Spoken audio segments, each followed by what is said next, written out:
Sunlight gently pours in, eyes slowly open. The one who understands me is actually you. The curtain by the bed fluttered in the breeze as soft sunlight streamed through the glass into the room, carrying a hint of warmth. A gentle melody rang from the phone on the nightstand, gradually dispelling Mo Qiufeng's sleepiness. Hello. Pressing the answer key, Mo Qiufeng's voice came through, slightly drowsy. Qiufeng? From the other end of the line came a voice tinged with uncertainty.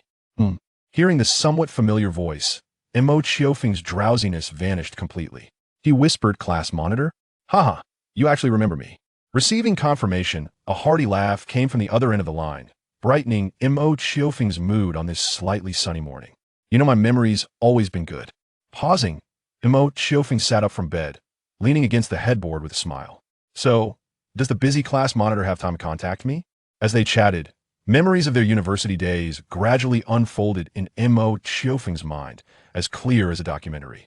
Time had passed, and among the graduates of that year, class monitor Zhang Yang had entered a company after graduation and, after 3 years of hard work, successfully climbed into upper management, making him a model of self-reliance among their old classmates.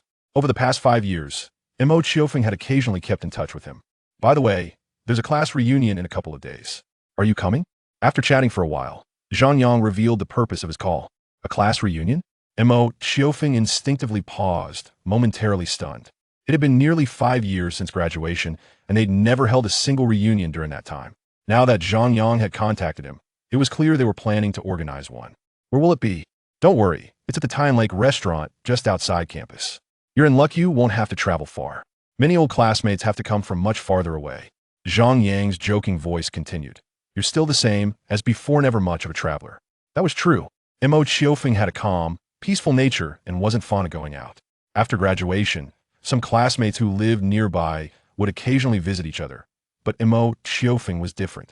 A habit formed since childhood made him prefer quiet, peaceful surroundings. Though his life lacked excitement, it was content and satisfying. In response to Zhang Yang's slightly teasing words, Mo Qiufeng shrugged and said, since that's the case, of course I'll attend. After a pause, Mo Qiufeng added, almost casually, is everyone coming? There was a slight delay before Zhang Yang answered. Some who live too far away won't be able to make it. Oh, Mo Qiufeng acknowledged with a soft sound, and both fell into a brief silence. What time is the reunion? After a moment, Mo Qiufeng broke the silence first. This Saturday evening, meet at the school gate. After getting the specific time, Mo Qiufeng nodded, then said, I'll be waiting for you all at the school gate. This wasn't just an idle remark. Compared to his old classmates, Mo Qiufeng indeed had a geographical advantage. He worked at his alma mater as a music teacher. Before this, neither the people who knew him nor even Mo Qiufeng himself had ever imagined he would end up in this profession. After all, when he graduated, he still knew very little about music. Time flows on, changing many things. Just like the people who once accompanied him, they had now become strangers. He sat quietly for a moment, a soft sigh escaping into the room. Today was Monday. While other colleges were in session, Haibin College, where Mo Qiufeng taught, was on holiday. Located in City C, Province H, the college was a joint venture between a listed company in Province F and Jiaodong University. Because it shared educational resources with Jiaodong University, its academic schedule was different. Classes ran from Wednesday to Sunday, with Mondays and Tuesdays off. Mo Qiufeng lived in the faculty apartment assigned by the school, not far from the student dormitories. With no classes, students wandered out in small groups, some on dates, some shopping, some just strolling, others heading to the library to study. Occasionally, the sounds of students' laughter drifted up, reaching Mo Qiufeng's ears. Young people are so energetic, he murmured absent-mindedly, then noticed the flaw in his words. Makes me sound so old. Shaking his head, Mo Qiufeng stretched lazily. Time to get up. The school had previously ordered a batch of music teaching equipment from a city store, and today was the day he was to go inspect the goods on behalf of the school. After a quick wash-up, Mo Qiufeng bought a few buns from the cafeteria and headed out of the school. Along the way, occasional students he knew passed by. The polite ones would offer a slight greeting, the impolite ones would pretend not to see him. Mo Qiufeng was long accustomed to this. Even the occasional giggling girls whispering about him as they passed didn't faze him. As a non-core subject teacher, Mo Qiufeng always followed a natural, easygoing teaching approach. As a result, many students liked him, most were indifferent, and none disliked him. Maybe he was just too easygoing? At the school gate, the third phase of construction was underway, with a crane periodically lifting steel bars and iron plates. Both teachers and students were used to this. The college claimed to have 4 phases of construction, and building work had continued since its founding. If there weren't these machines, they'd be surprised. Just then, as the crane lifted a concrete slab and rotated, the hoisting cable suddenly snapped. The slab crashed down, striking a protruding cement structure about 10 meters away, shattering with a loud bang and sending fragments flying. One large piece of concrete shot straight toward Mo Qiourou. Looking up at the noise, Mo Qiourou saw only a dark shadow rushing toward him before losing consciousness. Only afterward did panicked cries rise from the surroundings. In the depths of unconsciousness, Mo Qiourou felt himself floating in a vast, formless void, utterly chaotic. He didn't know how long passed. Then, from the chaos, a glimmer of light appeared, piercing into Mo Qiourou's fading eyes. The next moment, he felt as if forcefully sucked into something, and all consciousness vanished. 1994, a village in Province F. Compared to the pollution of later years, this village still maintained a pristine environment. Behind the village flowed a river that had nourished it for decades. About 30 meters wide, the river separated 2 villages. In its clear waters, fish and shrimp could occasionally be seen swimming freely. On one bank stood a century-old pine tree, over 10 meters tall. About 8 meters up, a large branch extended out, shading half the river below. In the shadow of the pine, a child sat leaning against the trunk, peacefully asleep. Soft sunlight filtered through the dense pine needles, casting dappled spots of light on the child's face. A gentle breeze blew, spreading the light spots. 2 bright patches flashed across the child's eyes, waking the sleeping child. A soft, childish murmur arose as the child opened drowsy eyes. In the blackened white pupils, a hazy, unfocused look remained. After a moment, the child's eyes gradually came into focus. As focus returned, the clearly defined eyes revealed unmistakable shock and confusion. Where is this? The child stood up in surprise, looking around with obvious bewilderment and puzzlement. Memories slowly surfaced. The child closed his eyes, trying to recall everything, and only after a long while opened them again to survey the surroundings. Everything seemed strangely familiar. Suddenly realizing, he lifted his arms in front of his eyes, not the familiar, long hands he expected, but arms with a hint of baby fat. This, Mo Qiourou struggled to remember. He only recalled walking on campus, being struck by misfortune, and then waking up here. Everything seemed changed to become a child, and the scenery around him felt strangely familiar.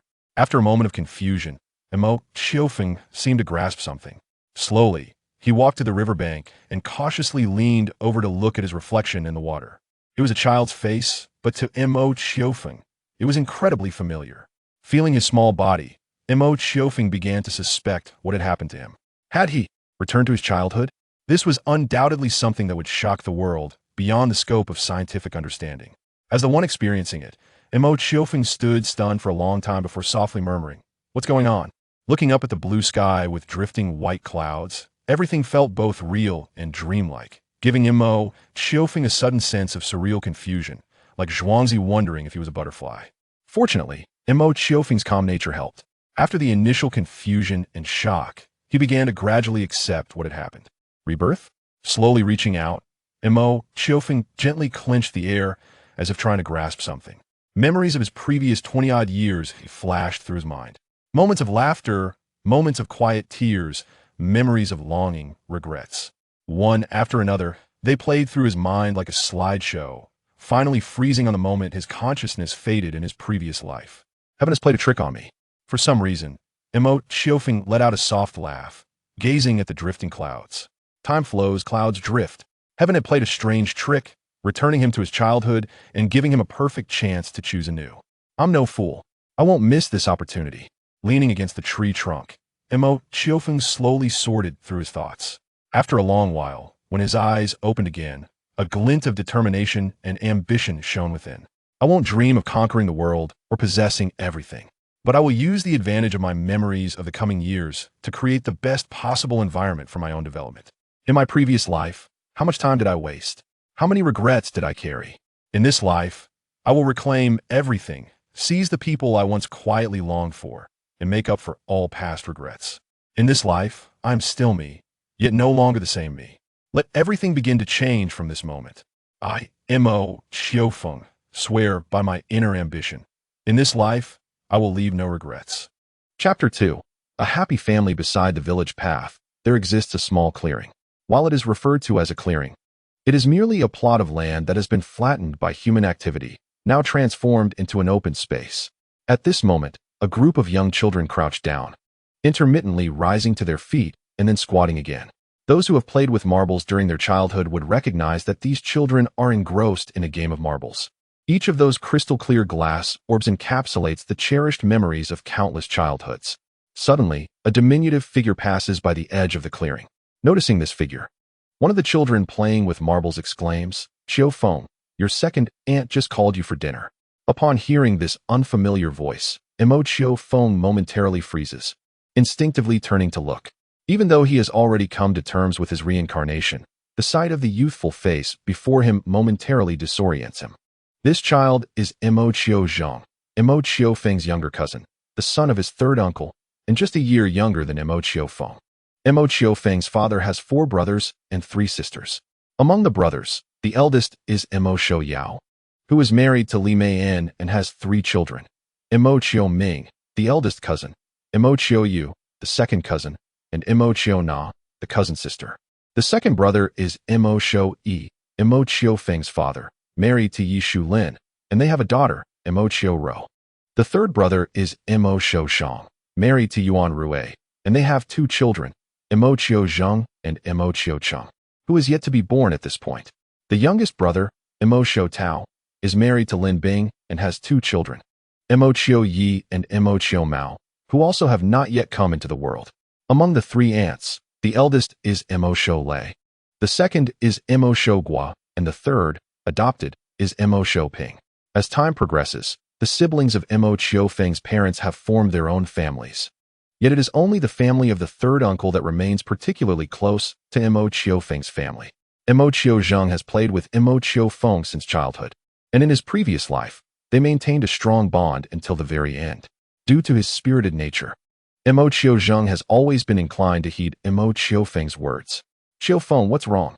Observing Mo Qiufeng's momentary distraction, Mo Qiuzheng curiously approaches and waves his small, dusty hand, a testament to their marble play. The familiar youthful visage, missing a front tooth due to a recent extraction, bears an uncanny resemblance to the Mo Qiuzheng from Mo Qiufeng's memories. A light laugh escapes Mo Qiufeng involuntarily, and he responds amidst Mo Qiuzheng's puzzled gaze, "It's nothing. I'm heading home now. You continue playing." At this moment, Mo Qiuzheng, still a child at heart, does not take Mo Qiufeng's lack of response to heart, and simply nods before turning back to join his friends in their game of marbles. Watching the glass orbs roll across the ground, Mo Qiufeng cannot help but reminisce about his past life, recalling that he too once reveled in such play. Collecting his thoughts, he sets off toward home, infused with a sense of anticipation. In 1994, the house remained the same earthen brick structure from the past, while it was only in the new millennium that the old building was demolished to make way for a modest 4-story apartment. This residence was an inheritance from the ancestors, along with the land that was bequeathed to Mo Qiufeng's father. The forebears were intellectuals, and the family possessed a degree of affluence, owning several plots of land and old houses. Among them, Uncle Mo Qiuyao worked away from home for extended periods, with his family residing elsewhere. Thus, grandfather Mo Qiourou and grandmother Gong Meian lived in uncle's house, while the other siblings were allocated their own parcels of land and homes. Standing before the remarkably familiar house, Mo Qiufeng's gaze swept across, reminiscing about items steeped in memory, each once-forgotten recollection surfacing in his heart, softening his spirit. "Qiufeng, where have you been?" At that moment, a woman emerged from within, noticing Mo Qiufeng standing idly at the door, and furrowed her brow in inquiry. "This is Mother." Without the wrinkles of her 40s that would appear in later years, nor the strands of hair tinged with dull yellow, the familiar face retained the youthful visage of her 20s. To Mo Qiufeng's eyes, this sight inexplicably filled him with a profound sense of sorrow. Mother, transported back to his childhood, upon seeing the mother who had toiled half her life for him and Qiourou in his past existence. Mo Qiufeng could no longer contain the ache in his heart, his voice tinged with evident emotion. In an instant, he rushed forward, tightly embracing Yi Shulin's legs. Naturally, had it been possible, Mo Qiufeng would have preferred to envelop Yi Shulin in his arms entirely, but due to his height, he could only cling to her legs. However, the sound of his tearful voice led Yi Shulin to believe that her son had been bullied. She instinctively knelt down and cupped Mo Qiufeng's small face. Her expression tinged with concern as she asked, "What's wrong? Tell Mom, has someone been bothering you?" In childhood, it was common for siblings to bicker. Hence Yi Shulin's worry. No, not at all. Upon hearing her question, Mo Qiufeng shook his head and gradually calmed his emotions. At that moment, the tranquility he had cultivated over the years came into play, allowing him to regain his composure, though his eyes still shimmered with a hint of tumult. Really? Yi Shulin appeared somewhat skeptical. Really, I just missed you, Mom. At that instant, Mo Qiufeng was but a 5-year-old child, his cheeks round and cherubic, and the redness in his eyes added to his adorableness. Coupled with his unclear speech, it compelled Yi Shulin to stifle a smile. Silly child, it's only been less than an hour. How could you miss your mother so quickly? I just thought of you. With his head slightly lowered, Mo Qiufeng murmured softly. No one could fathom the emotions swirling within him, the mixture of excitement and heartfelt sentiment. In this lifetime, I shall ensure that all those around me break free from their mundane fates and lead lives of perfection. I am resolute in this belief. What? Nothing. All right, nothing. With a light laugh, Yi Shulin, accustomed to her son, lifted Mo Qiufeng into her arms and said, just in time for Xiaofeng to return, "It's time for us to eat." In a previous life, Mo Qiufeng would have felt indifferent. However, now, as a soul in his 20s, being cradled by Yi Shulin felt somewhat awkward. He couldn't help but voice his discomfort. "Mom, please put me down. I wish to walk on my own." Yi Shulin paused for a moment, not giving it much thought, and gently set Mo Qiufeng down, playfully pinching his little nose and laughing softly. "You used to cling to me for a hug. Why do you seem to disdain it today?" "I do not," Mo Qiufeng muttered, uncertain whether he was referring to the past or to the notion of disdain. Inside the room, he could faintly recognize certain familiar elements. Above him hung a durable light bulb. Considering the time, it would take another 2 or 3 years for the home to be fully outfitted with incandescent lights. The wooden table, which had faded from his memories in a previous life, now stood in the center of the room, adorned with 3 small dishes and a scant serving of stir-fried meat. At the corner of the table rested a pot of rice, slightly uncovered, exuding a delicate aroma. Before the construction of the small apartment, there was no division of a dining room or kitchen in the house. The entire dwelling consisted of a modest hall where furniture was arranged, and all daily activities, such as cooking and dining, were carried out in this small space. This hall connected to 2 rooms that could barely be called bedrooms, one for Mo Qiufeng's parents and the other shared by him and his younger sister, Mo Qiourou. The bathroom was situated in a remote corner of the house, occupying no more than a few square meters, designated for basic sanitation and bathing. In 1998, following the southern floods, his parents pooled their savings and borrowed some money to construct the small apartment. It was then that the house's furnishings were finally completed, allowing Mo Qiufeng and Mo Qiourou to have their own bedrooms.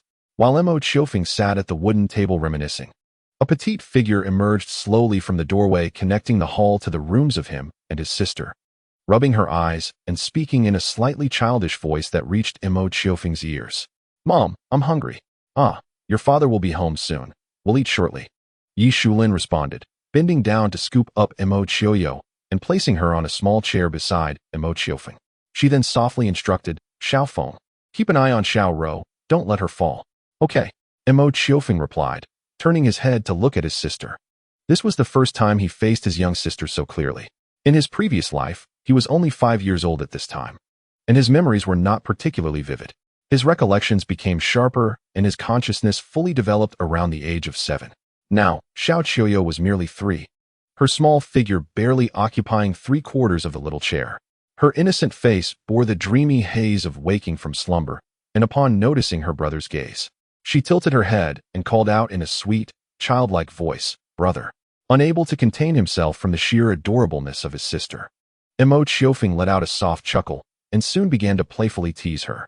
In his previous life, he had a good relationship with his sister, but their bond had diminished as he pursued studies in another province and later worked away from home. Now, witnessing his young sister, Mo Qiufeng's heart brimmed with affection. A gentle laugh echoed through the room, prompting Yi Shulin, who was tidying up, to glance over. she caught sight of Mo Qiufeng playfully teasing little Qiurou, who was adorably swatting her tiny arms in protest. This scene was so harmonious that a smile of pure happiness graced Yi Shulin's lips.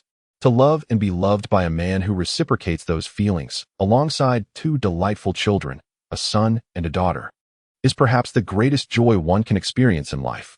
After a few minutes, her father, Mo Shi, returned home, riding an old bicycle whose faded memories lingered from years past.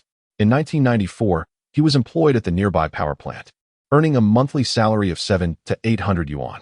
Upon graduating from college, he had initially intended to succeed his grandfather as a teacher after his retirement. But the subsequent educational reforms dashed those hopes. He ultimately pivoted to studying electrical skills, which led to his job at the power plant. As for her mother, Yi Shulin was born into a family that bore a scholarly charm. Being a girl, she only completed high school and later worked at the village committee as one of the few staff members, earning around 300 yuan a month. In a previous life, her father transitioned through various job roles and eventually became a senior electrician at Wanda Group, earning 5,000 to 6,000 yuan monthly. Her mother remained at the village committee, occasionally taking on part-time work, such as teaching at a primary school, with a monthly income of about 3,000 to 4,000 yuan. In 1994 and the transformations that followed, their income could only be classified as middle class. Fortunately, the couple enjoyed a blissful life, complemented by the presence of Mo Qiufeng and Mo Qiourou, leading to a sweet existence. That year, her father, still youthful and sharp-featured, displayed a tender smile upon seeing his son and daughter seated in the room. After exchanging a glance with his wife, he settled beside little Qiurou, affectionately tousled Mo Qiufeng's hair, and playfully tickled Qiurou's face with his stubbled chin, eliciting a delicate, albeit dissatisfied, sound from her. The paternal affection was unmistakably evident in that moment. Shortly thereafter, the family gathered for dinner. Throughout the meal, the limited stir-fried meat was predominantly transferred by their parents' chopsticks into their own bowls and those of little Qiurou. In 1994, consuming meat was a luxury not easily attained. Having meat several times a week was considered fortunate. As Mo Qiufeng gazed at the few pieces of stir-fried meat in his bowl, he couldn't help but sniffle. Compared to future meals, the food before him seemed rather humble, yet the love embedded within it stirred his heart. He did not decline his parents' offerings, and, as he chewed the meat, an inexplicable expression flickered in his eyes. For his sake, and for the sake of those around him, he vowed to change everything. With the ambition burning in his heart, he swore to repay his parents' nurturing kindness in this lifetime. Chapter 3. The initial plan. The night was deep at the Mo household. Little Qiurou lay peacefully asleep beside him, occasionally emitting soft snores. From time to time, she would stir slightly, resting her short legs upon Mo Qiufeng's. He, however, could not find sleep. In truth, several hours had passed since he had gone to bed at 8 o'clock, yet slumber eluded him. Besides quietly processing the reality of his rebirth, he was contemplating the path that lay ahead. Although reborn, with aspirations to alter the course of life, the actual implementation proves to be far from simple. Had I foreseen my reincarnation, I would undoubtedly have diligently compensated for the myriad events of the past decade and more. If only I had known, I would have sought knowledge that was truly beneficial. Though I studied a management discipline during my 4 years at university, it feels as though those years were squandered in vain. Alas, in this world, there are no what-ifs. With a sigh, Mo Qiufeng could only rack his brain in search of ways to generate income. In 1994, within the province, apart from a few key cities that garnered attention from above, development was just beginning to unfold. It would not be an exaggeration to say that the area was in a state of profound stagnation. In the county where Mo Qiufeng resided, the winds of reform had only just begun to sweep through, and the majority of the populace continued to live as they did in the 1980s. Reborn, he possessed only superficial knowledge and insights, lacking any truly practical theories. His previous life had been marked by a certain despondency, while much of this stemmed from his somewhat introverted and placid disposition. Mo Qiufeng could not help but feel troubled by his past ineffectiveness. Now, his sole advantage lay in possessing memories of the next decade and beyond. Yet these offered little assistance in navigating the present circumstances. The first step was to initiate action. In any endeavor, the importance of a strong beginning cannot be overstated. A poor start would hinder any prospects for development. Regarding this initial step, the situation was rather vexing. Rubbing his temples, Mo Qiufeng felt a sense of helplessness. In his previous life, He had spent most of his time studying, occasionally keeping up with trends. After graduation, he devoted 2 years to music in preparation for his career, ultimately securing a position as a teacher. It could be said that his social experience was limited, which ultimately became his greatest constraint. The path to prosperity lies in commerce. However, in the environment of 1994, the concept of trade felt rather distant. Most people at that time engaged in minimal buying and selling, with the only items they truly purchased being essential daily goods such as rice, oil, salt, soy sauce, vinegar, and tea. Wait a moment, daily necessities? A spark of inspiration flickered in Mo Qiufeng's mind as he contemplated a novel idea. He had been so focused on ways to generate wealth that he overlooked the most straightforward and practical option, a general goods store. In 1994, the village lacked any grocery store or small shop. When villagers needed daily necessities, they had to walk half an hour to the market. It was not until 2 or 3 years later that a grocery store opened in the village, alleviating the burden of the long trek to the market. At this juncture, opening a general goods store in the village might not yield enormous profits, but a modest operation could certainly bring in some income. How ironic that while he had been preoccupied with the challenge of making money, he had neglected the simplest solution right before him. The best course of action now was to gradually accumulate resources and progress step by step, and a grocery store would undoubtedly serve as an excellent first step. However, Mo Qiufeng furrowed his brow, for with his excitement came another concern that required resolution. Although he had conceived the idea of a general goods store, how could he present this notion to his parents? To do so directly would seem utterly astonishing, given that he was merely a 5-year-old child, and most children at that age comprehend little of such matters. Moreover, at that juncture, the populace, including his own parents, possessed little awareness of entrepreneurial endeavors, and it was entirely plausible that they harbored scant interest in the prospect of opening a store. Another conundrum. Mo Qiufeng offered a faint smile, tinged with a hint of helplessness. Contemplating this matter, he recognized the need to devise a strategy to persuade his parents to embrace this notion or, perhaps, to cultivate the seed of such an idea within them. Upon reflection, although rebirth was akin to possessing a golden finger, it was, after all, not an omnipotent solution. Presently, the most anticipated opportunity lay in applying the memories from his previous life. However, those considerations were matters for the future. What was paramount now was to initiate the first step: how to broach the subject of a sundry store with his parents.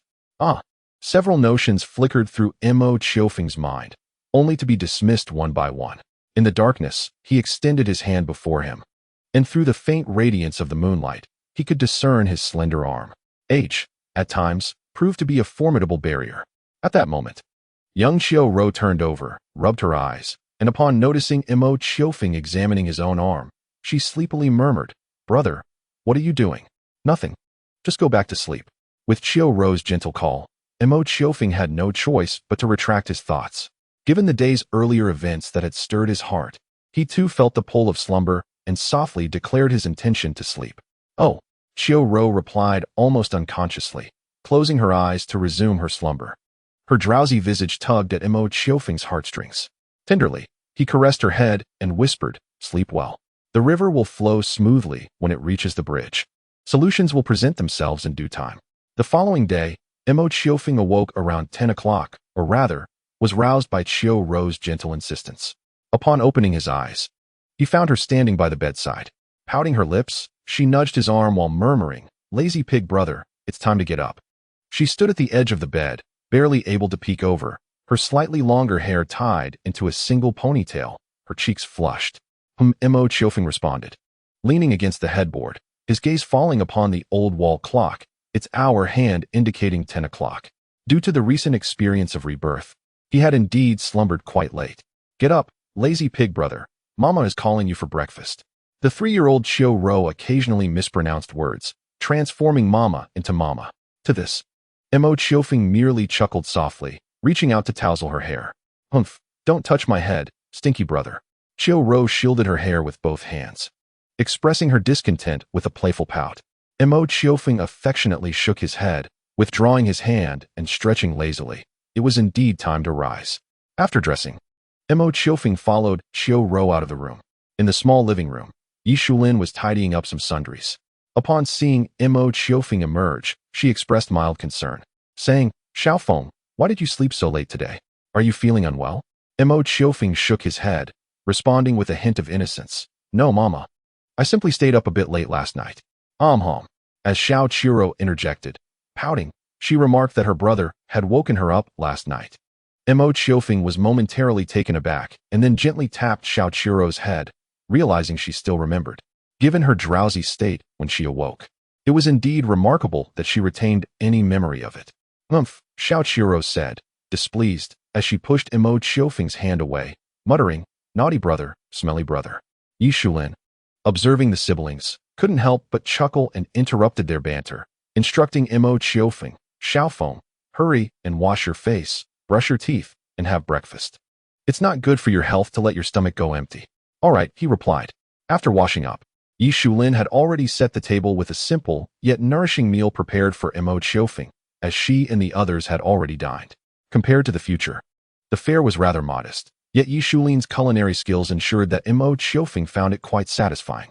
During the meal, Su Xiaowen bounced outside to play, and Yishulin, having given her a brief admonition, did not hinder her. At that age, children often sought the company of friends to explore the village, with the adults acting as supervisors, thereby minimizing the risk of mishaps. Once they finished eating, Mo Qiufeng pondered for a moment and informed Yishulin, Mother, I'm going out to play. Yishulin, who was tidying up inside, acknowledged him and said she would join him after clearing the dishes. Oh, he replied, once he had tidied up the bowls and chopsticks. Mo Qiufeng stepped outside. His intention to go out was not merely for play. At his previous age of over 20, he was far too mature to engage in the carefree antics of a typical child. Rather, he sought to observe the village environment.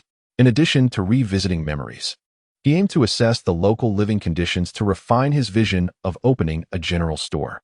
His recollections from that age were rather vague, considering he was only 5. Thus, as Mo Qiufeng strolled along the rural path, he found the surroundings somewhat unfamiliar. In the future, there would be a field over there, but at present, it was overgrown with weeds. Further along, a concrete road would emerge in a few years, yet it remained a dirt path now, strewn with pebbles and riddled with potholes. He recalled that during rainy days in his past life, he often played mischievously with friends, wearing plastic rain boots and splashing through muddy puddles, inevitably returning home to face his parents' scolding for the stains on his clothes. Unchanged were the rice paddies flanking the main road, flourishing in the early summer, their crops reaching up to Mo Qiufeng's thighs, radiating a vibrant green. Occasionally, a faint chirping could be heard, though the source remained unknown. In the past, during the spring planting season, children would frolic in the fields, heedless of the muck. Spring and summer were also the prime seasons for fireflies, their glimmers lighting up the night. In the height of summer, children would occasionally accompany adults to catch frogs in the fields for a nourishing soup. During the autumn harvest, while the adults gathered grain, children reveled in joy, laughter echoing through the fragrant rice paddies.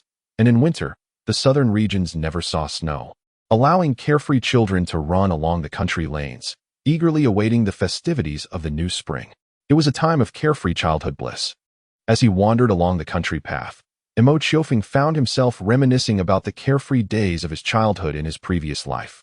In retrospect, that period was undoubtedly the most untroubled time of his existence. He was innocent, vivacious, and possessed a delightful naivety. The faint echoes of children's laughter reached his ears, eliciting a smile as he recalled some of the whimsical antics from his youth, climbing trees to raid bird nests, wielding a slingshot as a weapon, and stealthily pilfering sweet potatoes from the fields.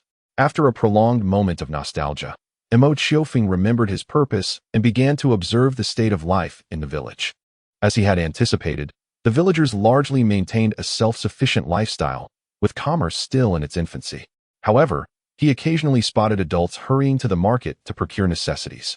Passing by several households, Mo Qioufeng would casually glance in, sometimes drawing the attention of the residents. Fortunately, given his childlike appearance, they did not take offense.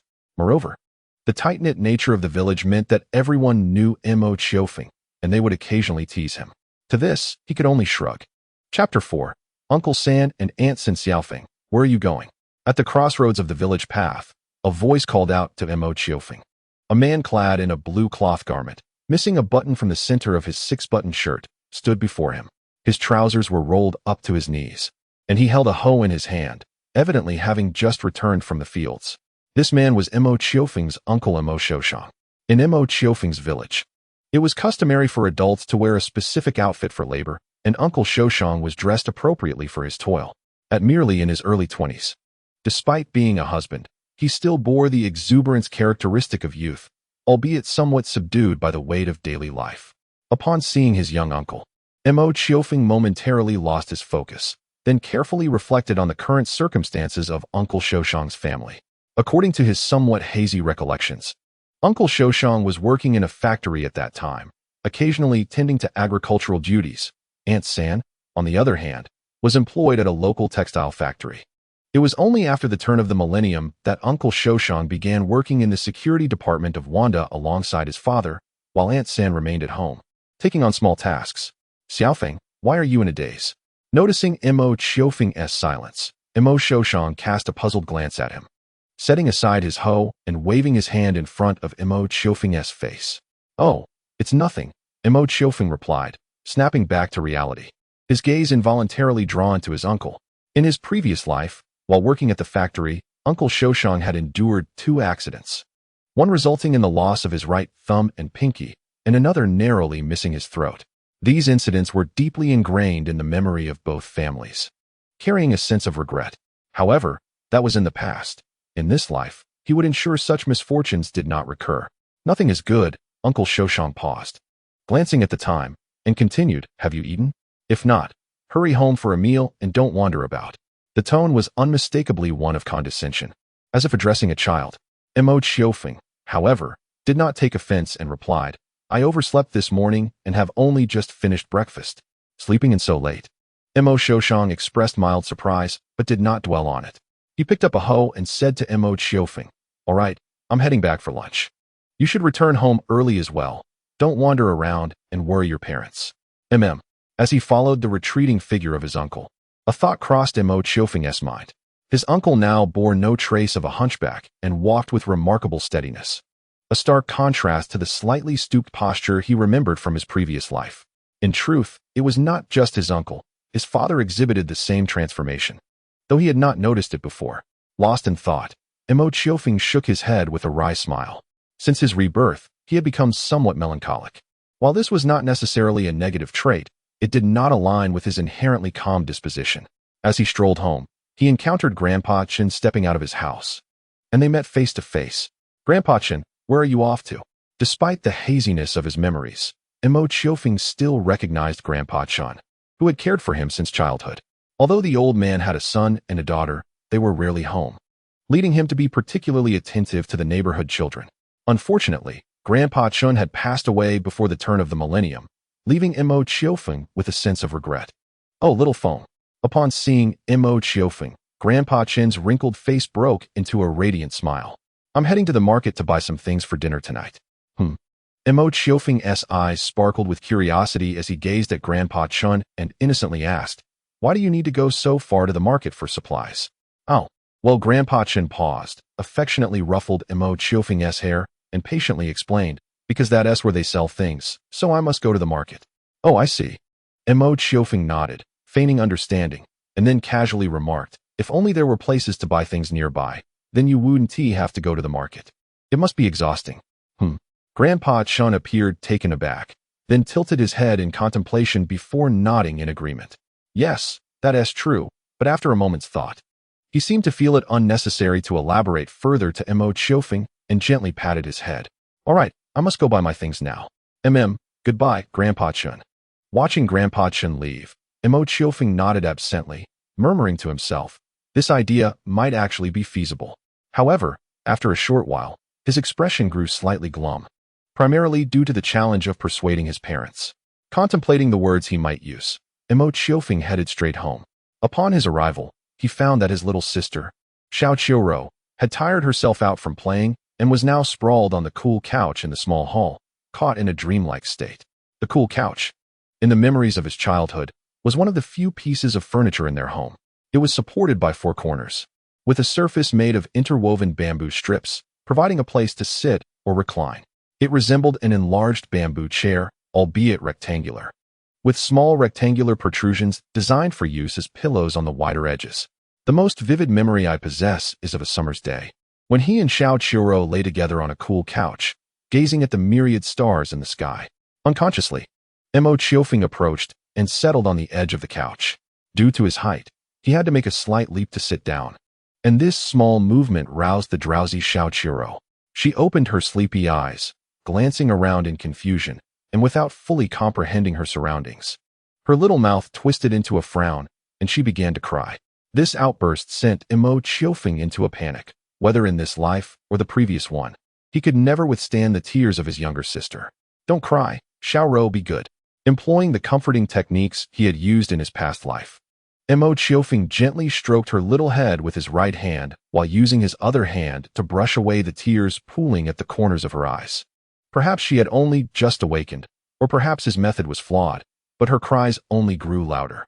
At that moment, hearing her wails, Yi Shulin rushed out, followed closely by Mo Qiufeng's third aunt, Yuan Rui. Surprised to see Yuan Rui in his home, Mo Qiufeng nonetheless greeted her politely. Yuan Rui affectionately ruffled Mo Qiufeng's hair and said to Yi Shulin, "Sometimes I truly envy you for having such a sensible child like Xiaofeng. He brings peace of mind, unlike that wild child, Qiuzhen." Hearing Yuan Rui's words, Mo Qiufeng couldn't help but smile inwardly.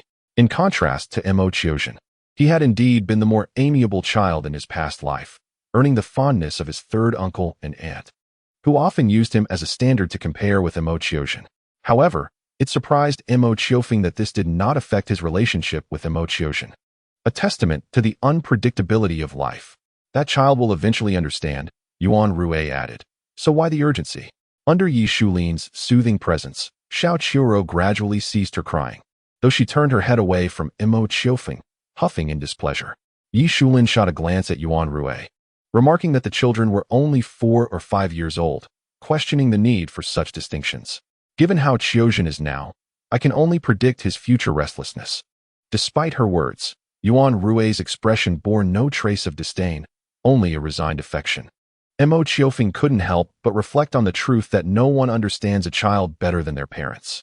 Yi Shulin, unable to respond to Yuan Rui's comment, merely shook her head, saying it wasn't certain that Xiaofeng wouldn't turn out to be more mischievous than Xiaozhen in the future. As they spoke, Yi Shulin suddenly looked at Mo Qiufeng, playfully poking his little nose, as if envisioning the man he would become, which prompted a fleeting smile. However, that smile quickly vanished, and with a slight frown, Yi Shulin gently scolded, "Xiaofeng, why did you make your sister cry?" Mo Qiufeng, with over 20 years of memories, found himself unable to contest Yi Shulin's reprimand, especially since the situation had indeed stemmed from his actions. Yet, he felt somewhat wronged. "You are not allowed to bully your sister anymore." Yi Shulin did not elaborate on her admonishment, but her single rebuke prompted Mo Qiufeng to repeatedly assure her. At that moment, the little Qiurou nestled in Yi Shulin's arms glanced at Mo Qiufeng, pouting her small lips in a manner that evoked a bittersweet smile from him. This little girl, she merely stirred from her slumber momentarily, yet she holds a grudge. It was lunchtime, and though Mo Qiufeng had just finished breakfast, he allowed Yi Shulin to prepare a modest meal for herself. Yuan Rui, initially intending to return home, decided to stay and dine after Yi Shulin's insistence.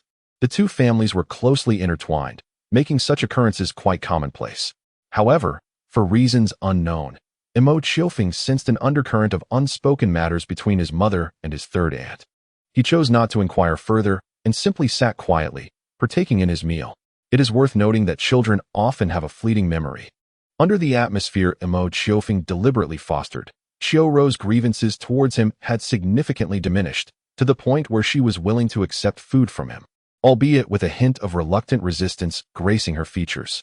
After their meal, Mo Qiufeng and Qiurou rested on a cool couch, while Yi Shulin and Yuan Rui busied themselves with the dishes.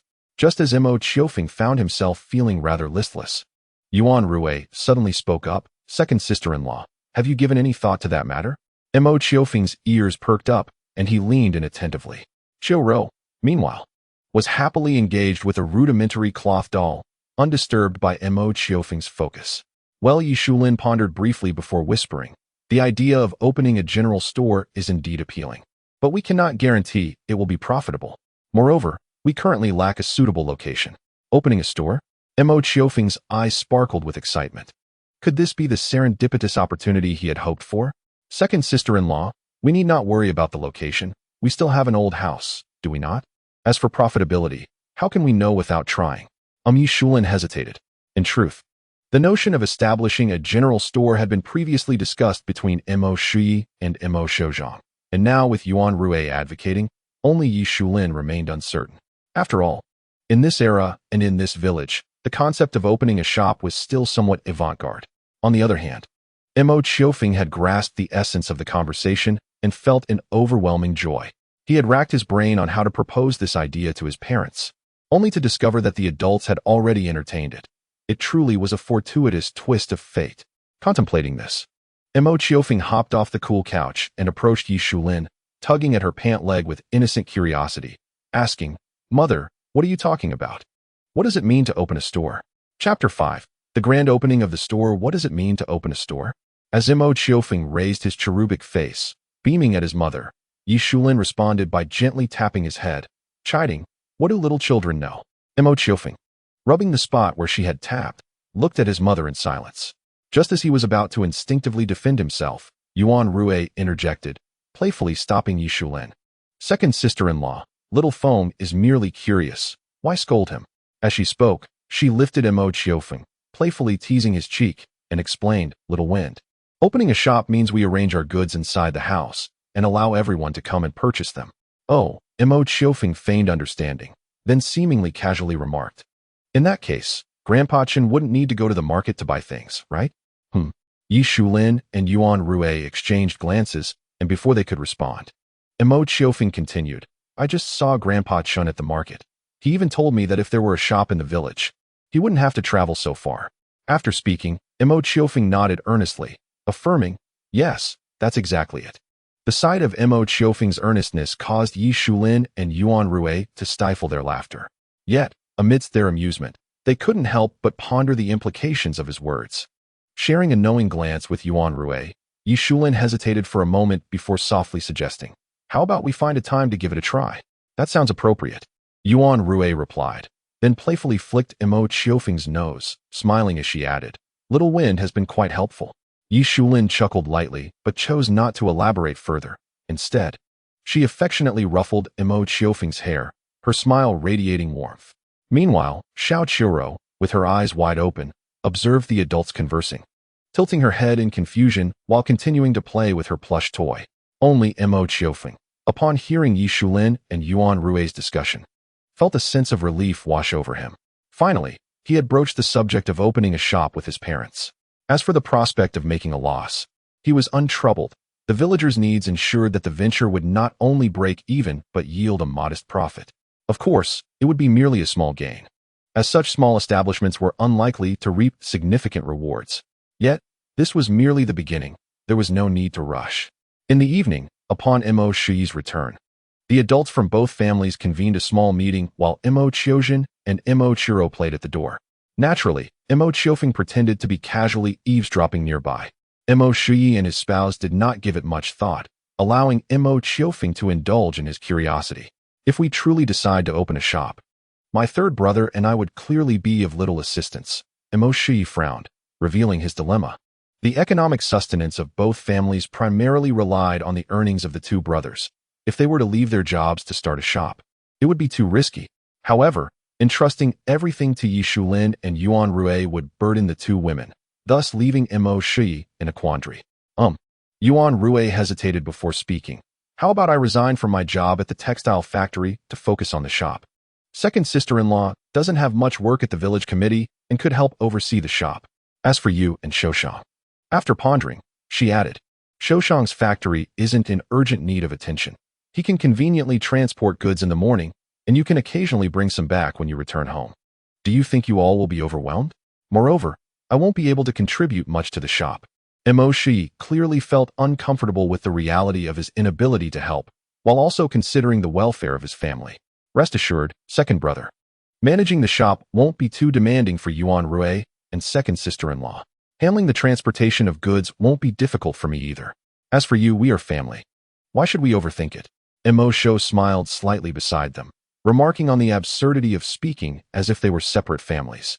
"Well," Yi Shulin gently tugged at Mo Qiou's arm and whispered, "Qiou, I believe this approach might be quite viable.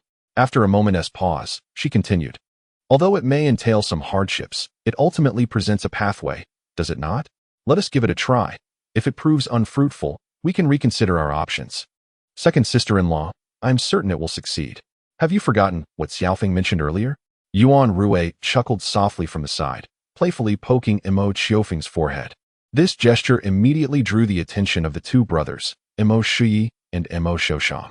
In response to Mo Qiufeng's innocent expression, Yuan Rui relayed the seemingly casual remark made by him at noon. Mo Shiyi, taken aback, cast a glance at his son, contemplating for a moment before nodding. What Xiaofeng said indeed resonates with the village's circumstances. With a smile, he tapped Mo Qiufeng on the head, feigning reproach. You really do talk too much, young man. Mo Qiufeng returned an innocent look, eliciting laughter from the adults present. Once the laughter subsided, Mo Shiyi reluctantly said, in that case, let us jointly invest in a shop and observe the outcome. However, if you require my assistance, do not hesitate to ask. Raising an eyebrow. It was evident that Mo Shiyi was still troubled by his inability to help due to work commitments. Rest assured, second brother, Mo Xiaoshang replied with a smile. Just remember not to say we are too demanding when the time comes. Mo Shiyi chuckled, solidifying their plan to open a shop. Mo Xiaoshang would handle procurement. Yuan Rui would manage the store, while Yi Shulin would juggle her duties at the village committee alongside assisting in the shop. Mo Shiyi would find time to replenish their stock. At that moment, both Mo Shiyi and Mo Xiaoshang, still imbued with youthful enthusiasm, decided to prepare for their venture the following day, coinciding with their day off. Upon concluding their plans, they tidied up the old house near the village entrance and allocated some of their savings to Mo Xiaoshang for purchasing inventory. Without hesitation, Mo Xiaoshang borrowed a cart from an elderly villager and set off to the market. Given that the villagers were still engaged in farming at this time, Mo Shiyi and Mo Xiaoshang decided against acquiring rice and vegetables, opting instead for essential daily goods such as oil, salt, soy sauce, and vinegar, along with some canned tofu. As this was merely a trial, they refrained from procuring additional items. On the fourth day, with ample preparations in place, the little shop opened its doors. After an early morning, Mo Shiyi and Mo Xiaoshang had to depart for work, taking a careful look around before leaving Yi Shulin and Yuan Rui to manage. Excited about the shop's opening, Mo Qiozhen and Mo Qiourou were already bustling about, creating a commotion until they were chastised into calmness. Exhausted, Mo Qiozhen ran outside to play with friends, while Mo Qiourou curiously wandered around the store, occasionally salivating at the sight of canned goods. Her greedy demeanor prompted quiet laughter from Yi Shulin and Yuan Rui, who rewarded her with a bottle of fruit preserves, much to her delight.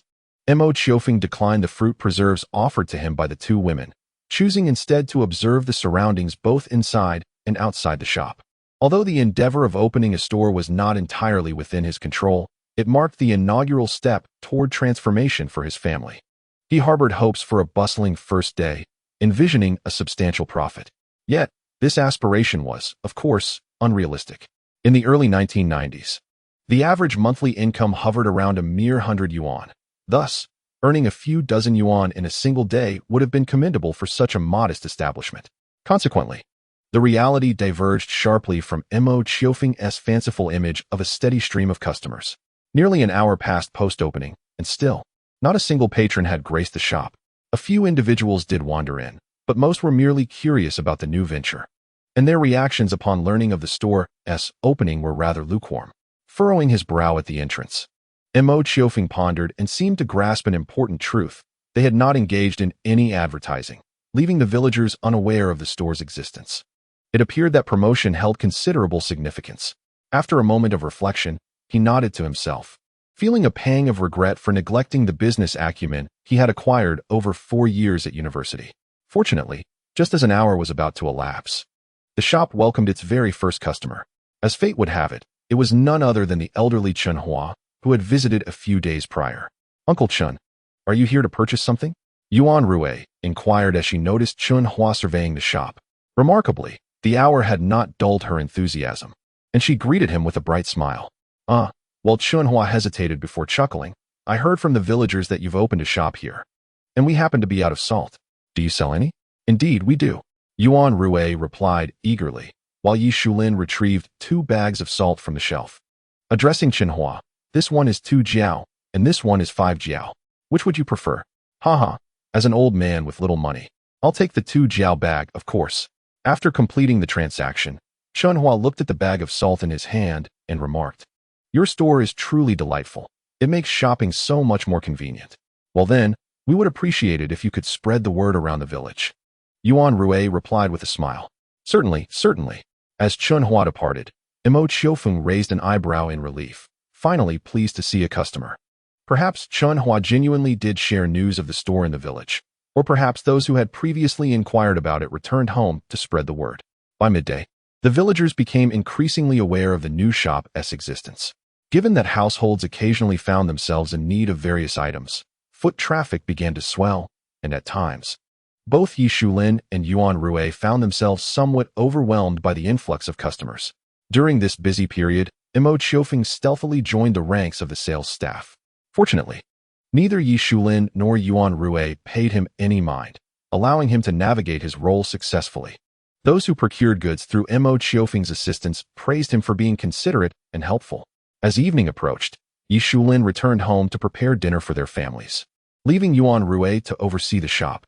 It was not until after 7 o'clock that the store finally closed its doors.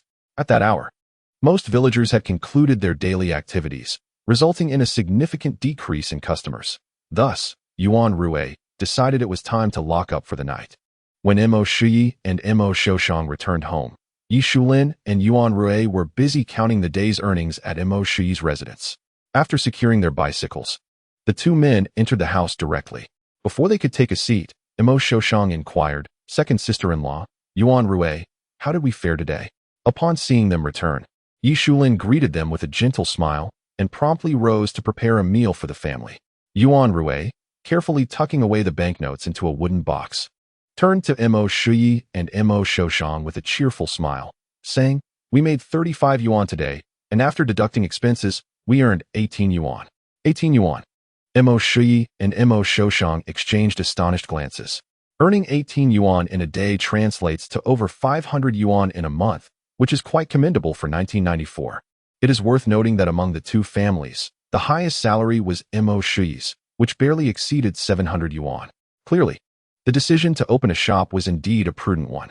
Inside the house, Yi Shulin served the meal, which unusually included a platter of meat. Clearly a celebration of the day's success. Chapter 6. Leisurely conversations. Time passed quietly, and it had been over a month since Mo Qiufeng's rebirth. During this period, the small shop that the two families had opened together had begun to flourish. Whenever the villagers found themselves in need of something, they would invariably visit the shop. Daily earnings stabilized at around 20 yuan, much to the delight of both families. To facilitate procurement, the families decided to commission a carpenter from the village to build a small cart for transporting goods. This arrangement had Mo Xiaoshang frequently engaged in sourcing supplies, while Yuan Rui, feeling sympathetic, would occasionally take time to assist.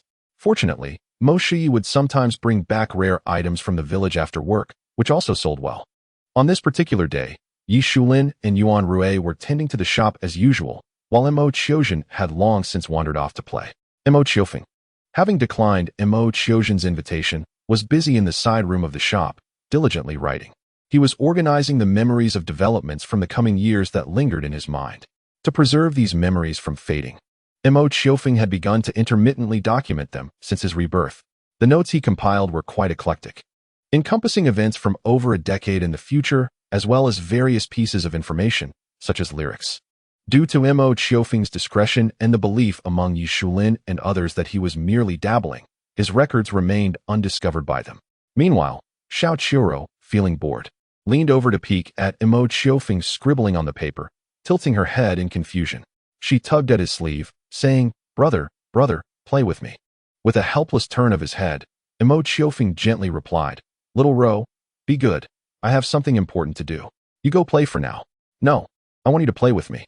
Due to Mo Qiufeng's affection for his young sister following his rebirth, Mo Qiourou had become quite attached to him within just a month. "But brother needs to write now. I can't play with you. Is it very important?" Mo Qiourou's eyes widened as she looked at Mo Qiufeng innocently. Upon receiving a nod from him, she let her head droop in disappointment and slowly turned to leave the room. In certain fleeting moments, Mo Qiufeng nearly set aside his tasks to join Niz in her playful pursuits.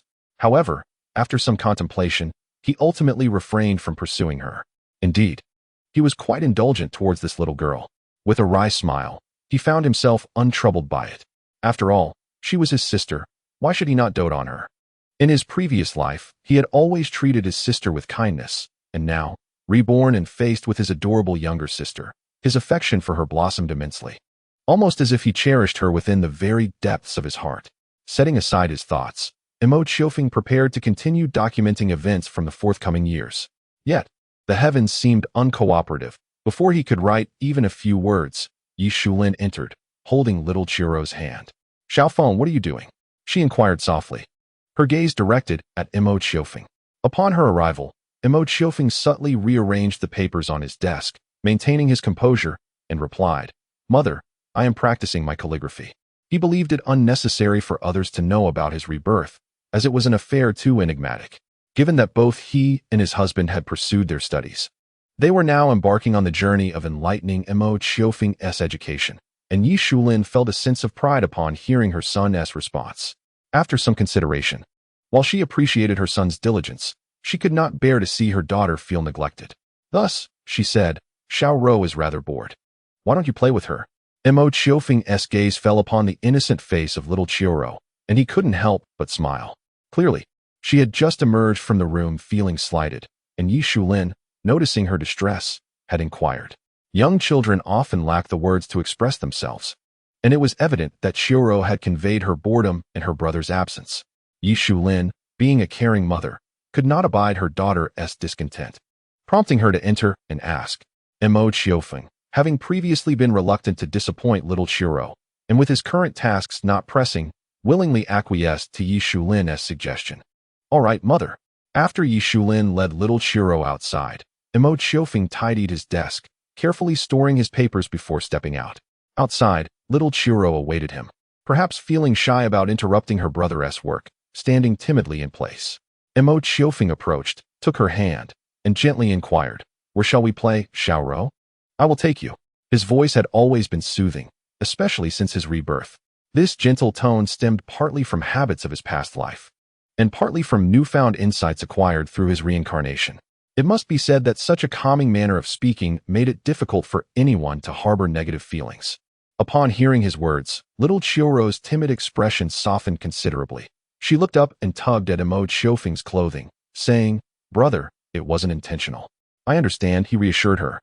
Her bashful gaze was irresistibly adorable, prompting Mo Qiourou to instinctively pinch her cheek, which elicited a playful protest from Qiurou. Following his rebirth, little Qiurou had grown quite attached to him, yet she was particularly averse to having her face pinched. Not that she truly disliked it. Rather, each time it happened, she would pout and fuss for quite some time. "Brother, stop pinching my face. It might break." Mo Qiourou chuckled softly, grasping Qiurou's hand as they exited the quaint little shop. Outside, the sun basked them in its warm embrace. Qiurou's notion of play was nothing more than meandering aimlessly. Initially, it was Mo Qiourou who held her hand, but after a short while, the roles reversed, and it was Qiurou who led him on their whimsical adventure. Mo Qiourou, accustomed to her antics, allowed her to lead him wherever she wished. Although the village was expansive, Qiurou's familiarity extended only within a radius of about 3 miles. Her favorite spot was precisely by the riverbank where Mo Qiourou awoke on the day of his rebirth. In the past, adults forbade children from running in this direction, as the riverbank was devoid of any habitation and the threat of drowning posed a significant risk. However, as some families settled along the riverbank in recent years, the adults gradually relaxed their supervision over the children. To further mitigate the risk of drowning, some villagers had constructed floating docks within the river. A slightly extended sandy bank featured several shallow pools, which had become the most cherished playground for the village children. Here, crabs often sought refuge among the stones beneath the water. The water in the pools barely reached Mo Qiourou's knees, allowing the children to merrily capture crabs or small fish and shrimp. Typically, this time of day would see several children frolicking in the pools. Yet today was an unusual sight, as no one was present, leaving Qiurou visibly disappointed, her expression dulled by a lack of excitement. Despite the shallow water, Qiurou still hesitated to enter. She usually preferred to observe the older children at play. With no one to watch today, her enthusiasm waned. Meanwhile, Mo Qiofeng gazed at the pools, his mind drifting to fragmented memories of laughter from his childhood spent in this very place. After a while, he glanced at Su Xiaowen, who was squatting by the side, pondering what to do, and then looked at himself. Naturally, he removed his air shoes and rolled up his pant legs. "Brother, are you going into the water?" Upon seeing Mo Qiofeng's actions, Su Xiaowen's eyes sparkled, her head tilting curiously. "Yes." Mo Qiofeng smiled gently, placing his air shoes beside her. "Make sure to keep an eye on my shoes." With that, he stepped barefoot into the water. Though it was summer, the river water in the pools retained a slight chill. As he entered, a refreshing wave surged through him, prompting him to shudder involuntarily, which elicited delighted giggles from Su Xiaowen. Mo Qioufeng shot her a playful glare before rolling up his sleeves and bending down to dislodge some stones beneath him. It was a familiar action from his childhood, and he marveled at how, after all these years, his movements remained so deft. Upon shifting a stone, he was met with disappointment as there were no aquatic creatures beneath, not even a solitary crab. From the sidelines, Su Xiaowen encouraged him with an enthusiastic shout, "Brother, you can do it. Catch lots and lots of crabs." Mo Qioufeng chuckled and continued his search. In the summer riverbed, small crabs were plentiful, and soon enough, he uncovered one beneath a stone he had moved. It was a crab, no larger than the palm of Mo Qiofeng's hand, attempting to scuttle away sideways after he had moved a stone. Captured by Mo Qiofeng, it was lifted from the water, revealing a small creature that appeared somewhat flustered, its pincers waving frantically while tiny bubbles escaped from its minuscule mouth. Witnessing her brother's successful catch, Su Xiaowen joyfully hopped a few steps, exclaiming, "Brother, give it to me." Mo Qiofeng glanced around, then carefully constructed a circular barrier with a few stones at the edge of a puddle, placing the crab within this small enclosure. Once inside, the crab scuttled about for a moment, and upon realizing it was no longer being disturbed, settled contentedly in its little haven. Eagerly, Su Xiaowen crouched by the makeshift pool, poking the crab's back with her little finger, causing the restless creature to scurry back and forth, much to her delight. Mo Qiofeng resumed his search in the puddle, and moments later, he had added several more crabs to the enclosure. There had initially been a couple of small fish as well, but they slipped back into the puddle through a crevice, prompting a pout from Su Xiaowen. After bending down for quite some time, Mo Qiofeng felt a bit fatigued and settled onto the grass not far from her, leisurely observing her antics with the little creatures. As his gaze inadvertently shifted, he noticed some houses across the river. The banks of this river belonged to different villages, which, despite occasional interactions, remained distinct. For reasons unknown, the households on the opposite shore seemed to prosper more than his own village. Even now, one could occasionally spot some bungalows and even a few Western-style houses across the water. In his memory, there had been disputes between the two villages, during which his fellow villagers had endured scorn, often swallowing their pride. At that time, his mother, as a member of the village committee, had worked tirelessly to address the situation. Ultimately, they could only bear the indignity of their circumstances. With a soft sigh, Mo Qioufeng attracted Su Xiaowen's curious gaze. Under her scrutiny, he smiled slightly and asked, "What's the matter? Brother, what are you thinking about?" "Nothing in particular." "Oh, brother. Shall we take the little crab home to keep as a pet?" She prodded the small creature in the pool, her face lighting up like a cat that had just caught a fish. "Sure."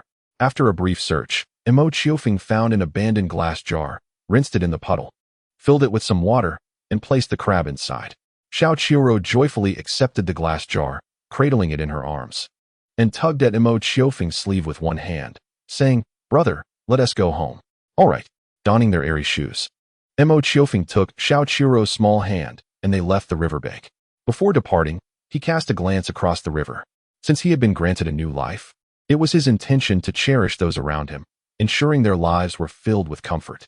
Chapter 7. The Year-S, and unbeknownst to them, the arrival of the new year was upon them. In the provinces and cities, the temperature variation throughout the seasons was minimal, even in winter. The people did not experience the biting cold characteristic of the north. On the contrary, the festive spirit of the new year imbued the atmosphere with warmth and enthusiasm. Months have passed, and the small shop run by Yi Shulin and Yuan Rue has undergone a remarkable transformation. Transitioning from a mere convenience store to a well-stocked daily necessities shop, its premises have been refurbished, now spanning over 100 square meters, making it the primary choice for the villagers' everyday purchases. With the arrival of the Spring Festival, Yi Shulin and Yuan Rue took it upon themselves to adorn their establishment 2 days in advance, hanging red ribbons that exuded festive cheer.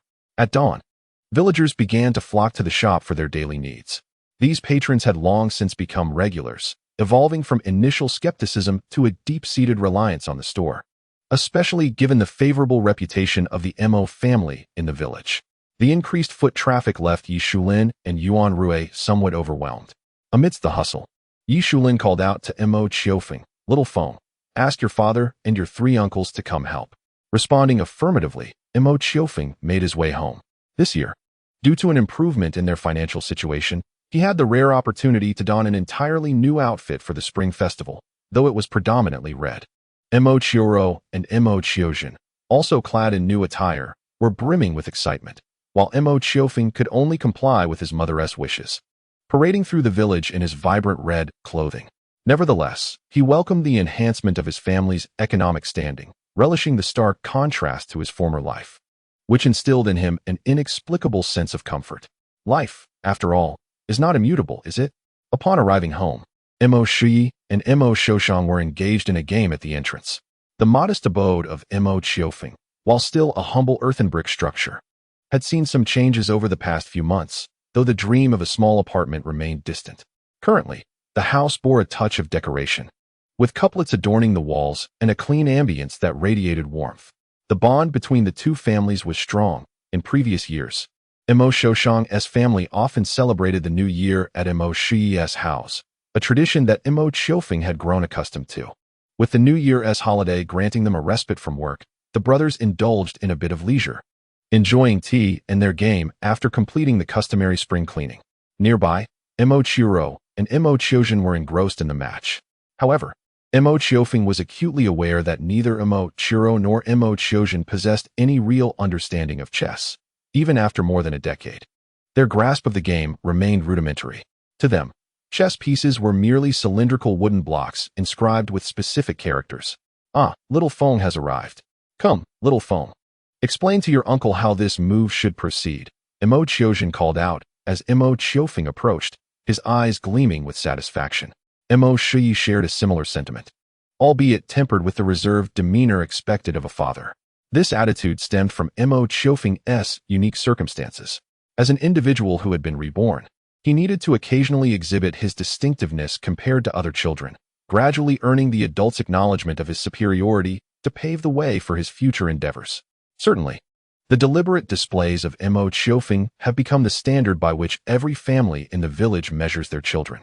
Consequently, many peers have come to recognize Mo Qiofeng as the clever child spoken of by their parents. The chess incident occurred about a month ago, when brothers Mo Shi and Mo Qiusheng, enjoying a rare moment of leisure, decided to engage in a game of traditional Chinese chess passed down from the previous generation, with Mo Qiofeng observing nearby. At that time, Mo Shi, feeling inspired, endeavored to teach his son the intricacies of chess, only to find Mo Qiofeng exhibiting a remarkably dazzling talent. I recall 2 weeks prior, when Mo Qiusheng suffered his first defeat at the hands of Mo Qiofeng. His expression was vividly animated. Subsequently, Mo Qiusheng would occasionally seek out Mo Qiofeng for a game, though the outcomes consistently leaned in favor of Mo Qiofeng. After all, in his past life, he had been immersed in chess under his father's tutelage for nearly a decade. This reality left Mo Qiusheng somewhat disheartened. However, this was evidently not the time for chess. "Father, uncle, mother is calling for you to assist," Mo Qiofeng remarked as he approached, casting a glance at the chessboard. With a mere glance, he discerned that Mo Qiusheng's black pieces were clearly in a precarious position. It seemed that regardless of past or present, Mo Qiusheng's chess skills required further refinement. "Huh, haven't all the supplies been prepared?" Mo Qiusheng expressed his surprise. Indeed, in anticipation of the upcoming festivities, he and Mo Shi had procured certain provisions early as a reserve. However, he mistakenly assumed that he was summoned due to the supplies. It appeared there was a shortage of hands. Mo Shi made a move, declaring check. Nodding in satisfaction, he then said to Mo Qiusheng, "I'm finished. Let us go help." "Wait, let me see if I can salvage this." Mo Qiusheng blocked Mo Shi's advance, furrowing his brow as he studied the board, murmuring, "It seems I need to retreat 2 moves, or perhaps 3. Lifting his gaze, he glanced at Mo Shi. "Brother, can we take back a move?" You can't do that, Mo Qiourou replied, bemused, before adding with a hint of exasperation, hurry up, or we'll be overwhelmed over there. All right, Mo Qiufeng shrugged, rising to follow Mo Qiourou. It must be noted that this gesture was learned from Mo Qiufeng. In truth, both families had been subtly influenced by the demeanor and actions brought over from Mo Qiufeng's previous life.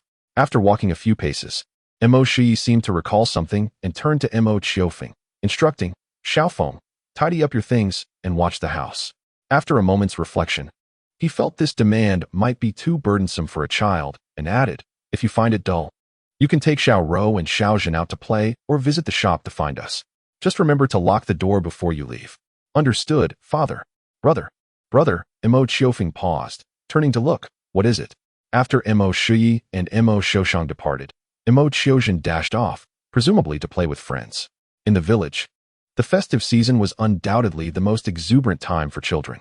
Mo Qiourou, however, chose not to join her peers, but instead followed closely behind Mo Qiufeng, pouting as if somewhat dissatisfied.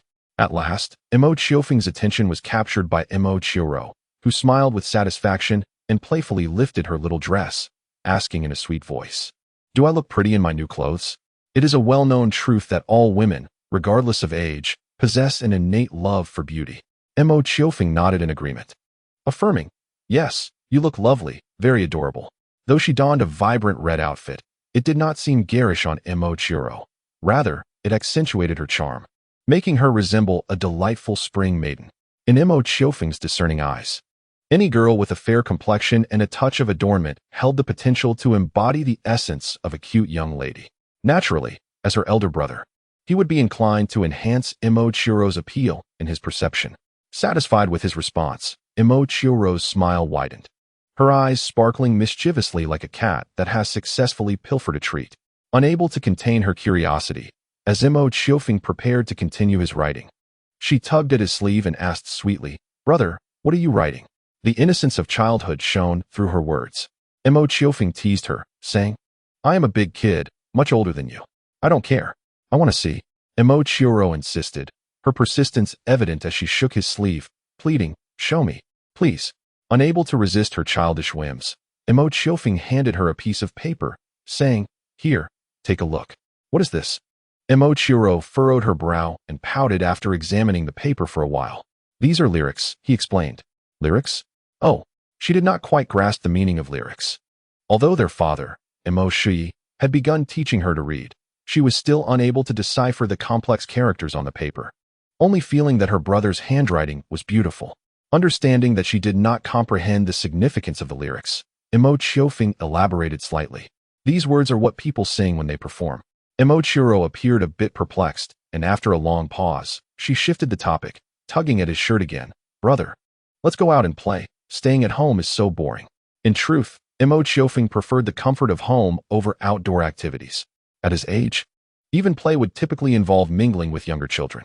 However, considering it was New Year's Eve and he could not dismiss his sister's request, he tidied up the materials he had organized and took her hand, leading her outside. Of course, he locked the door securely before leaving. Due to the festive season, the streets were bustling with cheerful faces, and upon seeing the brother and sister duo, passers-by would often jest with them. Mo Qiufeng responded politely, while the innocent Mo Qiourou simply gazed at the strangers with her wide, enchanting eyes. Despite her youth, she garnered more attention than her brother, a fact Mo Qiufeng had not fully appreciated in his previous life. It was only after his rebirth that he realized the extent of his sister's charm and popularity in the village during her childhood. In recent months, I have occasionally strolled through the village with little Qiourou, and each time, we have been graciously gifted with various treats from the villagers, predominantly candies and biscuits. This has led Mo Qiufeng to lament the timeless appeal of charming young girls, regardless of the era. Naturally, he finds little Qiourou to be quite endearing as well. After his rebirth, Mo Qiourou's delicate face often became the subject of his playful pinching, which elicited a series of protests from her. However, after several months of persistent teasing from Mo Qiufeng, she gradually grew accustomed to his antics, occasionally retaliating by pinching his face, albeit with little success. As we passed a small clearing by the village road, Mo Qiaozhen was joyfully playing with some friends. Given the New Year's festivities, they had set aside their marbles in favor of firecrackers and other seasonal amusements. In my previous life, such items should not have appeared so early. But the opening of Mo's general store had hastened their arrival in the children's realm. Upon spotting Mo Qiufeng and Mo Qiourou, Mo Qiourou raised his hand in greeting, joined by a few familiar companions. Nevertheless, due to their age difference, albeit just 2 years, there remained a subtle divide in their interactions, resulting in a less intimate rapport with Mo Qiufeng. After exchanging pleasantries, Mo Qiufeng took Mo Qiourou's hand and continued on their way. However, as they approached the village entrance, Mo Qiufeng encountered his little friends Tanjinjia, Lu Yi, Yuan Yanhua, Zhang Yuelin, and Yu He. In my previous life, these 5 companions, along with his cousin Mo Qiourou, were among his closest confidants. Even though he later made other friends throughout middle school, high school, and university, none could rival the innocence of childhood bonds. After his rebirth, being preoccupied with various matters led Mo Qiufeng to neglect these friendships. They had exchanged brief encounters, but lacked the frequent camaraderie of the past.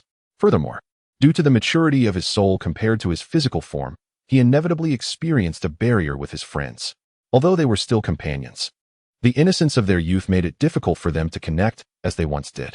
In contrast to Mo Qiufeng's slight awkwardness upon seeing them, his friends appeared much more open. Upon recognizing Mo Qiufeng, Tanjinjia waved and called out, "Qiufeng, where are you off to play?" Chapter 8. Thoughts. Qiufeng, where are you off to play? Upon seeing Mo Qiufeng, Tanjinjia waved to catch his attention. His youthful face still bore the innocence of childhood. Sporting a boyish buzz cut, with one front tooth just beginning to emerge due to the transition of losing baby teeth. This appearance was a far cry from the person he would become in the future. In later years, he would exhibit a more composed demeanor than his peers, sharing a temperament similar to Mo Qiufeng, thus allowing for a greater exchange of common interests between the two. However, in this moment, Tanjinjia appeared comically endearing in Mo Qiufeng's eyes. At this age, most children had similar buzz cuts, and the process of losing baby teeth meant that few possessed a complete set of pearly whites. Tanjinjia was no exception. Fortunately, Mo Qiufeng had successfully navigated his first tooth loss just days before his rebirth, freeing him from such concerns at present. As for the buzz cut, post-rebirth, Mo Qiufeng had intentionally begun to grow his hair, sparing himself the embarrassment of a boyish haircut. Certainly, the trials of losing teeth do not signify that such troubles will not arise again. In truth, having experienced the childhood fears associated with this rite of passage, Mo Qiufeng occasionally finds himself troubled by the thought of losing teeth anew. The chilling sensation of cold tweezers against the teeth, accompanied by the forceful extraction, once instilled a profound dread within him during his formative years. "Qiufeng, what are you pondering?" Noticing Mo Qiufeng lost in his reverie and unresponsive, Tanjinjia repeated his inquiry, curiosity evident in his gaze. The other young companions also gazed at Mo Qiufeng with intrigue. "Oh, it's nothing." Regaining his focus, Mo Qiufeng's eyes fell upon his companions, who at that moment displayed the innocence and naivety characteristic of childhood. "Where are you all headed?" he inquired, a pause lingering before he continued. "What are your plans?" At the mention of their destination, Lu Yi appeared somewhat exhilarated. "We are off to the market for some fun. Qiufeng, will you join us?" Mo Qiufeng was momentarily taken aback, then asked, "Did your parents permit you to go?" Among them, the eldest, Yu He, was scarcely older than he, soon to turn 6. According to adult reasoning, how could they allow a group of little ones to venture to the market unaccompanied? Lu Yi's enthusiasm waned slightly, yet a smile remained on his face. "They agreed to let us go with Li Hongbing. We are heading to his house." "Oh, I see." Li Hongbing, whose full name was Li Hongbing, was in his 20s and could be regarded as a young adult. However, due to his cheerful disposition, he interacted well with children. Thus the adults felt at ease in trusting their care to him. "Are you coming, Qiufeng?" Tanjinjia inquired, as Mo Qiufeng glanced at his little sister, Qiourou, who was gazing at him with eager eyes. He then shook his head gently and replied, "I will not be going. I must look after Qiourou." "Oh." Upon hearing Mo Qiufeng's refusal, his companions displayed slight disappointment, yet their youthful spirits quickly rekindled their excitement as they departed. At this age, children are invariably filled with curiosity about visiting the market. Once the companions had left, Mo Qiufeng took Qiourou's hand, intending to continue their stroll. However, Qiourouou tugged at his sleeve, tilting her head slightly to gaze up at him. "Brother, I want to go to the market too." "That is not possible." This time, Mo Qiufeng did not yield to Qiourou's wishes. Given the time of year, the market was bustling and noisy, although he was confident in his own mental acuity. Unforeseen incidents could arise, and without a responsible adult like Li Hongbing for guidance, safety was not assured. Yet, Qiurou pouted, preparing to protest further when Mo Qiofeng playfully pinched her small nose. What? Is Qiurou not listening to her brother? It was evident that Qiurou was conflicted by his words, her fingers twisting as she mulled over the situation but could not articulate her thoughts. Let us go? Brother will take you to play. Okay. With a pout, Qiurou appeared a bit confused, but in the blink of an eye, her expression transformed into a radiant smile. Yes, as long as brother is with me, everything is possible.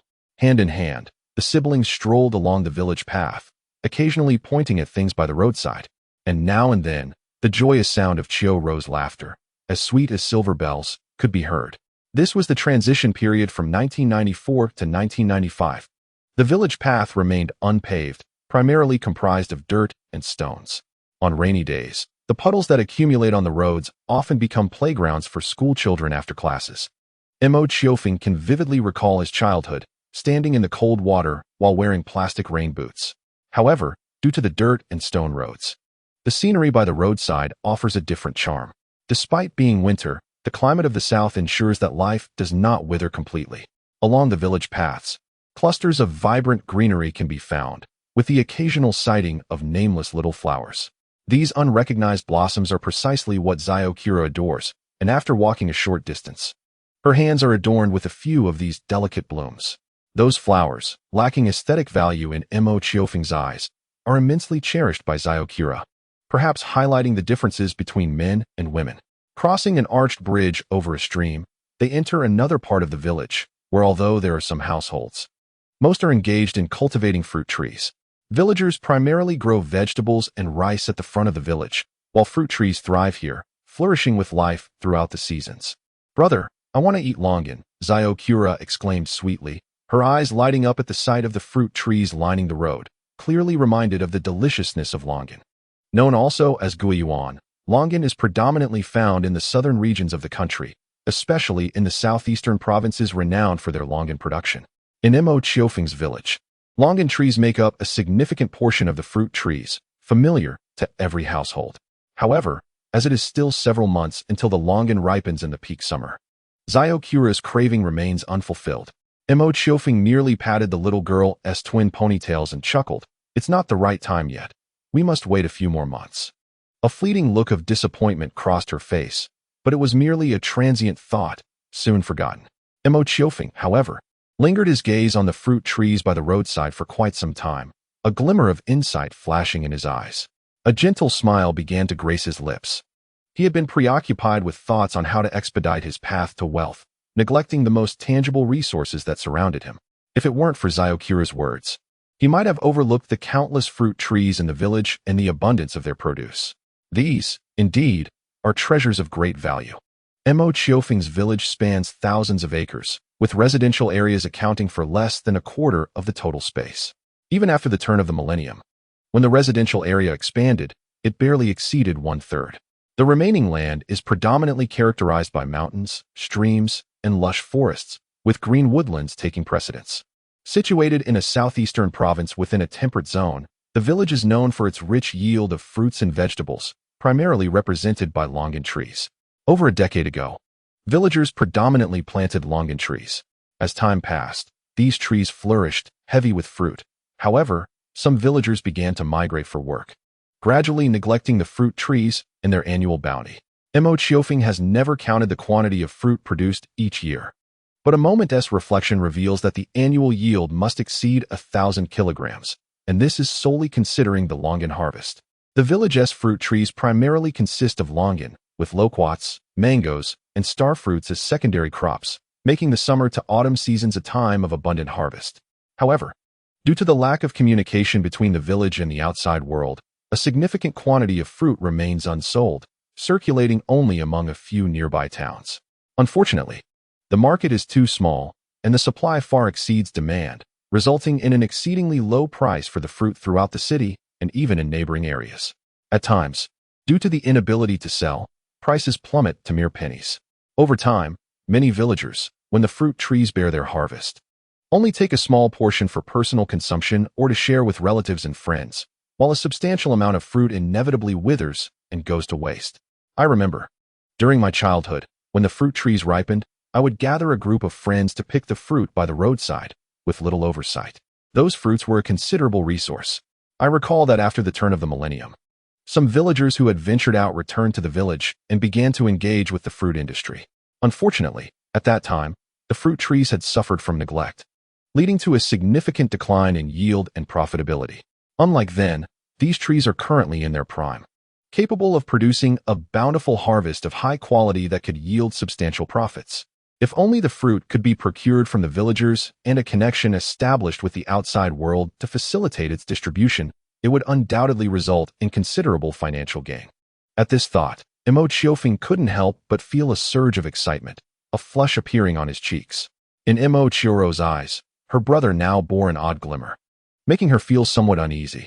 He must be contemplating something mischievous. Bad brother, After a while, noticing that Mo Qiofeng was still lost in his thoughts, Mo Qiourou tugged at his sleeve, pouting, brother. Mo Qiofeng snapped back to reality, turning to look at Mo Qiourou, only then realizing he had neglected the little girl while preoccupied with thoughts of the fruit trees. What's the matter, Xiaowen?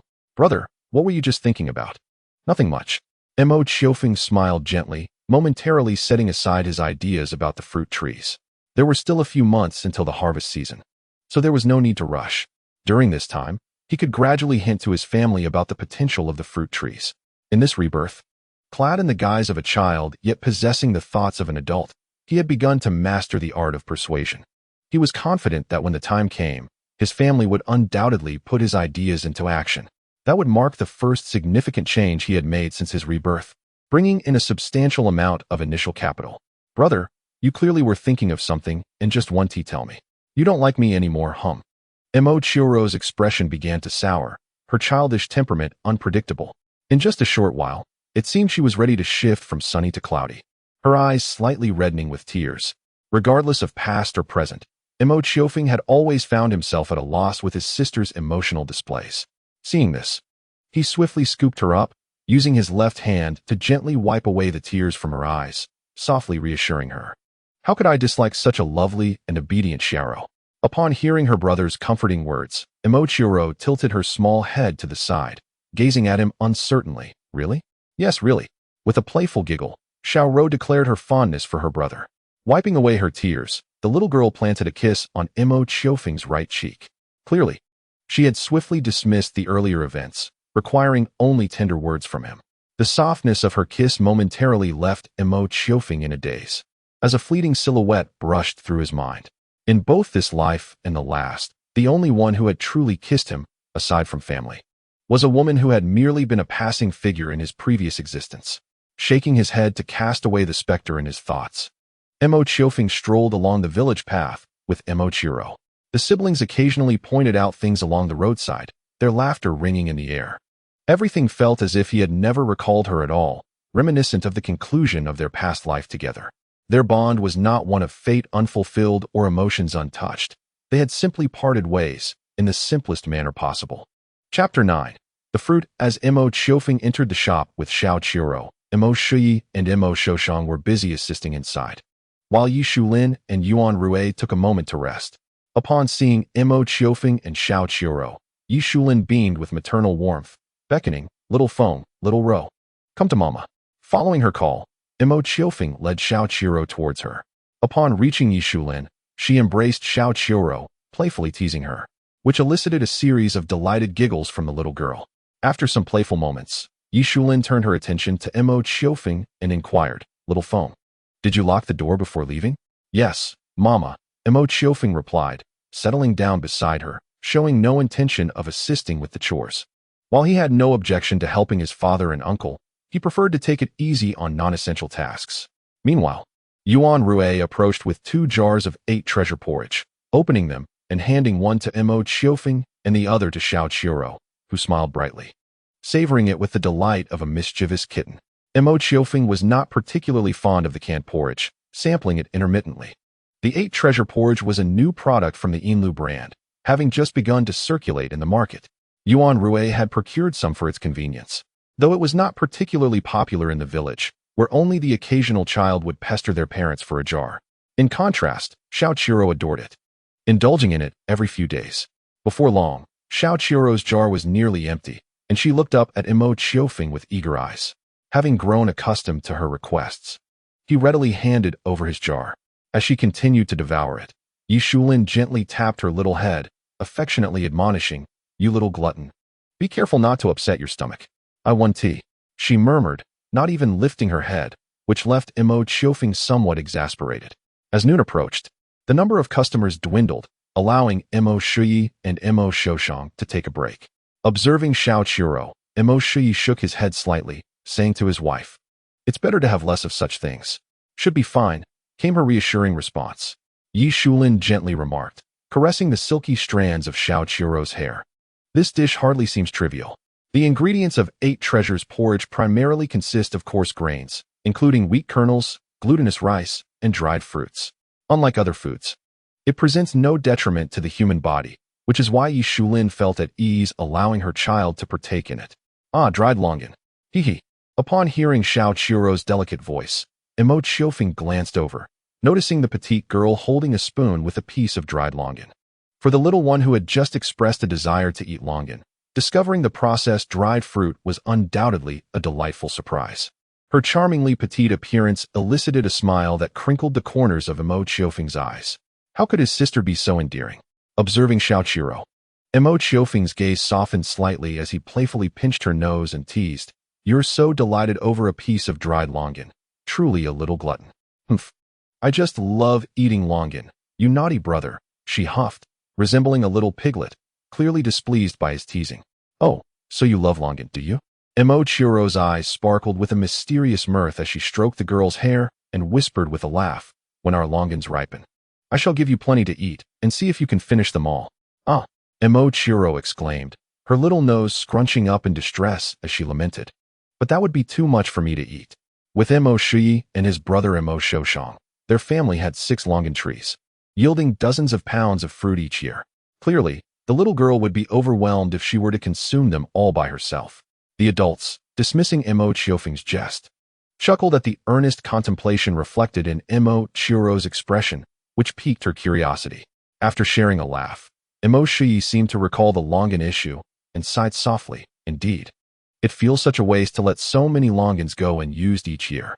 Their family had few relatives outside, and even after consuming their share, a considerable surplus remained, which often ended up discarded after some time. Mo Shuyi's lament was evidently rooted in regret over last year's discarded longans. "We're somewhat fortunate," Mo Xiaoshang interjected, shaking his head and pointing out, "Uncle Yang's family has over a dozen longan trees, and they waste an even greater amount each year. With everyone having their own, they cannot share as gifts, nor can they sell them, resulting in wastage." Mo Shuyi did not refute this, merely sighing in silence. "But why can't they sell them?" Over here, Mo Qiourou feigned innocence, looking up at his father and continuing, "Isn't it just like selling things in a store?" "You wouldn't understand," Mo Shuyi replied, ruffling his son's hair. Initially reluctant to explain, he noted the growing curiosity in Mo Qiourou's eyes and said, "The villagers all have plenty of longans themselves and are unsure how to utilize them.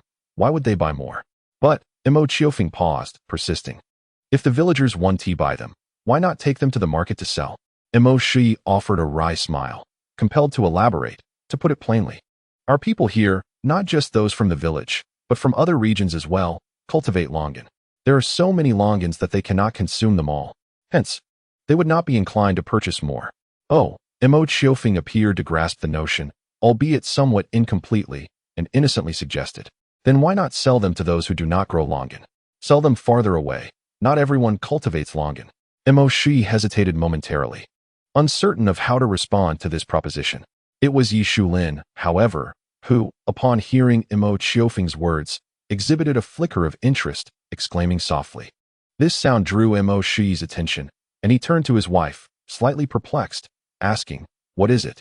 After glancing at Mo Qiourou, Yi Shulin paused before articulating, "What Xiaofeng just said about selling to those who do not grow longan seems like a rather promising idea." "What?" Mo Shuyi was taken aback for a moment, but quickly regained his composure, frowning as he replied, "Are you suggesting we sell longan?" "Indeed," Yi Shulin nodded, gradually expounding amidst the curious gazes of Mo Qiourou and Yuan Rui. It is well known that our village, along with several nearby ones, produces a surplus of longan each year, aside from what we consume ourselves. Since every household has their share, it becomes quite challenging to sell the excess, even when sold. The prices are exceedingly low. Therefore, why not attempt to resell these longans to other cities or even provinces? Trade inherently thrives on buying low and selling high. If we procure longan at a lower price here and sell it at a premium elsewhere, it stands to reason we would turn a profit. Not only longan, but other fruits such as mangoes and loquats could be treated similarly. Yi Shulin hesitated for a moment before adding, "The only issue is that finding buyers may prove difficult. It might require considerable effort to travel through several urban districts." Upon hearing Yi Shulin's words, Mo Qiourou, and Yuan Rui exchanged contemplative glances, each lost in thought. Having acquired experience in running a store, they had developed a keen interest in business, and Yi Shulin's proposal regarding the fruit appeared to present a viable commercial avenue. If executed correctly, substantial profits seemed inevitable. No one understood the fruit situation in the village better than they did. Each year, an estimated 1/3 of the total yield went to waste. Should they engage in buying low and selling high, the margin could yield significant returns. Yet, as Yi Shulin pointed out, locating buyers was no easy feat and could entail traversing multiple urban areas or even crossing provincial borders. This evidently presented a daunting and potentially thankless task. "I believe the city is a promising option," Mo Qiourou suggested after a brief pause. "The city has been developing rapidly in recent years. It may be easier to find buyers there." While the village's connection to the outside world was somewhat limited, there were still individuals among them who kept abreast of current events. The city's growth within the province was indisputable, rendering it an optimal market. If they were to pursue this plan, seeking buyers in the city would undoubtedly simplify matters. Moreover, identifying the right individuals to seek out buyers would be crucial. All four recognized this, so they refrained from making hasty decisions. With the sun now high in the sky, marking the time for lunch, they temporarily closed the small shop to return home and manage their affairs. As the smoke from the cooking dissipated, Mo Qiourou returned home, signaling the commencement of lunch. On the dining table lay a plate of greens, a dish of stir-fried pork with green peppers, a serving of braised pork, a plate of potatoes, and a bowl of pork rib soup. This was undoubtedly the most sumptuous lunch in years, and even before they began to eat, both Mo Qiourou and Su Xiaowen were salivating. Even Mo Qiufeng, accustomed to the delicacies of the modern world, found his appetite significantly heightened. The improvement in their family's economic situation had undoubtedly yielded gratifying results, further solidifying Mo Qiufeng's resolve to transform their lives. After the lavish luncheon, Mo Qiourou and Mo Qiourou set out to find their friends, while Mo Qiufeng initially intended to stay behind, but ultimately decided to join them. Having somewhat neglected his companions, he felt it necessary to engage in some merriment as the eve of the new year approached. As for the matter of the fruit trade, he believed that after their recent entrepreneurial endeavors, the adults from both families had more or less settled on the decision to engage in this business, leaving only the selection of a seller to address. Just as Mo Qiufeng had anticipated, after some deliberation, the couples Mo Qiourou and Mo Xiaowen resolved to proceed with the fruit trade, leaving only the task of finding a buyer. "I believe it is more fitting for me to undertake this," Mo Qiourou asserted. "As the eldest, I have experience beyond the province, and I am more familiar with the route. Moreover, some of my high school classmates reside outside the city, providing a certain level of assurance." As women, Yi Shulin and Yuan Rui did not dispute this, well aware that seeking buyers outside the province was not suited for them. The decision would ultimately rest between Mo Qiourou and Mo Xiaowen. "Brother, allow me to go," Mo Xiaowen interjected after a brief pause, continuing. "Your work at the power plant is quite significant, and taking extended leave could be detrimental. My responsibilities at the factory are not as crucial, so a temporary absence would not pose any issues." Mo Qiourou furrowed his brow, struggling to find a compelling counterargument. Indeed, there were only a few electricians at the plant, and any urgent matters would be difficult to manage. Furthermore, the power plant controlled the electricity supply for 3 towns. Even if he wished to take leave, his superiors would likely not permit an extended absence. Moreover, Mo Xiaowen paused, and with a bright smile under Mo Qiourou's gaze, he remarked, "I must be given the opportunity to broaden my horizons, mustn't I?" Mo Qiourou was taken aback for a moment before helplessly chuckling. "You rascal. Rest assured, brother, I will certainly fulfill my mission. Let us first negotiate the purchase of fruit with the villagers, Mo Qiourou concluded decisively. However, the three present understood that negotiating with the villagers regarding the fruit purchase would not be problematic. It would merely require some time to discuss with each family. As for the choice of who would seek buyers, it was undoubtedly Mo Qiourou who would be the right fit. Chapter 10.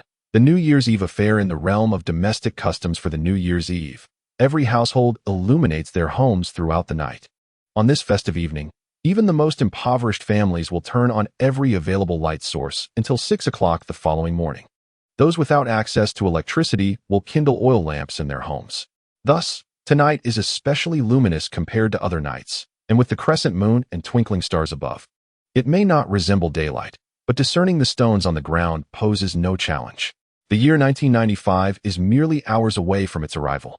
At this hour, the village roads remain unlit, yet the glow from myriad homes and the twinkling stars provide ample illumination, allowing the children to frolic freely without the apprehension of adult reprimands. After dinner, Mo Qiufeng, Mo Qiourou, and Mo Qiourou stepped outside in search of playmates. Typically, the trio's friends scatter in different directions, but on this particular night, the village's children united, disregarding age as they engaged in spirited play. Venturing outdoors, they arrived at a nearby clearing where a group of children was already engrossed in merriment, occasionally igniting firecrackers and fireworks. In 1995, such delights were not commonplace, had it not been for a small shop receiving a fresh supply. This group of children might have had to wait another year or two to experience these pyrotechnic wonders. Even now, those who purchased fireworks generally hailed from more affluent families, able to indulge in the luxury of showcasing these dazzling displays before their peers. Most of the children here were around 5 or 6 years old, with only a smattering of 7 or 8-year-olds and a few younger ones. In the village, children above the age of 8 were considered youths, often gathering in separate groups elsewhere for their own revelry, while those under 4 were understandably kept indoors by their parents. This age range perfectly encompassed the friends of the Mo siblings, with the exception of a couple of older boys. The rest were familiar playmates. Upon noticing the arrival of Mo Qiufeng and her siblings, the children erupted in joyful noise, calling out to them with an array of playful exclamations. Mo Qiourou, ever the lively spirit, dashed ahead into the throng, laughing and engaging with the others. Mo Qiufeng shook her head slightly, following closely behind with Mo Qiourou to greet their friends.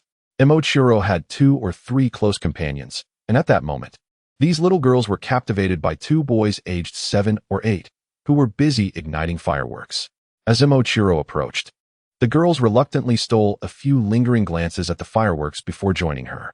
In this boisterous night, Mo Qiufeng felt uneasy about letting Mo Qiourou stray too far. So even when they merged with their friends, she remained within 5 meters of her sister. Consequently, Mo Qiourou clustered with the more boisterous 4-year-olds, while Mo Qiufeng gravitated toward those around 4 or 5 years old, naturally assuming a leadership role among them. Nearby, Mo Qiourou and the little girls conversed softly, while the 2 older boys seemed somewhat isolated, having initially attracted attention with their fireworks, but now watching as the Mo siblings drew the crowd away. After exhausting their supply of fireworks, the younger of the 2 boys cast a few glances at Mo Qiufeng before whispering to his slightly older companion. The latter's eyes lit up, and after a few murmured words, the duo made their way toward Mo Qiufeng, engaged in a lively exchange with her friends. Mo Qiufeng narrated enchanting tales and intriguing snippets of knowledge, reminiscent of the classic Journey to the West, with her companions listening intently. For Mo Qiourou, who has been reborn into this world, these matters are trivial, yet they remain shrouded in mystery and wonder for his companions, who listen with rapt attention, occasionally revealing glimmers of admiration in their eyes. Given Mo Qiufeng's more than 20 years of experience since his rebirth, winning over these young friends is a mere trifle. A few casual remarks suffice to elicit their unwavering reverence. While such actions may not yield a profound sense of accomplishment, witnessing the innocence of his companions in their youth is undeniably delightful. In the future, he could easily tease them about their present selves. As more and more children gathered around Mo Qiourou, curiosity inevitably spread among the nearby youngsters. First, Mo Qiourou and her friends joined the group, followed by the lively children from Mo Qiourou's side.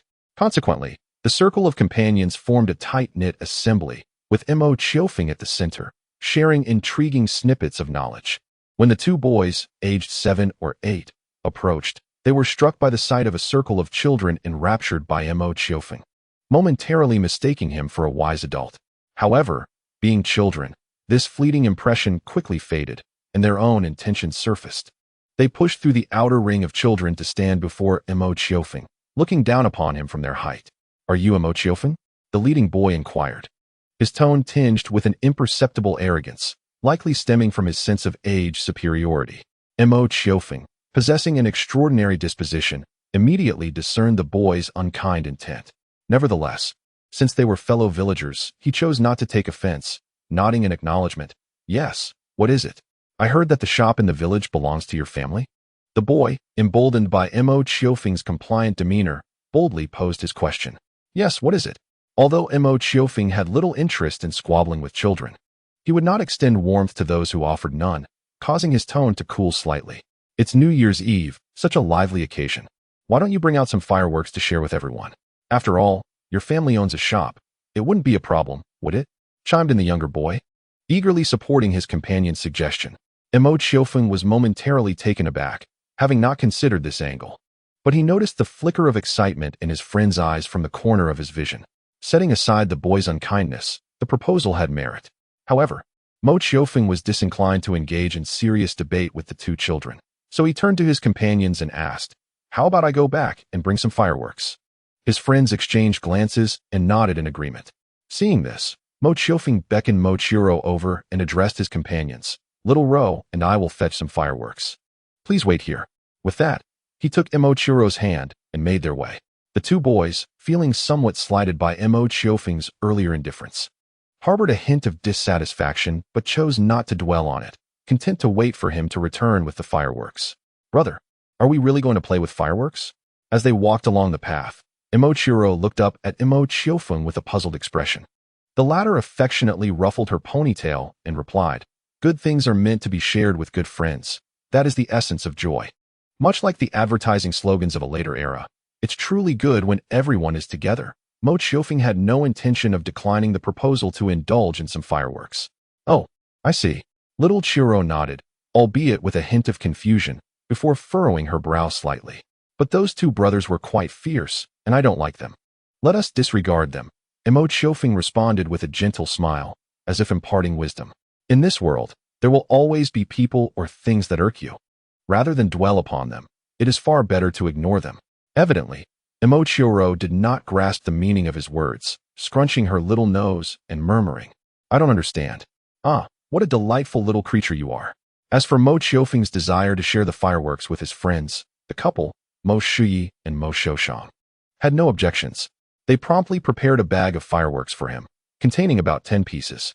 This assortment included firecrackers, glowing sparklers, and other delightful varieties, all contained within a package roughly the size of a soccer ball, which Mo Qiourou easily carried with one hand. Upon returning to the gathering, the two boys, who had been waiting impatiently, rushed over as soon as they spotted Mo Qiourou. They snatched the bag from his hands and eagerly rummaged through it, quickly taking out their favorite types of fireworks before dashing off to enjoy them, with one hand holding on to Mo Qiourou and the other grasping the bag.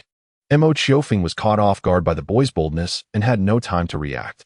By the time he collected his thoughts, the boys had already taken nearly half of the fireworks and were off to one side to set them off, leaving only the discarded bag and some scattered fireworks on the ground. Mo Qiourou's brows knitted in displeasure as he cast a disapproving glance at the impudent boys, a flicker of dissatisfaction evident in his eyes. At that moment, he felt a gentle tug on his hand. It was little Qiourou, crouching down to gather the fallen fireworks, which caused his arm to sway.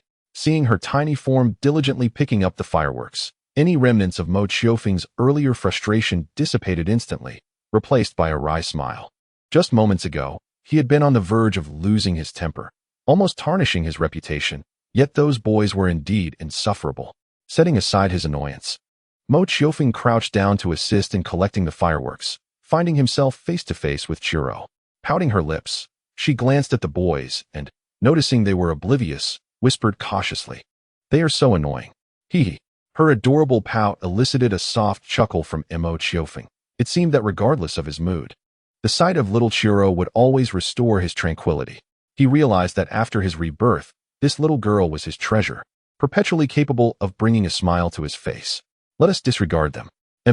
At that moment, their companions hurried over to assist the pair in collecting the fireworks. Though they were not the main characters in this unfolding drama, they could only express their disdain for the two boys, labeling them as quite unpleasant. After a while, Mo Qiufeng's discontent had all but faded. He shook his head and declared, "Let us forget about them. We shall focus on our own fun." Regrettably, just as this group of young companions was delighting in fireworks while listening to Mo Qiufeng narrate stories, the two boys had already exhausted their supply of fireworks and approached. The leading boy continued to gaze up at Mo Qiufeng and said, "Hey, go fetch some more. That little bit is hardly enough for play." His tone prompted Mo Qiufeng to narrow his eyes slightly, rising from his perch on the stone, standing almost at the same height as the boy. "Do you wish to repeat that? What? Did you not hear me clearly? Allow me to inform you." However, the boy found himself at a loss for words under the steady gaze of Mo Qiufeng. He felt an overwhelming sense of trepidation, unable to continue speaking. That look, seemingly calm, concealed a sharpness capable of captivating one's very soul, penetrating his heart and instilling immense fear. After all, Mo Qiufeng was a reincarnated individual.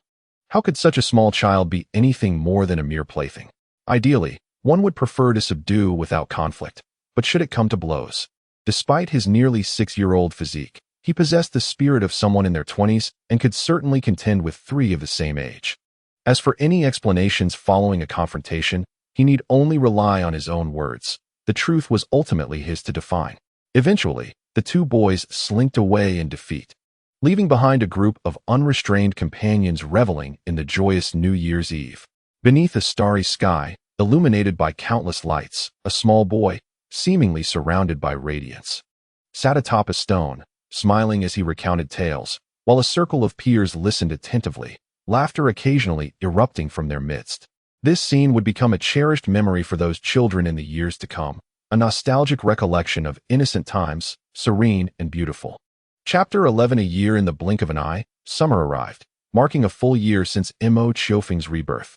Over the course of this year, Mo Qiufeng had fully integrated into his current life, with only a handful of fleeting moments of confusion in the dead of night reminiscent of his prior existence.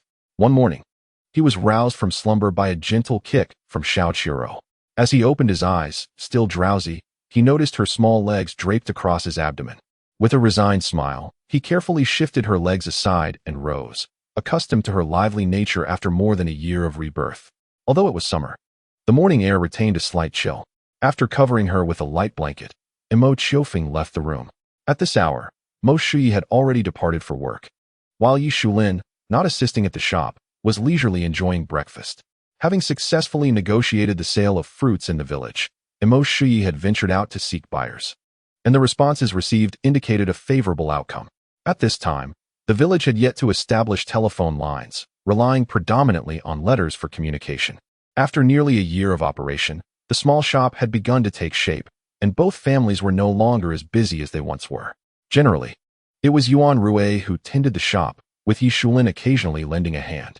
Upon seeing Mo Qiufeng emerge from his room, Yi Shulin set down her chopsticks and softly inquired, "Xiaofeng, has your sister woken up?" Mo Qiufeng shook his head, "Not yet." "Oh," Yi Shulin nodded. "You should wash up. I will go wake your sister." "All right," he replied. After Mo Qiufeng had finished his morning routine, Yi Shulin emerged from the room, cradling little Qiourou in her arms. The little girl nestled against her mother, her sleepy eyes gazing at Mo Qiufeng, and she chirped, "Good morning," giggle. Mo Qiufeng couldn't help but smile at her mispronunciation, replying, "Good morning, little lazy cat." This remark seemed to ignite a spark in the little girl, as she immediately opened her eyes wide, pouting and glaring at him. "You're the little lazy cat, brother. You're the little lazy bug." The adorable display elicited soft laughter from both Mo Qiufeng and Yi Shulin, the latter gently tapping the girl's head as if reproaching her. "Shouldn't you hurry and brush your teeth, wash your face, and eat?" Hearing this, Qiourou widened her eyes, snuggling closer to her mother, and whined, "Mommy, help me." Yi Shulin shook her head in amused resignation but obliged, taking the little one to brush her teeth, their playful banter echoing, "At this rate, you will truly become a little lazy cat. Little lazy cat is just a little lazy cat, humph." Mo Qiufeng slightly shook his head as he proceeded to serve himself at the dining table. A year had passed, and the steady income from the small shop had greatly improved the financial conditions of both families. Now, the dining table often featured meat, paired with Yi Shulin's exquisite culinary skills, making each meal a delight. Occasionally, Mo Qiufeng would venture into the kitchen himself, having overcome the initial awkwardness.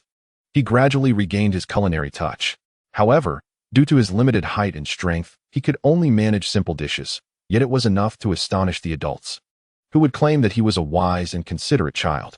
Before long, little Qiourou had finished her morning routine and sat beside Mo Qiufeng, her bowl of rice freshly served by Yi Shulin. Now 4 years old, Qiourou no longer required adult assistance to eat. As Mo Qiufeng put it, she had finally shed her clumsiness. After ensuring the two children were well taken care of, Yi Shulin settled onto a nearby cool couch to read the newspaper, occasionally glancing up to watch her son and daughter at the table, her eyes brimming with maternal affection. Meanwhile, little Qiourou, unable to reach the vegetables on the side, tugged at Mo Qiufeng's sleeve with a pitiful expression, pointing at the greens and saying, "Brother, I want to eat vegetables." Hearing her, Mo Qiufeng promptly placed 2 chopsticks full of greens into her bowl, also adding a piece of pork belly. "Ah, I don't want to eat the meat." Qiourou scrunched her nose and brows, looking distressed at the pork belly in her bowl. Despite the minimal fat content, it was still challenging for her to swallow, as she had a strong aversion to fatty meat. "No, children shouldn't be picky eaters." Mo Qiufeng gently tapped her head, continuing, "Be careful. If you're picky, you might not grow tall." "Humph." Qiourou huffed in dissatisfaction and accused him, "You're the same. You don't eat lamb, yet you criticize me." Humph. At her words, Mo Qiufeng felt a tinge of embarrassment. Indeed, as she pointed out, his aversion to lamb had reached an intense level. He recalled a time in his previous life when Yi Shulin had prepared lamb soup while he was staying at school, and upon returning days later, he immediately detected the taste of lamb in the rice. Mo Shiyi and Yi Shulin had been quite astonished, and from then on, lamb soup was always cooked in a separate pot. Understanding the indulgence of his parents, Mo Qiufeng had once contemplated altering his aversion to lamb. However, after being compelled to consume it a few times, he ultimately abandoned this notion. Moreover, this aversion became increasingly pronounced with age, to the extent that he could no longer tolerate the distinct odor of lamb. Following his rebirth, this habit naturally persisted, and it was now brought to light by his younger sister, Su Xiaowen. Of course, even when Su Xiaowen pointed this out, Mo Qiufeng would never concede, as it pertained to the dignity of an elder brother. Thus, he straightened his posture and feigned seriousness while gazing at Su Xiaowen, asserting that he was different, that he would not remain short. With that, he gestured to illustrate the height difference between them. At merely 4 years old, Su Xiaowen was naturally no match for his 6 years, and there was a noticeable disparity. Though she was inclined to retort, she found herself at a loss for words, ultimately resorting to a few reluctant hums before taking a bite of the pork belly. Mo Qiufeng, satisfied, raised an eyebrow. His little sister was indeed under his control. After their meal, Yi Shulin tidied up the dishes and addressed the 2 siblings. "Mother is going to the shop to help out. Do you wish to accompany me?" Upon hearing this, Su Xiaowen's eyes sparkled with excitement as she eagerly raised her hand, exclaiming, "Mother, I want to go." Mo Qiufeng and Yi Shulin exchanged knowing glances, understanding that the little one was enticed by the shop snacks. With a resigned shake of her head, Yi Shulin turned to Mo Qiufeng and inquired, "Xiaofeng, will you join us?" After a moment's contemplation, he shook his head, responding, "Mother, I will not go. I wish to wander about." This display of maturity did not astonish Yi Shulin. Indeed, over the course of a year, Mo Qiufeng had, through his behavior, gradually earned the acceptance of those around him regarding his precociousness. "Very well then, remember not to wander too far." "Understood, mother." In Yi Shulin's embrace, upon realizing that Mo Qiufeng would not be accompanying her, Su Xiaowen's eyes flickered with indecision, torn between following her brother to play or heading to the shop for snacks. Ultimately, her craving won out, and she chose the latter. Once outside, Mo Qiufeng meandered aimlessly along the village path for a while, as if suddenly inspired. He began to stroll in a particular direction. By the riverside, the evergreen pine tree still stood tall, its canopy shielding the sunlight and casting a cool shade below. This spot was frequently a refuge for villagers during the height of summer, as the tree provided a respite from the heat, complemented by a gentle breeze and the serene view of the flowing river. However, at this early stage of summer, the weather had yet to become oppressive, and thus, no one was present to rest there. When Mo Qiofeng arrived, tranquility enveloped the area, interrupted only by the occasional faint chirp of insects. As though sensing his presence, the pine tree's crown swayed slightly, casting shifting shadows upon the ground. Gazing upward, he longed for a clear blue sky. Settling beside the tree, leaning against its trunk, Mo Qiofeng quietly observed the expanse of blue above, feeling a serene calmness wash over him. He extended his right hand, opening his fingers, allowing playful rays of sunlight to filter through the leaves and dance before his eyes.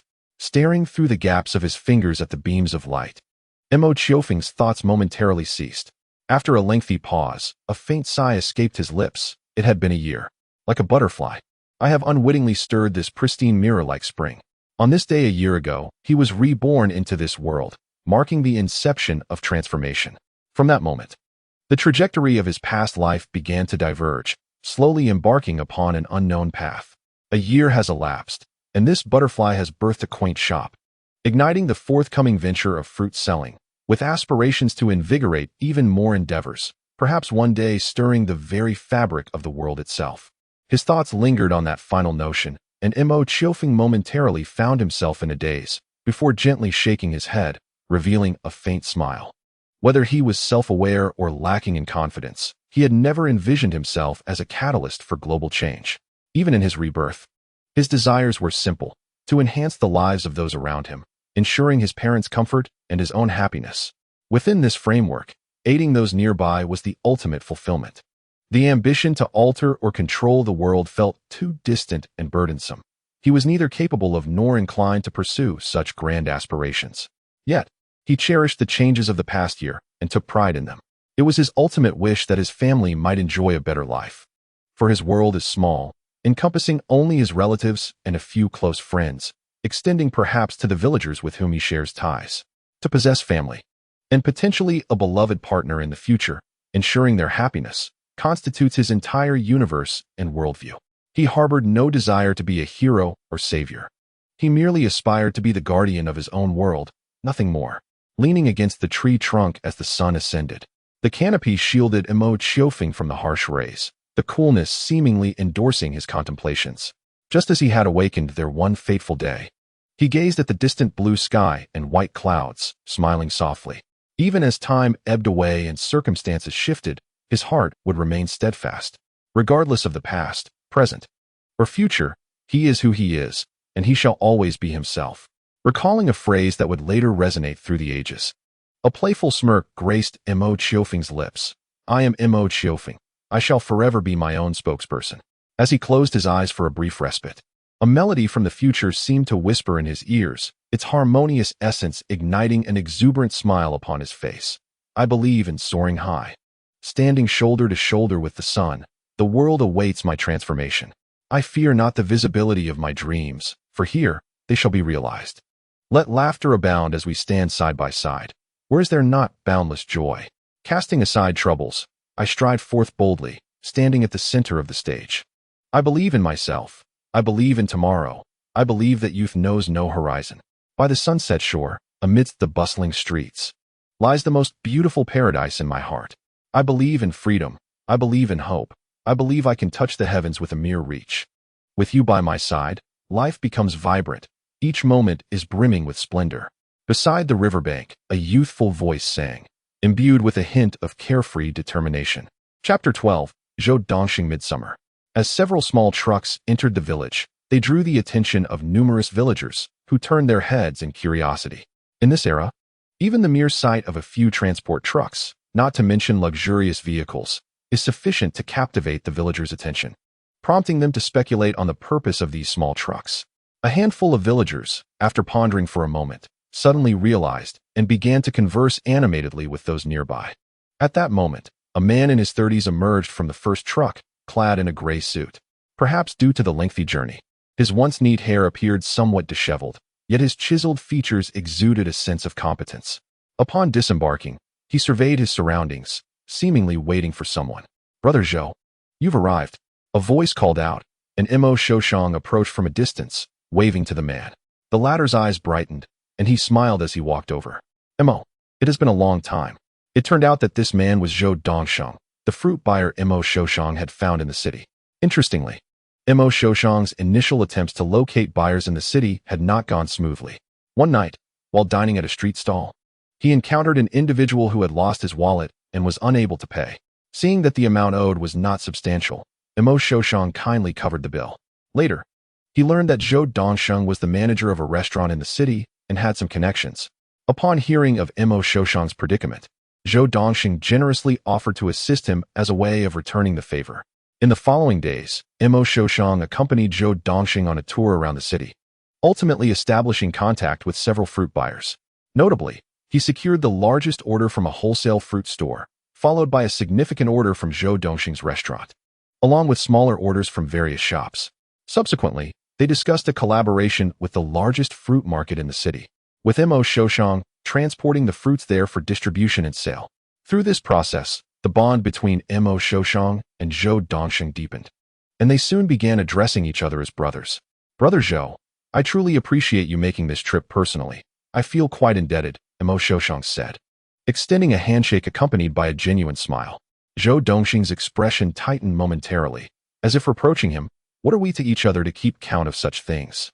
With a hearty chuckle, Mo Qiourou, acknowledging their amicable relationship, led Zhou Dongsheng towards their destination.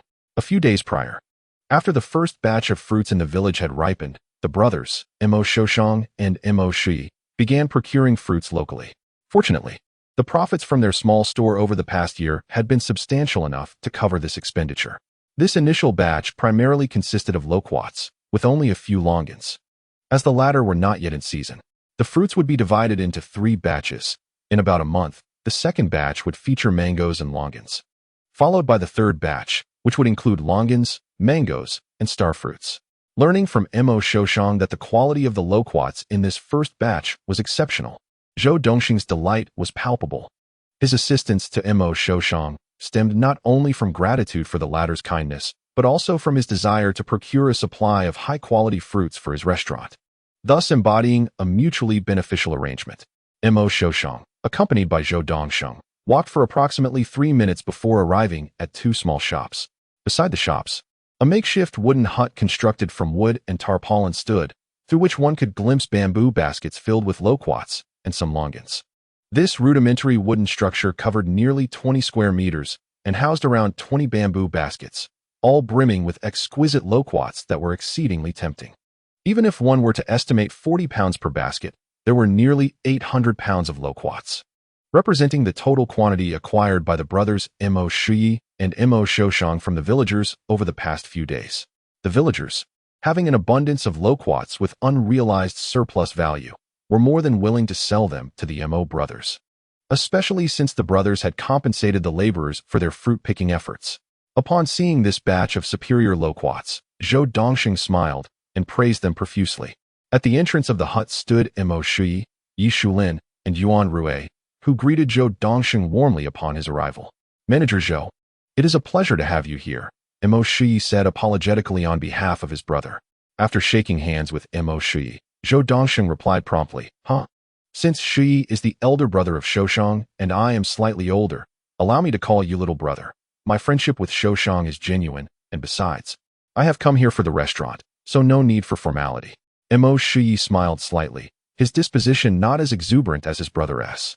And feeling a bit bashful about being called little brother, he replied, Brother Zhou, this is the first batch of fruit. Please take a look.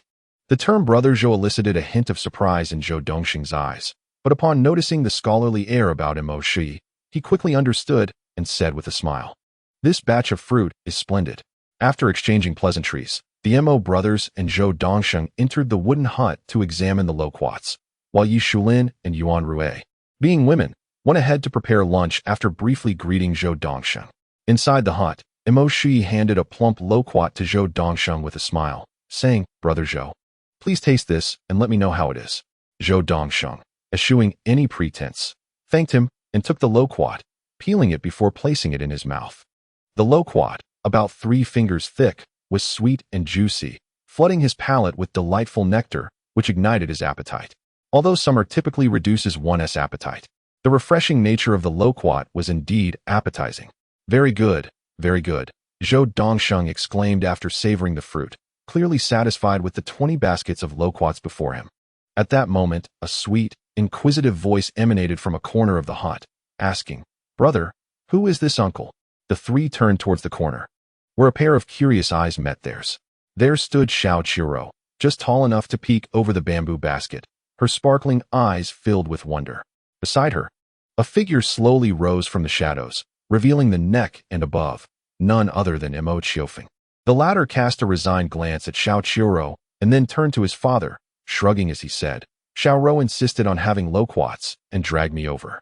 Having spoken, he took the gentle little Qiiourou by the hand and stepped out from the corner. Her cheeks were puffed up, having just stuffed a loquat into her mouth, with traces of its juice lingering at the corners of her lips and on her tiny hands. In contrast, Mo Qiufeng appeared impeccably tidy, exuding a subtle air of tranquility that set him apart from the ordinary child. In his hand, he held 3 smaller loquats, evidently selected to cater to his little sister's delicate appetite. At first, Zhou Dongxing's gaze was drawn to Qiiourou, a flicker of amusement dancing in his eyes. Such little girls often invoke a deep sense of affection, leaving no room for disdain. However, when his attention shifted to Mo Qiufeng, he was taken aback by the calmness reflected in the boy's serene eyes. Having navigated the city's complexities for several years, he had honed his ability to read people. And from this 6-year-old boy, he discerned an unflappable composure. This boy was destined for greatness. Upon unexpectedly encountering Mo Qiufeng and Mo Qiourou, Mo Shi displayed a hint of surprise, his inclination to admonish stifled by a lack of intent. Unlike the archetypal stern father, Mo Shi's affection for his children was genuine. He rarely scolded them throughout their upbringing. Thus, he could only express a semblance of regret to Zhou Dongsheng, saying, "I apologize, Brother Zhou. My discipline is lacking." "Not at all," Zhou Dongsheng replied, his demeanor unfazed, as he bent down to engage the siblings. "Little ones, what are your names?" Perhaps disarmed by his warm smile, Qiiourou, after swallowing the loquat flesh, chimed in sweetly, "I am Mo Qiourou, and today I turned 4. Mo Qiufeng added softly, "Hello, Uncle Zhou. I am Mo Qiufeng." "Oh, little Ro and little Feng," Zhou Dongsheng said, lowering himself to meet Qiourou's gaze, playfully pinching her nose. "Little Ro, are loquats delicious?" She tilted her head and nodded, murmuring, "Very delicious." "Haha. And how old is little Feng this year?" At this question, an odd sensation flickered through Mo Qiufeng's mind. The inquiry felt peculiar to him. After all, despite his soul being in its 20s, he had to respond with an innocent tone, stating he was 5 or 6 years old, which struck him as rather strange. Nevertheless, he understood the necessity of answering. So he replied calmly, "Uncle Zhou, I am 6 years old." "Oh, 6 years old," Zhou Dongsheng paused, then regarded Mo Qiufeng with an appreciative nod. What a clever child. While he was uncertain how Zhou Dongsheng perceived his intelligence, Mo Shi's face radiated paternal pride, and Mo Shi also nodded in agreement. As the subject of the praise, Mo Qiufeng remained composed, but Qiiourou, feeling dissatisfied, interjected, "Uncle, little Ro is also very clever." Her remark instantly amused the 4 present. Zhou Dongsheng chuckled, ruffling Qiourou's hair in affirmation. "Yes, little Ro is indeed very clever." His gaze then fell upon Mo Qiufeng, who bore a genuine, knowing smile, markedly different from his earlier calm demeanor. Previously, even while responding to inquiries, the boy had maintained a serene disposition, though it now revealed a hint of depth. In the presence of his younger sister, the child's smile was genuine. Zhou Dongsheng felt a stir within, and a glimmer of amusement flickered in his eyes. This child was indeed unlike the rest. After several exchanges, Zhou Dongsheng declined Mo Shi's proposal to dine here, loading the fruits into the vehicle before departing with Mo Qiufeng. They needed to hasten back to the city to deliver the fruits to the market. Any delay could undoubtedly impact their sales. Before leaving, Zhou Dongsheng looked at Mo Qiufeng and said with a smile, "Xiaofeng, do come visit Uncle Zhou sometime." Unaware of the underlying meaning, Mo Qiufeng simply nodded in agreement. "All right, Uncle Zhou." As Mo Qiufeng and Zhou Dongsheng departed, tranquility once again enveloped the household. Due to the day's busy fruit endeavors, they had all dined at Mo Shi's home. At mealtime, Mo Qiuzhen returned from his outdoor frolic, still dusted with dirt. Just as he was about to dash inside, he was intercepted by Yuan Rui, who regarded her son with disapproval for his incessant rambunctiousness.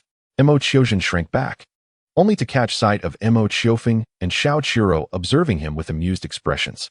Instantly, a look of dismay crossed his face. Children are often compared by adults, and Mo Qiourou's lively nature had caused him to endure the brunt of this scrutiny. In contrast, the more placid Mo Qiufeng and Su Xiaowen appeared significantly more obedient, frequently cited by Yuan Rue as prime examples to educate Mo Qiourouou. Just like now, after a reprimand using Mo Qiufeng as a model, Yuan Rue finally relented, saying, "Hurry and wash your hands for dinner." Watching her son dash away with newfound freedom, Yuan Rue shook her head and remarked to Yi Shulin, "See, Xiaofeng is much more well-behaved." Yi Shulin paused her activities, a tender smile gracing her face as she replied, "Children are all different. Xiaofeng is obedient. Xiaorou is adorable, and Xiaozhen is lively, is he not?" "Indeed," Yuan Rue nodded, then recalled something, turning to Yi Shulin, "Speaking of which, Xiaofeng is of school age now." At this, Mo Qiufeng was taken aback, realizing the truth of her words as memories of elementary school began to surface in his mind. Elementary school, middle school, university. The former was undeniably the most carefree of years. Chapter 13. Enrollment and melody. As the sweltering summer gradually waned, a new academic term commenced for the students. Shortly after 9 in the morning, Mo Qiufeng, accompanied by his mother Yi Shulin, set off to enroll in elementary school. The village school was situated at the entrance of the village, strategically positioned at the checkpoint leading to the market. Established in the 1980s, it boasted merely over 40 teachers and some rudimentary facilities. The school walls, in parts, had crumbled, while others were cloaked in moss. There were 3 main buildings, a 3-story teaching block, a teacher's dormitory, and an administrative office. If the restrooms were included, there were indeed 4 structures. In front of the teaching block lay a simple playground, devoid of lush grass, comprising merely a sandy area. At the forefront of the sandlot stood the flag-raising site, where the national flag was the most vibrant and well-maintained item on campus. Flanking the flag were 2 meager, palm-like plants. After a period of rebirth, Mo Qiufeng occasionally revisits his elementary school, reminiscing about days gone by, which has somewhat dulled the pangs of nostalgia. Yi Shulin and other parents are queued at the registration desk, temporarily leaving their children on the playground. In these times, kindergartens were virtually non-existent. Even elementary schools had not yet adopted the concept of a 6th grade until recent years, when educational emphasis led to its introduction. However, a preparatory class was still absent. It must be said that despite the school's modesty, it remains the sole elementary institution within a 100-mile radius. Consequently, local parents predominantly enroll their children here, nurturing aspirations for their offspring's success. It was not until after Mo Qiufeng graduated from middle school that a new elementary school opened in a neighboring village, a matter for the future. Seated at the edge of the playground adjacent to the teaching building, Mo Qiufeng gazes at a group of lively children, momentarily lost in thought. The passage of time has dulled his memories of elementary school. The most vivid recollections pertain to his academic pursuits. He recalls that, under the watchful eyes of his parents, his grades were commendable, consistently ranking among the top 2 in his class, often securing first place. The only regret was that achieving a perfect score in mathematics was a rarity. He often lost a point on mental arithmetic questions. He remembers his father, upon seeing his 99-point test, feeling a mix of exasperation and amusement, chiding him for his carelessness. Unfortunately, throughout his 6 years in elementary school, he could never quite overcome this tendency, graduating with a final math score of 99. Later, upon entering middle school and boarding, his academic performance plummeted to a double-digit ranking within his cohort. At one point, he fell outside the top 100 due to distractions from the internet, although he briefly regained a spot in the teens by applying himself. Regrettably, during the high school entrance examination, a misstep in language arts limited him to a secondary standard school. High school was spent at Huaqiao, where he faced minimal supervision, leading to a significant decline in his grades, at one point landing him at the bottom of his class. Had it not been for a change of class and a meticulous homeroom teacher in his senior year, it is likely he would not have managed to elevate his scores to meet the requirements for university entrance exams, astonishing his peers in the process. His university experience, much like that of most students, was rather uneventful. Reflecting on his academic journey, Mo Qiufeng squints slightly, a wry smile emerging at the corners of his lips. In his previous life, he had indeed ventured further down the path of academic decline. However, Rebirth did not guarantee a newfound zeal for learning. In truth, the educational system in his country had transformed him from an innocent child into an adult disenchanted with academia over the span of a decade. To put it plainly, he harbored no fondness for the national educational policies, nor the notion that schooling equated to a prosperous future. Nevertheless, as one who has been reborn, he has already gained an advantage. Should his academic performance falter compared to his disheveled past, he would be unable to reconcile with himself. In reality, it is quite simple. The knowledge from elementary and middle school is largely superficial and easily grasped, while his affinity for the humanities in high school, coupled with excellent memory retention, rendered him unafraid of challenges. The only subjects that posed difficulties were English and geography. In his previous life, upon leaving middle school, he inexplicably developed an aversion to the English language. Perhaps it was the teaching methods of his female English instructor, replete with spelling drills, rote memorization, and pop quizzes, that ignited a youthful rebellion within him. It could also be that he inherently disliked foreign languages, as he had always favored classical literature. As for geography, it had long been a source of muted sorrow in his heart. In truth, even now, he could scarcely recall how many provinces his country possessed, let alone the number of cities within his own province. Moreover, he was utterly directionally challenged, perpetually bewildered by the cardinal points. He could only discern east from west during sunrise and sunset, while north and south remained a constant mystery. In his past life, this became a frequent subject of jest among his peers. Nevertheless, he resolved to take life one step at a time, with nearly a decade remaining before high school, deeming it unnecessary to overthink matters.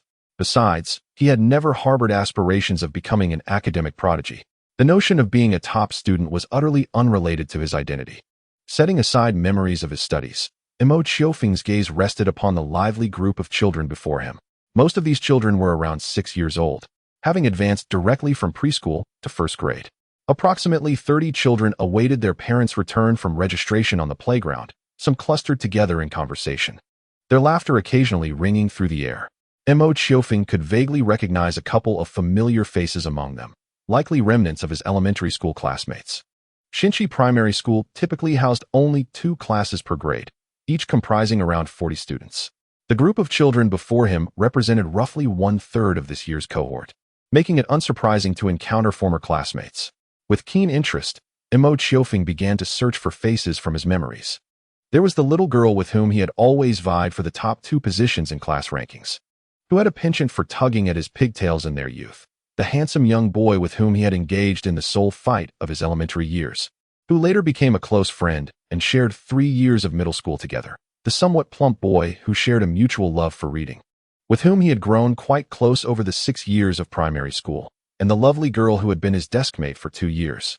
As each slightly familiar visage came into view, the pages of memory began to unfurl, akin to scenes from a silent film playing out before him. Time flowed silently, rendering memories in shades of black and white.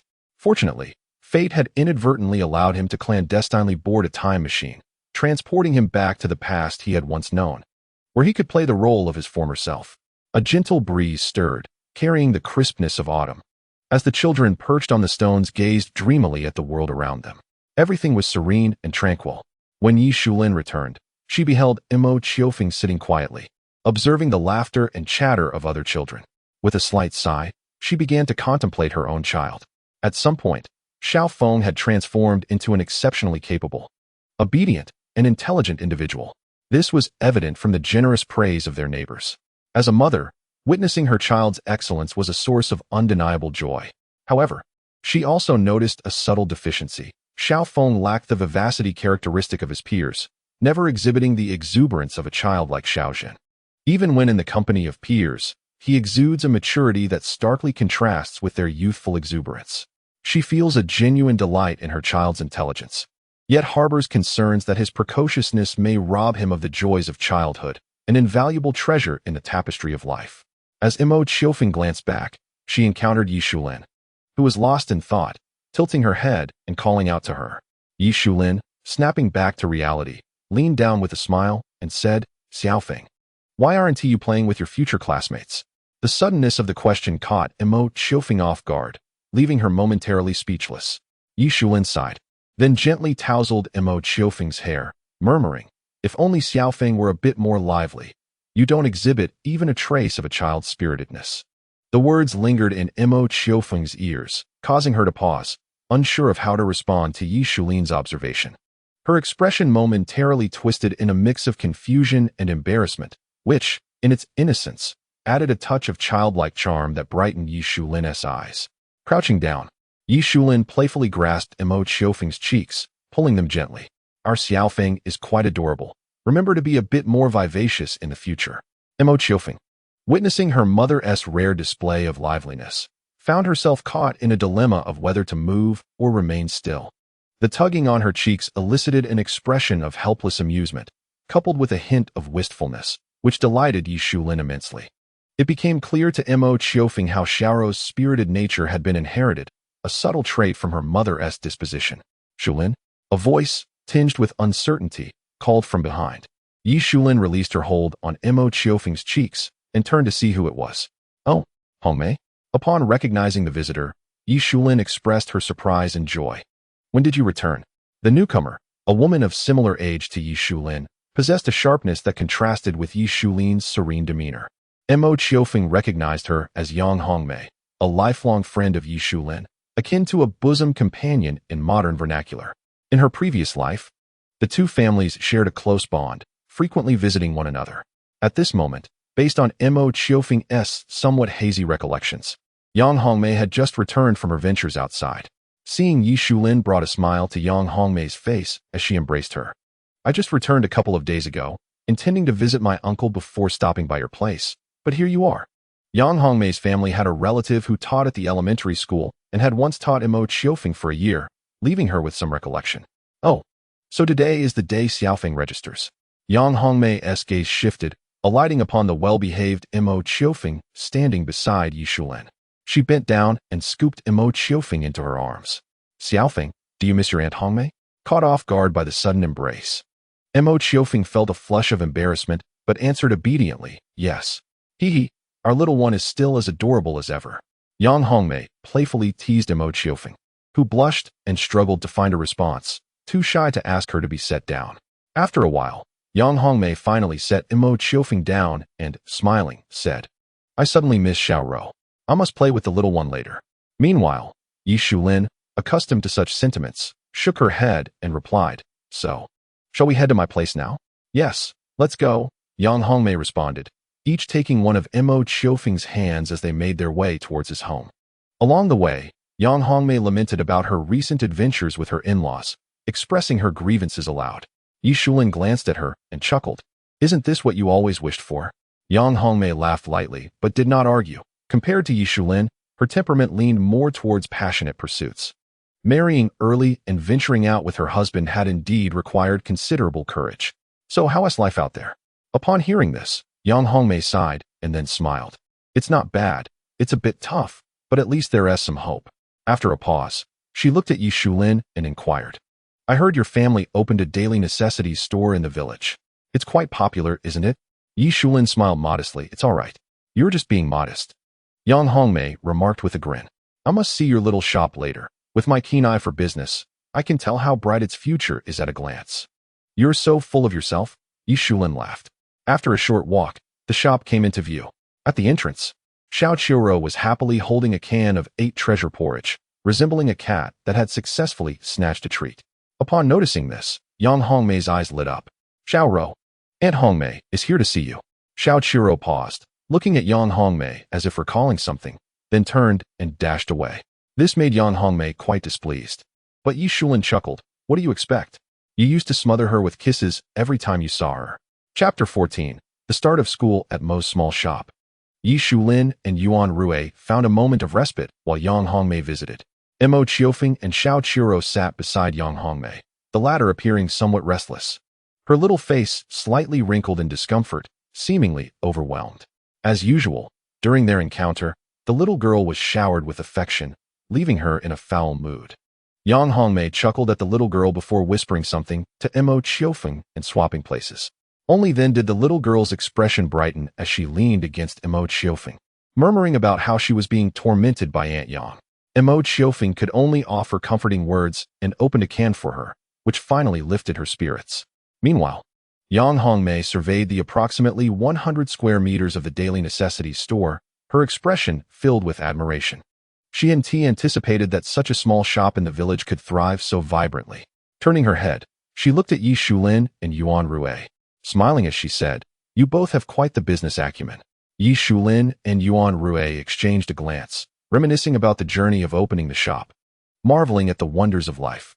To think, if it weren't for Xiaofeng's suggestion, I might have hesitated, Yi Shulin recalled, glancing at the quietly seated Mo Qiofeng. Her face adorned with a proud smile, evidently pleased with her child. "Oh." Yang Hongmei was momentarily taken aback, then inquired, "What has transpired?" Yi Shulin recounted the incident when Mo Qiofeng had inadvertently mentioned the elderly gentleman with the surname Chun. Afterward, she affectionately ruffled Mo Qiofeng's hair and smiled. "If it weren't for Xiaofeng's reminder, I would have worried about the shop's popularity." "Oh, that's quite good," Yang Hongmei remarked. Her brows slightly raised as she turned to Mo Qiofeng and praised, "Xiaofeng, well done. Keep up the good work." In response, Mo Qiofeng offered a shy smile, while the nearby Mo Qiourou huffed discontentedly. "By the way," Yi Shulin paused and asked, "How have you been during this time away?" When it came to discussing herself, Yang Hongmei pursed her lips and replied, "It's been a mixed bag, some hardships and some sweet moments. I've set up stalls, opened shops, worked various jobs, and after several twists and turns, I still haven't found a stable path. In a word, it's been tough." Yi Shulin chuckled lightly. "I see you're rather enjoying it. Just by looking at you, it's clear that you and your partner are doing well. So, do you still oppose my matchmaking efforts with Wenji?" Wenji was Yang Hongmei's husband, whose family name was Zhang. Years ago, it was Yi Shulin and a group of friends who had orchestrated the union between Yang Hongmei and Zhang Wenji, at a time when Yang Hongmei had been somewhat skeptical of him, which prompted Yi Shulin's comment. Yang Hongmei laughed softly. "You always bring up the past. Wenji, well, he's just a bit of a dullard." Her tone, however, did not refute Yi Shulin's assertion. "You are blissfully unaware of your own happiness," Yi Shulin casually remarked before asking, "So, how long are you back this time?" "I'm not sure. Perhaps a few weeks, or even a year or two," Yang Hongmei replied, shaking her head. "I'll return to the grind whenever I find a promising opportunity." "I truly envy you," said Yuan Rue, pouring tea and smiling, as Yi Shulin nodded in agreement. "Oh." Yang Hongmei raised her eyebrows playfully, glancing at the two women. "Really?" However, her question went unanswered. Each individual has their own definition of happiness. For Yang Hongmei, sharing a life with her husband as he ventures forth to carve out a space for them is bliss. For Yuan Rue and Yi Shulin, simply being together and living harmoniously with their husbands constitutes happiness. After a while, Mo Qiioshang returned from work to the little shop. He had not been scheduled to finish so early, but due to frequent absences related to the fruit incident, he had become somewhat dispensable at work. Recently, both families were debating whether he should simply resign from this job. As for the fruit situation, 2 weeks prior, the second batch had successfully arrived in the city. The two batches together had yielded nearly 5,000 yuan in pure profit, much to the excitement of both families. "Hey, Hongmei, when did you return?" Upon entering the shop, Mo Qiioshang expressed his surprise at seeing Yang Hongmei. "I came back a couple of days ago," she replied, then looked him over, noting, "You've changed quite a bit since we last met." "Haha," Mo Qiioshang responded with a smile. After a year of trials, particularly through his interactions with Zhou Dongsheng, he indeed appeared more mature, shedding the naivety of his rebirth. What had changed in him? Yuan Rue cast a glance at Mo Qiioshang and remarked with irritation, "You've nearly lost your job recently." Upon hearing this, Mo Qiioshang's expression faltered. Although it was not entirely his fault, the comment from his wife left him feeling somewhat embarrassed. "What is happening?" Yuan Rue recounted the situation to Yang Hongmei, who, after listening, shook her head and said, "In that case, why not just quit?"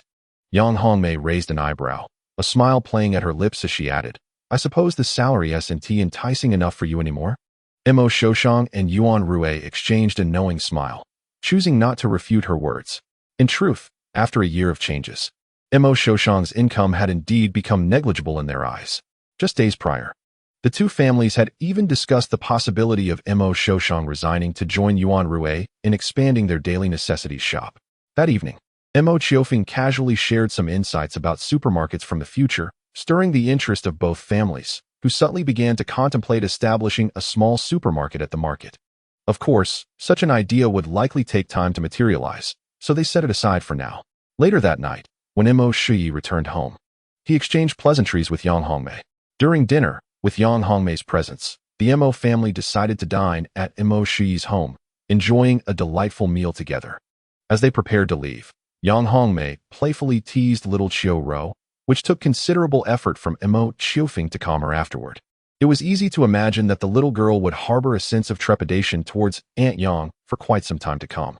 The following day, Mo Qiufeng rose early, neatly arranging his clothes, and after breakfast, prepared to head to school with his backpack. Initially, Yi Shulin and Mo Qiourou considered personally accompanying him on his first day, but given their child's cleverness, they decided against it. However, little Qiourou, rarely awake this early, was reluctant to see her brother leave for school and waited obediently for him to return after classes.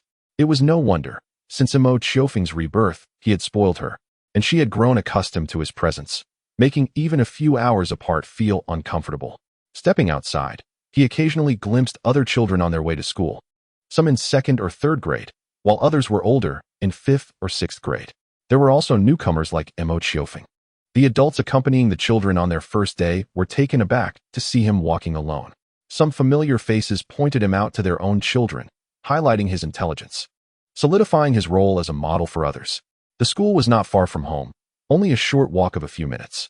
Upon entering the dilapidated gate, Mo Qiufeng couldn't help but grimace slightly. Legend had it that this gate had not been replaced since the school was established in 1980 and had never been repaired, maintaining its worn appearance all these years. In a previous life, Mo Qiufeng spent 6 years in elementary school, and the entrance gate appeared to have undergone only a single renovation. It was not until several years after Mo Qiufeng graduated from elementary school that the institution underwent a substantial refurbishment, transforming the entrance into a grand and imposing structure, which, in modern parlance, could be described as sophisticated and opulent.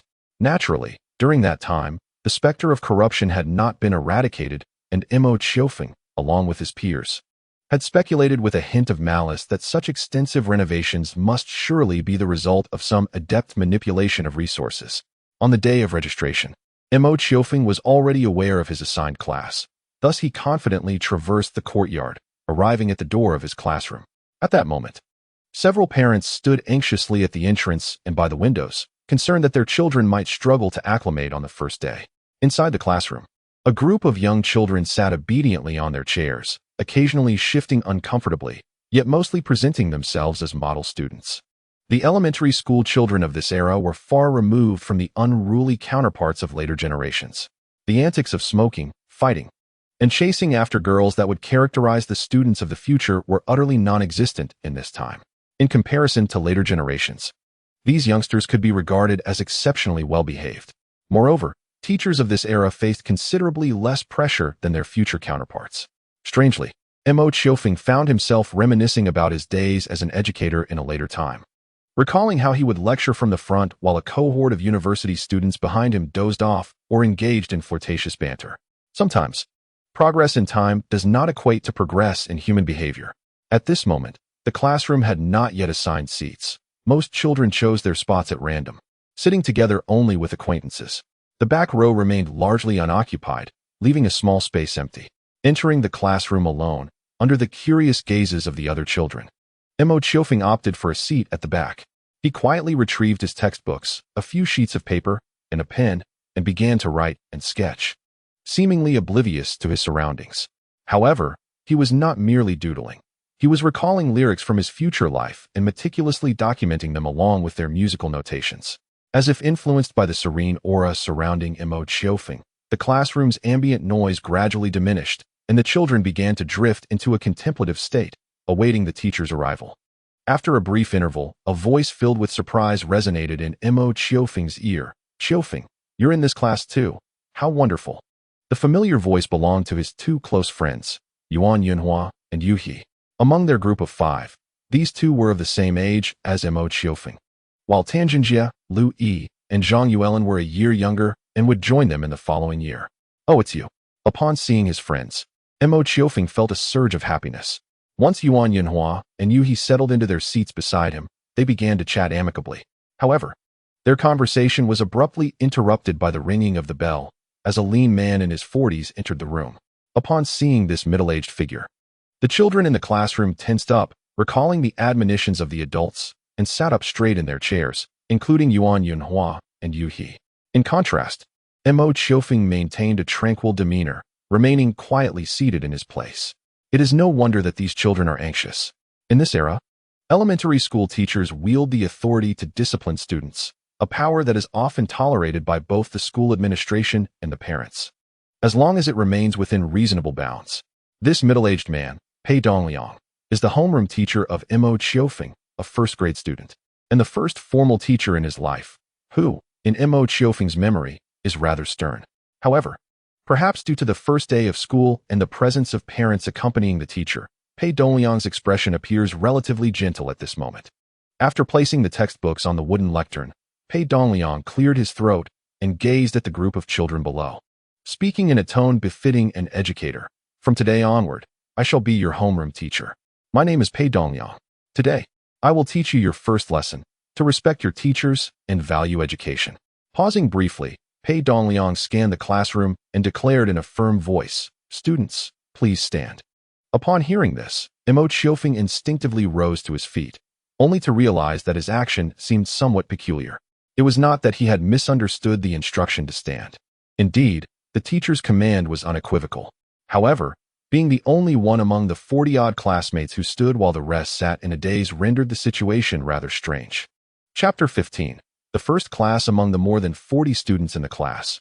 Only Mo Qiufeng stood alone, drawing the curious gazes of his peers. Even with Mo Qiufeng's temperament, he couldn't help but twitch his lips, unsure of how to respond. Well, these oblivious children. How could they ignore the teacher's command to rise and leave him in an awkward position? Truly a bunch of simpletons. On the stage, Pei Dongliang realized the oversight immediately after his words left his mouth. Until this point, he had only taught students in the 3rd grade and above, for whom the instruction to stand was perfectly understandable. However, for 6-year-olds in the 1st grade, the meaning of stand was evidently lost on them.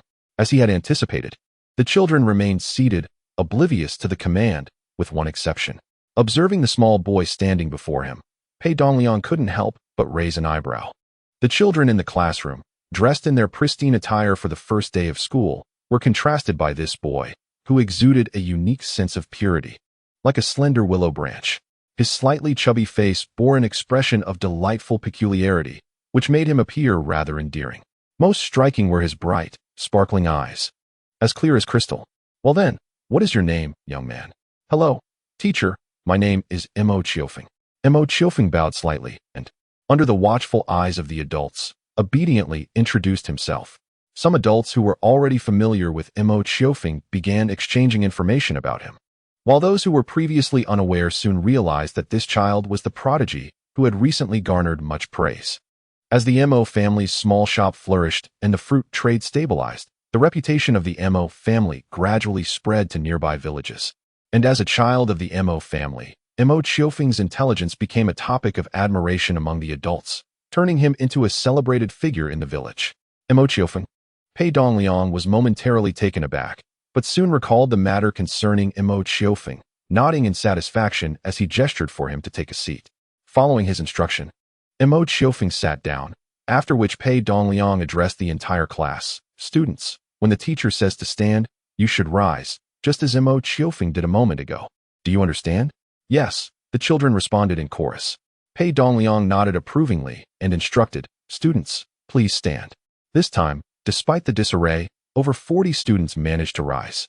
Observing the group, each child's face radiated curiosity and excitement, clearly intrigued by the content learned in this inaugural lesson. On the podium, Pei Dongliang expressed his satisfaction, exclaiming, "Excellent. Well done, everyone. You may sit down now." Once all the students were seated, he turned to Mo Qiufeng. "Mo Qiufeng, if the teacher greets the class, what should you say?" Mo Qiufeng, feeling at ease with being called upon, stood and replied, "We should say, 'Good morning, teacher.'" "Very good." Pei Dongliang paused for a moment before continuing. "Now, please demonstrate for your classmates." "You may sit down." Mo Qiufeng complied. "Mo Qiufeng, stand up." He obeyed. "Good morning, Mo Qiufeng." Mo Qiufeng responded, "Good morning, teacher."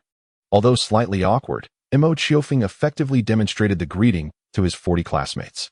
Subsequently, after several prompts from Pei Dongliang, the entire class learned this fundamental form of greeting. The children, filled with curiosity about school, exhibited no signs of impatience, all wearing expressions of excitement. Even when Pei Dongliang officially announced the commencement of the class, their faces glowed with enthusiasm. It is worth noting that prior to the official lesson, Pei Dongliang appointed Mo Qiofeng as the class monitor and designated a female student as the sanitation officer. This girl, possessing delicate features, appeared notably more reserved than the other girls, and was the same girl who had previously competed with Mo Qiofeng for the top 2 ranks. Of course, in this new life, should Mo Qiofeng fall from first place, it would undoubtedly be a source of shame for him. As for the class committee, in this era, elementary school committees typically consisted of just these 2 positions, mirroring the structure from his previous life. The only distinction was that in his past life, the 2 primary committee members were appointed after the first exam based on their rankings, whereas this time, the arrangement was altered due to Mo Qiofeng's burgeoning confidence. As the formal lesson commenced, Mo Qiofeng opened his textbook, finding the content somewhat disheartening. Pei Dongliang was teaching Chinese, and the first-grade curriculum primarily covered basic characters, heavily focused on pinyin. It was not until the 3rd grade that the textbooks would introduce simple fables and ancient poems, such as the duckling and the goose. Presently, the textbook contained merely a few characters that deeply moved Mo Qiofeng. He felt an urge to drift off or to jot down some fleeting thoughts, but regrettably, due to his earlier performance, Pei Dongliang's attention frequently shifted towards him, desiring not to leave a poor impression on the teacher during the inaugural class. Mo Qiofeng could only sit upright and attentively listen, occasionally reciting pinyin alongside Pei Dongliang. How excruciating it was! He felt as though he had endured a great ordeal. This lesson's demand for focus far surpassed that of most classes in his previous life, to the point where his face nearly froze in a mask of concentration. Yet he was compelled to maintain an appearance of diligence. When the bell rang, signaling the end of class, the previously tranquil classroom erupted into chatter as Pei Dongliang temporarily exited. The students began to discuss the enjoyment of the lesson and their discomfort with prolonged sitting. Meanwhile, Yuan Yinhua and Yu He had also persevered until the end of class. After Pei Dongliang departed, Yu He stood, rubbing his posterior, and murmured to Yuan Yinhua and Mo Qiofeng, "My backside is sore from sitting." Yuan Yinhua nodded in agreement. "I feel the same." After a moment, he turned to Mo Qiofeng, frowning, and asked, "Qiufeng, why do you seem unfazed? Do you have a larger posterior?" Mo Qiufeng's lips twitched at the comment, inwardly lamenting the unfiltered curiosity of children. "You'll get used to it," he replied. In his previous life at university, whenever a professor visited to deliver a lecture, the administration often mandated that several students from each class attend to showcase their diligence. As a member of the class committee, Mo Qiofeng could hardly escape this obligation. Sometimes, a lecture could last 4 hours without a break for restroom visits. In comparison, this class was a mere 40 minutes, nothing more than a gentle breeze. After discussing their discomfort for a while, Yuan Yinhua and Yu He shifted their conversation to the engaging aspects of the class. As they reminisced about the preceding activities, they turned to Mo Qiofeng and asked, "Qiufeng, how did you know to stand and greet?" Mo Qiofeng was jotting down some notes absent-mindedly. Having been reborn for over a year, he had recorded most of his significant and clear memories in writing, and now he merely noted things that occasionally came to mind, mostly to pass the time unconsciously.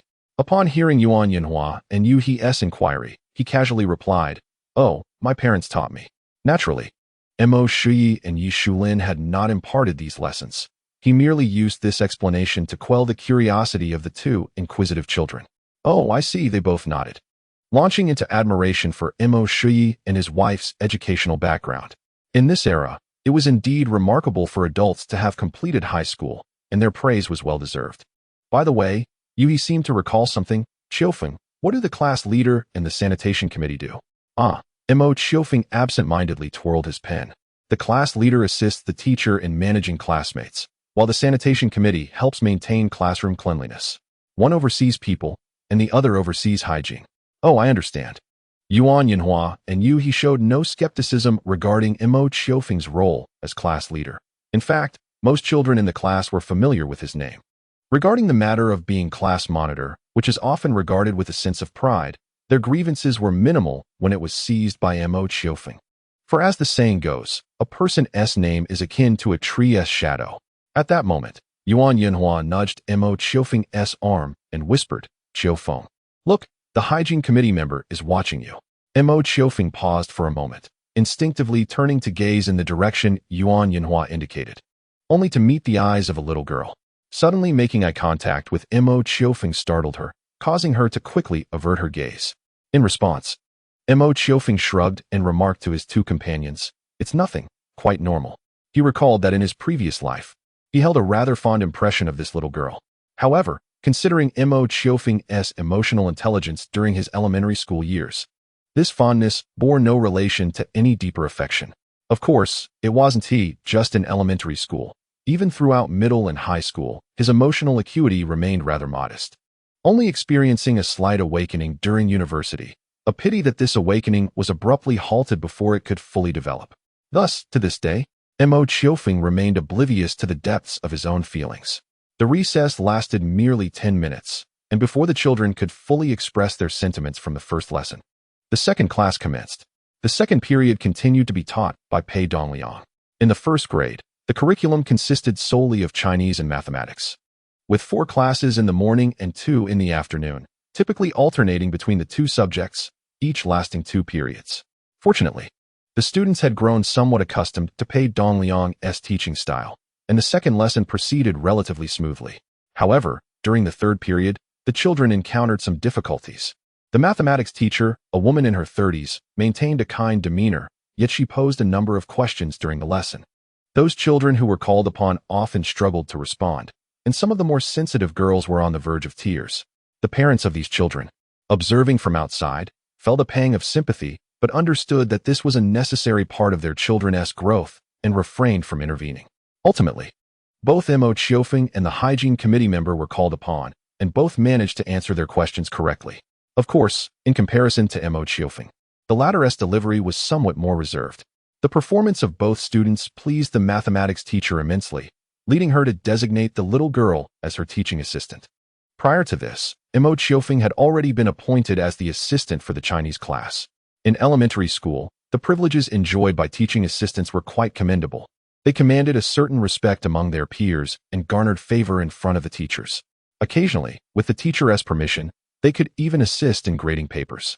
In his previous life, each time Mo Qiufeng had the opportunity to grade alongside the teacher, a thrill of excitement would wash over him, as receiving insider information was indeed a delightful prospect. After 4 periods, most students were utterly exhausted, their enthusiasm for learning greatly diminished. Only Mo Qiufeng remained unfazed, along with the little girl, who was buoyed by the attention she received. Following class, as most children departed with their parents, Mo Qiufeng and the little girl were halted by Pei Dongliang before they could leave. After calling them over, he led the two to a modest office within the teacher's administrative building. This is the office of a first-grade classroom, where besides Pei Dongliang, there is another male teacher in his 60s, the homeroom teacher of class 2.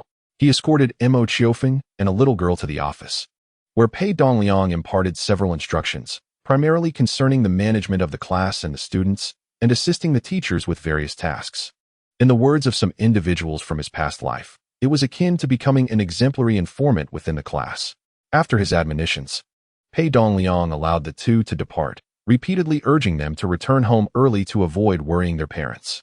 In response, Mo Qiufeng merely scoffed. As they exited the office, while Mo Qiufeng was making his way home, he heard the little girl's voice behind him. "Hello, my name is Zheng Xuanzhuan. It's a pleasure to meet you."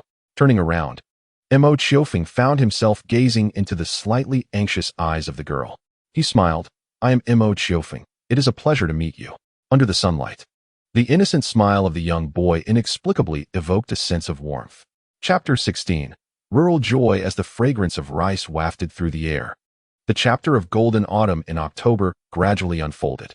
By this time, the last batch of fruits had been successfully sold, yielding a pure profit of 10,000 yuan for both families.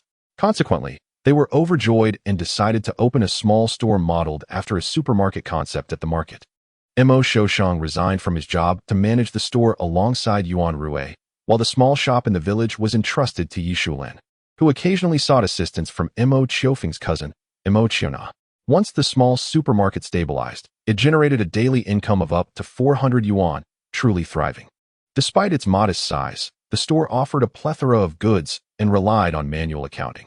Thus, the two families indulged in hiring a few employees. paying them around 10 yuan a day.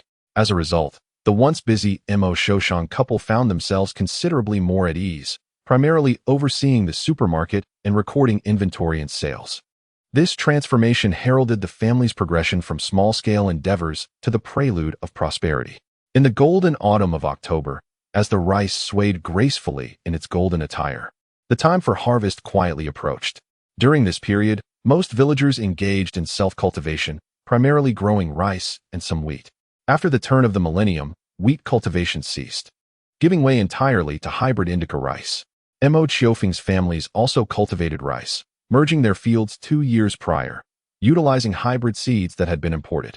Now, these hybrids showcase their advantages, with the rice being significantly more plump than other varieties. It was evident that in the coming year, customers purchasing hybrid rice seeds at the shop and supermarket would increase dramatically. However, that was a matter for the future. The immediate priority was the rice harvest. Although the recent ventures in fruit trading had yielded satisfactory returns, traditional beliefs held that harvesting grains remained of utmost importance. Seizing a free moment, Mo Qiourou and Mo Qiourou, along with their spouses, ventured into the fields to harvest rice, bringing along Mo Qiufeng, Mo Qiourou, and Mo Qiourou, the latter three merely seeking to join in the excitement. Even if they possessed the intent, the adults dismissed their small frames and would never permit them to handle the perilous sickles. By 9 o'clock in the morning, once preparations were complete, the adults from both families led the children to the rice fields.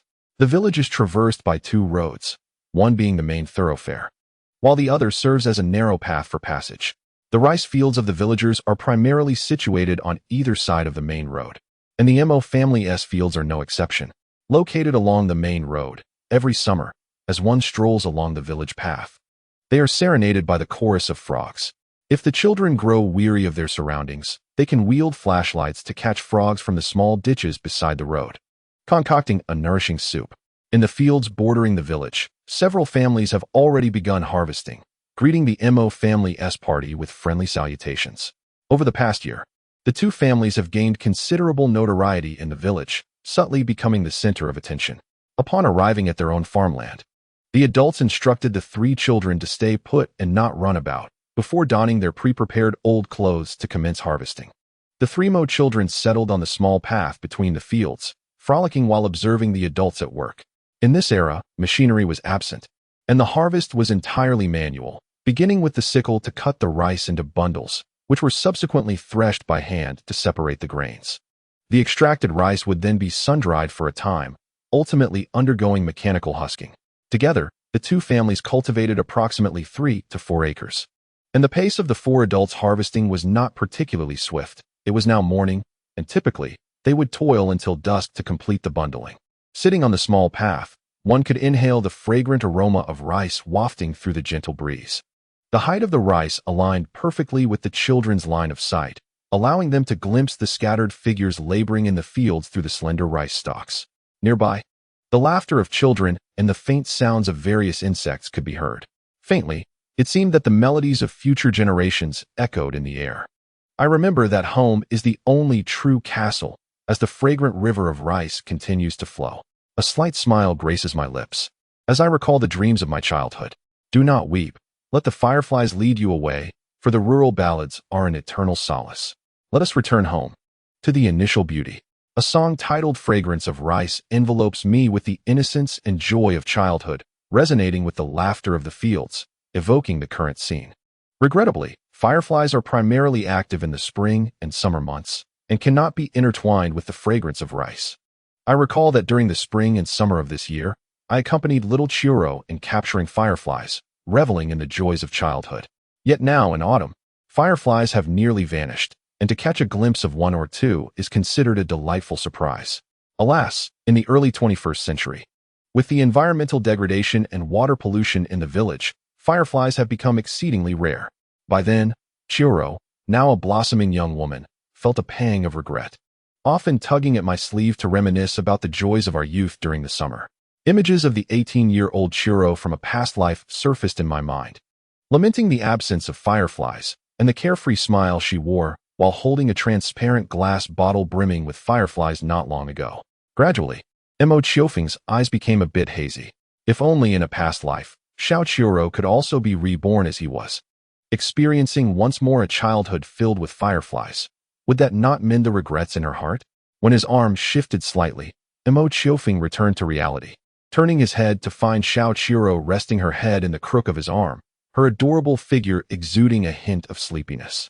It was indeed typical of the little girl to be fond of slumber, having risen early at 7 to work in the fields. It was only natural that she would feel drowsy now. A gentle smile appeared on Mo Qiofeng's face as he brushed aside the strands of hair from her forehead. His eyes slightly clouded. Only those who have undergone rebirth can comprehend the mindset that accompanies such an experience. Certainly, possessing a semblance of foresight, a wealth of life experiences surpassing those of his peers, boundless potential for growth, and the chance to start anew all come with their own burdens. Simultaneously, it instills in him an ineffable sense of solitude. Indeed, no one in this world is aware of his rebirth. Moreover, even with the opportunity to relive a life, the individuals from his past remain irrevocably different from those in his present.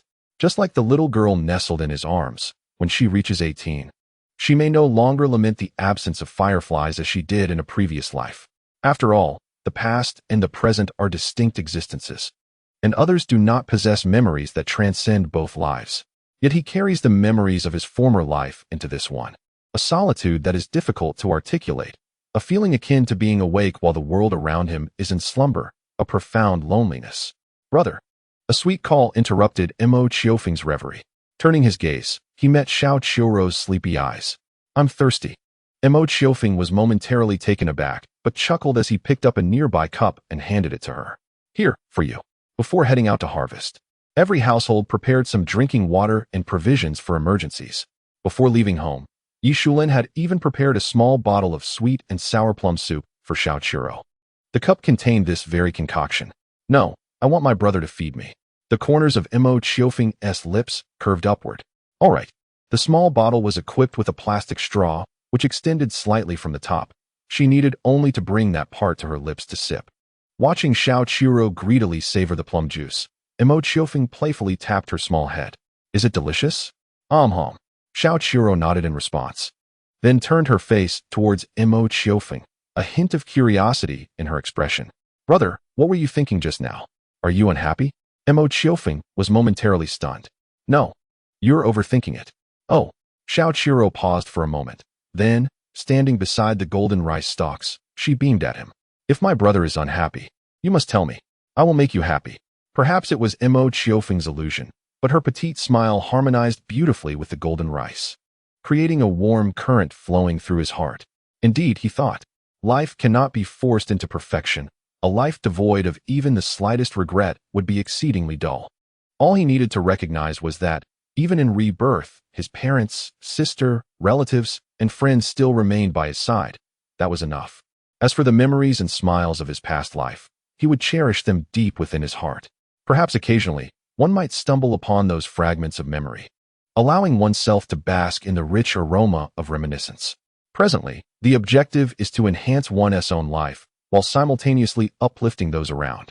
As the sun reaches its zenith, the two families momentarily cease their labors, gathering the harvested rice in heaps beside them, returning home to partake in lunch and enjoy a brief respite. During this interlude, Mo Shi inquires about Mo Qiofeng's academic endeavors, showing genuine concern for his schooling. Mo Qiofeng responds with composure. Nearly a month has passed since the start of the school year, and just 2 days prior, Mo Qiofeng faced his very first examination. Naturally, he concluded this test with a perfect score, rightfully claiming the top position in his grade. The second highest score, a commendable 97, was achieved by a little girl named Zheng Xuanzhuan, who also ranks second in the class. The homeroom teacher, Pei Dongliang, was exceedingly pleased with Mo Qiofeng's double full marks, recognizing him as a promising student. Consequently, he once again highlighted Mo Qiofeng as a model of academic excellence before the entire class. The parents, concerned about their children's performance, soon learned of Mo Qiofeng's achievements, and his reputation within the village began to flourish, subtly hinting at the emergence of a prodigious talent. As parents, Mo Shi and Yi Shulin naturally took great delight in this. Whenever neighbors discussed their own children, the couple felt an immense pride, albeit tempered with modesty, as they occasionally mentioned Mo Qiofeng's shortcomings, such as his lack of vivacity. During the afternoon nap, Mo Qiourou and his wife drifted into slumber, while Mo Qiourou scurried away. Meanwhile, Mo Qiufeng rested on a cool couch indoors with little Qiourou. It was evident that Qiourou had already had her fill of sleep that morning. As she nestled on the couch, wide awake, playfully teasing the drowsy Mo Qiufeng.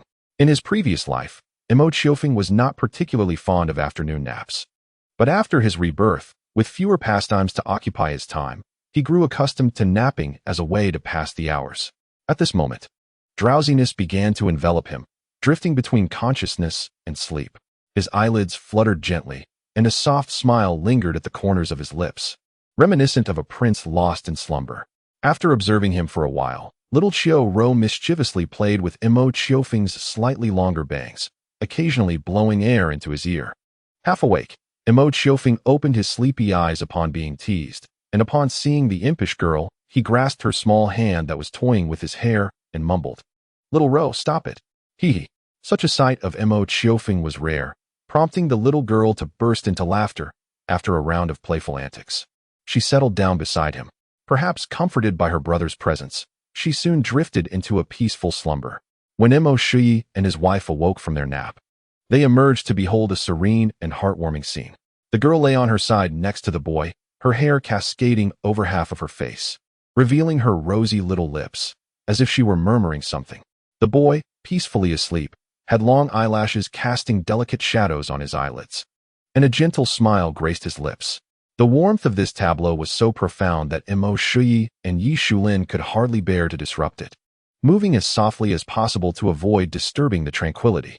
As dusk settled, two families concluded their harvest, gathering all the rice stalks in a heap, separating the grains with rhythmic precision. The remnants of the rice stalks, once separated, were set aside. If destined for the stove, they would be collected and stored at home. If deemed unnecessary, they would be ignited right there in the fields, the resulting ashes becoming a valuable fertilizer for the following year. The two families had no use for them, so they piled them up, awaiting a few days before setting them ablaze. At this moment, Mo Qiufeng, idly perched upon the rice stalks, was unexpectedly nudged by Mo Qiourou, tumbling headlong into the fragrant pile of stalks. Inhaling deeply, he turned towards the distant figure of Mo Qiourou, a mischievous grin spreading across his face. "You seek your own demise, don't you?" The two soon engaged in playful antics among the rice fields, drawing in the bystander, Su Xiaowen, and their laughter echoed joyously through the fields, reaching the heavens above. Chapter 17. The Pain of Remembrance. In 1997, as the winds of reform finally swept through the city after several years, the village where Mo Qiufeng resided began to transform.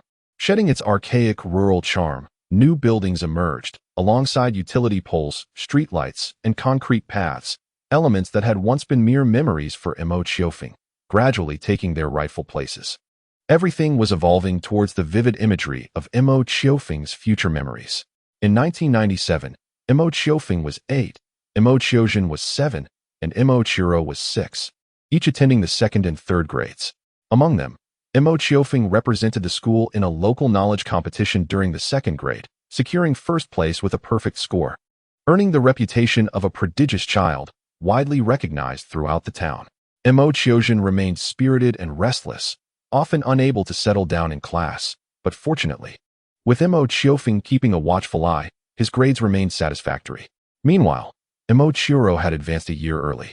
Sharing the same grade as Mo Qiiourou but in a different class, her academic performance surpassing his, much to his embarrassment. Mo Qiourou and Yi Shulin held differing views regarding Mo Qiourou's early enrollment. The former believed in a steady approach, while the latter dismissed the concerns as trivial. Ultimately, after a bout of coaxing from little Qiourou, she was allowed to start a year early, as the spirited girl could hardly wait another year to join her brother in school. The previous year, Mo Qiourou and Yi Shulin had discussed the matter and decided to invest some money to construct a small 2-story building adjacent to their home, providing Mo Qiufeng and Mo Qiourou with their own bedrooms. The upper floor was designated for Mo Qiufeng, while the younger Qiourou, timid by nature, often found herself sneaking into her brother's room at night, unable to adjust to sleeping alone. In the afternoon, within Mo Qiufeng's room, a gentle elegance permeated the air. On the left side of the room stood a desk adorned with a modern desk lamp, while a blue bookshelf in the corner held an array of books of varying thickness. A glass, 3/4 full of water, rested perilously at the edge of the desk. As Mo Qiofeng sat comfortably in a bamboo chair, engrossed in a book, his hands resting upon the desk. The boy's face still possesses the innocent charm befitting his youth. Yet his focused gaze seems to set him apart from his peers. There appears to be a glimmer of starlight within his eyes, and the gentle smile gracing his lips seems untouched by time. His slightly long, left-parted bangs obscure much of his forehead, and as the breeze stirs, a few strands dance playfully, momentarily veiling his left eye, which he brushes aside with a subtle motion. The sun has yet to set, and its golden, rosy light filters through the adjacent window, casting a soft, ethereal glow upon the boy's hair, akin to a delicate gilding. What a sight to behold! This was Mo Qiourou's immediate impression of the scene. She stood at the staircase, tilting her head as she observed Mo Qiofeng for quite some time. Upon regaining her composure, she pouted slightly and stealthily approached him, intending to deliver a surprise scare from behind. Of course, aspirations often exceed reality. As Mo Qiourou closed the distance, still more than 3 steps away, Mo Qiofeng had already sensed someone approaching from behind. He turned slightly, only to be met with the sight of Mo Qiourou poised to enact her playful scare. Caught in the act, Mo Qiourou instinctively froze, her adorable, clawed pose captured perfectly in Mo Qiofeng's view. A chuckle escaped him, and as she withdrew her playful gesture in dissatisfaction, he playfully patted the top of her head. "Silly girl, it's not so easy to frighten your brother," he teased. "Humph," she retorted, already 6 years old. Yet she still clung to the habits of a younger child, snuffling her nose in a manner reminiscent of a piglet before nestling against Mo Qiofeng's legs. "You're such a mean brother, never letting me win."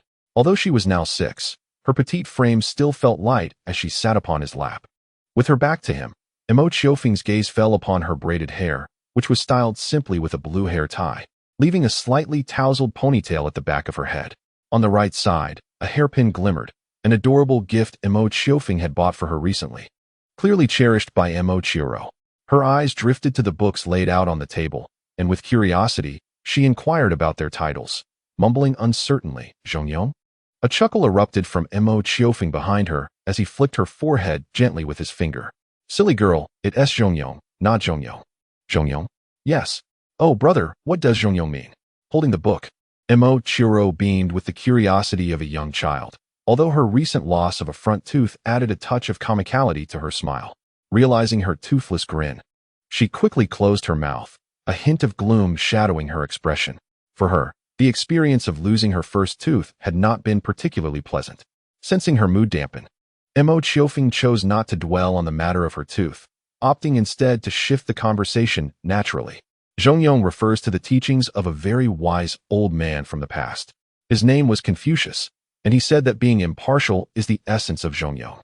The effectiveness of the topic shift became evident as Mo Qiourou soon forgot her earlier melancholy, repeating curiously, "Not biased, not stubborn?" Indeed, evidently, Mo Qiourou was aware that her words were somewhat amiss, yet she displayed no inclination to reiterate them. Instead, she inquired sweetly, "Brother, is this book remarkable? Will we read such books in the future?" "Well, we will read a little," he replied. Mo Qiourou, grasping the essence yet not entirely comprehending, nodded her head in a manner that was utterly charming, as if she were cradled in one's embrace and cherished in one's heart. "Brother is so impressive, and he loves to study," she exclaimed suddenly, gazing up at Mo Qiofeng with a look of admiration, prompting the corners of his lips to twitch slightly in a silent smile. In truth, Mo Qiofeng had merely perused the text out of idle curiosity. Most of the tomes on the shelf predominantly featured stories, with academic materials occupying a lesser portion. Mo Shiyi and Yi Shulen. Recognizing that Mo Qiofeng was still quite young, and given his commendable performance, chose to overlook this delightful misunderstanding. Naturally, Mo Qiofeng did not elucidate this enchanting misconception to Mo Qiourou. Instead, he playfully pinched her nose and chuckled, "What brings little Ro to seek her brother?" Upon hearing her brother's words, Mo Qiourou's eyes widened in realization, and she eagerly tugged at his sleeve, exclaiming, "Brother, mother asked me to come and tell you it's time to eat." "You little scatterbrain," he teased, laughing as he took her hand and descended the staircase. As they reached the bottom, Yi Shulin awaited their arrival. Outside the house, a set of relatively new tables and chairs had been arranged, and the meal was prepared. Awaiting the siblings and her husband, Mo Qiofeng was momentarily taken aback by the sight before him. It had become increasingly rare to dine outside the door. In his memories, up until his elementary school graduation, the family occasionally set up tables and chairs for meals, but in this life, with improved living conditions, it had been over a year since they had dined outside. Even the wooden table, which had long been discarded in his previous life, had been replaced over a year earlier in this one. Unbeknownst to him, many aspects of life had quietly transformed, just like his mother at this moment. The enhancement of their living conditions had rendered her appearance almost unchanged over the past 2 years, making her seem even more youthful and gentle. As he settled into his chair, a wave of nostalgia surged within him, deepening the smile upon his lips.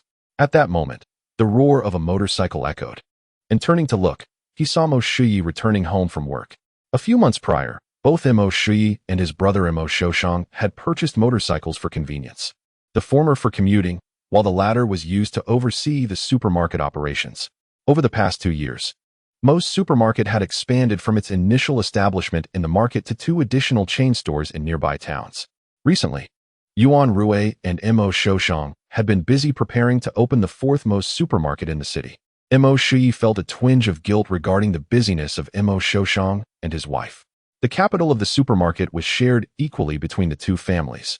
Yet it was predominantly Mo Qiiosheng and his wife who managed the day-to-day operations. Therefore, Mo Qiourou had offered on numerous occasions to resign from his job to assist them, but each time he was politely declined. Even his supervisor at the power plant had made earnest efforts to retain him, understanding that Mo Qiourou, as one of the few senior electricians at the joint power plant serving several nearby towns, bore significant responsibility. Any mishap could affect the power supply for multiple communities. In response to this, Mo Qiourou could only remain at his post, awaiting the arrival of a new cohort of skilled electricians to succeed him. Over the past 2 years, in the fruit business with Zhou Dongsheng, both families had involved Mo Qiufeng's cousin, Mo Qiourou, gradually entrusting her with its management. Mo Qiourou did not disappoint. She skillfully handled the fruit business and even ventured into the city's fruit market, reportedly with promising prospects. Mo Qiufeng felt a deep sense of satisfaction regarding this development.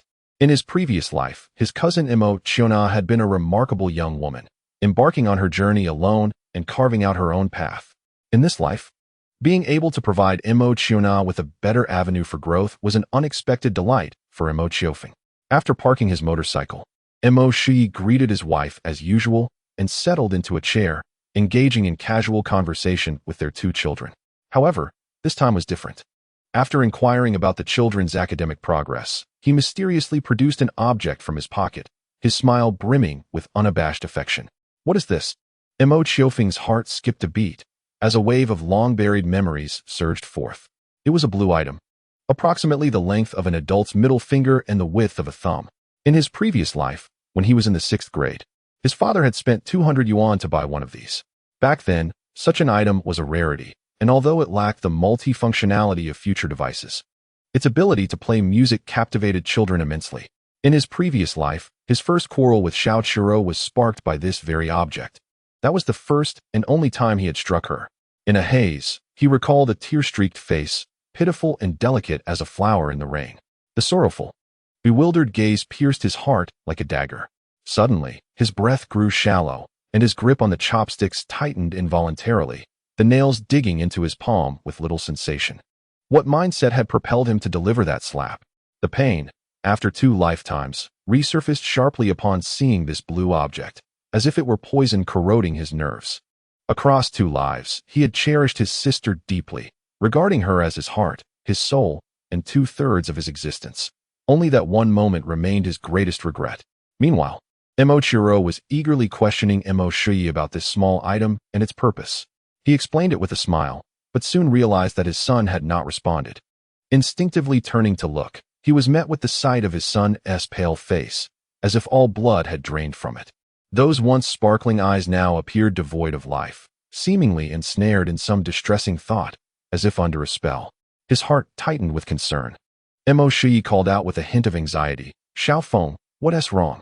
Yu Shulin, busy preparing dinner, heard her husband's worried voice and instinctively turned to look. Upon seeing her son's expression, her heart raced, and she hurried over, exclaiming, "Xiaowen, what's wrong? Don't scare your mother." Beside Mo Qiufeng, Mo Qiourou stared blankly at her familiar, yet unfamiliar brother, feeling an utter aversion towards him in this moment. She tugged at Mo Qiufeng's sleeve, her voice trembling with a hint of fear as she uttered, "Brother, brother." It was as if a veil of darkness, shrouding the sun, had been lifted, allowing a ray of light to pierce through the shadows and illuminate her heart. Mo Qiufeng felt that presence resonate within him, stirring the tender emotions deeply buried within. Chapter 18. Breaking the bonds in both his past and present lives. Mo Qiufeng could not deny his inclination towards his sister. To him, she was a divine gift, and he vowed to cherish and protect her with the truest affection. This sentiment intensified after his rebirth. He understood profoundly what little Qiourou represented to him. During the early days of his reincarnation, he experienced a sense of trepidation, often awakening from dreams, lost in the illusions of Zhuangzi's musings. During those moments, the soft voice of little Qiourou was always there to accompany him. No one knew the significance her words held for him as his heart wandered. Akin to a specter trapped between realms, unsure of whether to advance or retreat. Her voice shone like a beacon, guiding him back to reality, helping him comprehend his place in the world and gradually reintegrate into it.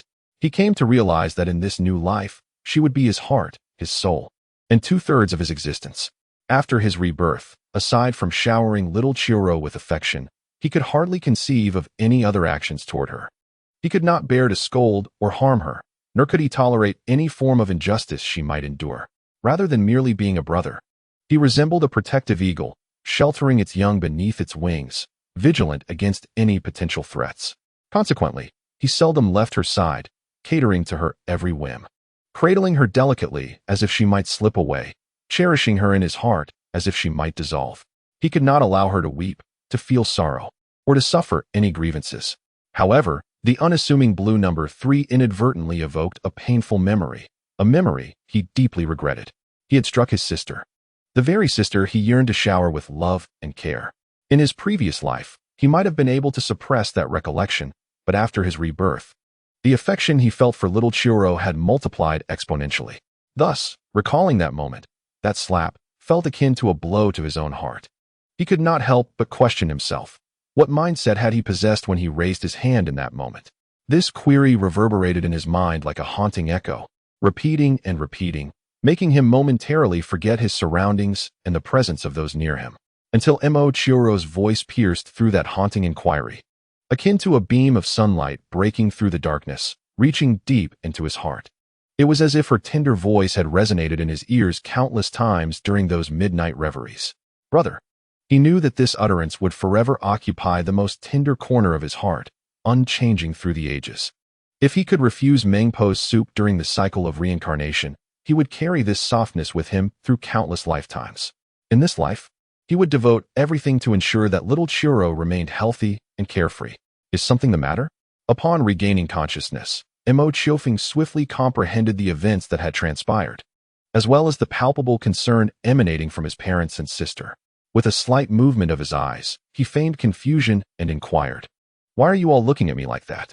To lend credence to his pretense, he wiped his face with his sleeve, asking, "Is there something on my face?" His demeanor suggested that the earlier moment of disorientation had never occurred. Mo Qiourou gazed wide-eyed at her brother, and after murmuring a couple of times in response to his words, she returned to her usual self, idly playing with the blue toy. However, Mo Shuyi and Yi Shulin were not like Mo Qiourou. They could discern the unmistakable shift in Mo Qiufeng, a transformation that had undeniably occurred and could not be concealed. Exchanging a knowing glance, Yi Shulin and Mo Shuyi nodded in tacit agreement. Mo Shuyi guided little Qiourou aside to explain how to use the toy, while Yi Shulin grasped Mo Qiufeng's hand, her expression grave as she asked, "Xiaofeng, tell me what happened just now." She had always believed her son to be exceptional, a conviction supported by his remarkable performance over the years, showcasing intelligence far beyond that of his peers. Yet, the maternal instinct whispered to her of an unsettling maturity that belied his age. It felt as though her 8-year-old son had assumed the demeanor of a 28-year-old adult. Naturally, she attributed this notion to her own oversensitivity, for he was the child she had carried for 10 months and nurtured through every stage of infancy. How could she fail to recognize her own son? Nonetheless, the concern over his precociousness lingered. Each time she observed other children frolicking together while her son preferred the solitude of his room with a book, She wished he would be a bit more vivacious, yet found it difficult to voice her feelings. This anxiety had accumulated over time, and upon witnessing her son's pallid visage and vacant gaze moments ago, she could no longer suppress her apprehension. "Mom, I'm fine. There's no need to worry," Mo Qiofeng reassured her, sensing the unabashed concern and subtle fear in her eyes, a bittersweet emotion welling within him. Nevertheless, he maintained an impassive facade, as if nothing were amiss. "How could you be fine?" Yishulin paused, tenderly caressing Mo Qiofeng's still round cheeks, her maternal affection unmistakable. "You were in such a state. How could I not worry?" "Mom," Mo Qiofeng replied, hesitating before continuing. "I truly am fine. I merely zoned out for a moment." "Zoned out?" Yishulin was clearly skeptical. "You don't look like someone who just zoned out. Don't deceive your mother. Were you thinking of something frightening? Share it with me, and I shall help you." "Mom, it was genuinely just zoning out. If you don't believe me, just watch." Mo Qiofeng halted, and soon his expression began to shift. The spark in his eyes gradually dimmed, replaced by an emptiness. A fine sheen of sweat emerged on his forehead, and the color in his face seemed to fade further, though not as disoriented as before. His appearance bore a striking resemblance to that earlier state. In response, Yishulin gazed in astonishment at Mo Qiofeng's sudden change of expression, though she was somewhat convinced. A lingering sense of peculiarity tugged at her mind. His earlier demeanor had been strikingly authentic, marked by a profound despondency. Nevertheless, having demonstrated his act, Mo Qiofeng left her at a loss for words. Turning her attention to her son, she noticed the beads of perspiration accumulating on his forehead, his pallor deepening, clearly indicative of his struggle to hold back. Her heart softened, and she tenderly reassured him. All right, Mama believes you. Quickly return to your original self." Upon hearing her words, Mo Qiofeng felt a wave of relief wash over him, his countenance gradually returning to normal. In truth, he possessed no ability to change his face. The earlier display had merely been a forced suppression of his facial muscles, mimicking a state of oxygen deprivation through the inhibition of his nervous system. His eyes, too, had been manipulated to create an illusion through the dilation and contraction of his pupils. Such feats were challenging, and maintaining them for any length of time was even more arduous. However, to quell his parents' concerns, he felt it necessary to resort to such theatrics, vowing internally that he would never again allow such circumstances to arise and cause them worry. Consequently, Yishulin refrained from further inquiries. Mo Qiourou, having played with little Qiourou for a while, then moved aside with Yishulin, ostensibly preoccupied with meal preparations. Yet, Mo Qiofeng discerned that they were likely discussing the events that had just transpired. His gaze shifted to little Qiourou, who was engrossed in her play. Instantly, his expression softened, and he playfully tugged at her single ponytail, eliciting a delightful protest from her.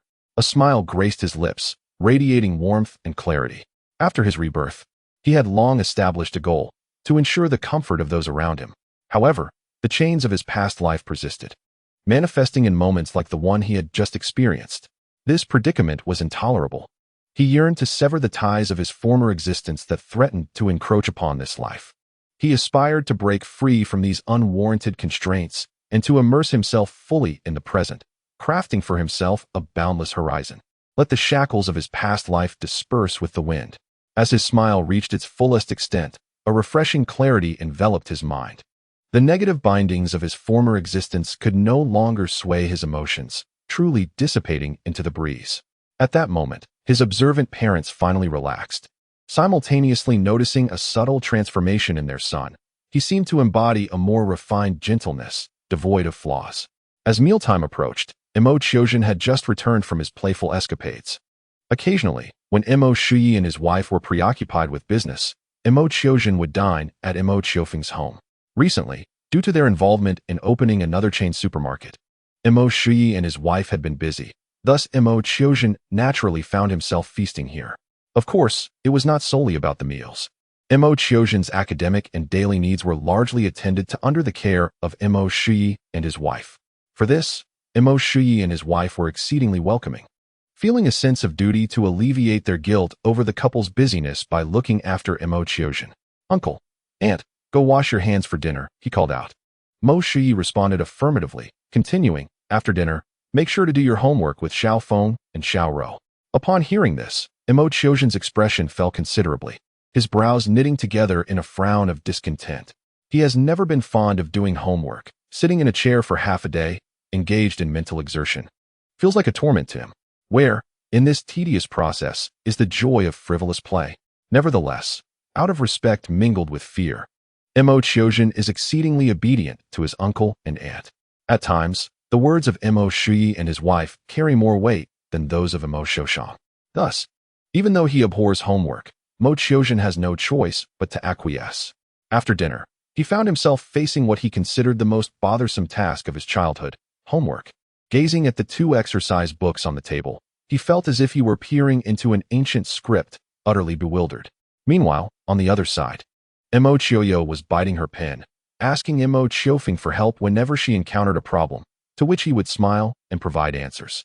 In stark contrast, Mo Qiourou appeared to be quite enthusiastic about her studies, while Mo Qiourou's gaze shifted to Mo Qiufeng, his heart filled with lament. To be frank, he and his cousin had spent their childhood together, seeing each other daily. Yet, despite this familiarity, Mo Qiourou could never comprehend why Mo Qiufeng could effortlessly achieve perfect scores and complete his homework with such ease. Even now, while he and Mo Qiourou had just begun their assignments, Mo Qiufeng had already set down his pen and pulled out a book to read. Such efficiency genuinely inspired admiration in Mo Qiourou. It wasn't just him who admired Mo Qiufeng. Among the children in the village, who did not express envy and admiration when his name was mentioned, always first in exams, meticulously organized in his endeavors, and perceptive of adults' thoughts, Mo Qiufeng had long been regarded as a genius in the village. Why was it that he lacked such intellect? Qiufeng, what are you daydreaming about? Mo Qiufeng called out to him, amused, as he noticed Mo Qiourou's lost in thought. Startled, Mo Qiourou's instinctively turned to look, and upon realizing that his uncle and aunt were not nearby, he sighed in relief, saying with a hint of bitterness, "You know I detest studying. This homework is so bothersome." Mo Qiufeng chuckled, shaking his head in amusement. "You, no matter the lifetime, have never been fond of studying. Your aversion to reading remains unchanged. Qiufeng, how about you help me with my homework?" "Oh." Mo Qiufeng elongated his tone, looking at him with a playful expression. "Really? Forget it," Mo Qiourouou murmured, sensing his cousin's sly demeanor. With that, both Mo Qiufeng and Mo Qiourou burst into laughter, and soon after, the three settled into a tranquil atmosphere, engrossed in their respective homework and reading. After a while, the conversation between Mo Qiourou and Yi Shulin faintly drifted in from within the house, piquing Mo Qiufeng's curiosity. "Qiourou, today the village head and the old association members said they wanted to discuss something with us." Inside, after helping her husband out of his coat, Yi Shulin remarked, "Qiourou, today the village head and the old association members said they wanted to discuss something with us." Upon hearing his wife's words, Mo Qiourou paused momentarily. A few months ago, the village established an elder association composed of some of the village's senior citizens, who, in conjunction with the village committee, manage village affairs. Their authority is on par with that of the village head and the party secretary, and all significant matters are addressed collectively by the three parties. At this moment, the village head and members of the elder association arrived, clearly with an issue closely related to their household. "Is there something amiss?" Yi Shulin pondered and softly replied, "It might pertain to the road construction." "Road construction?" "Indeed." Yi Shulin nodded and continued, "Recently, the village committee and the elder association have been deliberating on the construction of a cement road. They intend to renovate the existing road in the village and pave it with cement." The road she referred to branched off towards the market and extended over 300 meters to the rear of the village committee, serving as the main thoroughfare of the village. "That's excellent news. What seems to be the issue?" Mo Qiourou was naturally pleased with the prospect of a cement road and nodded in agreement. However, after a moment's reflection, he realized they would need to raise funds. With his wife working in the village committee, Mo Qiourou had a general understanding of the village's financial situation. Despite having some funds due to the income from the fruit business over the past 2 years, the village committee evidently lacked sufficient resources to construct a cement road of over 300 meters. Yes, the consensus reached after the meeting is for the village committee to take the lead in raising funds from the villagers for the road construction. "As for our family," Yi Shulin paused, "our family and the Laosin family are the primary targets of the village committee. They hope we can set an example for the villagers. Their suggestion is for each of our families to contribute 10,000. With the development over the past few years, the second and third Mo families have become the wealthiest in the village, and their fruit business has provided substantial income to the villagers. Hence, they indeed hold a leading position in the community. I see. Mo Qiourou contemplated for a moment before speaking. The construction of the cement road is indeed a commendable initiative, and I am inclined to support it. However, I do need to discuss this with the Laosan family. After all, 10,000 is no trivial sum. Throughout both past and present, Mo Qiourou has been well regarded in the village for his warm-hearted disposition. In his previous life, as a skilled electrician, he resolved the electricity issues for nearly every household in the village.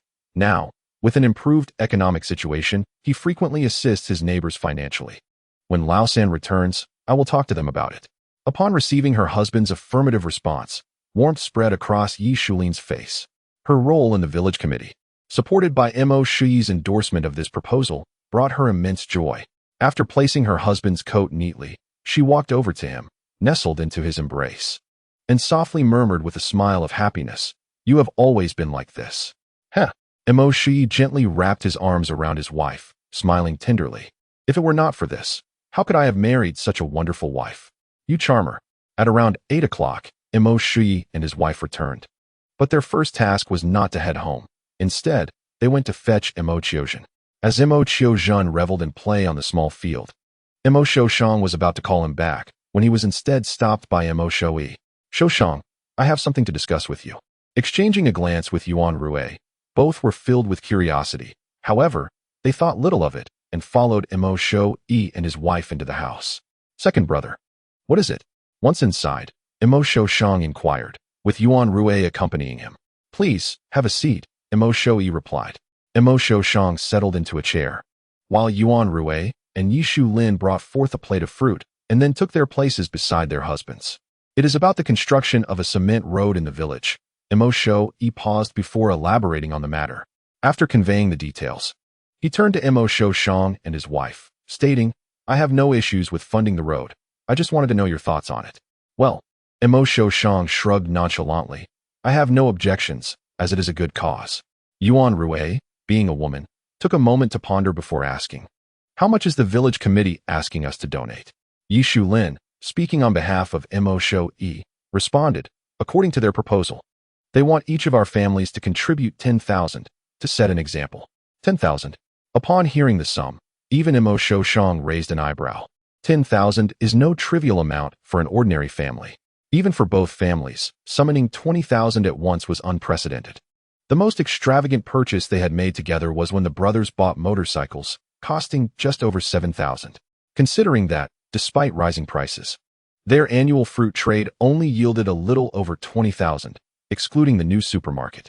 The combined net profit from 3 small supermarkets and a shop barely exceeded 10,000 a month.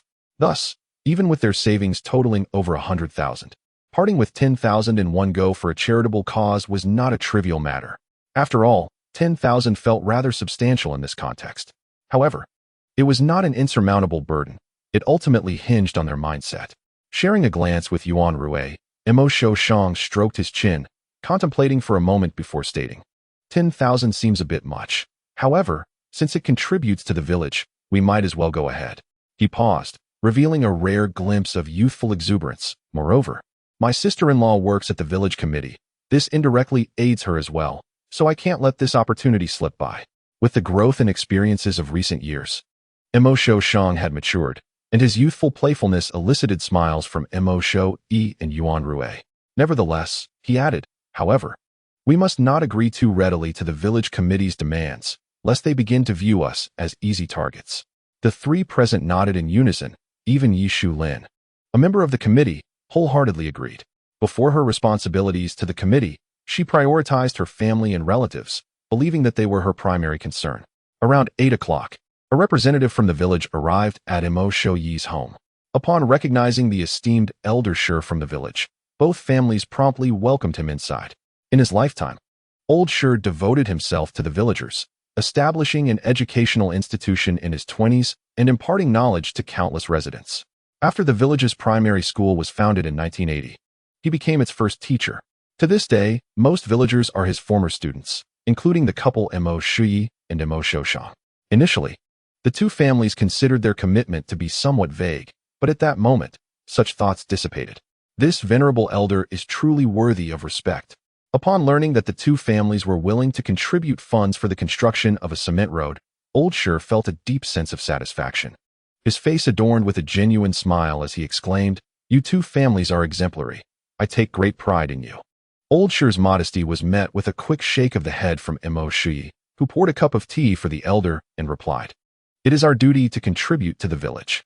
With a chuckle, Old Sure responded, 20,000 yuan is no small matter. The villagers will remember your generosity."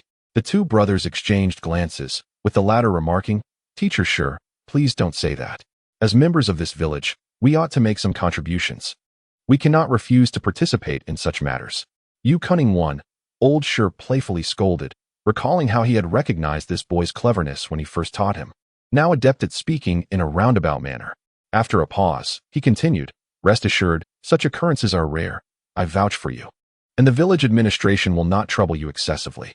Although he had initially harbored this thought, Old Sure's words made Mo Qiourou feel somewhat embarrassed, and he could only offer a sheepish smile. "Teacher Sure, you flatter me." Old Sure regarded Mo Qiourou with admiration, noting that his sly nature had not waned in the slightest.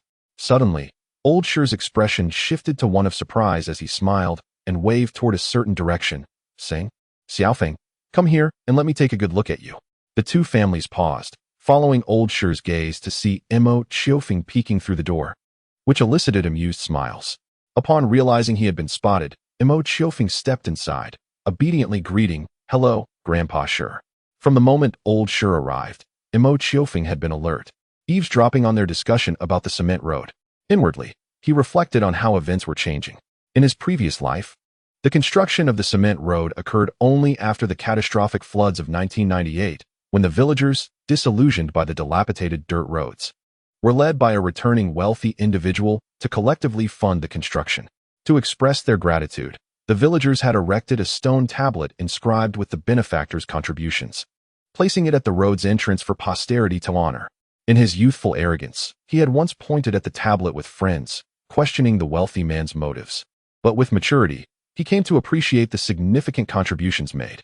Now, the construction of the cement road was happening 2 years earlier than before, without the appearance of the benefactor, and the leading role had fallen to their own family, a true testament to the unpredictability of life. Leading the construction of cement roads is something that Mo Qioufeng finds delightful. Not only does it contribute to the village, but it also allows him to earn a good reputation, a win-win situation indeed. However, his parents are likely unaware of the potential for a stone tablet to be erected in the future. Their intentions are genuinely altruistic, aimed solely at benefiting the village. Reflecting on the wealthy man from the past, he too must have been as selfless as his parents. In his youthful exuberance, his thoughts were indeed rather naive.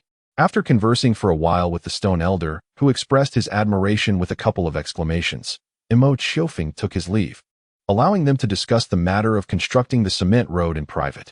Upon exiting the room, he reminisced about his youthful arrogance in his previous life and couldn't help but sigh. Some truths can only be grasped through personal experience. To criticize without first-hand knowledge is rather absurd. Shaking his head, he cast aside his thoughts and slowly walked out of the room. Outside, Mo Qiourou had already vanished, while Mo Qiourou lay on the cool bamboo bed at the door, intently studying the stars above. The village at night was always refreshing. Adults often moved the bamboo beds outside to appreciate the brilliant starry sky, a sight rarely seen in later generations. Spotting Mo Qioufeng, Mo Qiourou called out from her bed, "Brother, come quickly. Let us count the stars together." Chapter 20. Siblings beneath the starry sky. In his rebirth, Mo Qioufeng feels grateful for many things, one of which is the opportunity to once again experience the allure of the night sky. In a later era, due to air pollution, the splendid nightscape gradually faded from view. Even in relatively underdeveloped villages after the millennium, the sight of a star-studded sky became a rarity. In the cities Mo Qioufeng visited in his subsequent life, the night sky was mostly devoid of stars, leaving a sense of solitude and desolation. He often longed for the celestial compass of his childhood, enamored with the sight of the galaxy suspended in the sky, and Rebirth has fulfilled that desire. Now, the night sky is free from the tumult of the mortal realm, maintaining its pristine allure. Countless stars twinkle against the dark canvas, forming a mysterious compass that captivates the beholder, or they align gracefully, converging into a luminous Milky Way, suspended in a dreamlike night.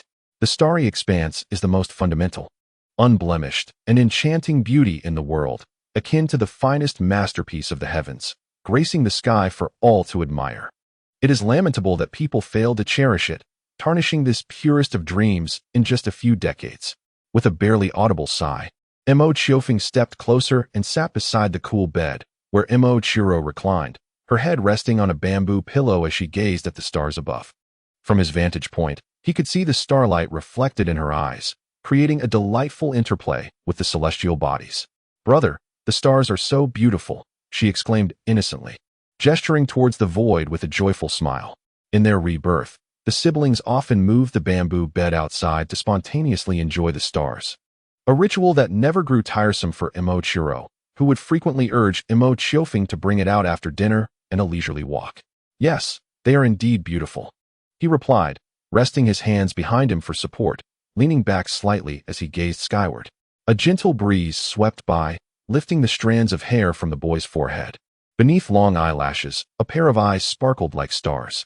"Brother, you're blocking my view," came the dissatisfied voice of Mo Qiourou from behind, followed by a gentle push against his back. Clearly, his reclined posture had obstructed her sight. "Ah, my apologies," Mo Qiufeng responded, straightening his body to redirect his gaze from the starry sky. "Brother, you should lie down too." Mo Qiourou shifted positions, patting the empty space beside her with a delicate smile. "Let us watch the stars together." With a soft chuckle, Mo Qiufeng smiled and, after removing his sandals, lay down beside Mo Qiourou, resting his hands behind his head to gaze at the heavens above. Beside him, Mo Qiourou, noticing that he had settled down, initially admired the night sky for a while before turning on her side to watch his profile with wide, blinking eyes. "Brother, I want to hear the story of the cowherd and the weaver girl." This wasn't the first time Mo Qiourou had asked him to tell a tale. In fact, since his rebirth, he often recounted stories to her, ranging from 1001 Nights to Andersen's fairy tales and the myths of China. Mo Qiourou was particularly fond of the stories he shared, and even the lively Mo Qiuzhen would occasionally sit quietly beside him to listen. The story of the cowherd and the weaver girl was one he had narrated to Mo Qiourou under the same starry sky, a tale she cherished dearly. Each time she gazed at the stars, she could accurately locate the stars of the cowherd and the weaver girl, feeling an immense sense of pride. Once upon a time, there was a group of exceptionally beautiful fairies in the heavens, among whom was a fairy named the Weaver Girl. One day, she and several other fairies sought permission from the Queen Mother of the West to visit the mortal realm. After a day of play, the fairies, tired, decided to bathe by a small lake. "Aren't the fairy sisters afraid of the cold?"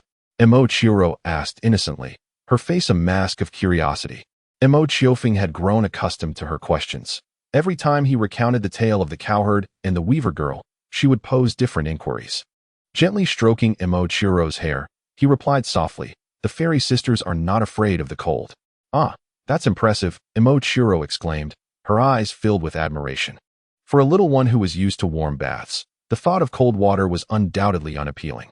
"Yes," Mo Qiufeng affirmed and continued, "at that moment, the weaver girl discovered that her clothes had been stolen. It turned out that a young man named the cowherd had taken them after heeding the words of an old cow. Ah, the cowherd is quite naughty." Mo Qiufeng couldn't help but chuckle, gently caressing Mo Qiourou's hair as he said, "Indeed, the cowherd is rather mischievous. When he was born, both his parents passed away, and he relied on his brother and sister-in-law for sustenance. Eventually, his sister-in-law grew tired of him and cast him out, leaving him to live with an old cow. The cowherd is so pitiful." "Yes," Mo Qiufeng continued, "after the cowherd stole the weaver girl's clothes, the two fell in love and began to live together in the mortal realm." "Brother, what is love?" A question filled with confusion reached Mo Qiufeng's ears, causing the smile at the corners of his lips to falter slightly, and a fleeting reminiscence glimmered in his eyes. "Love, is simply the fondness for another, a desire for their happiness and joy." In truth, he too was somewhat perplexed by the essence of love. His sole romantic experience in a past life had ultimately failed to teach him the intricacies of affection. "Oh, brother, I love you," she exclaimed, followed by a playful giggle. Brother loved Xiaorou too. Beneath the starry sky, their innocence thrived. The following day, Mo Qiufeng accompanied his sister and cousin Mo Qiuzhen to school. Along the way, Mo Qiuzhen frequently kicked stones by the roadside and soon darted off to join friends. leaving Mo Qiufeng and Mo Qiourou together. Mo Qiufeng, accustomed to this, paid no mind, while Mo Qiourou pouted, expressing her disdain for their cousin. Upon reaching the school gate, Mo Qiourou called out to her brother, who was about to depart. When he turned to face her, she shyly fidgeted with her fingers and asked, "Brother, can we not go home right after school?" Mo Qiufeng paused, instinctively inquiring why. Mo Qiourou, slightly embarrassed and tugging at her clothing, murmured, "Last time, Sister Shuangjuan treated me to ice pops, and today I wish to invite her too." In the year 1997, with the Mo family's small shop flourishing in the village, a few others mimicked their success by opening similar establishments.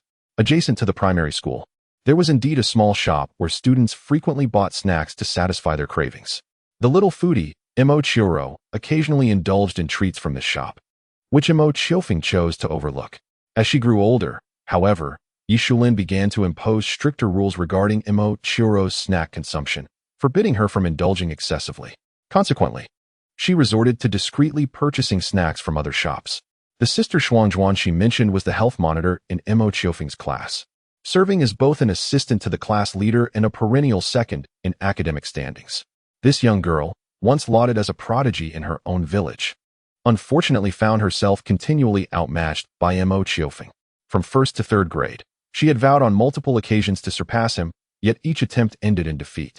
Her best performance merely allowed her to tie for first place with perfect scores, but her overall grades still rendered her second in rank. Occasionally, upon witnessing the young girl biting her lip in frustration after an exam, Mo Qiufeng felt a pang of sympathy. Yet, this sentiment was generally dispelled by her renewed determination. Perhaps, for her, this relentless pursuit served as motivation.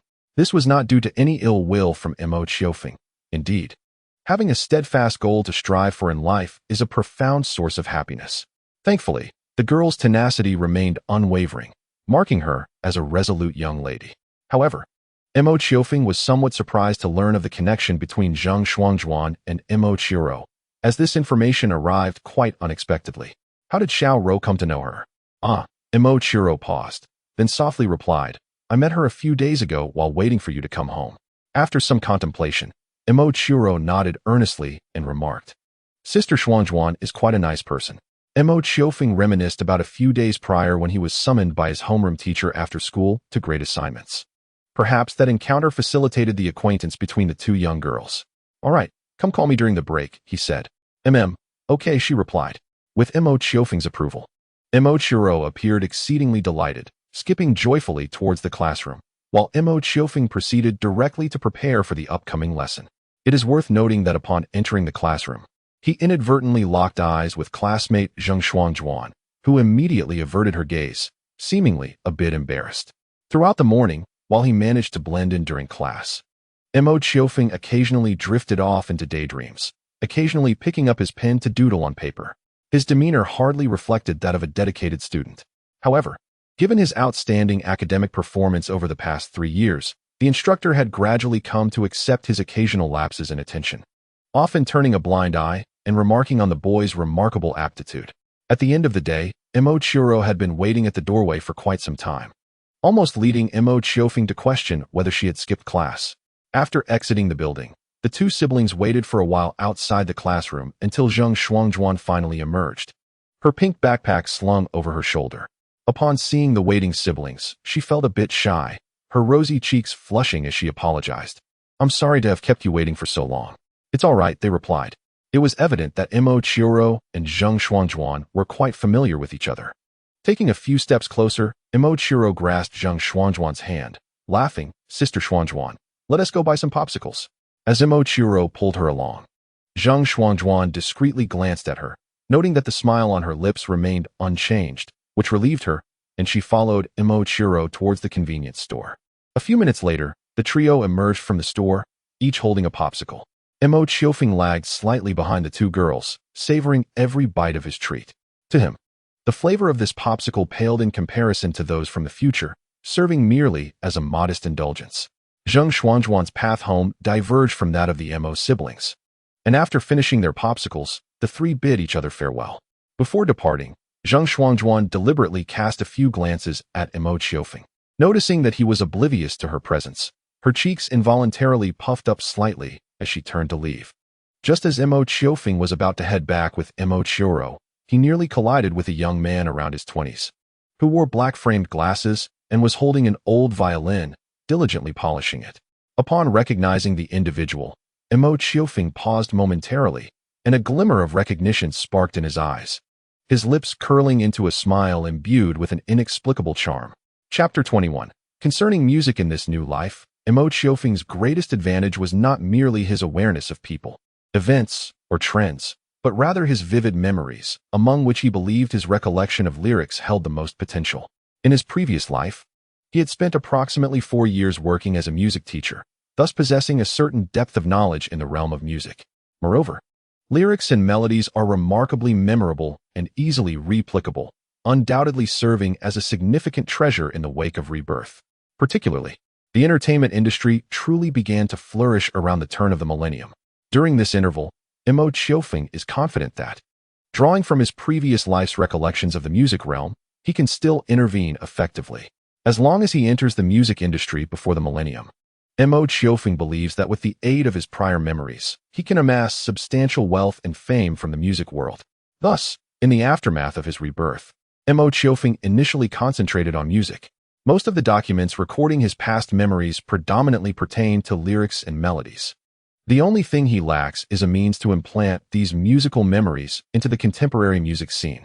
In other words, he requires a conduit, someone who can assist him in communicating his musical materials to the outside world.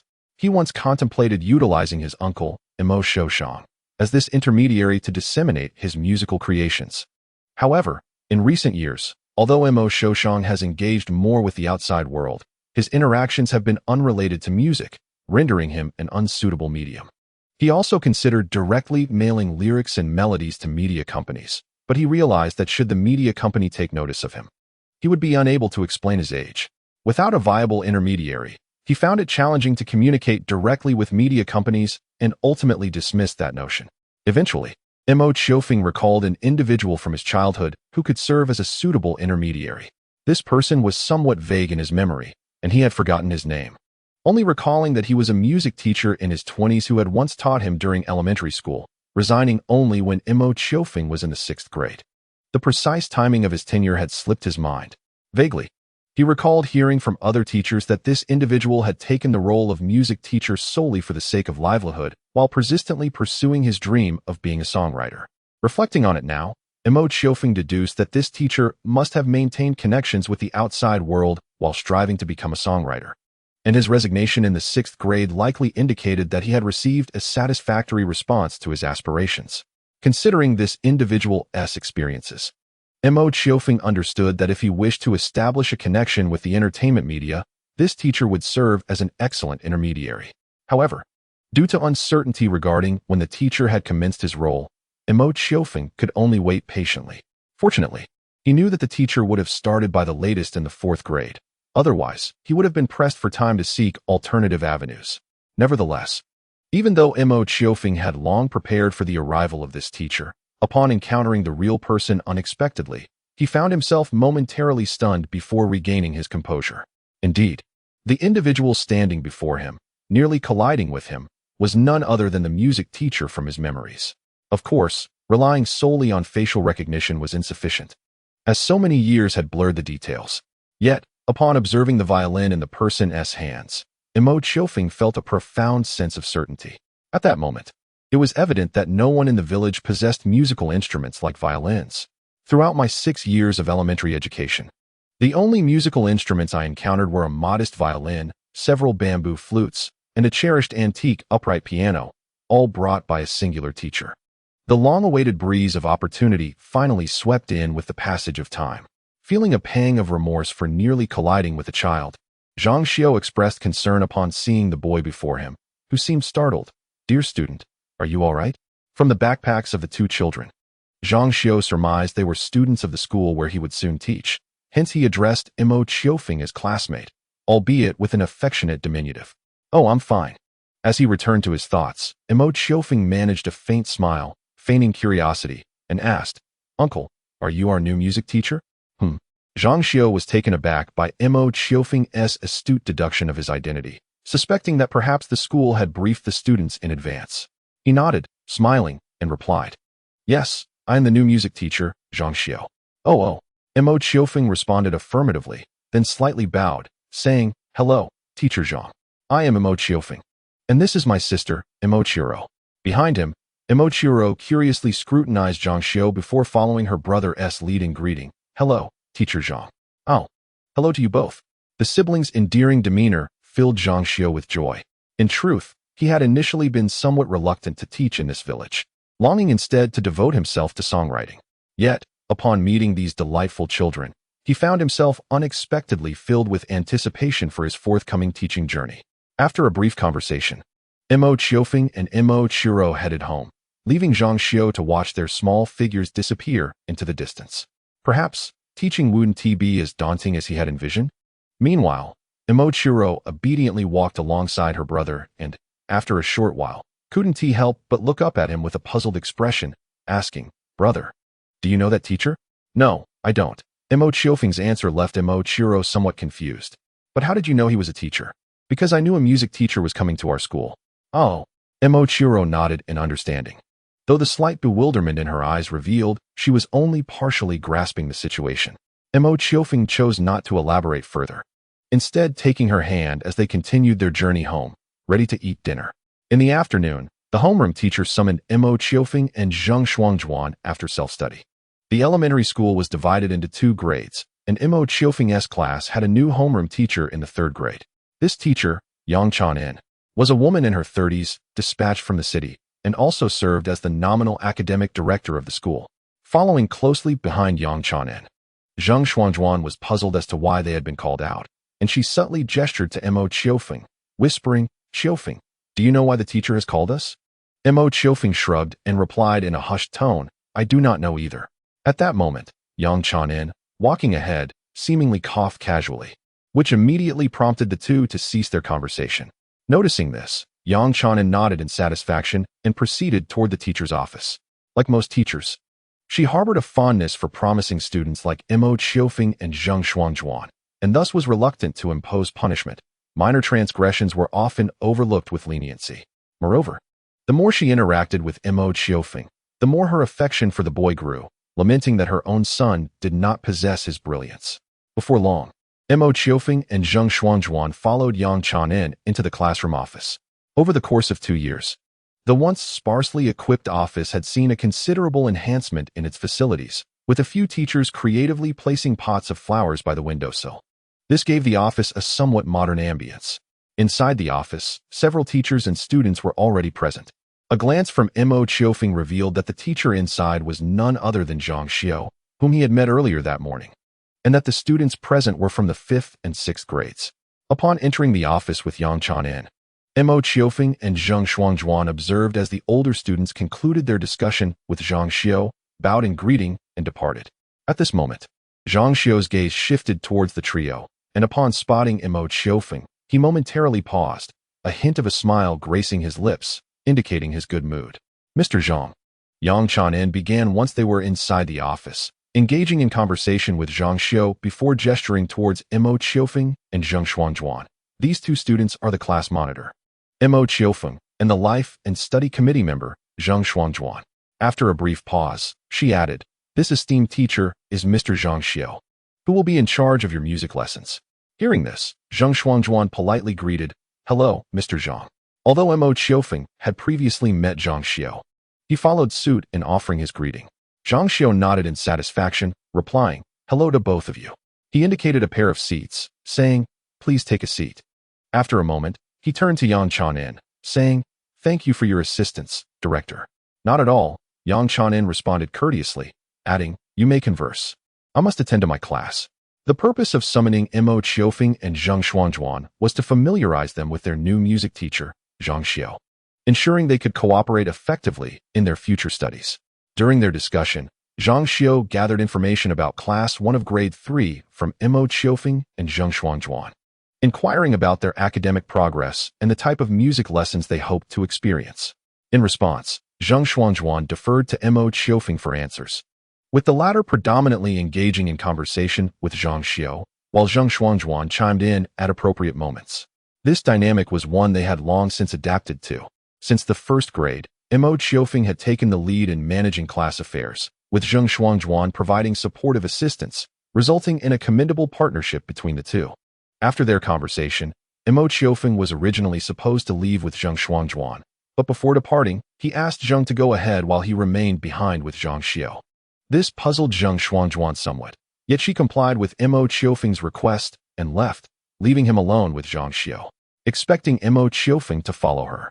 Zhang Xiao was surprised to see him stay and inquired with a smile, "Is there something you wish to discuss with me?" During their brief exchange, Zhang Xiao learned that Mo Qiufeng was the prodigious child praised by all the teachers at school, which led to a warmer attitude towards him. Every teacher tends to favor good students, and Zhang Xiao had already developed a fondness for Mo Qiufeng from their previous encounter. "Oh, it's nothing much," Mo Qiufeng hesitated, seemingly a bit shy, and then added, "Teacher, I have a great passion for music. May I consult you regarding musical matters in the future?"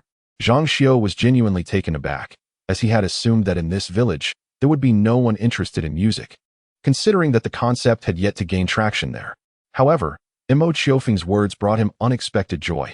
Though it wasn't a case of finding a kindred spirit in a foreign land, encountering a child with a shared passion was delightful, nonetheless. "Of course, feel free to approach me whenever you have questions related to music," Zhang Xiao replied warmly. "Really?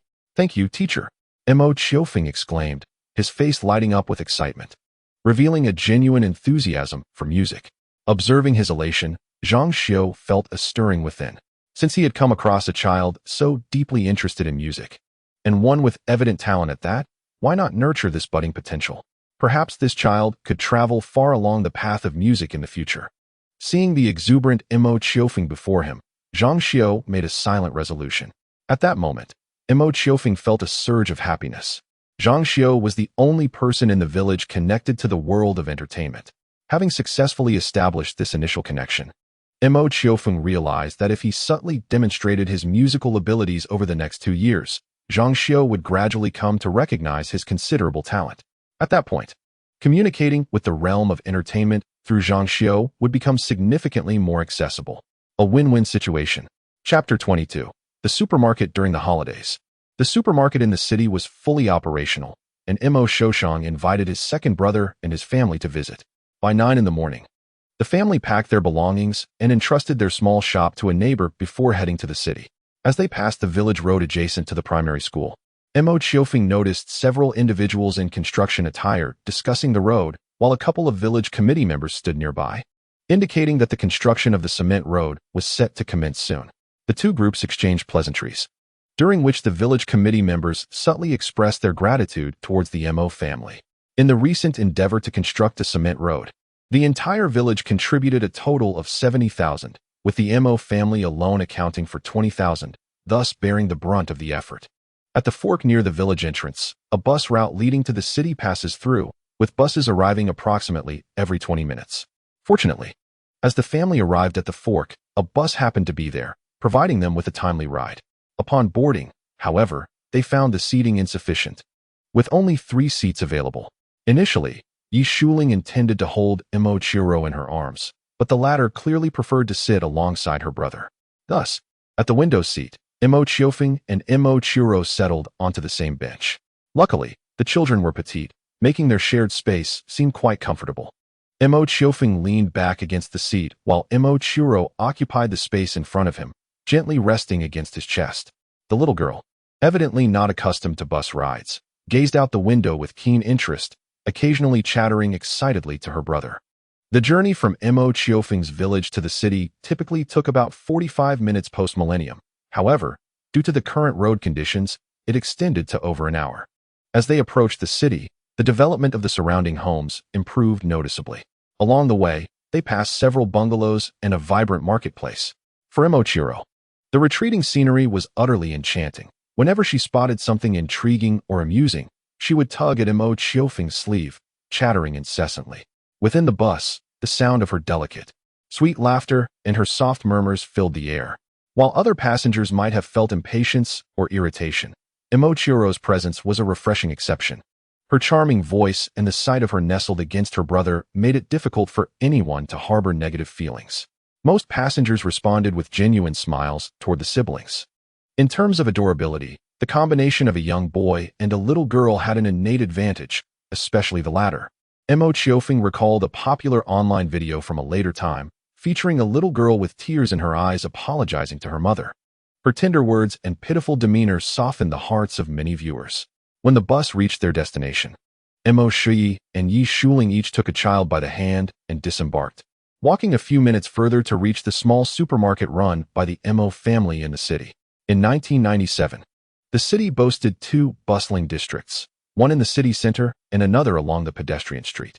The Mo supermarket was located in the southern part of the city, a considerable distance from these lively areas. This was an unavoidable situation, as, despite the rapid development of both families in recent years, establishing a small supermarket of over 300 square meters in a prime location was beyond their means.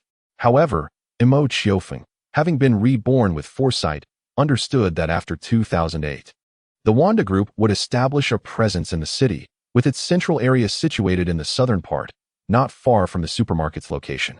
Currently, that plot of land was merely a residential area, and no one could have anticipated the dramatic rise in value it would experience in 10 years. Of course, Mo Qioufeng was an exception to this oblivion.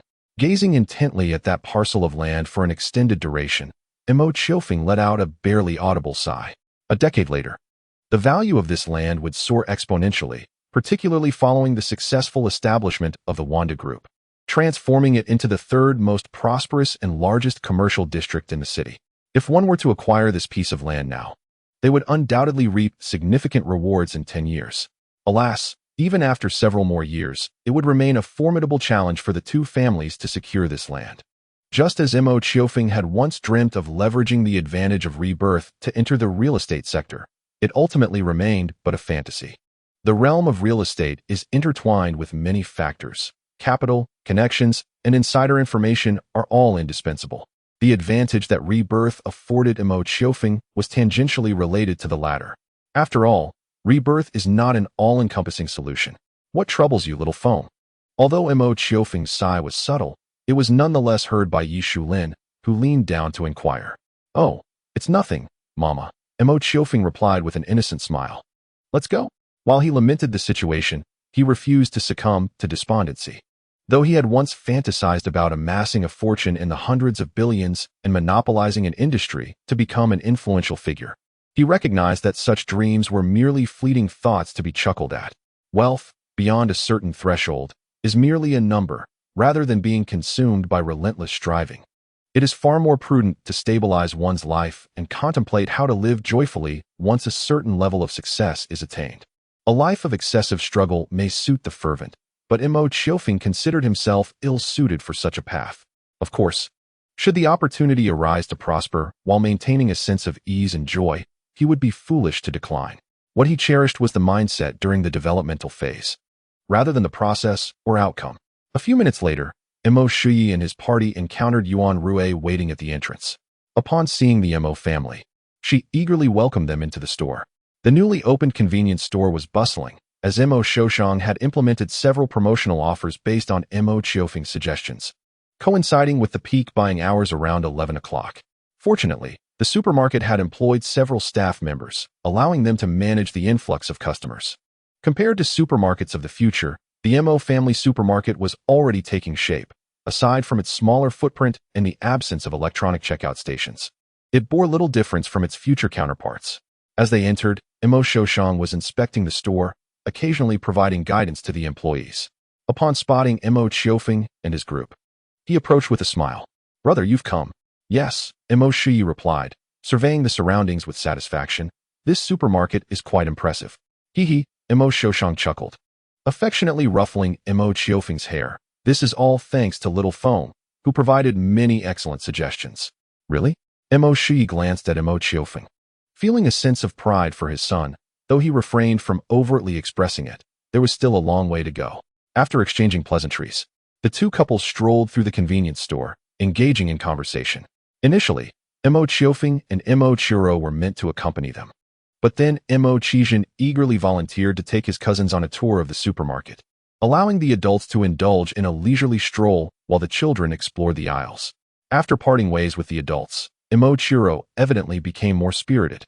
displaying a keen interest in the items within the supermarket. Yet, as Mo Qiufeng understood his sister well, it was clear that her eyes were set on the snacks available in the store. Similarly, Mo Qiufeng harbored considerable thoughts regarding the supermarket's treats. The two children quickly united in their plan to discreetly procure some edible delights for themselves. Before they blended into the supermarket, Mo Qiufeng turned to Mo Qiufeng and asked, "Qiufeng, are you coming along?" Mo Qiufeng shook his head, replying, "You go ahead, I'll pass." He had no desire to join the two children in their antics, though he did not object. After all, the staff in the store recognized Mo Qiufeng as the son of the proprietor and would likely turn a blind eye to his little escapades. With an affirmative sound, Mo Qiufeng and Mo Qiourou slipped into the supermarket. The latter hesitated for a moment, casting a lingering glance at Mo Qiufeng, but ultimately succumbed to the allure of the snacks, bidding farewell to her brother before following Mo Qiufeng. With a resigned shake of his head, Mo Qiufeng decided to meander through the supermarket himself. Although it was termed a supermarket, it resembled more of a department store. The entire establishment spanned 4 floors, with the first and second primarily dedicated to daily necessities, including fruits and vegetables, while the third and fourth floors focused on small household items, such as minor appliances. After strolling around the first floor for a while, Mo Qiufeng ascended to the second floor, wandering among the shelves. Compared to the first floor, the second floor emphasized smaller packaged daily goods, such as canned items, pickled vegetables, and dried ingredients. At this hour, coinciding with lunchtime, the first and second floors were relatively bustling, filled mostly with housewives purchasing ingredients to prepare meals at home. Noticing Mo Qiufeng idly browsing among the shelves, these housewives paused momentarily, casting curious glances his way. A couple of them approached him with concern. "Child, where are your parents?" It was not surprising for the woman to inquire in such a manner, as an 8-year-old boy wandering alone in a supermarket could easily evoke thoughts of a lost child. Mo Qiufeng looked up, his small face beaming as he replied to the kind-hearted woman, "My parents know I'm here." After a brief pause, he added with a charming smile, "Annie, I'm not lost." The woman, seemingly taken aback by his words, tilted her head while holding her basket. "Oh, I see. I misunderstood. Thank you for your concern, Auntie." Mo Qiufeng offered a slight bow, genuinely expressing his gratitude. "Haha, what a clever child." The woman was quite fond of Mo Qiufeng's politeness and affectionately ruffled his hair, causing him to feel a twinge of embarrassment. After his rebirth, Mo Qiufeng sometimes had to accept certain behaviors from others, such as the warm embraces and cheek kisses from Aunt Hongmei, as well as this woman's gentle pat on the head. Just then, a young girl's voice rang out from nearby, infused with the unique innocence of childhood. Mo Qiufeng turned to see a little girl in a floral dress emerging from behind the shelves, calling out to the very woman before him. In terms of appearance, the young girl could not quite match the adorable charm of Mo Qiourou. However, she possessed a serene demeanor. She stood quietly, exuding an impression of obedience. "Susu, have you found what you were looking for?" "Yes, Mama," the girl replied, retrieving 2 packets from behind her. Upon seeing them, Mo Qiufeng recognized the familiar Wangzai snack series and a small bag of lollipops. At that moment, the girl noticed Mo Qiufeng, tilting her head in curiosity and asking her mother, "Mama, who is he?" The woman hesitated, unsure how to respond, as their encounter with Mo Qiufeng was merely a chance meeting, and she did not yet know his name. "Hello, I am Mo Qiufeng. And you?" Noticing the woman's hesitation, Mo Qiufeng took the initiative to introduce himself. Perhaps it was the gentle smile at the corners of his lips that made the little girl feel less unfamiliar, prompting her to nod slightly. "Hello, I am Su Xiaowen. And this is my mother, Xiaowen." After a brief conversation, the mother and daughter departed to prepare lunch, while Mo Qiufeng did not dwell on the encounter, merely finding the girl pleasant. After a moment's pause, he continued to meander through the aisles, occasionally glancing at the products available in the supermarket, comparing them to those of the future. They all considered this chance meeting to be a mere fleeting encounter. Yet, the twists of fate are often unpredictable, and the threads of destiny can begin to intertwine when one least expects it. Chapter 23. Zhengshuangjuan. A few days later, the construction of a cement road through the village commenced. The village committee had brought in several engineers from the city and hired some local laborers, providing them with wages and meals for their support. The construction of the cement road widened the previously narrow main thoroughfare from about 4 meters to 6, dividing it into 2 lanes, with the left lane being constructed first while the right lane remained available for villagers' temporary use. Thus, from the commencement of the work, people were required to walk on the right side, with the left side designated as the construction zone. Due to the heavy foot traffic of children going to and from school and their inherently playful nature, the village committee assigned a supervisor to each segment of the road to prevent the freshly laid cement from being trampled and damaged by the children. In truth, the concerns of the villagers were not unfounded. Walking along the right lane, Mo Qiufeng noticed his companion, Mo Qiourou, stealing glances at the freshly poured cement on the left. His dark eyes gleamed mischievously, seemingly contemplating stepping onto the surface when no one was watching. Mo Qiufeng felt a sense of helplessness and shot a sideways glance at Mo Qiourou, asking, "Are you planning to cause mischief?" Caught off guard by Mo Qiufeng's discovery of his intentions, Mo Qiourou paused, and then leaned closer to whisper in Mo Qiufeng's ear. "I heard from a Ming that if you step on it now, your footprints will remain forever. It's quite interesting." "Really?" Mo Qiufeng pondered for a moment. Then, when Mo Qiourou thought he was tempted as well, he shot him a warning glance. "Be careful. Once your footprints are stamped in, Uncle San will have quite a surprise for you." At the mention of Mo Qiufeng, Mo Qiiourou instinctively recoiled. All right then. As he grew older, Mo Qiufeng became increasingly strict with Mo Qiiourou, and whenever he became too unruly, a bamboo stick would inevitably find its way to his backside. Thus, as the years passed, Mo Qiiourou began to develop a sense of respect for his father. With a murmured sigh, Mo Qiiourou expressed his envy, saying, "I truly envy you. Your uncle and aunt are far superior to my father." Mo Qiufeng raised an eyebrow and advised his cousin, "This is not a matter of the adults. It is a reflection of oneself." After a brief pause, he gestured with his hand, saying, "Look, with someone as charismatic as me, it is only natural that the adults are fond of me. If you were more like me, your third uncle would never lay a hand on you." Mo Qiiourou scoffed, refraining from countering Mo Qiufeng's words. "What are you two discussing?" Mo Qiourou hurriedly caught up with them.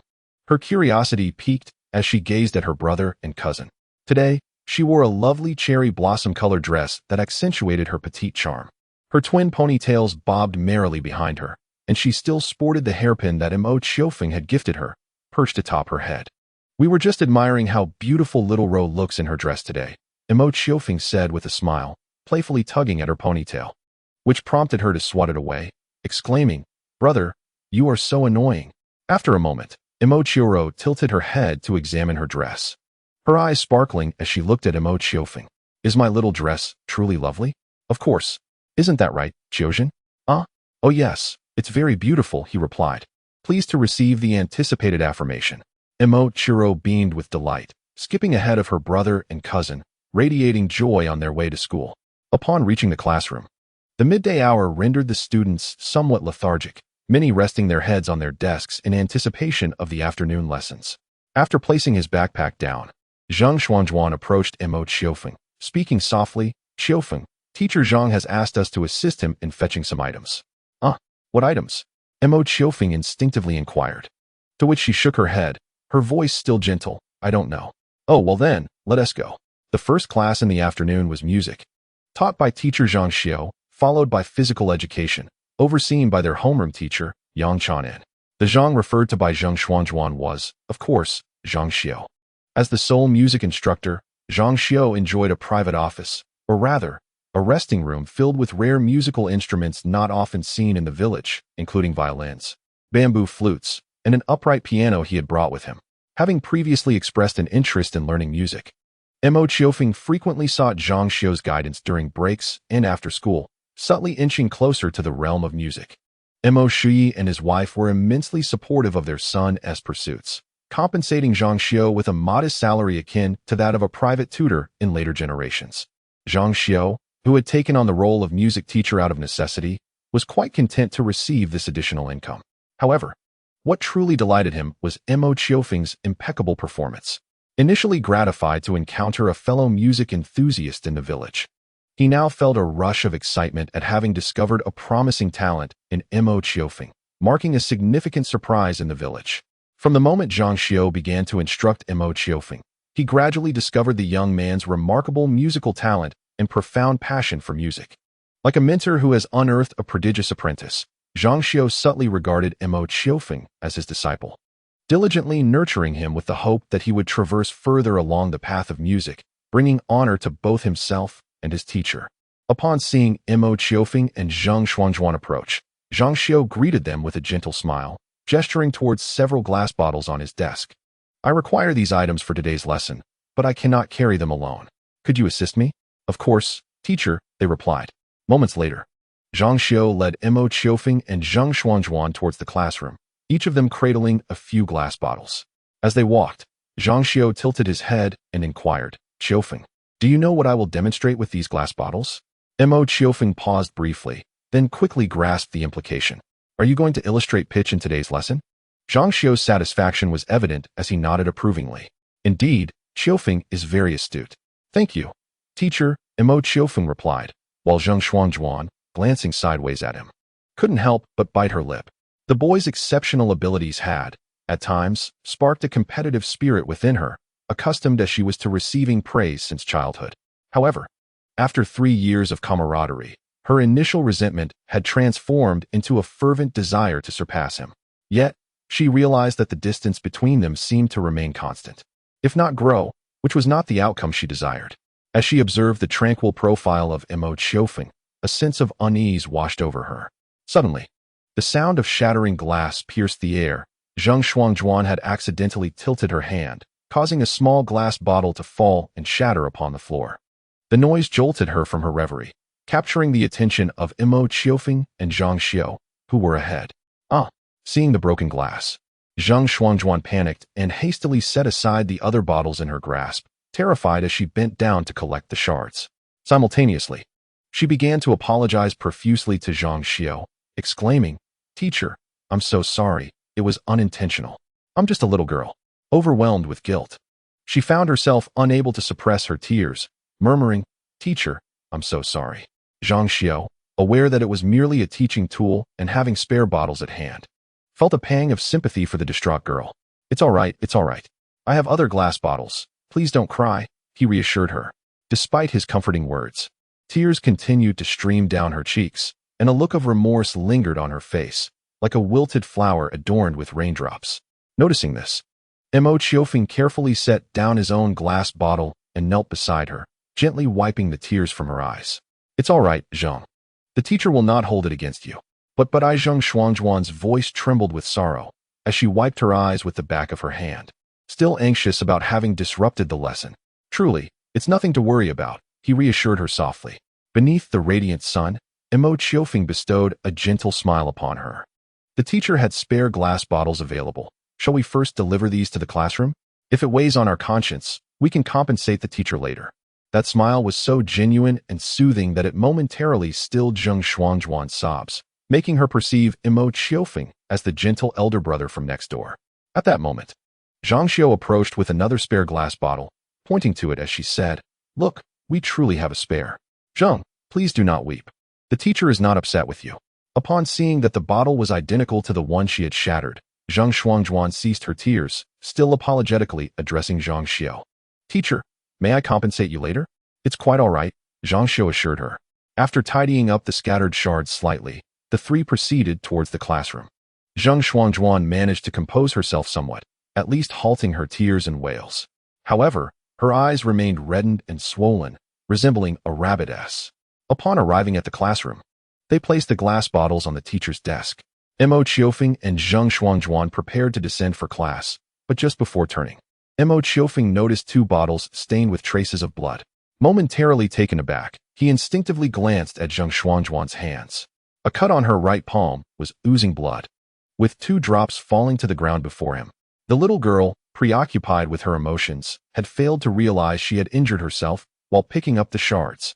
On the other side, Zhang Xiao also noticed the situation and exchanged a glance with Mo Qiofeng. The latter spoke, Teacher, I will take her to the infirmary for a bandage. It was then that Zhang Xuanzhuan became aware of her injury. Blood was slowly seeping from her palm. The combination of pain and fear of blood caused her to tremble, her face reflecting evident distress and fear, and she nearly stumbled.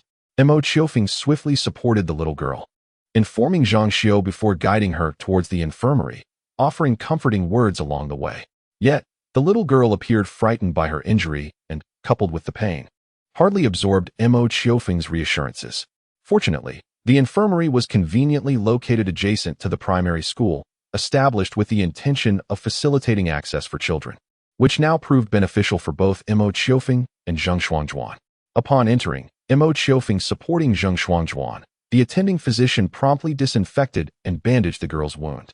Only then did the little girl's fear begin to subside, though the lingering pain kept her pretty brow furrowed. This should suffice, the doctor concluded after a flurry of activity. Nodding towards Zheng Shuangjuan, "Child, remember not to wash your hands for the next couple of days. Keep the wound away from water. Also, return here in 2 days for a dressing change." "Oh, thank you, doctor," Zheng Shuangjuan replied obediently, but soon felt a twinge of embarrassment, her lips moving as if to speak. However, Mo Qiufeng interjected, "Thank you, doctor. May I ask how much it costs?" "Oh, 3 yuan, and for the subsequent dressing change, 5 yuan in total." Mo Qiufeng nodded, retrieving several notes from his pocket, handing 5 yuan to the doctor, and expressing his gratitude once more. As Mo Qiufeng departed from the health station, he no longer supported Zheng Shuangjuan, but instead walked alongside her. The latter bit her lower lip, hesitating for a moment before saying, "Qiufeng, I will return your money tomorrow." "Ah, all right," Mo Qiufeng replied with a gentle smile, adding, "By the way, remember the doctor's advice, and do not let your wound become infected." His smile was so tender that, even if it was a mere habit, it felt like a warm spring breeze to the young girl. It touched her heart, and she resolved to keep pace with him, no matter how arduous the effort might be. Chapter 24. The handkerchief in the summer of 1998, as the sun set behind the mountains. The scorching heat of the day dissipated, replaced by a soft, rosy glow and a gentle breeze that offered a languid warmth to all. The horizon was adorned with ever-changing clouds, at times as tranquil as blooming flowers, and at others, as tumultuous as a stampede of horses, or reminiscent of a maiden modestly veiling her beauty. The cicadas, having filled the day with their cacophony, began to quieten, preparing to yield the night's stage to the frogs. Beside a meandering stream that threaded through the village stood a 4-meter-tall, unidentified tree, its branches extending perfectly across the water. As the wind stirred the branches, it revealed Mo Qiufeng's small figure lounging on them. At the hour of dismissal, Mo Qiourou and Zheng Shuangjuan, 2 young girls, conspired and decided to catch small fish by the stream, dragging Mo Qiufeng along with them. At that moment, their backpacks lay discarded nearby, while the 2 girls busied themselves at the water's edge, and Mo Qiufeng reclined on the branch with his eyes closed in repose. Fortunately, at the tender age of 9, he could still be supported by the branch beneath him. "Ah!" A light exclamation broke the air, prompting Mo Qiufeng to instinctively open his eyes, just in time to see Mo Qiourou gleefully placing a small fish into a pre-prepared transparent glass jar. Beside her, Zheng Shuangjuan gazed with delight at the fish, wiping her face with the back of her hand, oblivious to the water splatters adorning her cheeks, her laughter pure and untainted. "Brother, look, look!" Mo Qiourou lifted the glass jar high, beaming as she showcased her catch to Mo Qiufeng. Inside the transparent vessel, a somewhat colorful little carp flitted anxiously back and forth. Suddenly, as if startled by something, the little carp flicked its tail violently, splashing droplets of water onto Mo Qiourou's face. "Ah!" The coolness surprised her, and she quickly lowered the jar, one hand clutching it while the other hurriedly wiped the droplets from her cheeks. "How annoying!" she exclaimed, her playful demeanor eliciting laughter from both Mo Qiufeng and Zheng Shuangjuan. The latter, with a mischievous glint in her eyes, dipped her fingers into the stream and flicked some droplets back at Mo Qiourou's face. "Sister Shuangjuan, you're so naughty," Mo Qiourou protested, clearly unimpressed. She set the glass jar aside and began to playfully tussle with Zheng Shuangjuan. The 2 girls squatted at opposite ends, occasionally splashing each other with water. Mo Qiufeng, initially a mere spectator lounging on the branch, found himself the target of their playful skirmish as Zheng Shuangjuan whispered something to Mo Qiourou. With the branch beneath him, he could hardly evade their antics, becoming an unwitting victim of their playful mischief. As dusk descended, the stream carried a refreshing chill, and droplets of water slipped down Mo Qiufeng's neck, causing him to shudder. Observing this, 2 little girls beneath the trees erupted into laughter. Their playful interaction was imbued with childlike innocence. prompting Mo Qiufeng to descend from the branches and retaliate by splashing some stream water on the girls, igniting a spirited frolic among them. Amidst their laughter, they managed to capture a rare glimpse of youthful purity. After a while, all three faces were adorned with droplets of water, with some even trickling down Mo Qiufeng's cheeks. A single droplet trembled at his eyelashes, quivering for a moment before gently cascading down, appearing remarkably crystalline under the soft glow of the reddening sunset. After a spell of merriment, they paused to rest, and Zheng Shuangjuan produced a handkerchief she had brought along. They took turns wiping the water off their faces. Embroidered in the center of the handkerchief was a small rabbit, with the character one stitched in the lower right corner. Mo Qiourou took great delight in it. Holding it with affection, while Zheng Shuangjuan, blinking her eyes, remarked, "Xiaoro, if you like it, I can ask my mother to embroider one for you too." Mo Qiufeng had met Zheng Shuangjuan's mother during a parent-teacher meeting. She struck him as a gentle woman who was very fond of her daughter. "Really?" Mo Qiourou exclaimed with surprise, glancing up at Mo Qiufeng. Seeing no sign of dissent from him, she nodded eagerly. "Thank you, Sister Shuangjuan." "You're welcome," Zheng Shuangjuan replied. Her cheeks slightly flushed. Then, she turned her gaze towards Mo Qiufeng, asking, "Qiufeng, do you want one too?" Mo Qiufeng was momentarily taken aback, then awkwardly chuckled. "I think I'll pass. I don't really like carrying a handkerchief." Before the disappointment could fully manifest on Zheng Shuangjuan's face, Mo Qiourou interjected resolutely, "No way. Brother must have a handkerchief too, so that all three of us will have one." Zheng Shuangjuan felt a surge of joy at the inclusion of us and looked at Mo Qiufeng with anticipation. Seeing the two little girls so earnest, Mo Qiufeng shrugged. "All right. I suppose I can go along with it." Receiving a satisfactory response, Mo Qiourou let out a soft, cat-like giggle and began whispering with Zheng Shuangjuan, who, despite her subtlety, could not mask the upward curve of her lips. After a tranquil period of companionship, the trio parted ways to head home. Zheng Shuangjuan organized her backpack, hastening her steps as she knew her parents would worry if she lingered too long. In reality, for someone raised under strict parental guidance, returning home over 20 minutes after school was a minor act of rebellion. Upon arriving home, her mother, Ling Huiying, awaited her at the door. As Zheng Shuangjuan's petite figure appeared in view, Ling Huiying first sighed in relief, but her expression soon turned slightly stern. Noticing her mother's serious demeanor at the door, Zheng Shuangjuan felt a flicker of tension and approached, murmuring, "Mom, I'm back." Nervously, she kept her gaze lowered, fidgeting with her fingers in front of her. "Where have you been?" Ling Huiying, embodying the role of a strict mother, inquired without yielding to her daughter's anxious demeanor. From a young age, Zheng Shuangjuan had never developed the habit of deceit. Thus, at that moment, she felt flustered and refrained from expressing the carefully crafted words in her mind. Her cheeks flushed with embarrassment. Observing her beloved daughter's demeanor, Ling Huiying instinctively softened her tone and inquired, "What did you do after school, my dear?" "Forgive me, mother," Zheng Shuangjuan replied, her voice barely above a whisper. "I was playing by the creek with Qiufeng and Qiourou for a while." Sensing her mother's potential ire towards the Mo siblings, she hastily added, "Mom, it was I who invited them to play. Please don't blame them."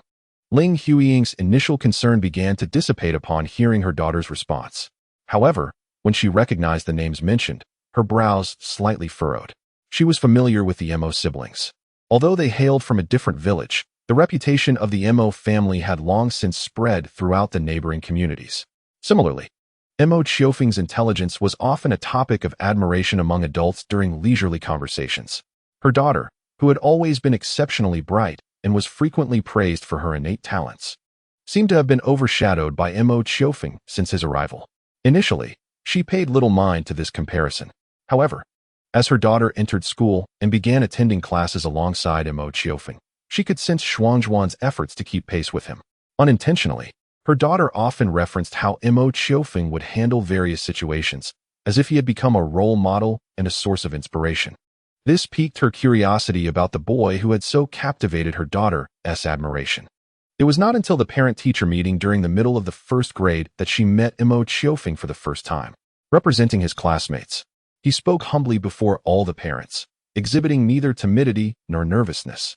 In subsequent school meetings, he stood alongside the principal, maintaining a gentle smile while addressing the entire student body. At that moment, She found herself believing he possessed the wisdom of a mature adult rather than that of a mere child. It was then that she accepted the reality of his superiority over her daughter. What a remarkable child! Although her pride in her daughter remained unwavering, she occasionally felt a twinge of envy towards the Mo family for having such a prodigious child. Noticing her mother's silence and unchanged expression, Zheng Xuanzhuan worried that Ling Huiying might still harbor resentment towards her and the Mo siblings. She tugged at her mother's sleeve and softly insisted, "Mom, truly. Do not blame Qiufeng and Qiourou. It was I who led them to play." Her daughter's gesture snapped Ling Huiying back to the present. Seeing her like this brought a gentle smile to her face. Crouching down, she embraced Zheng Xuanzhuan and gently admonished, "Xuanzhuan, it is perfectly fine to play after school. But do not stay out too late, and always inform me in advance, understood?" As Ling Huiying's expression softened, Zheng Xuanzhuan felt her uneasiness subside somewhat. Nodding earnestly, she replied, "I understand, mother. I will remember not to do this again. Otherwise, I shall be punished." Ling Huiying habitually pinched her daughter's small nose and gently inquired, "Tell me, my dear, what did you play with Qiufeng and Qiourou?" Zheng Xuanzhuan cautiously scrutinized her mother's expression, and upon seeing the genuine smile on her face, she gradually recounted the playful moments spent with the Mo siblings.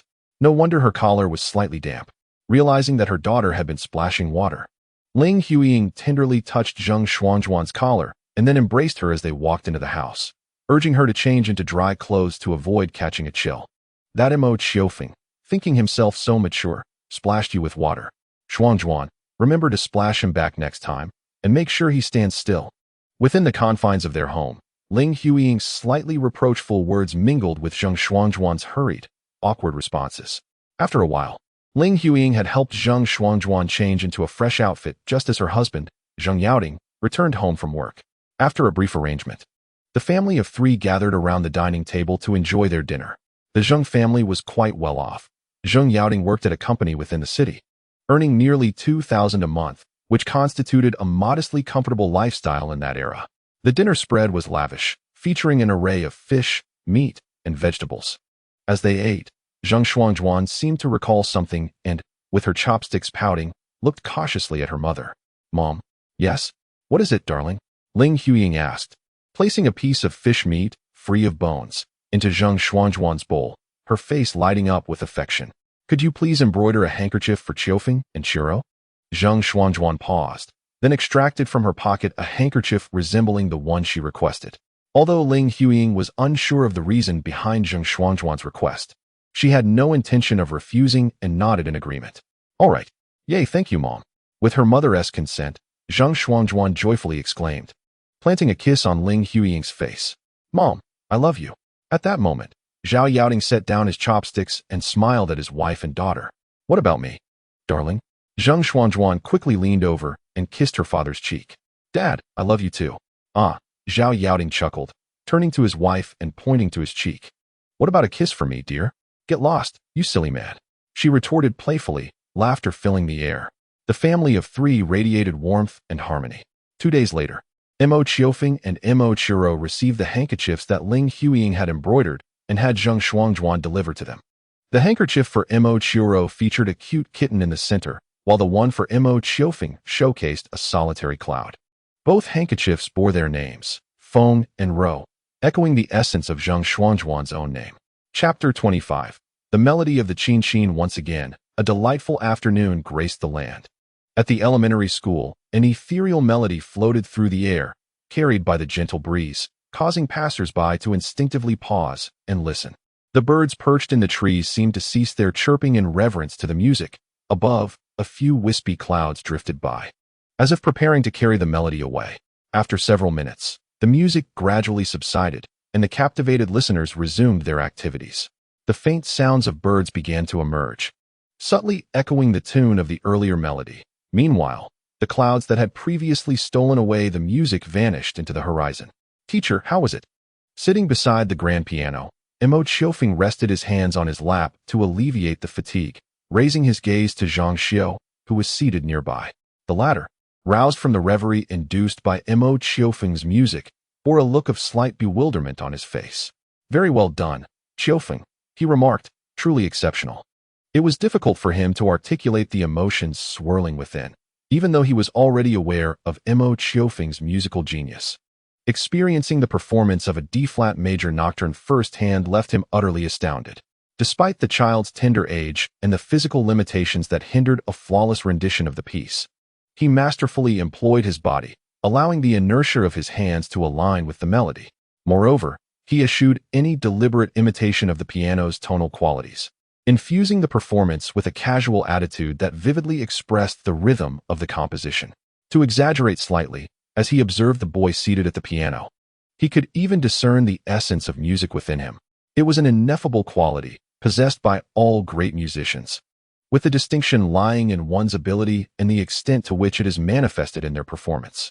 Renowned pianists like Beethoven and the illustrious Jacqueline du Piar epitomized this, not only capable of performing with profound musicality, but also intertwining it with their very essence, thus crafting an exquisite auditory experience for their audience.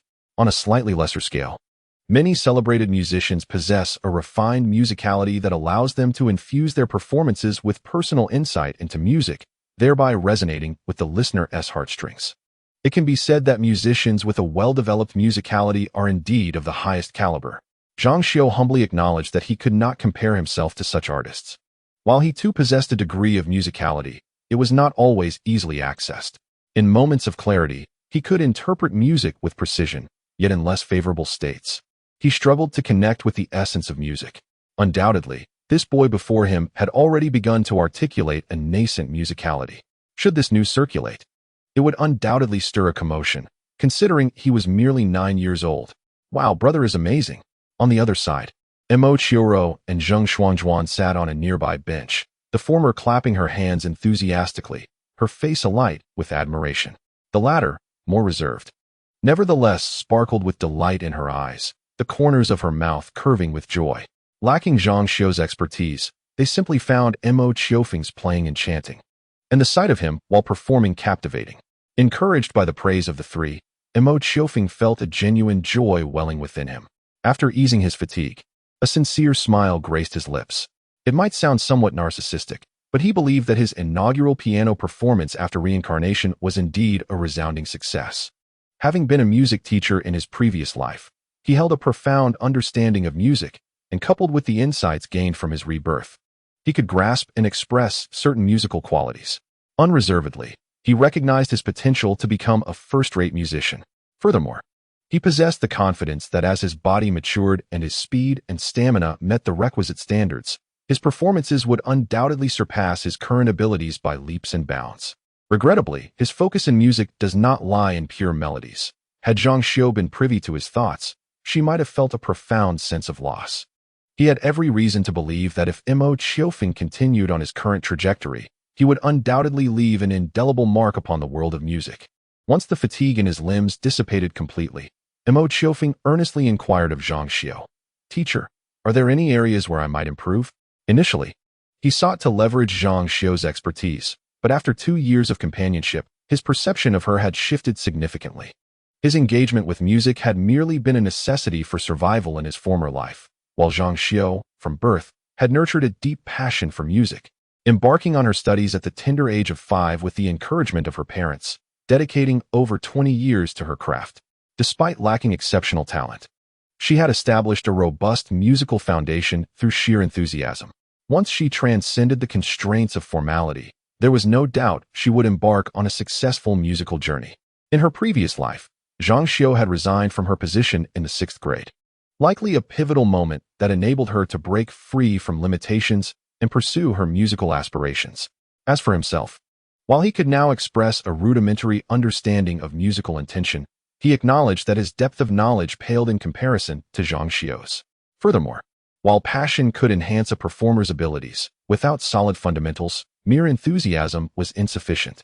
In this regard, Zhang Xiu undoubtedly served as an exemplary mentor, and given her diligent guidance, Mo Qiufeng genuinely regarded her as his teacher. All mentors cherish talented yet humble students, and Zhang Xiu was no exception. She nodded approvingly at Mo Qiufeng's eagerness to learn. After a moment of contemplation, she approached the grand piano, played a brief melody, and remarked to Mo Qiufeng, "In this passage, reduce the pressure of your fingertips slightly. This will help mitigate extraneous sounds during key transitions." Observing Zhang Xiu's nimble fingers dancing across the keys, Mo Qiourou nodded in acknowledgement. Indeed, he had not managed the key transitions properly, resulting in unwanted noise. Though imperceptible, Zhang Xiu's solid foundation allowed her to discern these subtleties effortlessly and offer Mo Qiourou valuable advice. And in this segment, she continued, taking a seat and playing another short melody. While infusing your emotions is commendable, any deviation in pitch can detract from the overall auditory experience. Mo Qiourou instinctively connected his previous performance with Zhang Xiu's current demonstration, recognizing that his rendition lacked the seamless coherence that characterized hers. Thank you, teacher, I will take heed, he replied gratefully. Zhang Xiu smiled at his earnestness, saying, in truth, you are already doing remarkably well. At your age, I was nowhere near your level. Mo Qiourou found it difficult to respond to Zhang Xiu's words and simply smiled shyly. Uncle Zhang is right. My brother is truly impressive, chimed in Mo Qiourou, blissfully unaware of the deeper implications, as she waved her delicate arms in celebration of her exceptional brother.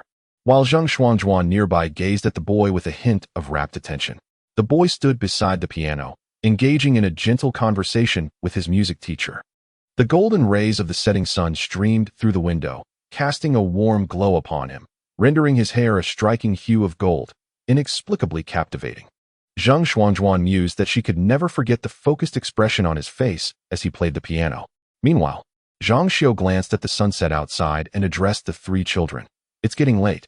You should hurry home for dinner. Yes, goodbye, teacher. Goodbye, teacher. Goodbye, Uncle Zhang.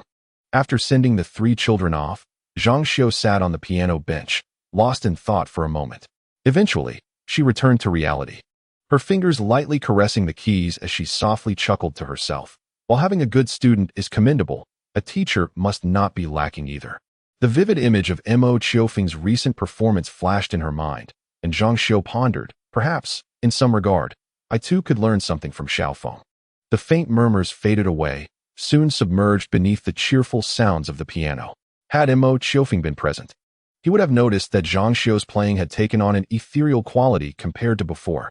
Meanwhile, after parting ways with Zhang Xuanzhuan, Mo Qiourou and Mo Qiourou headed straight home without lingering.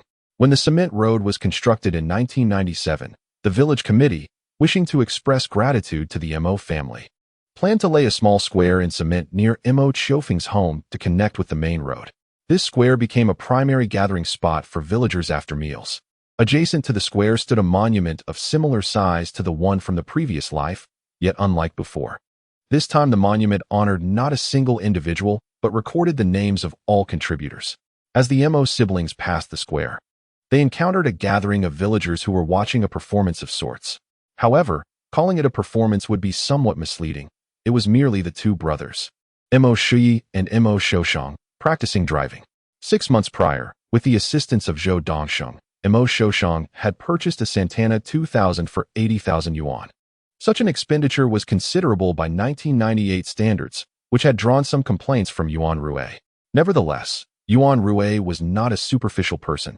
She understood that in this era, a car often symbolized status, and with the family's assets exceeding 500,000, she chose not to dwell on the matter. Thus, Mo Xiaowen was exceedingly thrilled, dedicating 2 months to obtaining his license plates and various certificates, followed by an additional month honing his driving skills. Subsequently, whenever he conducted inspections at the supermarket, he would drive, indulging in the experience for a while. Mo Xiaowen later suggested that Mo Qiourou also acquire a vehicle, but Mo Qiourou declined. Although both families had assets surpassing 500,000, his circumstances differed from Mo Xiaowen's. While Mo Xiaowen needed to inspect his supermarkets frequently, Mo Qiourou only commuted to and from work, seeing no necessity for a car. Nonetheless, Mo Qiourou's decision not to purchase a vehicle did not dampen Mo Xiaowen's enthusiasm, as he eagerly encouraged Mo Qiourou to practice driving whenever he had the chance, to which Mo Qiourou did not object. To him, purchasing a car was merely a matter of time. Learning to drive was undoubtedly a worthwhile endeavor. In fact, long ago, Mo Qiourou had contemplated resigning to assist, yet regrettably, the staffing shortage at the power plant remained unaddressed. Moreover, the family business had stabilized, rendering his desire to help somewhat futile. Thus, Mo Qiourou harbored a slight sense of guilt towards his younger brother's family. Subsequently, both families convened for a discussion, although Mo Qiofeng did not partake in that meeting. Nonetheless, he was aware that they had delineated their shares in various ventures, including the supermarket. In terms of assets, Mo Shui held 40%, while Mo Qiusheng possessed 60%. It seemed that when Mo Shui proposed a division of shares, he believed he could settle for 30%. However, Mo Qiusheng, adhering to the elder brother's wishes, insisted on a 4-6 split. Ultimately, they established a clear division of shares, alleviating the lingering guilt felt by Mo Shui and his wife. Mo Qiofeng endorsed the notion of share distribution. Firstly, the division of shares did not equate to a division of affection. There was no clear demarcation in that regard. Secondly, this arrangement ensured that Mo Qiusheng's family received their rightful returns, allowing Mo Shui's family to shed their sense of inadequacy in providing assistance. This arrangement was mutually beneficial. Furthermore, in reality, after the division of shares, the relationship between the two families remained unchanged. They continued to coexist as one. Indeed, they were always one. In fact, the bond between them grew even closer post-division. Just as now, the two brothers engaged in jovial banter while practicing driving, and even strangers could discern the profound affection between them.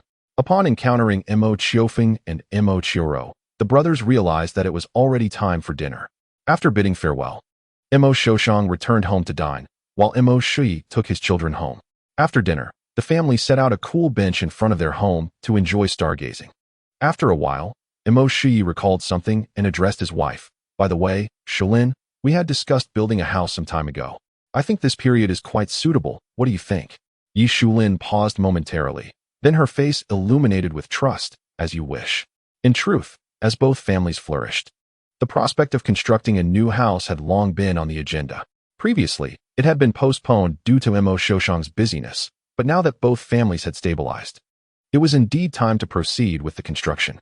Half awake on the cool bench, Mo Qiofeng vaguely sensed an alteration in the sequence of events compared to his previous life. For in that life, the house had been built after a flood, while in this existence, it was evidently to occur sooner. Wait, what had he just thought of? Was it the flood? Chapter 26. The 1998 flood for Mo Qiofeng. The memories of his childhood in his previous life were mostly vague, catching crabs, fireflies, the fragrance of rice, and starry skies. These recollections were largely indistinct. Yet, certain events left a vivid imprint in his memory, akin to that which Mo Qiourou always carried with her.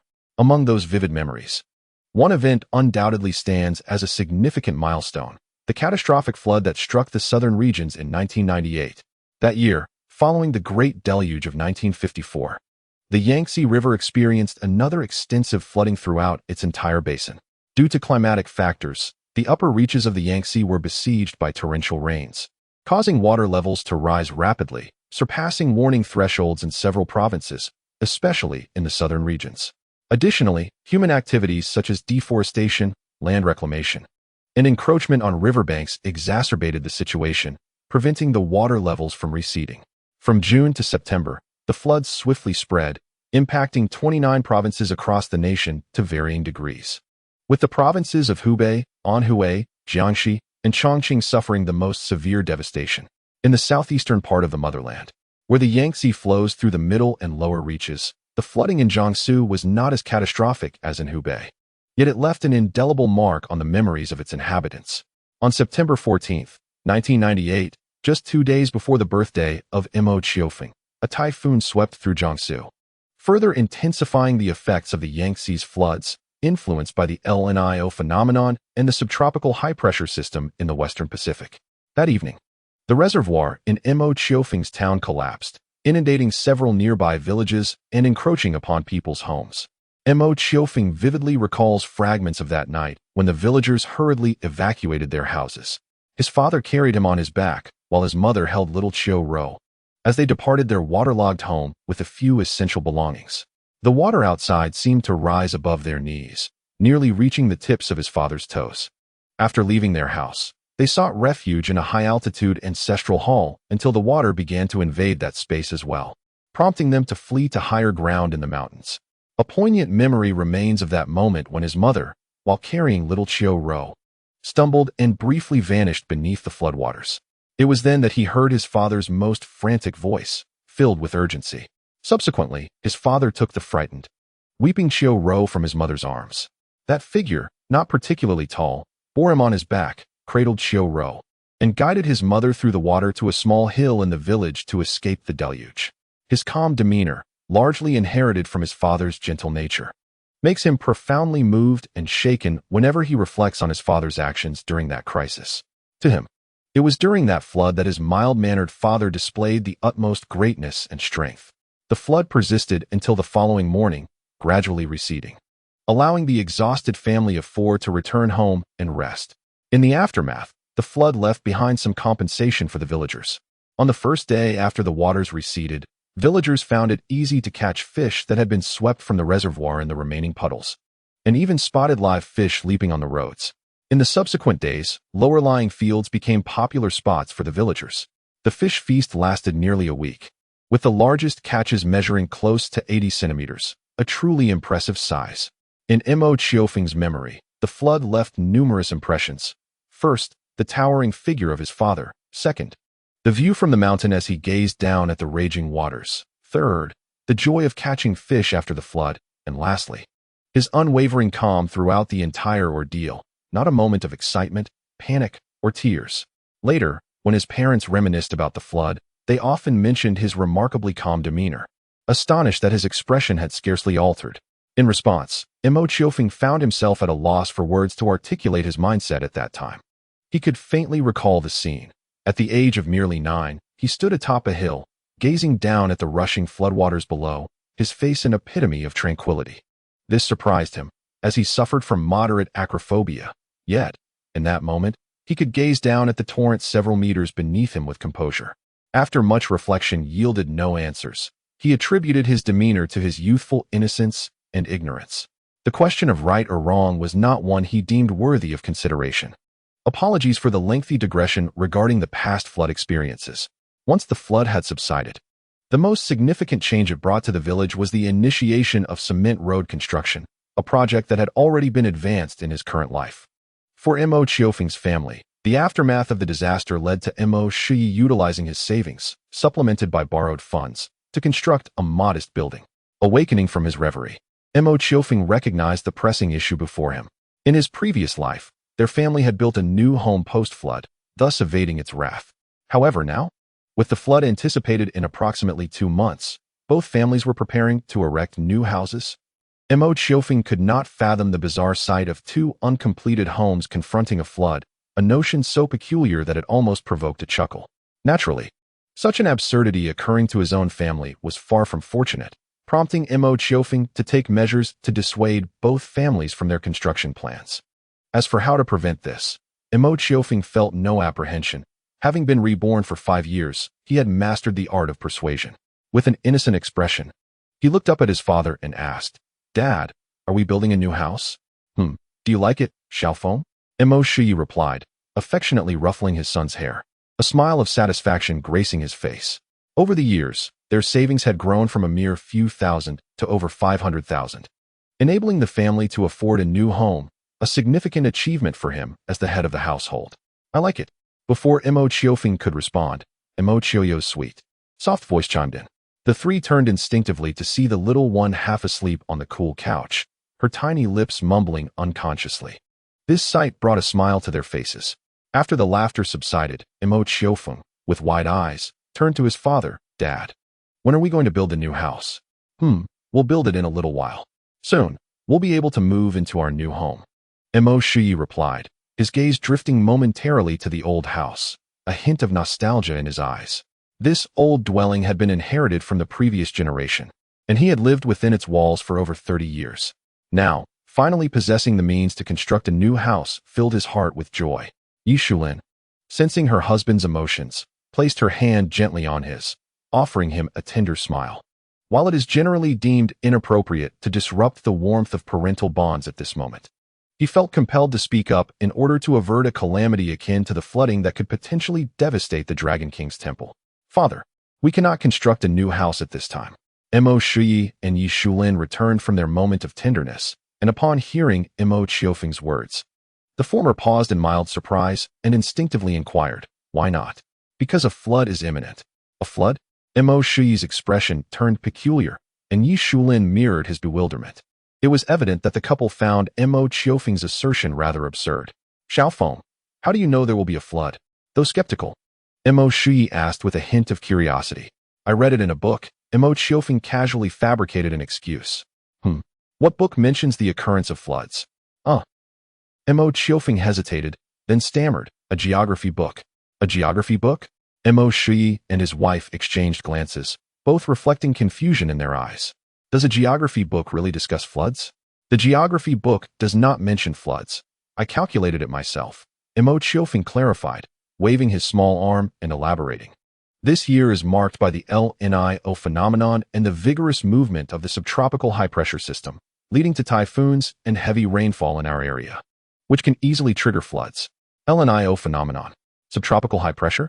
Mo Qiourou and Yi Shulin appeared unfamiliar with these terms, repeating them, yet still gazing at their son with skepticism. Did you truly learn this from a geography book? Indeed, father, Mo Qiufeng paused before adding. I acquired this geographical knowledge from Brother Vida's books, and then made my own calculations. Vida, a rare university student in the village, had once been praised by the adults.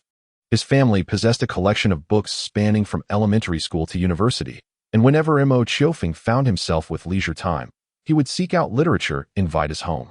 Interestingly, in his previous life, Mo Qiufeng had little regard for academic pursuits. However, after being reborn and not having read for quite some time, he found solace in Vida's collection. You calculated it yourself? Mo Qiourou repeated, looking at Mo Qiufeng with a peculiar expression. The latter's countenance shifted, realizing his parents would not readily believe him, and he continued, truly, floods have already emerged on the Yangtze River. We are also at risk. Considering the timeline, floods on the Yangtze River had indeed begun to manifest, serving as substantial evidence. Yangtze River floods? Meanwhile, Yi Shulin murmured, suddenly recalling something, and turned to her husband, saying, Qiourou, it seems there truly has been a flood on the Yangtze River. It was mentioned in the news broadcast a couple of days ago.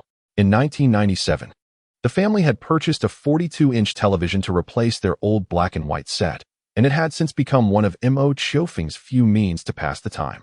Naturally, Mo Qiourou and Yi Shulin utilized the television to follow current events, such as news broadcasts.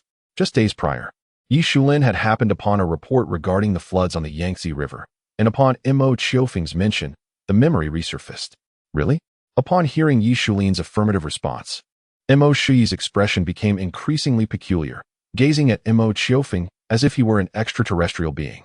After a considerable pause, Mo Qiourou offered a somewhat helpless smile, gently ruffling Mo Qiufeng's hair as he remarked, This lad, I cannot fathom what thoughts occupy his mind. He is hardly reminiscent of a child. Yi Shulin, evidently dissatisfied with her husband's words, playfully chided, Is it not commendable for our son to be exceptional? All right, Mo Qiourou replied. What shall we do about the house construction? After a moment's contemplation, Yi Shulin sought her husband's perspective. Regarding this matter, Mo Qiourou, reflecting on Mo Qiufeng's earlier remarks, pondered for a while before responding. Given the possibility of a flood, we must reconsider the house construction. Let us find a suitable time for both families to confer and postpone the project. With that, he affectionately tousled Mo Qiufeng's hair and added, If we manage to avert the flood, young Feng will be deserving of immense credit. Mo Qiufeng merely smiled softly, appearing quite obedient. Subsequently, the two families deliberated over the flood issue, deciding to temporarily shelve the construction plans and wait a few months to ascertain whether a flood would indeed occur before making any further adjustments. Fortunately, fate did not render Mo Qiufeng's prophecy obsolete. As September arrived, the climate began to shift, with winds and rainfall becoming increasingly frequent. On September 14th, the flood that had transpired in the previous lifetime reemerged. Thankfully, due to Mo Qiufeng's foresight, both families had taken precautions in advance, not only preparing for the flood but also indirectly alerting the village to the impending disaster. Consequently, compared to the previous life, the devastation wrought by the 1998 flood in the village was significantly diminished. It is worth noting that, thanks to the prior protective measures, the damage to the Mo family's supermarket enterprise was virtually negligible, a significant stroke of fortune. As Mo Qiourou had previously stated, Mo Qiufeng's contributions were invaluable. Chapter 27. After the flood, the day following the flood, the village was occasionally graced with the sight of large and small fish washed out from the reservoir. Mo Qiourou displayed immense excitement, and after a brief rest, she eagerly dragged Mo Qiufeng around the village in search of little fish to catch. Mo Qiourou and his wife did not deter their children, as the village roads had been paved with concrete, leaving little trace of the flood's aftermath.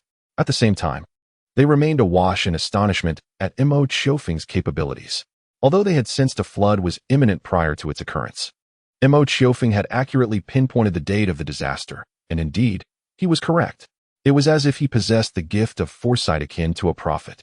While tidying the home, which had become somewhat disordered due to the flood, Mo Qiourou could not help but express his wonder to his wife. This child, Qiufeng, truly. He struggled to find the appropriate words to encapsulate Mo Qiufeng's essence and sighed softly. At times, I genuinely feel as though Qiufeng is not our child. Much like Xiaorou, Yi Shulin's gaze silenced Mo Qiorou's impending words, and she playfully admonished, "Are you confused? Qiufeng is the child I carried for 10 months, the one we have nurtured through hardships. How could he not be ours?" Haha. Mo Qiourou offered a sheepish smile before elaborating. "No, what I meant was, Qiufeng is akin to a child of heaven. It's not just his intelligence that astounds me. It's the fact that he can perceive such matters at merely 9 years of age. Indeed, Qiufeng is a child of heaven." Yi Shulin cast a sidelong glance at her husband, questioning, "Is he not a gift bestowed upon us by the heavens?" As for his cleverness, she paused, her brow furrowing in confusion as she regarded her husband. "I truly do not comprehend your perspective, dear. Is it not a good thing for our child to be intelligent? In any case, I take great pride in Qiufeng." Under the gentle admonition of his wife, Mo Qiourou could only smile awkwardly. Yet he wholeheartedly agreed with Yi Shulin's sentiment of pride regarding Mo Qiufeng. "I was merely expressing my astonishment. You men are so fussy and talkative.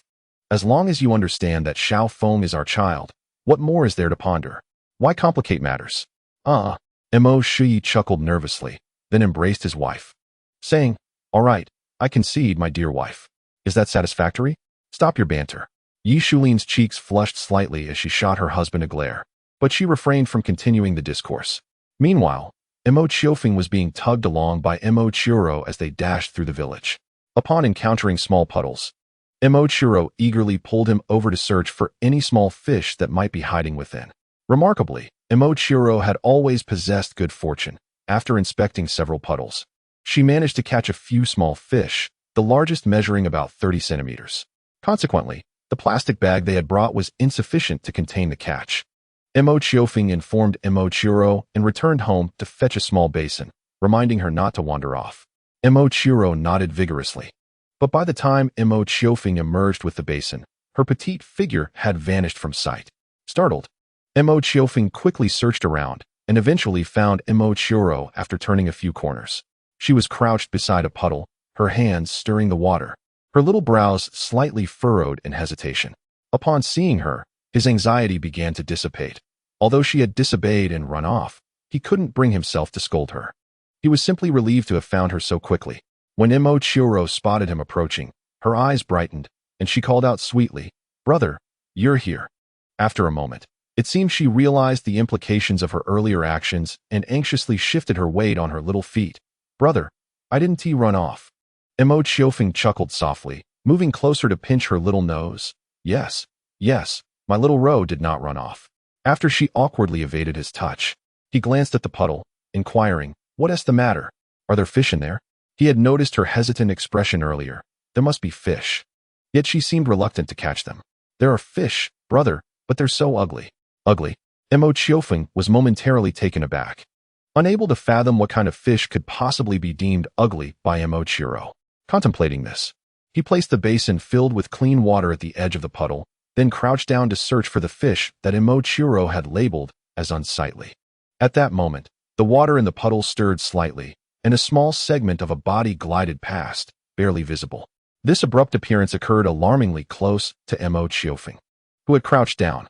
Upon catching sight of that segment, his pupils dilated momentarily, and he instinctively leaned back. Had his hands not supported him promptly, he would have undoubtedly fallen to the ground. Even so, after regaining his balance, Mo Qiufeng swiftly stood up, instinctively pulling Mo Qiourou back a couple of steps. It was no wonder that Mo Qiufeng reacted this way. The portion of the body that had slipped through the puddle was about the thickness of 2 fingers, its skin glistening, prompting immediate thoughts of a snake.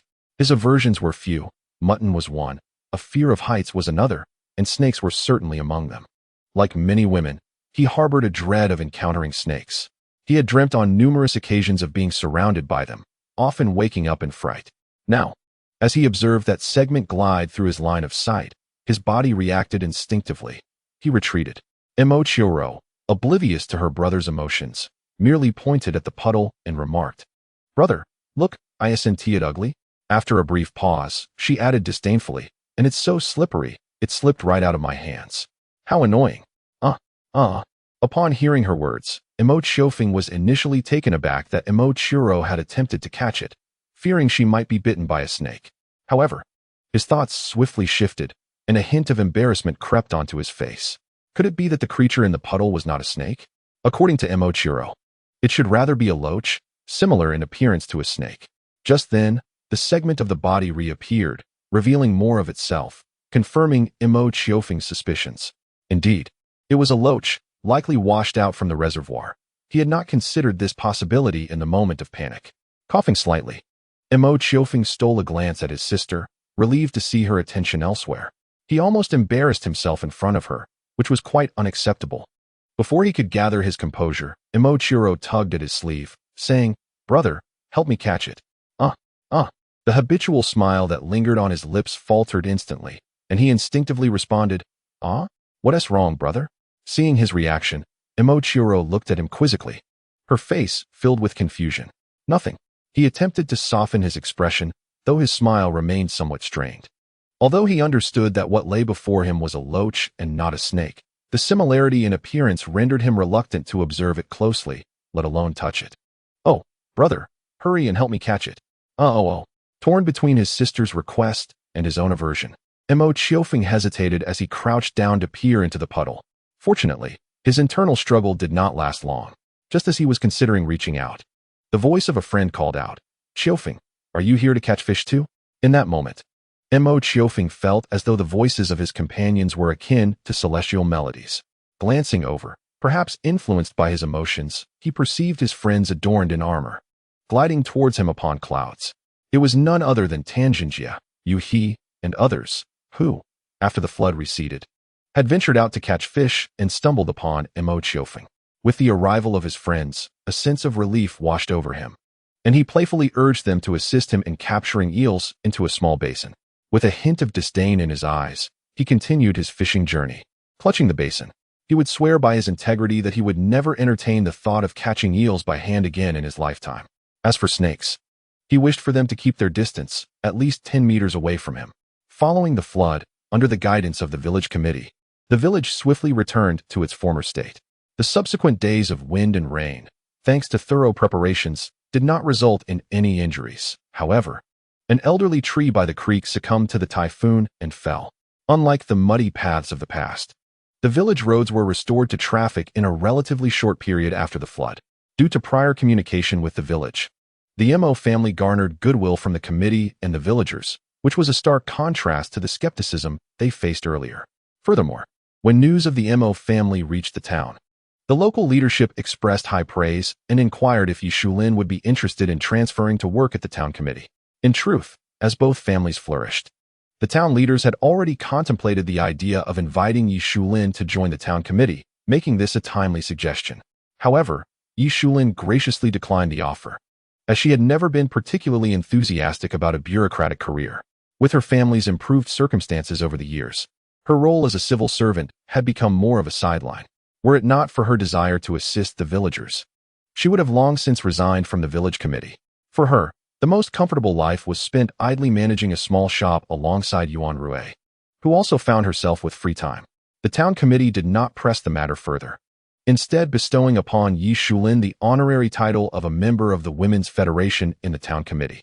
After the flood, the construction of new homes for both families was once again brought to the forefront. After discussions, work on their houses officially commenced in early October. Due to the demolition of their original home, Mo Shuyi's family temporarily resided in Yi Shulin's maternal home, which was also Mo Qiufeng's grandfather's house. The grandfather's family had moved to the city for development years ago, leaving this brick house, built in 1985, vacant, thus providing a refuge for Mo Shi's family. As for Mo Qiozhong, the couple found temporary accommodation near a supermarket in the city, while Mo Qiourou stayed with his grandparents for school. In recent years, both families had brought considerable convenience to the grandparents, whose health had improved significantly compared to the previous life. On the day of the old house's demolition, Mo Qi stood with his wife and children at a distance, watching as the house that had been their home for over 30 years was slowly dismantled by workers. It was hard to articulate their emotions. Perhaps it was a nostalgic reminiscence of the past, or perhaps an anticipation of the new home and life ahead. In any case, there was an undeniable sense of confusion mingled with their feelings. Sensing her husband's emotions, Yi Shulin gently grasped his hand and said, "Things will surely improve." Mo Shi was momentarily taken aback, but soon a soft smile graced his lips as he embraced his wife and murmured, "Yes, things will get better." Beside them, Mo Qiufeng and Mo Qiourou held hands, with the latter tilting her head and occasionally whispering to her brother while standing on tiptoe. Later, when discussing the layout of their new home, Mo Qiufeng offered several suggestions, largely restoring the configuration from his previous life. Naturally, due to improved financial circumstances in this life, the new house would be far larger than in the past. Moreover, both families faced no financial strain in building their home, unlike the past where they were forced to seek monetary assistance from relatives and friends. Everything seemed to herald a brighter future. Chapter 28, 1999 and 1999. As the house was completed but yet to be decorated, Mo Qiufeng's family had to continue residing in their grandfather's home. It would take approximately another month for the renovations to be completed, and they would likely not move in for another 3 months.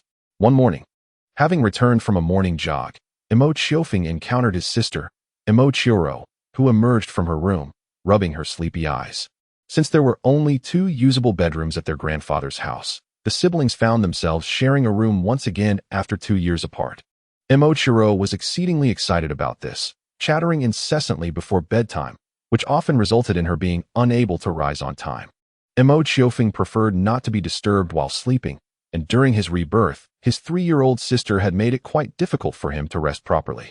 Fortunately, as she grew older, Mo Qiourou became less lively during the night, sleeping as quietly as a porcelain doll.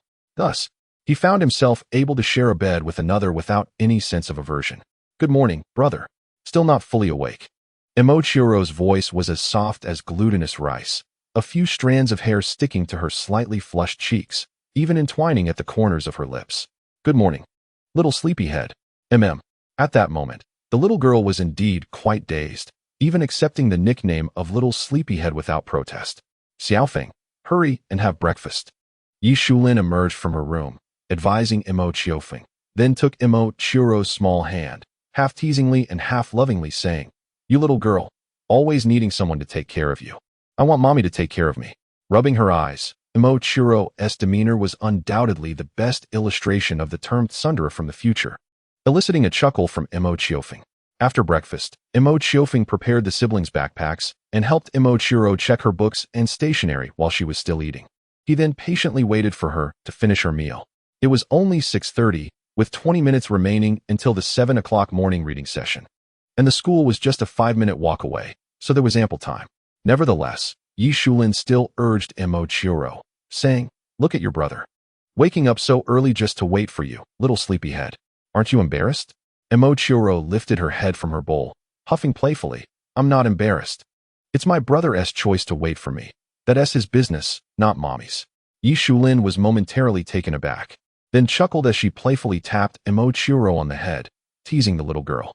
Mo Shi looked up from his newspaper, glancing at Mo Qiourou with a jesting tone, warning her to be cautious lest her brother become annoyed and cease to care for her. This remark had an immediate effect. Mo Qiourou looked up at her brother with a hint of uncertainty, gently inquiring, "Brother, would you dislike me?" Her endearing demeanor prompted Mo Qiufeng to tease her further, saying that if she continued to be lazy, he might indeed grow fond of her less. Mo Qiourou could not help but let out a soft exclamation, her face displaying a subtle mix of grievance and internal conflict. After a moment, she obediently murmured, "All right, I will wake up earlier in the future. You cannot stop liking me." Amused, Mo Qiufeng patted the little girl's head, affirming, "It's settled then." Even on the most ordinary of mornings, their family radiated warmth and joy. After breakfast, Mo Qiufeng and Mo Qiourou donned their backpacks and set off for school, while Mo Qiourou bid farewell to his wife before heading to the power plant for work. Notably, after a prolonged period without fresh talent, the power plant's leadership had finally resolved to cultivate a new generation of skilled electricians, and Mo Qiourou had recently become an instructor for the training program, responsible for mentoring this cohort of apprentices. It was foreseeable that once these trainees graduated, Mo Qiourou would no longer be tethered by obligations to the power plant, thus granting him the liberty to choose his own path. In the serene morning of the countryside, the sun still held a slight chill. As they walked along the path, Mo Qiourou could not resist skipping a few times, and once warmed, she chattered incessantly beside Mo Qiufeng, reminiscent of a lark. Over the past 2 years, the village's cement roads had expanded, nearly enveloping all thoroughfares, though some rural paths remained untouched, such as the one Mo Qiufeng and Mo Qiourou currently traversed. A shortcut from their grandfather's home to the school, winding through rice paddies and fields, a track forged by the footsteps of many. On either side of the path, flowers of unknown names quietly bloomed in the gentle breeze. Mo Qiourou adored flowers but seldom picked them.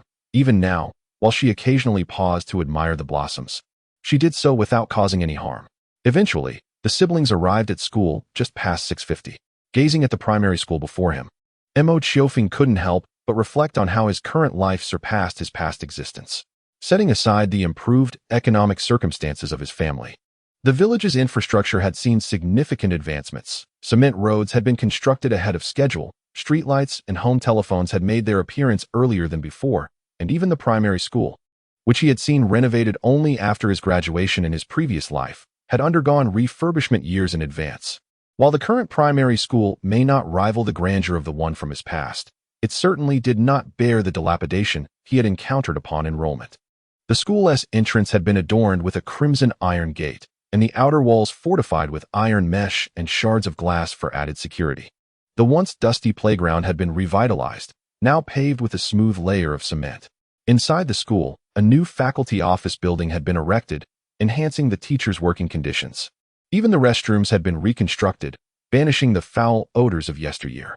As he entered the classroom, the time for morning reading was nearly upon them, and he arrived almost simultaneously with the homeroom teacher. To Mo Qiufeng, however, this occurrence elicited little more than a tranquil indifference. In truth, such scenarios transpired almost daily. Apart from instances requiring an earlier arrival, he seldom graced the classroom before the designated time. In this regard, he certainly did not exemplify the ideal model for his peers as a diligent class leader. Nonetheless, his classmates had long since grown accustomed to his demeanor, often expressing mild astonishment at how this seemingly unmotivated class leader consistently achieved stellar academic results. Regarding the teachers, over the 5 years since elementary school, nearly all educators held a remarkably lenient view of Mo Qiufeng, frequently turning a blind eye to minor infractions, such as daydreaming during lessons. Speaking of daydreaming, one could hardly fault Mo Qiufeng for it. After all, enduring elementary school lessons with the mindset of someone in their 20s was no small feat. Had he not possessed the ability to mentally escape, he might have found the simplicity of these classes unbearable. During that morning reading session, Mo Qiufeng appeared to be engrossed in his reading, yet his eyes lacked focus, revealing a mind adrift in distant thoughts. Zheng Xuanzhuan felt a blend of exasperation and admiration for him. Whispers had long circulated in the class regarding the class leader's lack of seriousness during lessons, but she had previously dismissed them as mere rumors.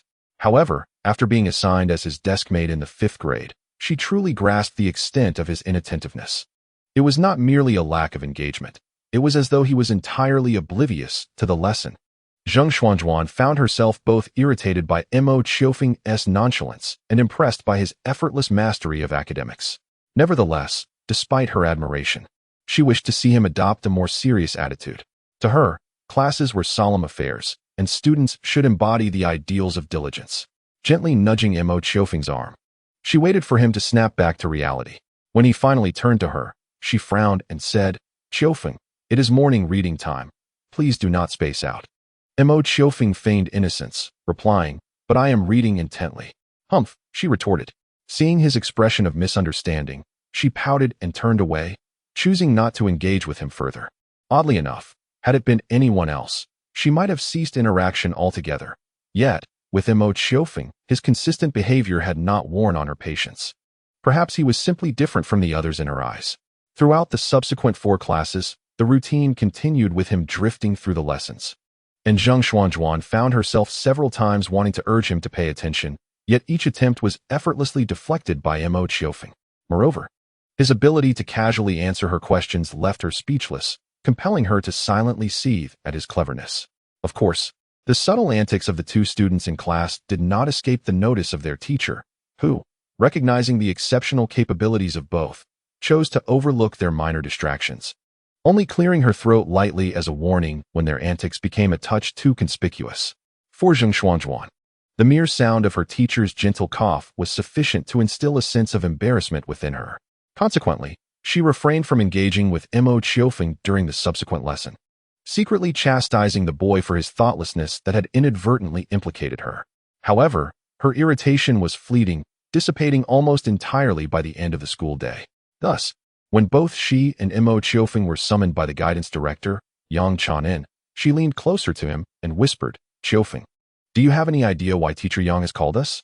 Naturally, Mo Qiourou was equally oblivious to the reason for their sudden summons. After a slight shrug, he replied, "I have no idea either." Upon arriving at the guidance office, Yang Chanin gestured for them to take a seat and softly began, "Qiufeng, Xuanzhuan, in a couple of days, there will be a primary school knowledge competition in the city.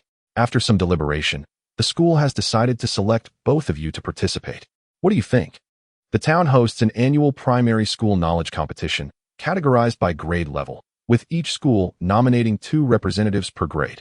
Over the years, both Mo Qiourou and Zheng Xuanzhuan have consistently represented their school in the competitions, achieving commendable results, with Mo Qiourou firmly securing the special award.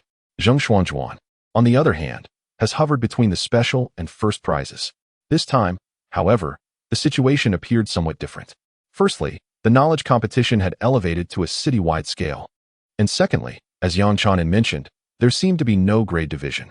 This meant that a school could send 2 representatives to compete in the city without regard to their respective grades. Zheng Xuanzhuan was evidently taken aback by this news, and, after a moment of contemplation, quietly responded, "Teacher Yang, am I really suitable for this?" As a 5th grade student, she stood beneath the 6th graders. And the school's decision to bypass the 6th grade in favor of her was indeed surprising, leaving her anxious about her ability to meet expectations. As for the boy, anyone acquainted with him would agree that his participation in the competition was entirely unremarkable.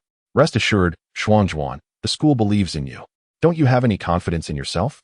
Just as Zheng Xuanzhuan was about to respond, Mo Qiourou interjected, "Don't worry, teacher, we will certainly not let the school down."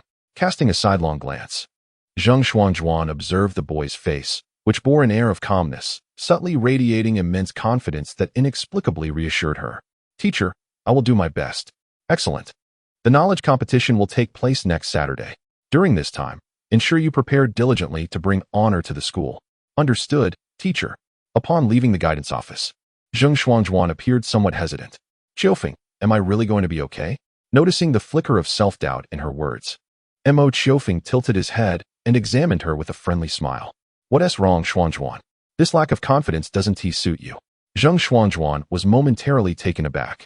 Under the boy's gaze, she felt a surge of confidence. As if you know me so well.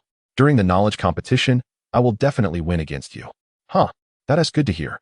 With a slight smile, Mo Qiourou added, "When you meet Xiaoro later, let her head home first. I have something to attend to and won't be accompanying you." "Oh, what is it?" Mo Qiourou, having taken a few steps, turned back with a gentle smile. "It's about the mouse-loving rice, my dear." With a gentle smile, he walked towards Zhang Xiu's office, under the girl's puzzled gaze. Faintly, a melodic tune drifted through the air, whispering that no matter the storms, he would remain by her side. Chapter 29. The Mouse Loves Rice in the Early 21st Century. As the domestic music scene began to flourish, a particular song surged to fame through the burgeoning internet, which had already woven itself into the fabric of the nation.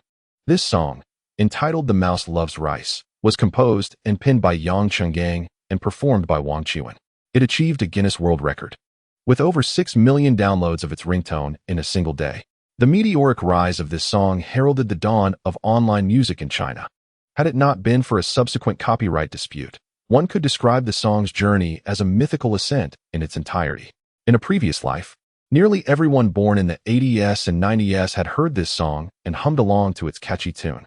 The fervor it ignited for online music was as dazzling as a blooming garden during the youth of two generations. Subsequent songs such as Passionate Desert, Lonely Sandbar, and Solitary Northern Hemisphere, along with artists like Su Xiaowen, Huanzi, and Su Liang, who later gained fame through the internet, all rode the coattails of The Mouse Loves Rice. For Mo Qiourou, The Mouse Loves Rice resonated perfectly with his current self.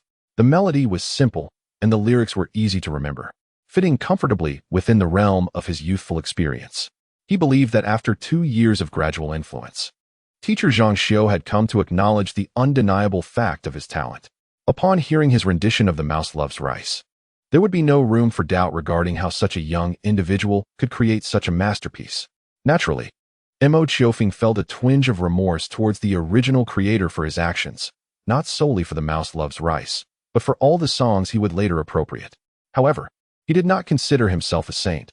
The vast array of popular hits from his previous life lay before him, and he had no intention of relinquishing them. At most, he would offer some form of compensation when encountering the original creators in the future, but that was a matter for another day.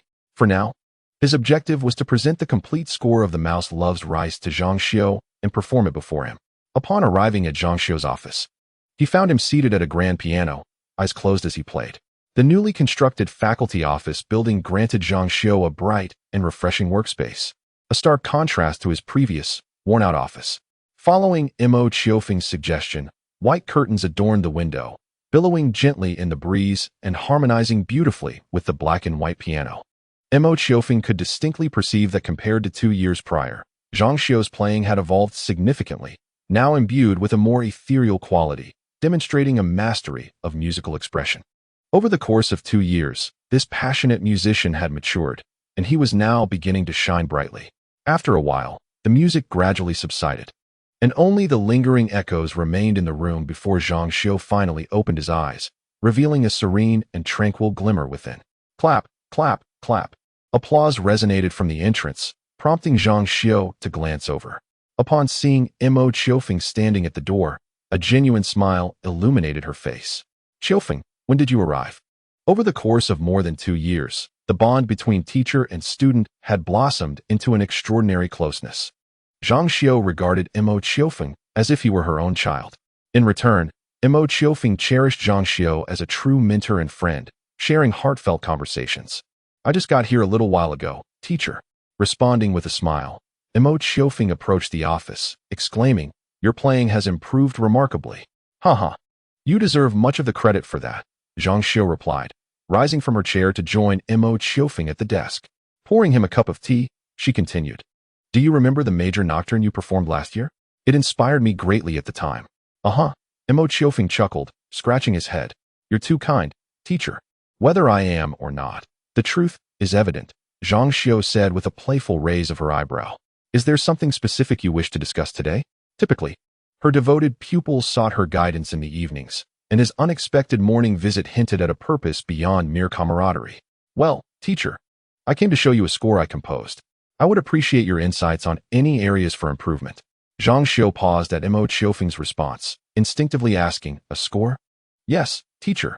The affirmative answer left Zhang Xiao with a peculiar expression as she regarded her student.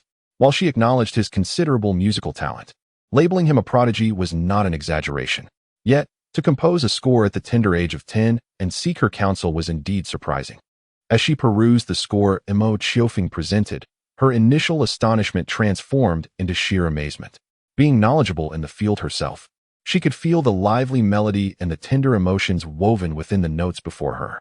Moreover, the lyrics were already inscribed, and the combination with the music captivated her, drawing her into a blissful reverie. In her mind, she began to outline the contours of the piece, but after a short while, an insatiable urge compelled her to the upright piano, where she began to play.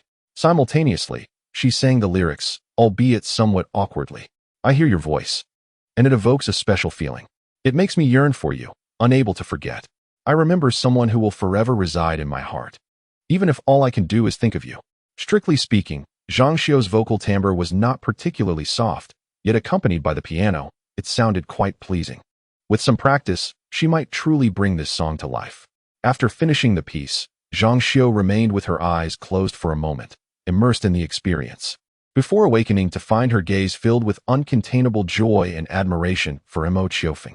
Qiufeng, you are a genius, an unparalleled genius. I take immense pride in being your teacher. You flatter me.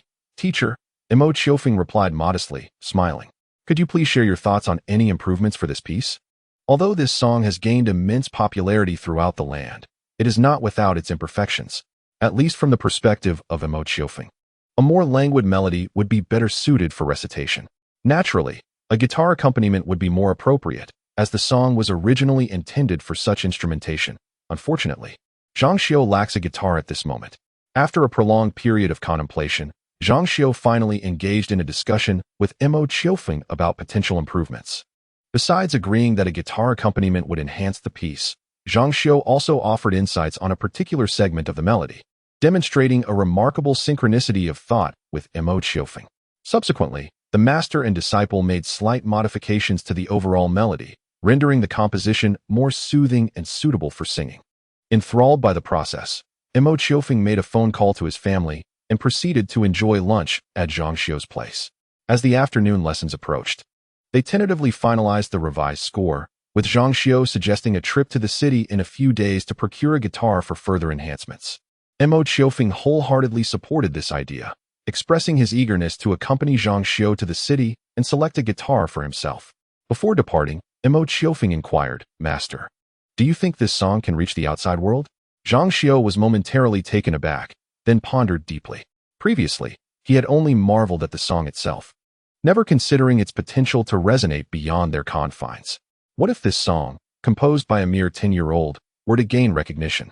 Qiufeng, do you wish for this song to be shared with the world? Zhang Xiu asked. Indeed, came Mo Qiourou's straightforward reply, his eyes twinkling with youthful cunning.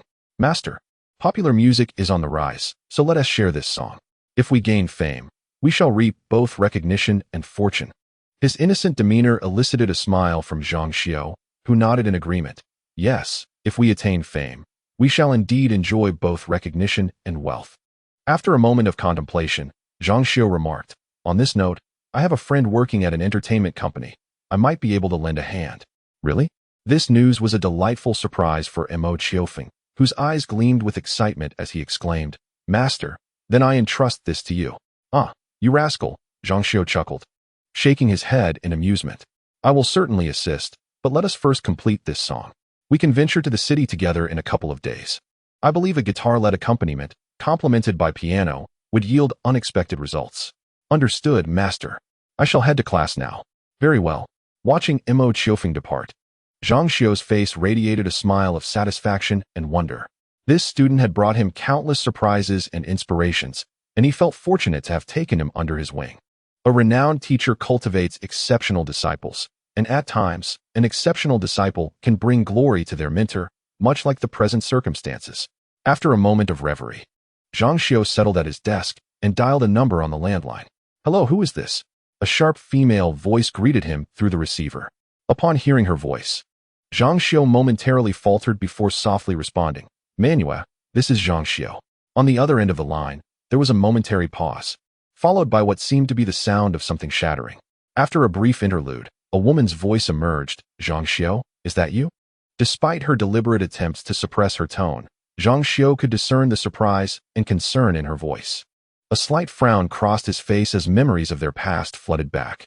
During his university years, he had met a girl named Xiang Manua. They shared a mutual passion for music, which eventually drew them together as a couple. However, after graduation, due to the objections of Xiang Manua's parents, they were forced to sever ties. He vividly recalled her parents telling him, how could a penniless lad like you be worthy of our daughter? Subsequently, their communication ceased, and all he knew was that Xiang Manua had begun working for an entertainment company.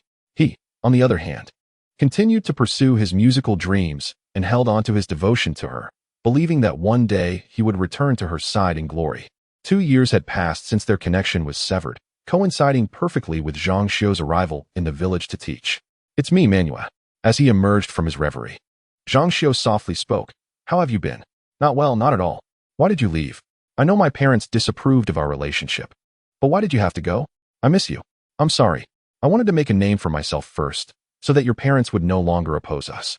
The white curtains fluttered in the gentle breeze, reminiscent of Zhang Xiu's thoughts drifting amidst memories, leaving the woman he loved deeply. How could he not feel a profound sense of loneliness? Each night, her gentle smile lingered in his mind, representing the purest happiness in his heart. You're so foolish. The woman's voice on the other end carried a hint of sorrow for him. I'm not foolish. I would do anything for you. A soft smile graced Zhang Xiu's lips. Innocent and sincere. You silly boy. After a brief pause, her voice took on a more hopeful tone. Ah Xiu, where are you now? I want to find you. Zhang Xiu felt a stirring in his heart as he gazed at the incomplete sheet music in his hands. After 2 years of silence, self-improvement, and musical enlightenment, it was time for him to pursue the musical dream he had long sought, and to reunite with the one he loved. This time, he would harness the gentle wind as his ally, using the sheet music as a vehicle to embark on a new chapter in his life. Manuel, I'm in the provincial city. When you come, I'll surprise you. A grand surprise. Chapter 30. Improvised performance as the new millennium approached. The long quiet city of P began to stir with life. Asphalt roads, apartment buildings, and entertainment facilities gradually emerged, hinting at the bustling activity that would soon fill the streets. In the city center, the National Goods shopping mall became the most frequented shopping destination. Although the new millennium had not yet arrived, the mall was already stocked with a variety of goods, albeit lacking the opulence of later times. Upon entering the National Goods shopping mall, Mo Qiourou and Zhang Xiu were met with a wave of heat, a result of the collective breath of the bustling crowd inside. Everywhere they looked, they were surrounded by throngs of shoppers. At this moment, the domestic goods market had yet to install escalators or elevators, necessitating customers to ascend and descend the stairs on foot. Amidst the throng, Mo Qiourou and Zhang Xiu made their way to the 3rd floor, where small musical instruments were available for sale. Previously, they had contemplated purchasing from a specialty store or placing a custom order, but regrettably, for the burgeoning city of P, there were no brand-name instrument shops, and personal customization was out of the question. Fortunately, they were not overly particular about sound quality, and the guitars available in the market were a modest alternative. The musical instruments were located in the left corner of the 3rd floor, where a variety of small instruments, including flutes, xiao, and guitars, were displayed, alongside a petite, upright piano. Upon noticing Zhang Xiu and Mo Qiourou approach, the sales attendant at the counter greeted them with a smile. Sir, are you looking to buy an instrument? Yes, Zhang Xiu replied, his gaze sweeping over the counter. On the wall adjacent to the counter hung 3 wooden guitars, small, medium, and large, all predominantly blue with white accents. The polished surfaces gleamed subtly, a testament to the attendant's diligent upkeep. Are you interested in purchasing a guitar, sir? Indeed. Please take down the 2 guitars on the left for me to examine. Zhang Xiu requested. Oh, please hold on a moment, sir. The female sales attendant called upon a male colleague to retrieve the medium and small guitars, placing them atop the counter. Zhang Xiu casually handed the smaller guitar to Mo Qiourou while he himself examined the medium-sized one. As Mo Qiourou received the guitar from Zhang Xiu, his brow arched slightly. Given his stature, he struggled to hold it comfortably, opting instead to rest it against his foot before plucking its strings. Zhang Xiu had previously imparted some knowledge about guitars to him, enabling him to produce a brief melody. Initially surprised to see Zhang Xiu pass the guitar to Mo Qiourou, the sales attendant felt a twinge of concern that the child might damage the instrument, which was valued at nearly 200. However, as Mo Qiourou deftly positioned the guitar against his foot and began to play, the attendant's astonishment grew, particularly as he became more engrossed in his performance. This child appears quite astute, she mused. How does it sound? Zhang Xiu inquired, having plucked a few notes himself. Mo Qiourou paused his playing, contemplated for a moment, and responded, the tone is somewhat muddled, but it is acceptable. Due to his youth, his hands were small, and he found the guitar awkward to handle, with his fingers feeling somewhat fatigued after playing. Zhang Xiu, pleased that Mo Qiourou could discern the tonal quality, nodded in agreement. It will be necessary to visit a specialty store for a superior guitar or to commission one. Perhaps I should arrange for my uncle to bring back a couple from elsewhere, Mo Qiourou suggested after a brief pause. Zhang Xiu chuckled, shaking his head. We can discuss that later. For now, these 2 will suffice. Very well. Excuse me, could you please calculate the price for these 2 guitars? After fiddling with them for a moment, Zhang Xiu quietly addressed the sales attendant, but Mo Qiourou interjected, Teacher, I can cover the cost of this guitar. Zhang Xiu cast a humorous glance at Mo Qiofeng and then directly remarked, "Why should I quibble with you, my student? Over the past 2 years, I haven't presented you with any gifts, so consider this guitar a token from your teacher." Very well, Mo Qiofeng replied, widening his eyes and dismissing his initial reluctance, graciously accepting Zhang Xiu's goodwill. The guitar, priced over 200, was not a trifling amount for a primary school teacher at this time. Yet Zhang Xiu's willingness to gift it spoke volumes of his regard for Mo Qiofeng. After completing the purchase, the duo, one tall and one small, departed with the guitar in tow. With ample time at their disposal and Zhang Xiu waiting for someone to arrive, they meandered leisurely through the shopping mall. The Mo family's supermarket, having undergone renovations, now boasted the scale of a small department store. However, it still paled in comparison to the national goods trade market. It was noteworthy that prior to the arrival of the Wanda Group in Peace City, the National Trade Center had been the epitome of variety and quality in trading venues. Of course, a plethora of options did not imply that Zhang Xiu and Mo Qiofeng felt any compulsion to shop. Traditionally, men have not been particularly keen on shopping activities, including leisurely strolls. After a brief circuit, the teacher and students settled in a lounge on the first floor, each sipping a bottle of mineral water. After toying with the guitar for a while, a spark of inspiration lit up Mo Qiofeng's eyes as he turned to Zhang Xiu with keen interest. "Teacher, would you be interested in performing as a street artist?" Zhang Xiu blinked in surprise, quickly realizing what Mo Qiofeng meant, a peculiar expression crossing his face. "You mean?" "Yes." Before Zhang Xiu could finish his thought, Mo Qiofeng leaned closer and whispered, "Why not play The Mouse Loves Rice here on the guitar? It would be a great way to gauge the song's popularity." Is that really necessary?" Zhang Xiu hesitated, clearly unaccustomed to the idea of performing in front of an audience. Just as he contemplated declining, Mo Qiofeng had already bounded away, calling out loudly, "Everyone, please pay attention." Attracting the attention of passers-by, Mo Qiofeng flashed a charming smile, fully leveraging his youthful innocence as he waved. "My teacher has composed a song, and on this sunny day, I ask you to spare a moment to listen and offer your feedback." Perhaps it was the boy's adorable demeanor or the implication of his words that drew a few onlookers to pause, some with eager expressions on their faces. Naturally, a few teenage girls could not resist playfully teasing Mo Qiofeng with lighthearted banter. With the crowd's attention captured, Mo Qiofeng returned to Zhang Xiu's side, noticing the faint blush of embarrassment on his teacher's face and chuckling softly. "Teacher, what's wrong? You're being ridiculous," Zhang Xiu murmured, unable to raise his voice in the public setting. He leaned closer to Mo Qiofeng and whispered, "What if I embarrass myself?"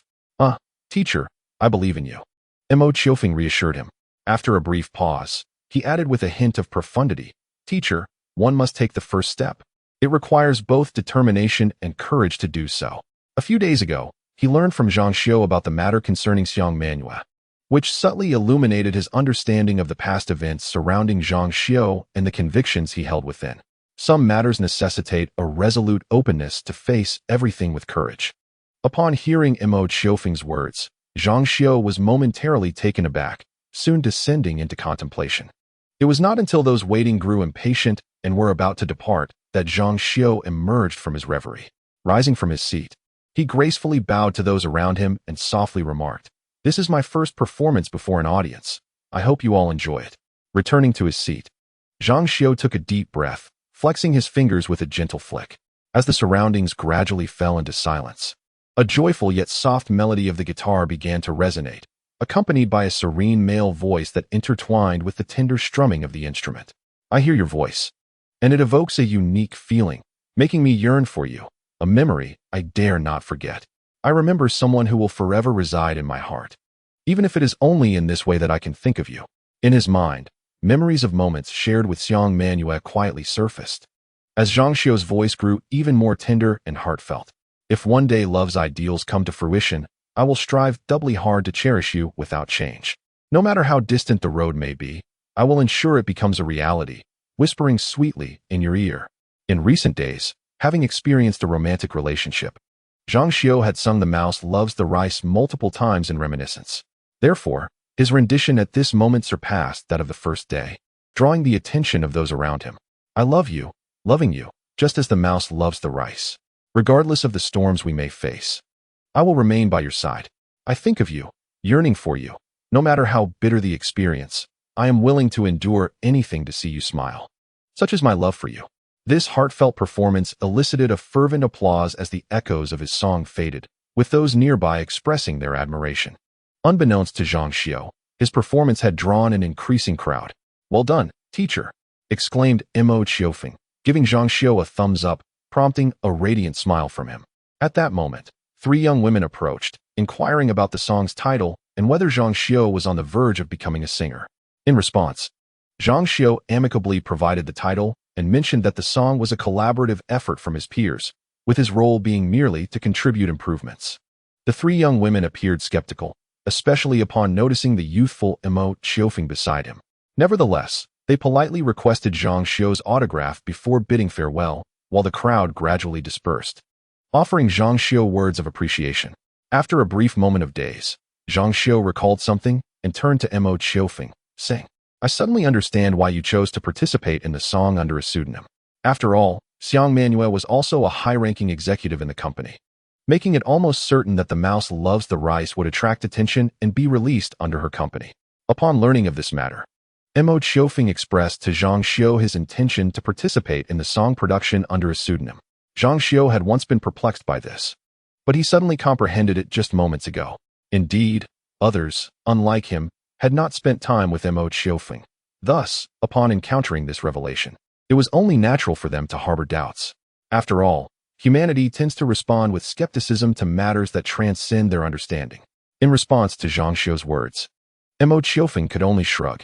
Were it not for this reason, he would have long ago contributed a plethora of timeless melodies from his previous life to the music scene, rather than waiting until he had fully garnered Zhang Xiao's approval before gradually releasing them.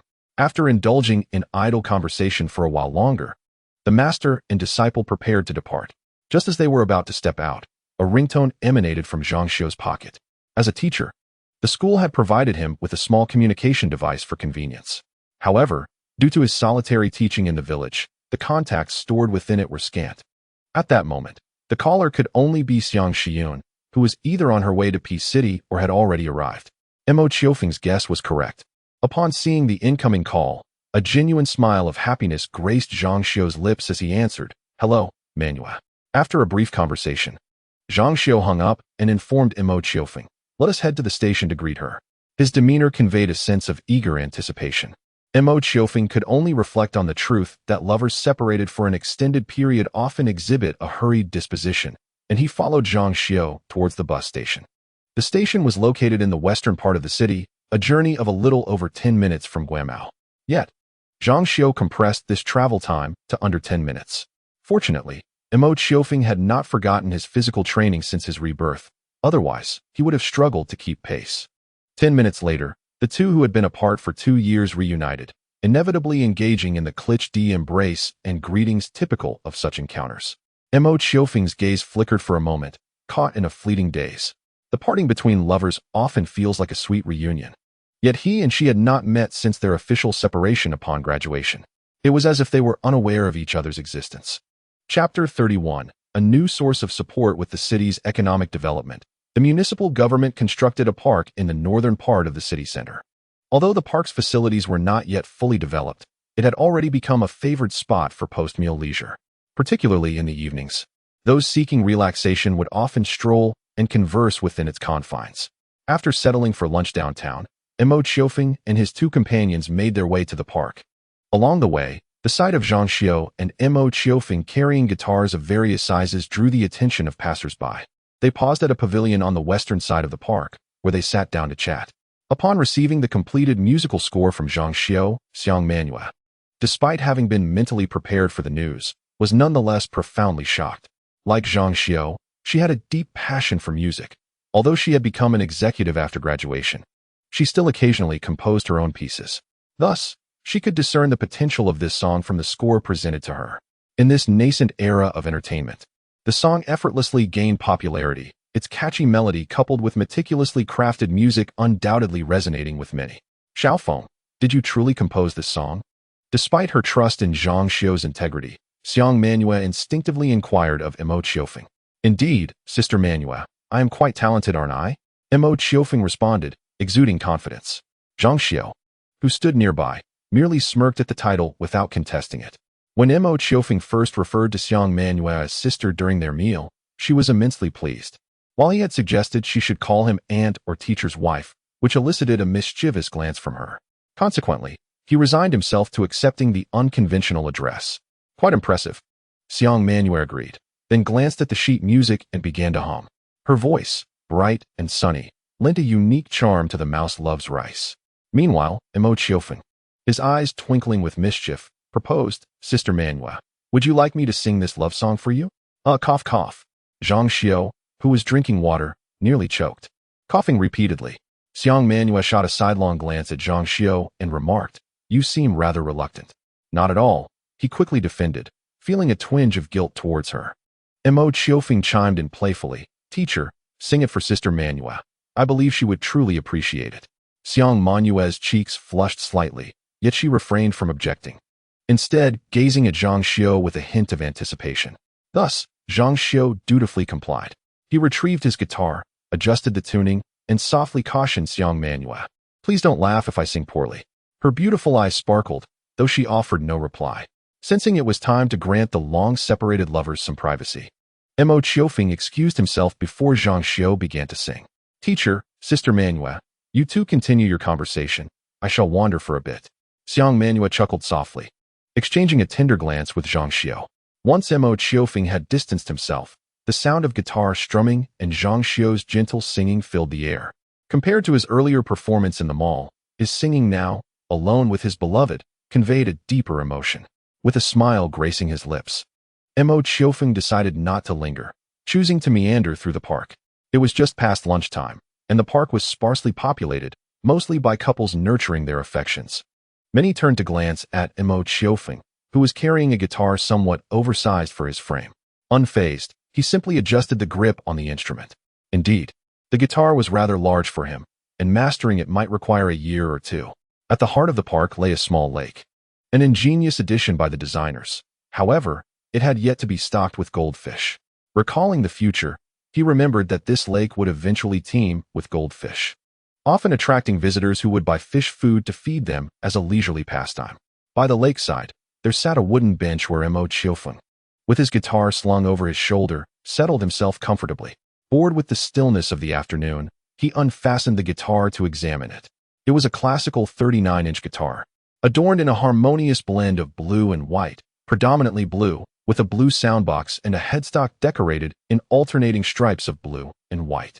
Despite having kept up with his nutrition and regular exercise over the past 2 years, his height had reached only 135 centimeters, rendering the guitar, which was over a meter long, almost comparable to his own stature. He had worn himself out while playing in the shop just moments ago. Resting the guitar across his thighs, Mo Qiufeng idly plucked at the strings, the sound that emerged lacking in purity. According to Zhang Xiao, the strings were not taut enough, and he could make adjustments once he returned home. With idle thoughts, Mo Qiufeng found himself daydreaming on the bench, his fingers unconsciously strumming the guitar strings, producing a melody devoid of any coherence. Passers-by merely glanced at him, assuming he was merely playing around, and continued on their way with a smile. That was until a delicate voice, distinctly feminine, reached his ears. Mom, look, there's a young man playing the guitar over there. Instinctively, Mo Qiufeng lifted his gaze to see a woman holding her daughter's hand, both of them observing him. Upon seeing the mother and daughter, a vague sense of familiarity flickered in his mind, as though he had encountered them before but could not place where. His memory was usually sharp, yet he could not recall this pair, suggesting they might have crossed paths without any significant connection. With this thought, Mo Qiufeng chose not to dwell further, offering them a gentle smile instead. The mother appeared momentarily surprised, as if something had jogged her memory, but ultimately returned his smile and continued on her way with her daughter. From a distance, their conversation floated back to him. Mom, I want to play the guitar too. Really, Susu? Well, when we get home, let us ask Dad to buy you one, shall we? Okay, but you must promise to stick with it, or else Mom will be upset. MHM. Mo Qiufeng found himself lost in thought for a moment before concluding that Zhang Xiao and Xiang Manhua must have already shared their heartfelt confessions and decided to return to join them. Upon arriving at the pavilion, he found Zhang Xiao and Xiang Manhua engrossed in lively conversation, their faces radiating warmth. They ceased their chatter upon noticing him, and Xiang Manhua waved him over. As he approached, she inquired softly, "Xiaofen, are you truly willing to entrust this song entirely to our company for its operation?" She had learned from Zhang Xiu that Mo Qiourou wished to leverage Zhang Xiu's assistance to launch the song into the market, selecting her entertainment company as the vehicle. However, in a certain sense, the ownership of the song belonged to Mo Qiourou, with Zhang Xiu merely participating in the modifications. She sought a definitive answer from him. "Not entirely," Mo Qiourou replied, and with a playful smile under their curious gazes, he added, "My teacher will represent both of us in negotiations with Sister Manua's company. We must strive to secure the best possible benefits. Sister Manua, please do not forget to advocate for the greatest advantages for my teacher and me." With that, a light laugh escaped. As Mo Qiourou beamed with charm, Xiang Manua couldn't help but chuckle, calling him a little rascal. As one of the company's executives, she held the authority to approve certain songs directly. However, tracks like The Mouse Loves Rice, which harbored significant potential, were typically escalated for further review. Once approved, the company would reach out to the original composer and invest in acquiring the rights for distribution. The benefits Mo Qiourou referred to pertain to negotiating favorable terms during the final stages of the agreement with the company. Despite the future acclaim that The Mouse Loves Rice might garner, Mo Qiourou, a relatively obscure composer, understood that the maximum price for the song would hover around 30,000. A figure dictated more by the original creator's renown than the song's quality. He foresaw that once The Mouse Loves Rice achieved fame, his other compositions, attributed to his alias Distance, would no longer be perceived as inexpensive. He might even negotiate directly with the collaborating distribution company regarding the allocation of profits from the song. However, that was a matter for another day. Presently, they could only sell the song to the company where Xiang Manua worked, and all they could do was to negotiate a higher price. "Rest assured, Sister Manua will not let you suffer losses," she assured him. Pausing briefly, Xiang Manua glanced at Zhang Xiu and motioned with her lips. He understood the cue and cleared his throat, addressing Mo Qiourou. "Qiufeng, the teacher will accompany you and Sister Manua to the capital soon. You can leave the arrangements to the teacher, trust me." At this, Mo Qioufeng's brows slightly furrowed. "Teacher, do you mean you will be the one to record and sing this song?" "Indeed," Zhang Xiu replied, exchanging a knowing smile with Xiang Manua. "What do you think? Do you believe the teacher is qualified to sing the song you composed?" "Of course," Mo Qiourou responded, his heart swelling with joy. He had previously imagined Zhang Xiu recording and singing the piece, but that decision rested with the other company, leaving him uncertain. Now, it seemed Xiang Manua had secured this rare opportunity for Zhang Xiu. It was evident that with the song's impending success, Zhang Xiu would soon bid farewell to obscurity. To put it bluntly, fame, wealth, and admirers would soon come pouring in. And as for admirers, having Xiang Manua was already a blessing.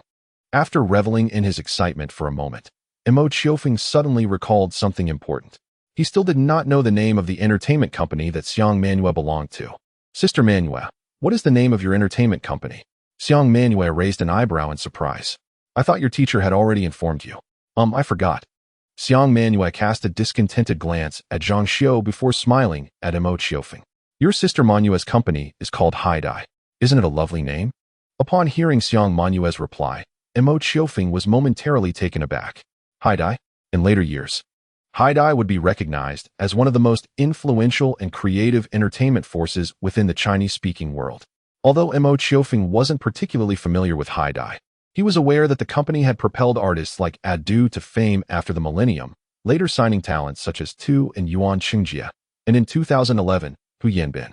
If it was indeed Haidai, it would provide significant support, Mo Qiourou mused. After spending 2 days in the city, Xiang Manua and Zhang Xiu found solace in each other's company, cherishing their longing until the company urged them to head to the headquarters in the capital. Before their departure, Mo Qiourou accompanied them, bearing gifts for the two. "Qiufeng, what is this?" Zhang Xiu and Xiang Manua were profoundly astonished as they gazed at the two musical scores in their hands. "Teacher, Sister Manua, these 2 songs are my gifts to you. Please do your utmost to negotiate a good price for them," he exclaimed. "By the way, Sister Manua, I believe that with the rise of the internet, if these 3 songs are promoted online, it could yield unexpected results." As they watched the boy's retreating figure, Zhang Xiu and Xiang Manua, already seated in the vehicle, exchanged silent glances, their hearts filled solely with awe. In their possession were 2 musical scores, titled Lonely Northern Hemisphere and Seeking Buddha, with the creators' names listed as Xiang Manhua, Zhang Xiao, and Faraway. Chapter 32. The competition on Saturday, Mo Qiourou, Zhang Xuanzhuan, and their mentor Yang Chanin traveled by van to participate in the citywide elementary knowledge competition. Prior to this, the two had received additional tutoring with the teacher's assistance. In truth, this supplementary guidance was primarily for Zhang Xuanzhuan. Once Mo Qiourou effortlessly tackled all the questions previously posed in the competition, the teachers lost interest in mentoring him, redirecting their focus to Zhang Xuanzhuan instead. To the teachers, Mo Qiourou was akin to a prodigy, rendering their guidance unnecessary. Compared to him, the teachers finally found a sense of purpose in their interactions with Zhang Xuanzhuan, who exhibited a humble and diligent attitude towards learning. Even during breaks, she would pull out the supplementary materials provided by the teacher to study. At this moment, even while en route to the city, Zhang Xuanzhuan clutched a book on elementary Olympiad problems, her lips moving as she silently calculated. Observing her, Mo Qiourou raised an eyebrow and remarked, "Classmate Xuanzhuan, I must inform you that reading while in a moving vehicle can significantly affect your eyesight. Doing this often may lead to myopia, and you'll end up wearing thick glasses. I'm not as clever as you, so I can only rely on hard work," she retorted, closing the book and ceasing her calculations. After a brief silence, Zhang Xuanzhuan recalled a question she had seen earlier and, with keen interest, turned to Mo Qiourou. "Qiufeng, let me pose a problem to you." Mo Qiourou shrugged, unfazed. For someone with a university education, elementary Olympiad questions posed little challenge if approached with care. A snail falls into a well that is 20 meters deep. It climbs 3 meters during the day but slips back 2 meters at night. How many days will it take for the snail to escape the well? Hearing this question, Mo Qiourou's expression shifted, not because he found the problem difficult, but because he recognized it as a question that would indeed appear in the upcoming knowledge competition. In his past life, he had also represented his school in this very competition, participating as a 5th grade student. Before the competition, he had also encountered this problem in the Olympiad book. Upon hearing Zhang Xuanzhuan pose the question at that moment, memories of the past flooded back to him. In his previous life, he had wrestled with this problem for an extended period, ultimately arriving at an incorrect solution. It was only after consulting the book's answer that he realized the absurdity of his mistake, which stemmed from a lack of flexibility in his thinking. He persistently attempted to divide 20 by 3 before progressing further, but became stuck at that step, as his elementary education had only equipped him with the concepts of whole numbers and remainders. The answer was 18. Yang Chanin was pondering the answer to this question when she was momentarily taken aback by Mo Qiourou's swift response.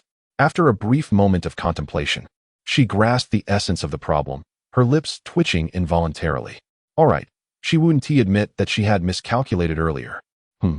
Zhang Xuanzhuan was visibly surprised by Mo Qiourou's ability to calculate the answer so quickly and accurately, her mouth slightly agape. Determined not to be outdone, she inquired, "How did you arrive at that?" Mo Qiourou glanced at the Olympiad book resting on Zhang Xuanzhuan's lap, which indeed matched his memory of it. Upon hearing Zhang Xuanzhuan's question, he shrugged and replied, "If you climb 1 meter a day, you'll reach the top on the 18th day."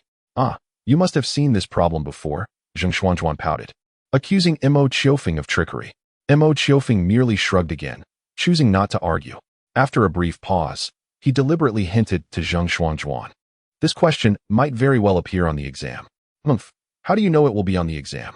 Zhang Xuanzhuan expressed her skepticism towards Mo Qiourou's prediction, still harboring a grudge over her accusation of deceit. "Because I'm clever," Missouri Qiufeng replied, his words dripping with self-importance. Zhang Xuanzhuan was momentarily taken aback and retorted, "How shameless." He chuckled, opting not to elaborate further. He believed that this problem had made an impression on Zhang Xuanzhuan's mind, allowing her to save considerable time when she encountered it later, thus enhancing her chances of achieving a high ranking. Meanwhile, Yang Chanin watched the playful exchange between the two children, a smile gracing her lips. A few years prior, when she was reassigned from the city to teach in the village, she had been reluctant, as the conditions in the village could never compare to those in the city. However, lacking connections, she had no choice but to comply with the city's directives, hoping to regain attention and eventually return to the city after achieving commendable results. What brought her joy was that, after moving to the village, she had encountered a gem, Mo Qiourou. She believed this boy would surely bring glory to the school during his elementary years, thereby enhancing her own reputation and serving as her greatest asset in her quest to return to the city.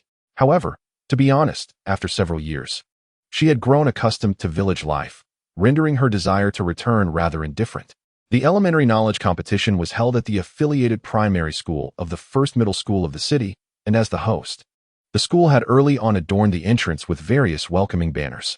Currently, vehicles were occasionally entering and exiting the school gates, as it was rumored that city leaders would come to inspect during the knowledge competition. Mo Qiofeng and his companions arrived neither too early nor too late. There was still over an hour until the competition at 10 o'clock. After instructing Mo Qiofeng and Zheng Xuanzhuan to remain in the waiting area without wandering off, Yang Chanin proceeded to sign in at the academic office. Before arriving in the village, Yang Chanin was already familiar with the classrooms of the first middle school of the city, so she effortlessly made her way to the sign-in point. However, at the sign-in location, she encountered an acquaintance, Chen Guohao. During her tenure at the first middle school, Yang Chanin and Chen Guohao were not particularly close, merely colleagues in the same office. Later, due to a lack of connections, she was assigned to a rural area.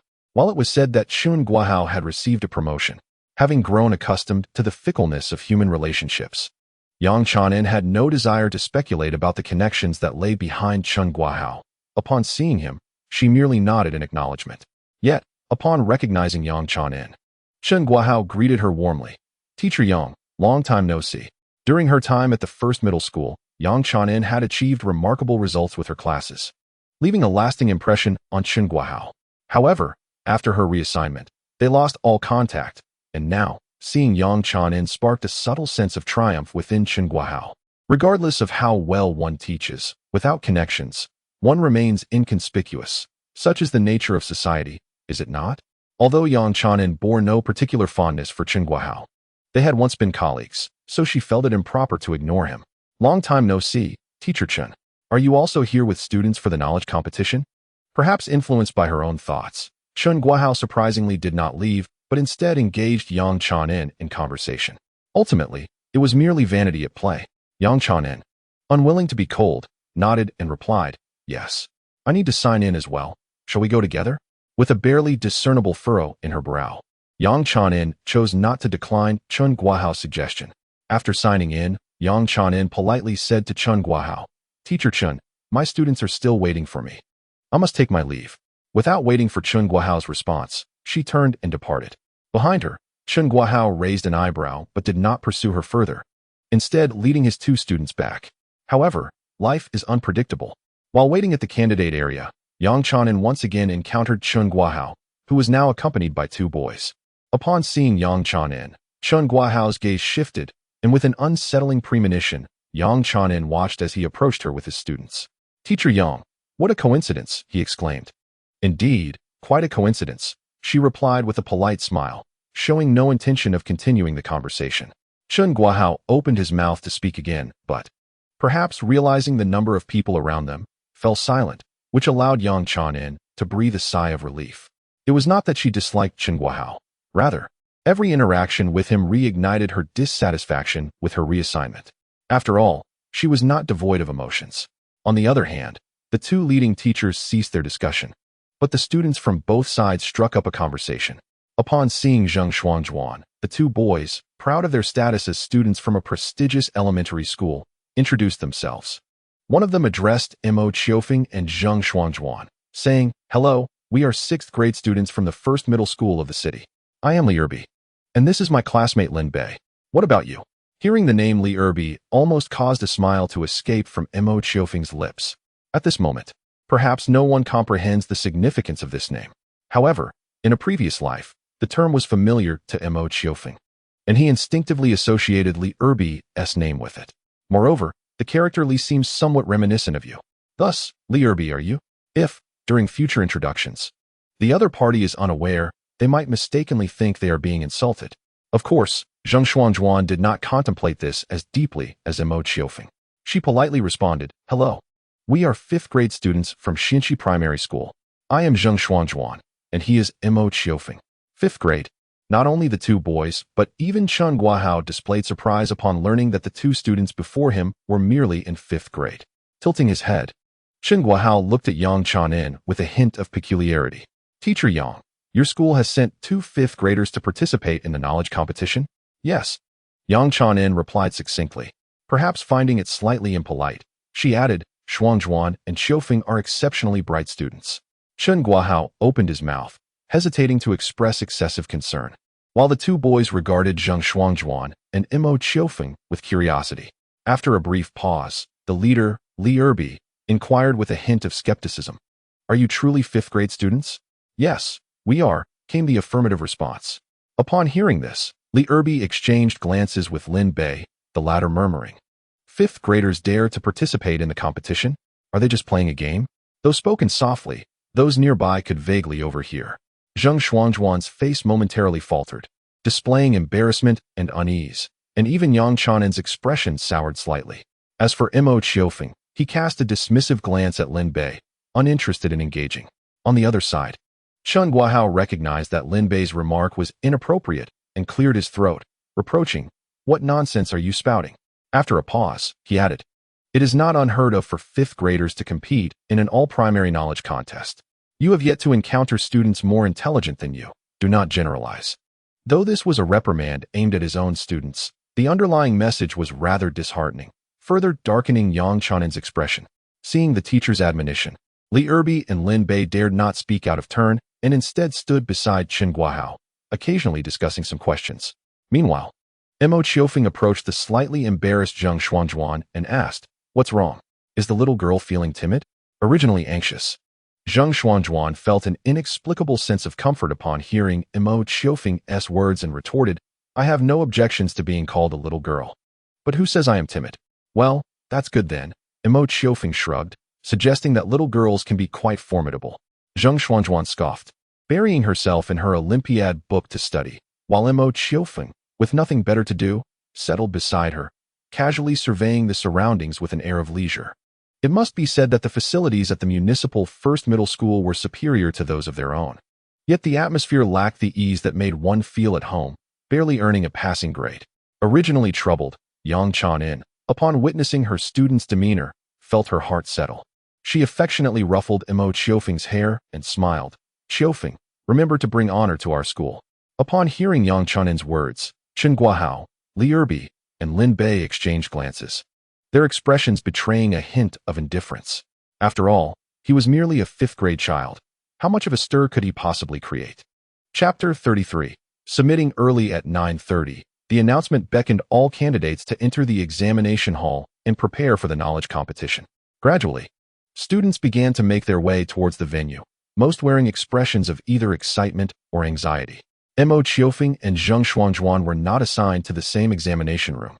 So after bidding farewell to Yang Chanin, they each proceeded towards their respective halls. Before turning away, Mo Qiofeng gave Zheng Shuangjuan a thumbs up, encouraging her, you can do it. Little girl. Zheng Shuangjuan responded with a slightly bashful smile, you too, little boy. Taken aback by the unexpected tone of Zheng Shuangjuan's response, Mo Qiofeng watched her hurriedly retreating figure and shrugged. In contrast to the other students, he appeared remarkably composed as he walked naturally towards the examination hall.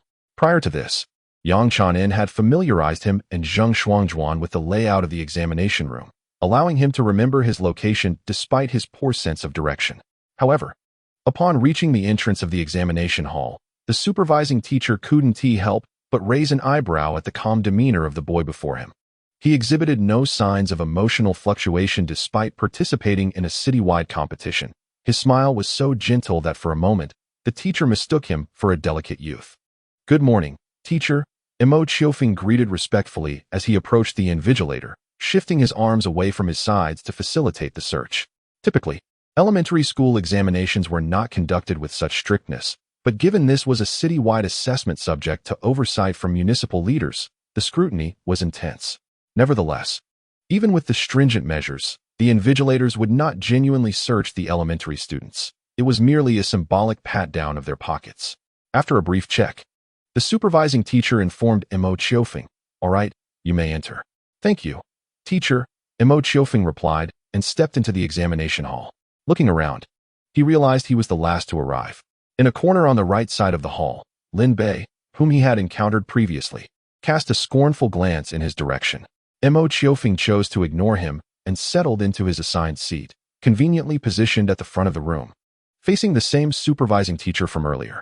Each examination hall was monitored by 2 invigilators, and the other teacher was expected to arrive shortly with the examination papers. 2 minutes later, the second invigilator appeared at the doorway with the test papers, engaged in conversation with the first teacher before taking a seat at the front, awaiting the distribution of the papers. Unlike future standards, the papers would only be handed out at precisely 10 o'clock, resulting in a slight delay for the candidates. However, this was met with no complaints, as it had become customary. Compared to regular exams, this competition was already considered quite rigorous. Alongside the examination papers, a blank sheet was provided for calculations, but Mo Qiourou disregarded it, focusing his gaze on the test paper instead. As he approached the 10th question, Mo Qiourou slightly raised his eyebrows. This particular question was none other than the one previously discussed, regarding a snail climbing out of a well, which bore no distinction from his past life. Having been drawn into studying mathematical Olympiad problems for a time by Zheng Shuangjuan, he recognized several familiar question types among the others. Of course, for Mo Qiourou, familiarity was inconsequential. If a university student were to struggle with elementary-level Olympiad questions, he would feel utterly ashamed to face the world. After a brief skim of the questions, Mo Qiourou picked up his pen and began to answer them. In examination room 19, the supervising teacher sat at the podium, astonished as he observed the young boy before him. Mo Qiourou hardly paused in his answering. Each question flowed seamlessly from his pen, and one by one, he inscribed his answers onto the paper. From the teacher's perspective, the boy's handwriting was exceptionally elegant, a stark contrast to that of his peers, which often appeared haphazard. Having not thoroughly contemplated the questions earlier, the teacher was unaware whether the boy's answers were correct or not, igniting a curiosity within him that compelled him to rise instinctively. This movement caught the attention of another invigilator, who, upon receiving a reassuring shake of the head from the main supervisor, stood beside Mo Qiourou to observe his work. Sensing the presence beside him, Mo Qiourou lifted his gaze and, upon recognizing the supervising teacher, offered a smile before resuming his task. At this juncture, he had already completed a third of the questions, which left the supervising teacher in utter astonishment. After examining the earlier problems, the teacher became increasingly amazed to find that all of Mo Qiourou's answers were correct. Could this boy be a prodigy? A fleeting thought crossed the supervisor's mind. Hesitating for a moment, he continued to scrutinize the questions Mo Qiourou had addressed, and with each glance, his astonishment grew, solidifying the notion forming in his mind. This boy had answered every question correctly, particularly with the 10th question, which had nearly ensnared him, yet the boy had effortlessly deduced the correct answer. He was certain. This boy was either a genius or had prior knowledge of the questions. The latter possibility seemed highly improbable, as the chances of the questions leaking in this citywide competition were infinitesimal, even with connections within the Education Bureau. Thus, only one possibility remained. This boy was indeed a genius. The realization sparked a glint in the supervisor's eyes as he studied the child before him intently. The boy did not sport the neatly cropped hairstyle typical of his peers. Instead, his slightly longer bangs obscured much of his eyes. Yet even so, the supervisor could discern the twinkling starlight within them. The boy's complexion was remarkable. While not flawless, it evoked the phrase as delicate as jade in the supervisor's mind. A gentle curve seemed to perpetually adorn the corners of his lips, exuding a refinement and grace uncommon for one so young. A truly extraordinary child, the supervising teacher mused. At that moment, another invigilator could no longer contain their curiosity and approached, quietly inquiring why the main supervisor lingered in that spot. The chief examiner gestured for the invigilator to remain silent, indicating the student Mo Qiourou, who was diligently answering questions. Instinctively, the invigilator glanced at Mo Qiourou's paper. In the title section, the name Mo Qiourou was inscribed in graceful, yet unrestrained characters, a handwriting far beyond that of an ordinary child. The elegance of the child's script earned a silent nod of approval from the invigilator, who then turned to observe the questions Mo Qiourou was tackling. Initially puzzled by his rapid pace, the invigilator soon mirrored the astonishment of the chief examiner. This child was exceptionally gifted. Meanwhile, on the right side of the examination hall, Lin Bei was perplexed as to why the 2 teachers lingered near Mo Qiourou, dismissing it as mere amusement at the boy's expense. A flicker of disdain crossed Lin Bei's eyes. After all, he was merely a 5th grader daring to compete against a group of 6th graders. Moreover, Lin Bei was a top performer at the city's foremost primary school, far superior to a student from a rural institution. Just a simpleton, he thought. With that, Lin Bei cast Mo Qiouring aside, focusing solely on his own answers. Compared to the usual exercises, the competition questions were indeed significantly more challenging, a source of annoyance. As time ticked away, nearing the half-hour mark, Mo Qiouring meticulously reviewed his answers to ensure no careless mistakes had slipped through. Satisfied, he stood up to submit his paper. His gentle nature did not preclude a latent brilliance. On the contrary, his brilliance often lay concealed, only to emerge with greater sharpness when revealed. Just like now, despite knowing that submitting his paper early would attract considerable attention and scrutiny, he remained undeterred. He would submit it within half an hour. Why not? A sudden commotion drew Lin Bei's attention, and he instinctively looked up, catching a glimpse of Mo Qiouring's profile as he was about to exit. For a fleeting moment, he thought the boy's visage radiated a glow, harmonizing with the sunlight outside. Coming back to reality, Lin Bei surveyed his surroundings and, noticing a paper on the lectern, realized that Mo Qiouring had submitted his paper ahead of time. Has he finally acknowledged his limitations and retreated in the face of difficulty? Lin Bei scoffed internally, dismissing Mo Qiouring from his thoughts as he concentrated on his exam. This question was exceedingly difficult. What could the answer possibly be? As Mo Qiouring stepped outside, the sunlight had warmed considerably, casting an uncomfortable glare upon his face. He preferred the temperate seasons of spring and autumn over the extremes of winter and summer. While the southern climate was tolerable, the stark contrast he experienced in the north had made him detest both the bitter cold of winter and the sweltering heat of summer. To minimize his exposure to the sun, Mo Qiouring quickened his pace away from the examination hall. However, upon reaching the shade of a tree, he unexpectedly encountered a group of adults, standing about 10 meters away. There were roughly a dozen individuals, with a few lagging slightly behind, highlighting the two figures in the center, with the person on the left subtly taking the lead. In his previous life, Mo Qiouring seldom paid attention to political affairs. However, after his rebirth, he found himself somewhat involved and recognized the individual on the left as the city mayor. The person beside the mayor remained a mystery to him, though it was reasonable to assume that he held a significant position as well. The individuals flanking them were evidently staff members from the local primary and secondary schools. The man in the Zhongshan suit on the left appeared to be the principal of the city's prestigious primary school, though Mo Qiouring had never taken the time to learn his name. Upon encountering this group, they, too, became aware of Mo Qiouring's presence. From a distance, he could not discern their expressions, but it was likely that they were not particularly pleased to see a candidate submit their exam paper so early.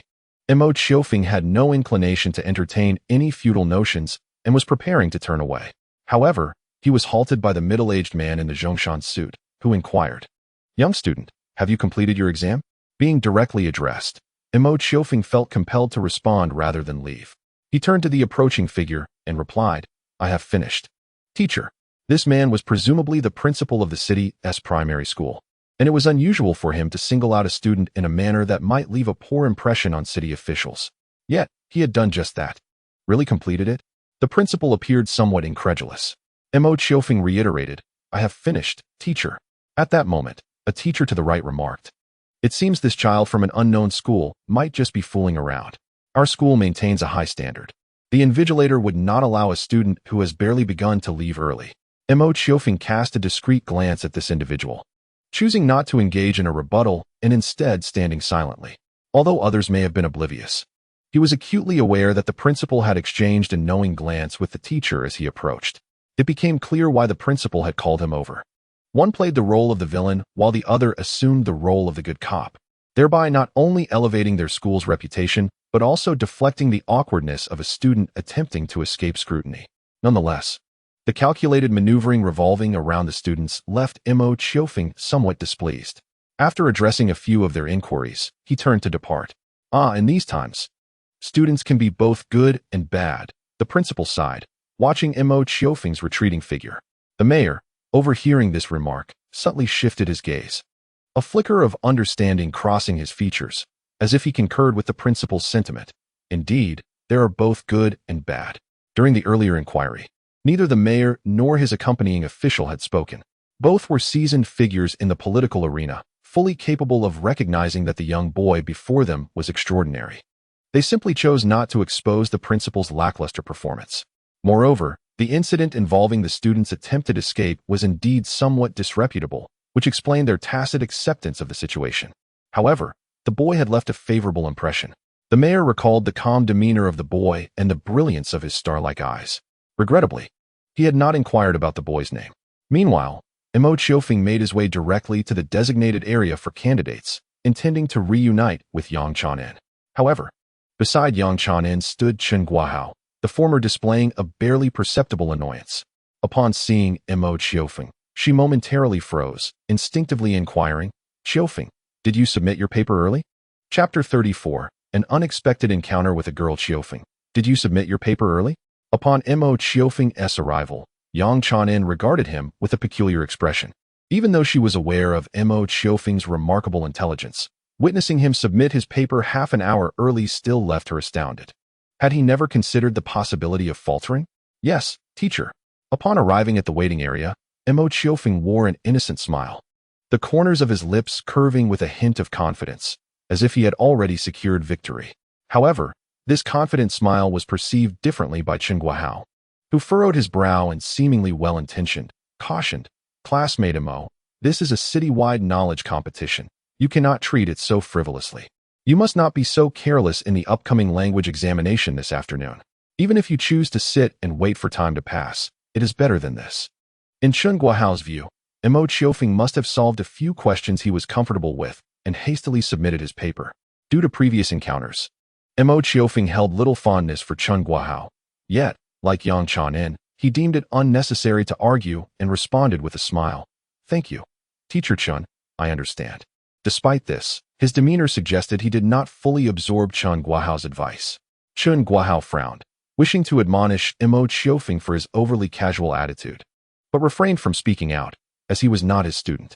Meanwhile, Yang Chanin and Mo Qiufeng moved aside, with the former grasping Mo Qiufeng's hand, asking once more, "Qiufeng, did you truly submit your paper early?" It was no wonder she felt this way. This examination was quite significant, impacting the school's reputation, and witnessing Mo Qiufeng's nonchalance left her somewhat apprehensive. "Rest assured, teacher," Mo Qiufeng replied, offering a gentle smile, "I am confident." His calm smile alleviated some of Yang Chanin's worries, yet traces of concern lingered. "This time, it's acceptable, but for the afternoon's examination, please be more diligent. Even if you finish early, make sure to check your work multiple times." Mo Qiufeng tilted his head, seemingly innocently stating, "Teacher, I checked it twice. There won't be any mistakes." "Checked it twice?" Yang Chanin paused, taken aback. Could it be that Qiufeng truly completed the exam in such a brief period and still ensured accuracy? Torn between joy and sorrow, Yang Chanin sighed, acknowledging that the die was cast, and she could only leave it to fate. Nevertheless, she secretly hoped that this student possessed extraordinary talent and would stand out in the knowledge competition, a true paragon among peers. "Very well. Remember to take the afternoon examination more seriously." "Yes, all right, teacher." Responding affirmatively, Mo Qiufeng walked aside, picking up Zheng Xuanzhuan's book on Olympiad mathematics to peruse casually, jotting down some problems with paper and pen.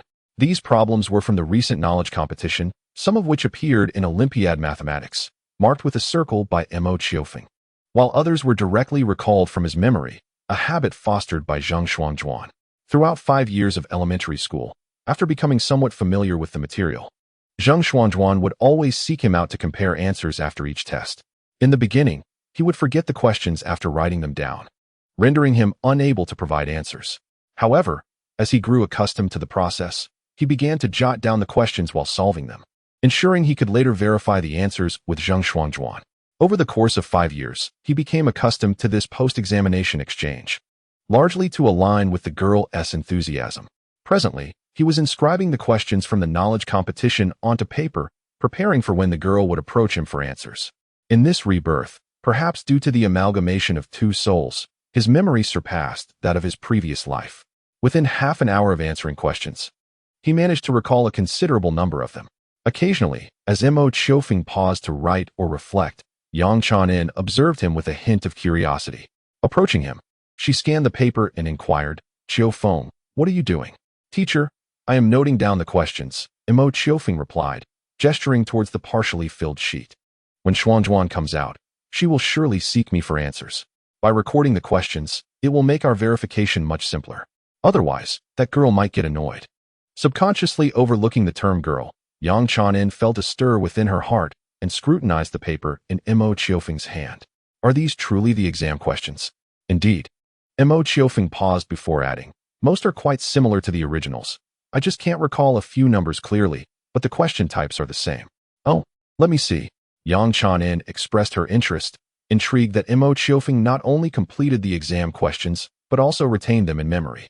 However, Mo Qiufeng hesitated and said, Teacher, may I note down a few more questions before showing them to you? Naturally, Yang Chanin had no objections and took a seat beside him, nodding in agreement. Yes, that's fine. I will wait. Thank you, teacher. After expressing his gratitude, Mo Qiufeng continued to write down the exam questions from memory. Meanwhile, Yang Chanin observed his actions closely. In his earnest endeavor to accurately capture the questions from his mind, Mo Qiufeng appeared quite serious. The habitual curve of his lips was absent, replaced by a demeanor of intense focus. Occasionally, a slight frown would crease his brow due to vague memories, accentuating his striking features, which harmonized beautifully with his starry eyes. His complexion was notably fair, much more so than his peers, and if one merely focused on his porcelain skin and softly tinted lips, they might easily misconstrue him for a demure girl. On the paper, he had already inscribed a portion of the questions, occupying roughly a third of the page. As Yang Chanin observed the neatly arranged characters up close, she felt a sense of admiration. Previously, she had seen Mo Qiufeng's handwriting, but it was mostly scattered answers on exam papers. Now, the characters were elegantly aligned, showcasing a refinement seldom seen in a boy's script. His writing mirrored his own grace. In a few years, this boy would likely capture the hearts of many girls. Rarely, Yang Chanin found herself lost in thought as she gazed at Mo Qiufeng, only snapping back to reality after a considerable moment, silently marveling at how the heavens had bestowed such brilliance upon the boy. After a while, Mo Qiufeng set down his pen and nodded with satisfaction at the questions inscribed on the paper. His memory had not yet reached the level of photographic recall, yet he had managed to remember about 70 to 80%, which he found quite satisfactory. Teacher, I've memorized it well. Upon receiving the paper handed over by Mo Qiufeng, Yang Chanin admired the elegant script before immersing herself in the questions. Some of the questions were quite specific, while the data for others was somewhat vague. Nonetheless, the overall structure of the questions was discernible. When she encountered a question about snails, Yang Chanin raised her eyebrows slightly. Having placed considerable trust in Mo Qiufeng, she began to feel assured that these questions were indeed from a knowledge competition, and she sensed that Mo Qiufeng's half-hour submission was grounded in a genuine confidence of success. This child had brought her countless surprises. Meanwhile, Chen Guohao instinctively leaned in, his gaze sweeping across the paper, and upon seeing the script, his eyes widened in astonishment. Judging solely by the handwriting, it was evident that the boy possessed exceptional penmanship. Teacher Yang, what is this? Although he vaguely suspected that the questions on the paper were related to the knowledge competition, Chen Guohao was reluctant to accept it. In his view, Mo Qiufeng was incapable of such an achievement. Even his pride, student Lin Bei, could not reach this level, and it seemed merely a facade of grandeur. Yang Chanin cast a glance at Chen Guohao, her eyes shifting slightly as she smiled and handed him the paper. Qiufeng had some spare time and jotted down a few exam questions. It's rather amusing that he chose to memorize questions instead of focusing on answering during the test. The clay figurine still possessed a bit of fiery spirit. Yang Chanin had long been dissatisfied with the attitude of the three involved, Chen Guohao and his students, and now she seized the opportunity to temper their arrogance. Oh, is that so? Upon receiving the paper from Yang Chanin, Chen Guohao's gaze flickered momentarily. After glancing over the questions, he replied with a smile. Then when Bei and the others come out, we can compare answers. His underlying insinuation was too evident, prompting Yang Chanin and Mo Qiufeng to exchange glances, neither of whom showed any agreement. With approximately an hour remaining until the end of the examination, Mo Qiufeng, feeling somewhat bored, informed Yang Chanin and prepared to stroll around. Observing his behavior, Chen Guohao smiled slightly, stating, Student Mo Qiufeng is welcome to explore our school. The scenery here is quite pleasant. Understood, Teacher Chen, Mo Qiufeng replied, offering no objection. Compared to Xinchi Primary School, Shi Primary and Secondary School indeed held significant advantages in teaching facilities and scenic surroundings. As noon approached, the sun's intensity urged Mo Qiufeng to seek out shaded areas for his stroll. Along the edge of the playground, a number of trees had been planted, creating a shaded pathway, which Mo Qiufeng chose to traverse. The playground at Shi Primary and Secondary School was not merely a slab of concrete like that of Xinxi Primary. It featured a running track, basketball courts, and even a rudimentary soccer goal.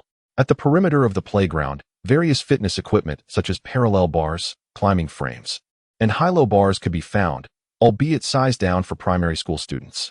Adjacent to these fitness facilities was a grassy area bordered by trees, which appeared particularly inviting to Mo Qiufeng, with its cool shade and lush green grass. As soon as Mo Qiufeng caught sight of the shaded area, he made his way towards it. However, upon nearing, he was drawn by a gentle female voice emanating from within. Through a small patch of greenery, he discerned a young girl seated, engrossed in reading aloud from a book. Her voice, imbued with the unique innocence of childhood, resonated softly, and perhaps enhanced by the lush grass of the shaded spot, it struck Mo Qiufeng as serene and tender. For a fleeting moment, he felt reluctant to intrude upon the tranquil harmony that the girl had created with the grass, yet his presence inevitably captured her attention. Upon noticing Mo Qiufeng, a fleeting look of embarrassment crossed the girl's face, as though she felt self-conscious about her reading being overheard. However, when she clearly recognized his visage, she paused, as if a vague recollection stirred within her. Realizing he had disrupted the peaceful ambience, Mo Qiufeng, with a light smile directed at the girl, turned to depart. Behind him, the girl opened her mouth, yet refrained from calling out to the retreating figure. After he vanished from sight, she murmured in confusion, "He seems so familiar. Could it be that we share the same school? But today is the day of the knowledge competition, so he might be from another school." Dismissing the thought, she returned to her book, continuing to read until the voice of a friend broke through her contemplation. "Xiaowen, look, I bought 2 ice creams." After wandering around the campus for a while, Mo Qioufeng eventually turned back towards the waiting area for candidates as the bell signaling the end of the exam rang. However, due to a brief lapse in his sense of direction, he had to circle around before successfully arriving. This was not entirely surprising, as his sense of orientation had never been particularly strong. Arriving late, he noticed that Lin Boy had already reached the gathering point, alongside Chen Guahao, while Li Erbi arrived just behind him. Only Zheng Xuanzhuan had yet to return, presumably still en route. The moment Lin Boy caught sight of Mo Qiufeng, he cast a sidelong glance and, pulling Li Erbi closer to Chen Guahao, pointed towards Mo Qiufeng, commenting, "This fellow submitted his paper after only half an hour. What a joke." The words echoed in the air, causing Mo Qiufeng to narrow his eyes, returning Lin Boy's remark with a look of disdain. Chapter 35. A storm of events. As the examination concluded, candidates returned to the waiting area to reunite with their instructors. Zheng Xuanzhuan returned slightly later than some of her peers. When Mo Qiufeng and the others spotted her, she trailed behind a group of students, maintaining her usual quiet demeanor. Just as she was about to approach, Yang Chan stepped forward, inquiring with genuine concern, "Xuanzhuan, how did you fare on the exam?" Upon hearing Yang Chan's question, Zheng Xuanzhuan emerged from her contemplation of the exam questions, bowing politely before softly replying, "Teacher, I believe I did reasonably well, though I am uncertain about some of the questions." In truth, the girl had always been quite modest, her demeanor resembling that of her time at school, which eased Yang Chan's mind. From the girl's attitude, she could ascertain that the exam results should be satisfactory. Zheng Xuanzhuan paused momentarily, her gaze shifting to Mo Qiufeng, who appeared somewhat drowsy, reclining against a tree trunk as if in a light slumber. Sunlight filtered through the leaves, casting dappled patterns upon the boy, resembling a vibrant watercolor painting. She approached him, standing before the boy, who seemed to sense her gaze and sluggishly opened his eyes, murmuring, "Ah, you're back." It was midday, with the sun shining and a gentle breeze, causing Mo Qiufeng to feel a bit sleepy. After some idle moments, he leaned against the tree trunk, gradually succumbing to slumber, his thoughts drifting into a haze. Zheng Xuanzhuan's eyes sparkled with amusement as she looked at Mo Qiufeng and softly remarked, "Be careful not to fall asleep without anyone calling you." "How could that be?" Mo Qiufeng retorted, rubbing his temples lightly. "Am I really that oblivious?" Zheng Xuanzhuan chuckled, tilting her head as she teasingly replied, "Not just oblivious, but indeed so." "All right, I shall not argue with you," Mo Qiufeng said. stretching lazily and letting out a chuckle before turning to Zheng Shuangjuan. So, how did you fare on the exam? Please don't be disheartened if the results are not favorable. Once, Zheng Shuangjuan had faltered during a test, breaking down in tears in front of Mo Qiourou, which had left him feeling quite awkward. However, it later became a source of playful teasing for him, and he often brought it up with success. As Mo Qiourou mentioned that incident, Zheng Shuangjuan felt her cheeks heat up, and she shyly murmured, "You're bringing that up again, how annoying." For someone as composed as she, crying in front of Mo Qiourou was a deeply embarrassing memory, one that made her feel bashful whenever recalled, as if she could not lift her head in his presence. This is a reminder for you. To avoid crying again, you must perform well in your studies. Mo Qiourou answered with sincere gravity, prompting Zheng Shuangjuan to shoot him an exasperated glance. After a moment of playful banter, Zheng Shuangjuan seemed to recall something. She picked up the copy of the Odyssey lying beside Mo Qiourou, flipping through its pages while saying, "By the way, I noticed some questions from this book appeared on the exam." After a while, she paused on a particular page and excitedly showed it to Mo Qiourou, pointing at a question and exclaiming, "Look, this question was on the exam, just with different numbers. Thankfully, I had seen this book before. How fortunate."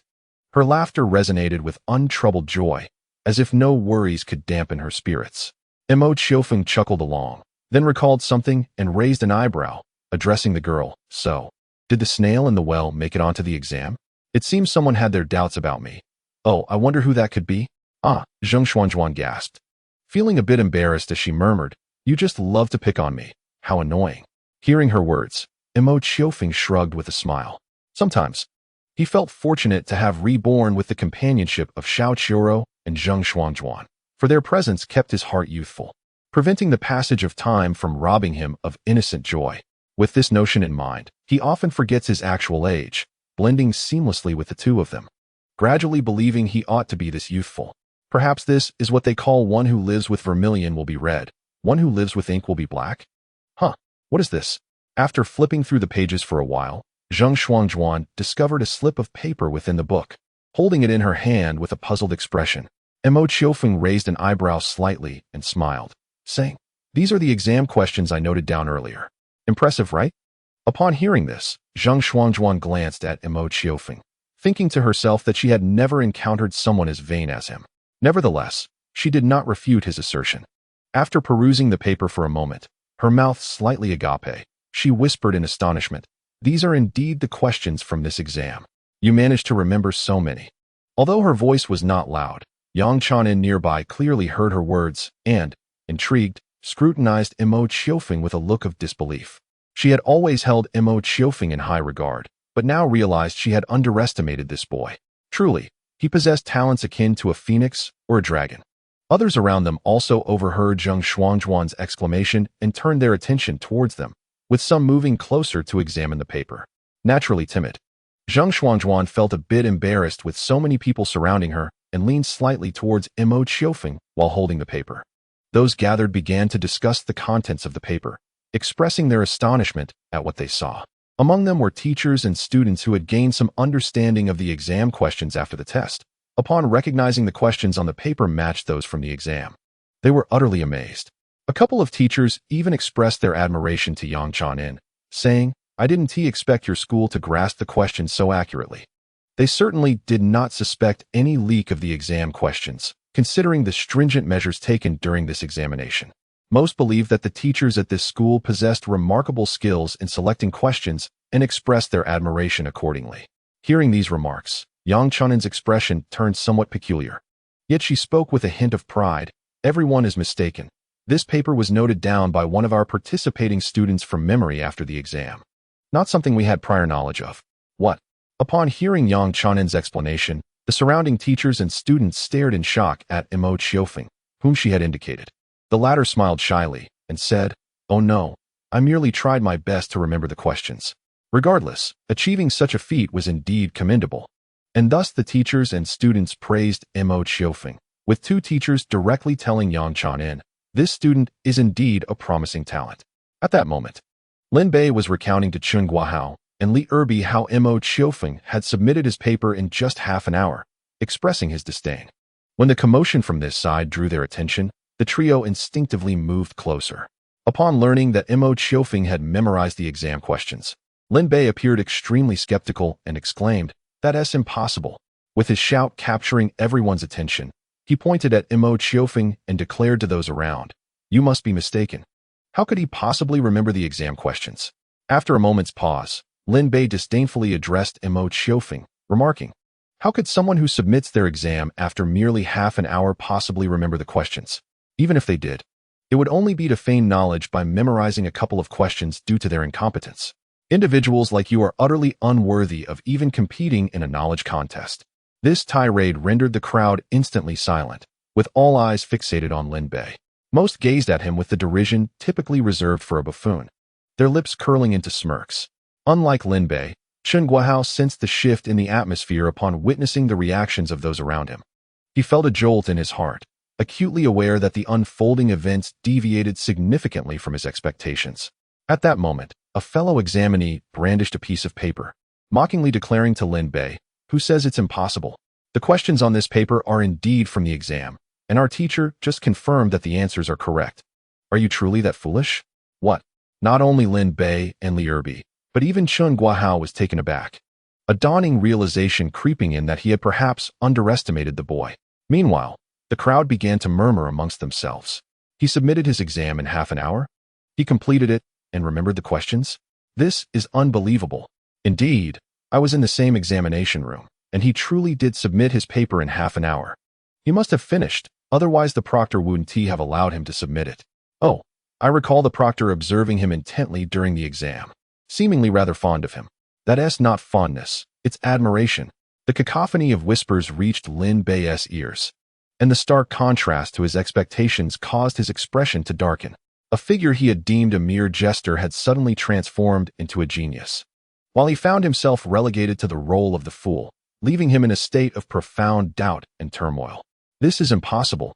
You must be lying," he exclaimed, snatching the paper from the boy's hands, insisting that the questions were surely fabricated, that they were all in collusion.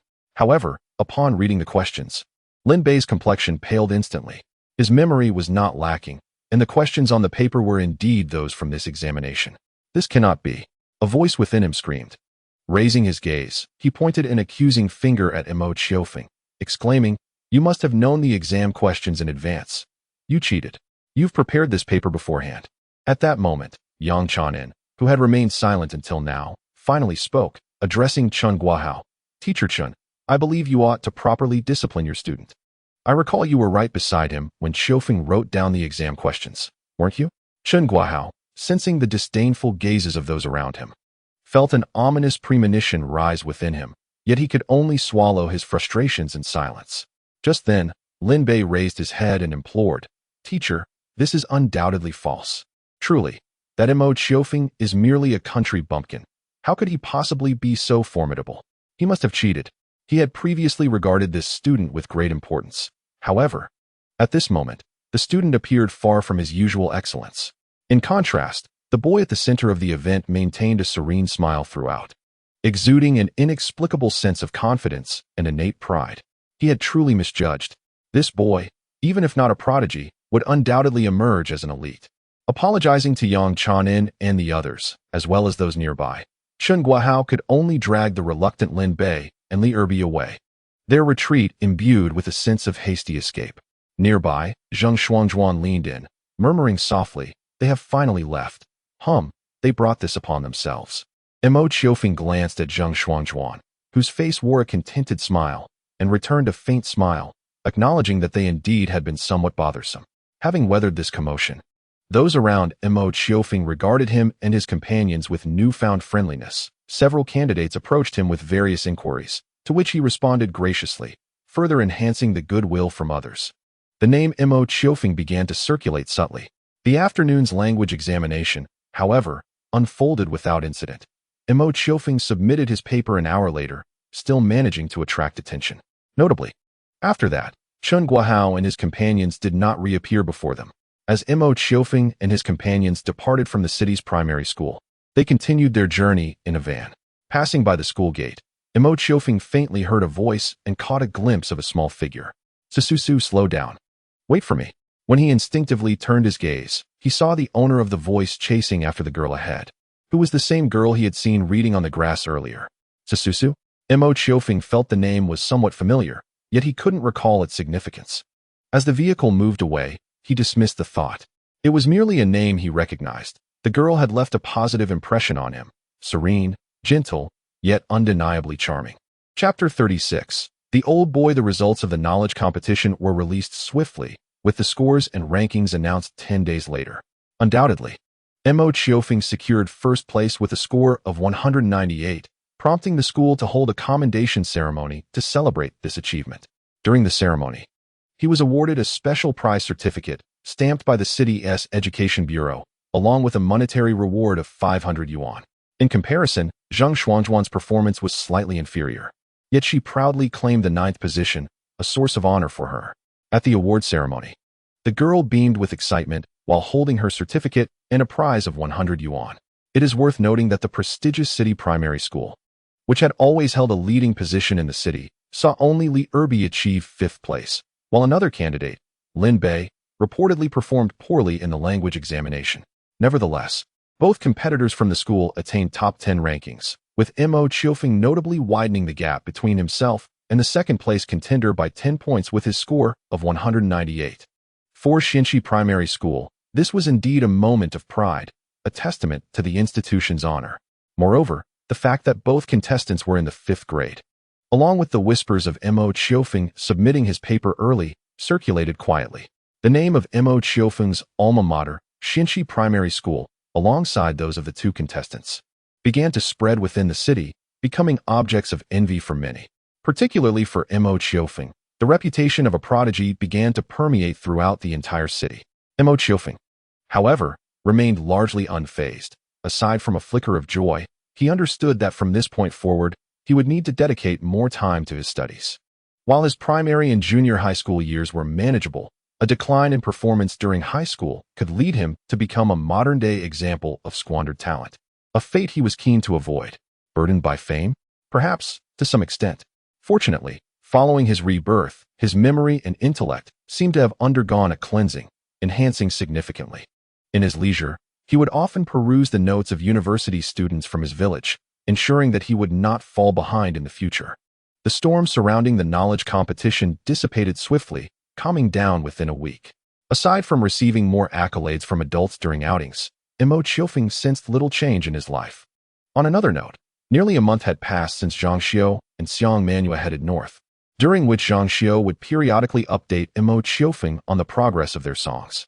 After a week of negotiations, Haidai Entertainment Company acquired the rights to 3 songs for a sum of 100,000 yuan, a considerable amount for the relatively obscure Mo Qiufeng and Zhang Xiao at that time, with Xiang Manua likely contributing some effort as well. Additionally, Xiang Manua relayed Mo Qiufeng's suggestion about utilizing the internet for promotion. Although Haidai Company agreed, they made it clear that they would not exert much effort online. In this regard, Mo Qiufeng suddenly realized that he had entered a temporal quandary. In his previous life, the song Mouse Loves Rice emerged on the internet in 2004, a period when various music websites and software had already surfaced. It was precisely due to the emergence of these platforms, with their remarkable circulation and sharing capabilities, that Mouse Loves Rice had the opportunity to become a sensational hit across the nation. However, it was now only 1999, while the internet was beginning to gain traction. Music websites and online music software had yet to materialize. Platforms such as Qianqian Jingting, Yiting, Shiji, Jiutian, Juku, and Kugo were still non-existent. This was not promising news for Mo Qiufeng, as in his previous life, the songs Mouse Loves Rice, Seeking Buddha, and Lonely Northern Hemisphere had all gained fame through the internet. The premature appearance of these songs could potentially lead to an entirely different developmental trajectory. Here, Mo Qiufeng recognized that sometimes, after his rebirth, he needed to be mindful of both past and future actions, as being too ahead of the curve could yield adverse effects. 19 also had to consider both aspects. During the song selection process, he had neglected to account for the internet perspective. It was frustrating. Having researched song selection and music websites, leading to over 100 searches on Baidu. Of course, amidst the bad news, there was good news as well. Following negotiations, Haidai Company permitted Zhang Xiao to perform the 3 songs, thus Regardless of where these three songs might lead in the future, Zhang Xiao had taken her first step on the path of her musical career. It is noteworthy that in order to highlight Zhang Xiao, Xiang Manuel removed her name from the composition list pinned by Mo Qiourou, graciously bestowing greater recognition upon Mo Qiourou and Zhang Xiao, particularly the latter. Whatever the case, the primary aim is to ensure that these three songs do not fade into obscurity. At this moment, Mo Qiourou does not aspire for these songs to surpass the brilliance of their past. He merely hopes for them to make a resounding impact. If they can elevate the reputation of both the distant and Zhang Xiao, he would consider his expectations met.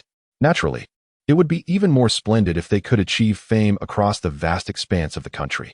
Suddenly prodded in the elbow, Mo Qiourou snapped back to reality. Instinctively glancing beside him, Zhang Xuanzhuan was leisurely retracting the pen she had used to nudge him, her gaze directed at the blackboard. Yet her words were meant for him. The teacher is watching you. Ah, indeed, they were in the midst of a lesson, and he had been rather lost in thought moments earlier. Shifting his gaze to the instructor at the podium, the teacher cast a fleeting glance his way, coughed a couple of times, and resumed the lecture, showing no sign of reproach. With the conclusion of the knowledge competition, Missouri Qiufeng had fully become the school's treasure. Such minor antics were mere trifles and would hardly provoke the teacher's discontent. Moreover, all the teachers were now well aware of the fact that Mo Qiourou was not particularly attentive during class. Really, the teachers are so biased, Zhang Xuanzhuan murmured softly, pouting slightly in dissatisfaction. Mo Qiourou shrugged, remaining silent. In truth, the girls also had the luxury of daydreaming without inciting the teacher's ire or punishment. However, the girls were typically diligent in their studies, thus they did not possess such privileges. As for the other students who drifted off during class, well, they faced the ruler's wrath. Having already attracted the teacher's attention once, Mo Qiourou made a conscious effort to pay attention, and soon the class was drawing to a close. After school, Zhang Xuanzhuan and Mo Qiourou followed Mo Qiourou as usual to Zhang Xiao's music office. Before departing, Zhang Xiao had entrusted him with a spare key, allowing him access to the office for practicing the piano and other musical instruments during her absence. Consequently, whenever he found himself with free time, Mo Qiourou would often practice in Zhang Xiao's office. Having tuned the guitar strings before leaving, Zhang Xiao had ensured that Mo Qiourou's practice would focus on the guitar. After initially grappling with discomfort, Mo Qiourou gradually became accustomed to playing the instrument. Admittedly, due to his physique, he still faced some awkwardness. However, he believed that in a couple of years, such issues would vanish.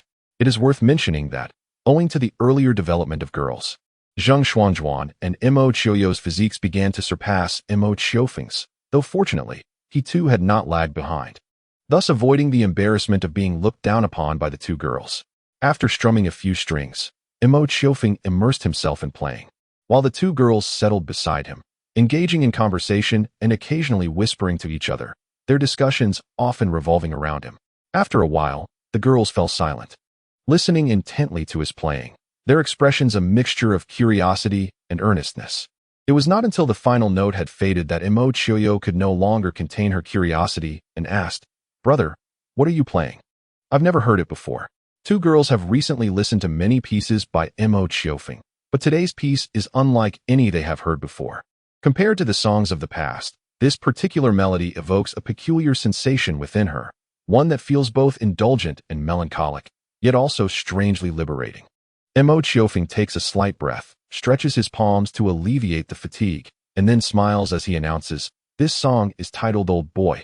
In a previous life, this song, with its somber and poignant melody, narrates the joys, dreams, and disappointments experienced by two men from childhood to adulthood, resonating deeply with many listeners."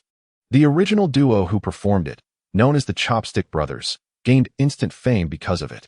Old Boy. Mo Qiourou tilts her head in confusion, but quickly dismisses her bewilderment, exclaiming with excitement, "Brother, play it again. I want to hear you sing. You little rascal, do you think I have the lyrics memorized?" Mo Qiourou chuckles in mock admonishment, yet he does not refuse his sister's request. For him, singing while playing is still a bit challenging, so before he begins, he looks at his sister and Zhang Xuanzhuan and says, "If I sing poorly, you mustn't laugh." "Of course not."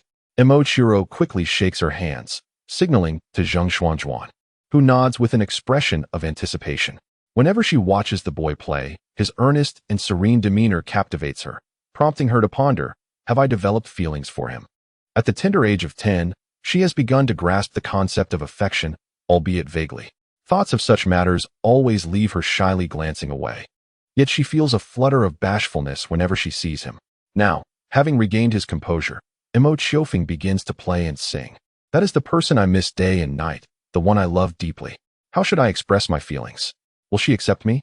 Perhaps I shall never utter those words to her.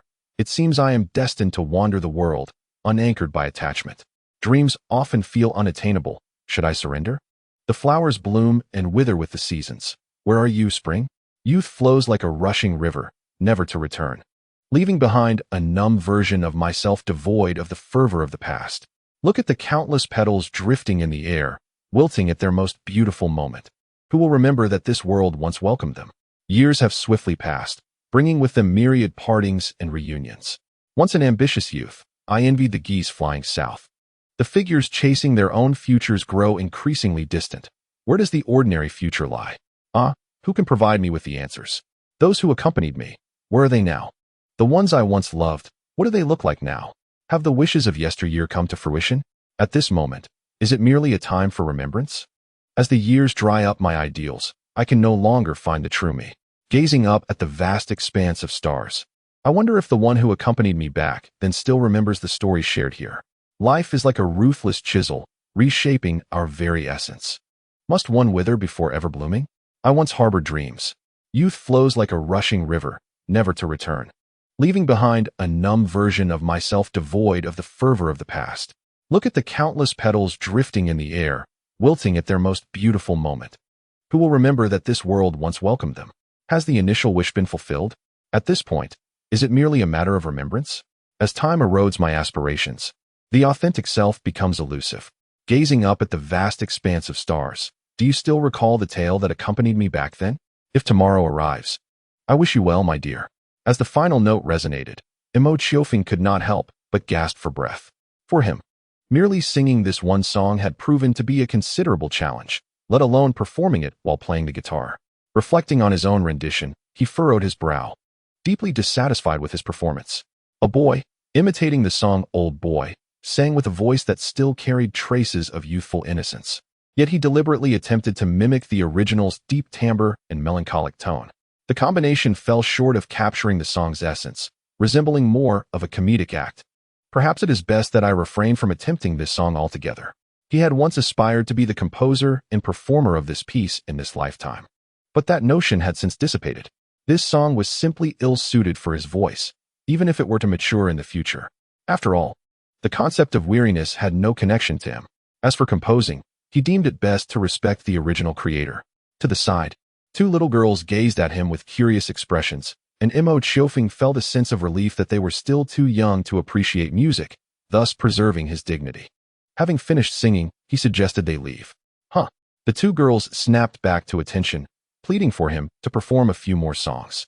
However, disinterested, Mo Qiourou declined their requests, claiming it was getting late and time to head home for dinner. In response, Mo Qiourou glanced at the sun, still hovering above the horizon, muttering to herself, but refraining from arguing with Mo Qiourou. After parting ways at the school gate, Mo Qiourou took his sister home, leaving the guitar in the office. Upon arriving home, Yuan Rui and Yi Shulin were engaged in idle conversation. After exchanging greetings, Mo Qiourou prepared to take his sister inside to tackle their homework. However, as he passed by the two women, he overheard Yuan Rui speaking about her previous employment at a textile factory. She mentioned that the factory's owner was struggling to manage the business and was currently seeking someone to take it over. Chapter 37. The textile factory. Is the textile factory up for sale? Mo Qiourou was aware of the factory located near the village. Years ago, when their families had yet to enter the business realm, his aunt Yuan Rui had worked there. At that time, the factory was quite renowned in the village, and its owner was a prominent figure in the community. However, with the advent of the new millennium, the factory's business had steadily declined. Now, the owner could no longer bear the financial losses and was preparing to sell the factory at a low price. Upon hearing this news from Yuan Rui, Mo Qiourou's eyes flickered with contemplation. After his rebirth, the most challenging aspect for him to adapt to was the cultural regression evident in people's daily lives. Computers, the internet, and forms of entertainment appeared rather meager compared to his past life, particularly in the village. Even by the year 1999, the transformation within the village paled in comparison to that of the past. The villagers at this time had minimal exposure to the internet, and their attire exuded simplicity. A striking contrast in women's clothing compared to the previous era was manifested in the absence of stockings. These stockings, which symbolize a notion that men conquer the world through force while women do so through allure, were commonplace for the vibrant individuals of the previous life. Yet, in this village, they were nowhere to be found. This was entirely understandable, as stockings originated in the West, and, although they rapidly spread across the globe, including cities like Shanghai, Hong Kong, and Macau, the concept had only just begun to permeate mainland China towards the end of the 20th century. The village where Mo Qiourou resided had only just begun to establish connections with the outside world, and stockings were nearly non-existent, even in urban areas. Viewed through the lens of the previous life, this was a place awaiting the arrival of external influences. However, Mo Qiourou's rebirth would alter this reality. The desire for beauty is inherent in all. In his previous life, Mo Qiourou never shunned the delightful sight of stockings in public, occasionally offering commentary on the lovely legs he encountered. Before his first romantic involvement, his close friends would also partake in this evaluation. During that relationship, he recalled a particular individual who would tug at his ear, demanding to know whether her legs and stockings were more attractive than those of others. If he deemed hers unattractive, the pain in his ear would linger longer. Conversely, if he praised her, he would endure discomfort in the other ear. She would assert with conviction, "If I am beautiful, why would you gaze upon others? Look again, and I shall blind you." Perhaps, memories can ensnare one unexpectedly. After his rebirth, Mo Qiourou indeed felt a tinge of regret for not being able to witness stockings once more. He had once chosen a black and white lace dress for Su Xiaowen, which was undeniably beautiful, complemented by her bouncing twin tails and black boots, evoking an endearing Gothic Lolita aesthetic. However, he lamented the absence of stockings during that time. Their presence would have exponentially enhanced Su Xiaowen's charm. Setting aside the unique sentiment men hold toward stockings, it is undeniable that they can indeed enhance a woman's grace. Consequently, Mo Qiourou had contemplated entering the stocking business. Initially, he abandoned this idea due to a lack of startup capital. Later, the promising growth of two local businesses left him indecisive about whether to engage in the stocking trade. Had he ventured into the market at that time, he could have easily monopolized the local and even provincial markets with his unique production. However, engaging in the stocking business would necessitate certain prerequisites. It was not a trivial endeavor, requiring at least a factory and a workforce, along with managerial personnel, conditions that posed a significant challenge for Mo Qiourou. Moreover, even if he participated in the stocking business, it would merely serve as an embellishment to the economic landscape of the two existing enterprises. Ultimately, Mo Qiourou had not yet mustered the resolve to engage in this non-essential venture. Nevertheless, the casual mention of this matter by Yuan Rui stirred something within him. The textile factory can easily transform into a hosiery production hub with only minor adjustments. The current workers, if they continue their employment, would naturally not refuse, alleviating any concerns regarding labor supply. The only aspect requiring consideration is the management personnel, but this is trivial, since fate has evidently bestowed upon him all the necessary resources. What is the harm in him personally ushering in a gentle breeze of change? As for him, having been reborn into this present after years of obscurity, he may not exhibit the cleverness of a child, yet he is largely adept at concealing his talents and maintaining a low profile. Now, it is time to reveal a hint of brilliance to the world. After allowing Mo Qiourou to complete her homework, Mo Qiourou gathered his thoughts and stepped outside.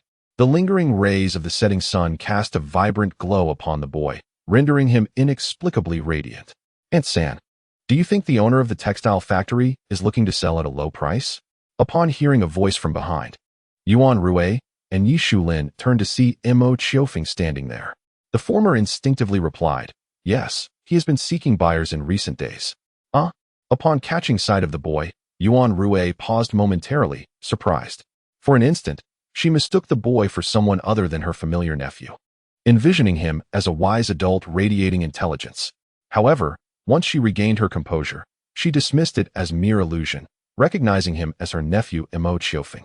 Unbeknownst to her, Yi Shulin's reaction mirrored hers closely. When she came to, her gaze lingered thoughtfully on Mo Qiourou. "Xiaofeng, why do you ask this?" Yi Shulin inquired.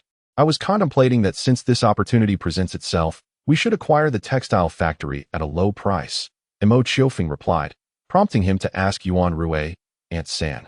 What price is the owner offering for the factory? At this moment, Yuan Rui began to realize that her nephew appeared to possess an unusual level of astuteness beyond his usual cleverness.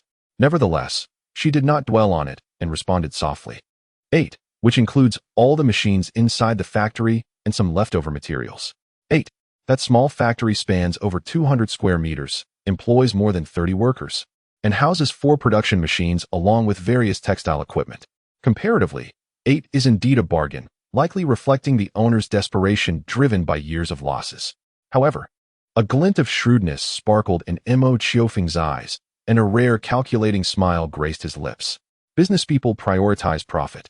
8 is a figure that is unlikely to attract buyers from neighboring villages or towns, and at this moment, the owner is undoubtedly eager to divest himself of the factory. Thus, how could he not seize the opportunity to negotiate a better price? While lost in thought, Yi Shulin asked Mo Qiofeng, Xiaofeng, do you intend to take over the textile factory? In the midst of his contemplation, Mo Qiofeng did not register that Yi Shulin's use of you as the subject, rather than we. Thus, he confidently replied, yes, Mom, we can take over the textile factory. Trust me, we will not incur losses. Hearing Mo Qiofeng's confident assertion, Yuan Rui couldn't help but question, Xiaofeng, why do you believe this? If the textile factory is incurring losses, why would the owner transfer the factory? Wouldn't we also face losses if we take it over? No, Aunt San, you are mistaken. Mo Qiofeng paused for a moment, a faint smile gracing her lips. Although the textile factory had incurred losses in selling garments, it did not necessarily mean that we would continue selling clothes after taking over. The factory had relied solely on clothing production, which had indeed been profitable before the 1990s. However, as the millennium approached, it ultimately fell into obsolescence. Naturally, Mo Qiofeng had no intention of continuing garment production after the takeover. What will we sell if not clothes? Yuan Rui appeared puzzled by Mo Qiofeng's statement, which was quite understandable, considering that most people today believe that textile factories solely produce clothing. We will sell stockings. Stockings? Even Yi Shulin was perplexed upon hearing this term. After exchanging a glance with Yuan Rui, they both inquired in unison, what are stockings? After a brief pause, Yuan Rui continued, I know what socks are. But what exactly are stockings? Are they socks made of silk? Mo Qiofeng chuckled awkwardly and then explained to the two women, stockings are a type of long, form-fitting hosiery that originated in the West. They resemble socks but are significantly longer, typically extending up to the thigh. Yuan Rui and Yi Shulin exchanged looks, the latter instinctively glancing at her own socks, seemingly trying to visualize what stockings would look like. In fact, some socks at that time were already made from nylon, albeit only reaching the calf, which bore a slight resemblance to the early form of stockings. This child has so much knowledge in her head, Yuan Rui remarked, not doubting the accuracy of stockings but expressing her astonishment. She then turned to Yi Shulin and asked, sister-in-law, what do you think of this idea? After some contemplation, Yuan Rui shook her head. I am not particularly interested in the textile factory. How about you, sister-in-law? Implicitly, she indicated her lack of interest in Mo Qiofeng's proposal.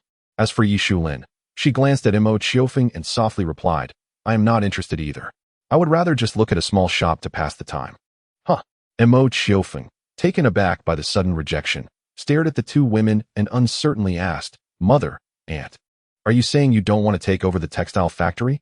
Setting aside the question of whether they could make a profit after taking over, Yuan Rui paused before responding, your aunt does not have a favorable impression of the textile factory, so it is best not to get involved.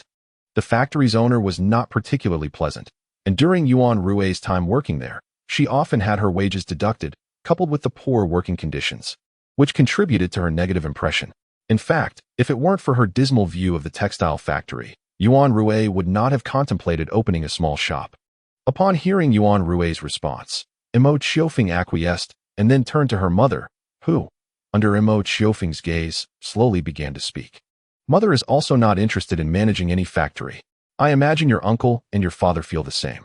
After a pause, seeing the slight disappointment in Mo Qiofeng's eyes, she suddenly added, however, I can provide you with funds to take over the textile factory yourself. As for what you wish to do afterward, that is entirely up to you. The unexpected offer filled Mo Qiourou with a sense of astonishment, and she felt a twinge of curiosity as to why her usually gentle mother was suddenly granting her such significant autonomy. "Oh, sister-in-law, what is this about?" Yuan Rui was utterly astonished by Yi Shulin's remarks. It was not the monetary aspect that surprised her. In fact, 8 units of currency were insignificant to both families. With stability gradually taking hold, both families had amassed savings exceeding 1 million, rendering 8 units a trivial burden. Yet even so, to suddenly present such an amount to a 10-year-old child seemed rather frivolous, regardless of how astute Mo Qiourou might be. Yi Shulin shook her head at Yuan Rui, then turned her serious gaze towards Mo Qiourou, stating, "However, before we proceed, you must answer your mother's questions." Mo Qiourou was momentarily taken aback, but soon nodded, replying, "All right. Mother, please ask. Do you remember clearly what transpired a few years ago?" Mo Qiourou tilted his head and nodded, affirming, "Yes." Meanwhile, Yuan Rui's expression shifted to one of bemusement. Children are often referred to as such due to their incomplete cognitive frameworks and less than stellar memories, leading them to forget many events. However, Mo Qiofeng's response defied her expectations. At this moment, Yi Shulin nodded with satisfaction, her expression conveying an anticipated depth of understanding.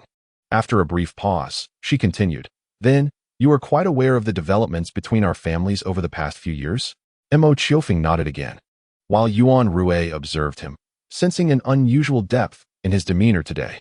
"Therefore, were the events of these past few years within your expectations? Or perhaps, had you already foreseen them?" As Yi Shulin's words reverberated in her ears once more, Yuan Rui's eyes widened in disbelief, instinctively exclaiming, "Sister-in-law, are you joking? Little Feng is only 10 today. How could he possibly comprehend the events of these years?" Before she could finish her sentence, Mo Qiofeng slowly nodded under Yuan Rui's gaze, causing her words to choke in her throat, as if time itself had momentarily halted. Could it be that sister-in-law and her son were merely jesting with her? How could a child possess such intricate knowledge of past events? Was he not transformed into something extraordinary? After a brief pause, Yuan Rui hesitantly inquired of Mo Qiofeng, "Is what your mother said truly accurate?" "Indeed, it is, third aunt," Mo Qiofeng replied, tilting his head slightly. "Am I too clever?" His expression bore a certain innocence, starkly contrasting with the impression he had left on her before, prompting Yuan Rui to stifle a laugh as she affectionately ruffled Mo Qiofeng's hair, saying, "If that is the case, then little Feng is far more than just clever." Pausing momentarily, Yuan Rui glanced at Yi Shulin with a hint of peculiarity. "Sister-in-law, are you not surprised?" In contrast to her reaction, Yi Shulin appeared remarkably composed, as if Mo Qiofeng's behavior had always been anticipated. This left Yuan Rui in awe. Could it truly be that parents know their children better than anyone else? "No. In fact, I am quite astonished," Yi Shulin replied, shaking her head under Yuan Rui's scrutiny. "I am surprised that my son has concealed this from us for so long." "Let me think," Yi Shulin mused, falling into contemplation for a moment before looking at Mo Qiofeng and gently asking, "It seems this all began when we started that small shop, correct, little Feng?" Astonished by his mother's quick-wittedness, Mo Qiofeng graciously nodded in affirmation, acknowledging, "Yes, Mom, I believe that if our family were to open a store, it would surely be profitable." Upon receiving Mo Qiofeng's confirmation, Yuan Rui and Yi Shulin momentarily lost their focus.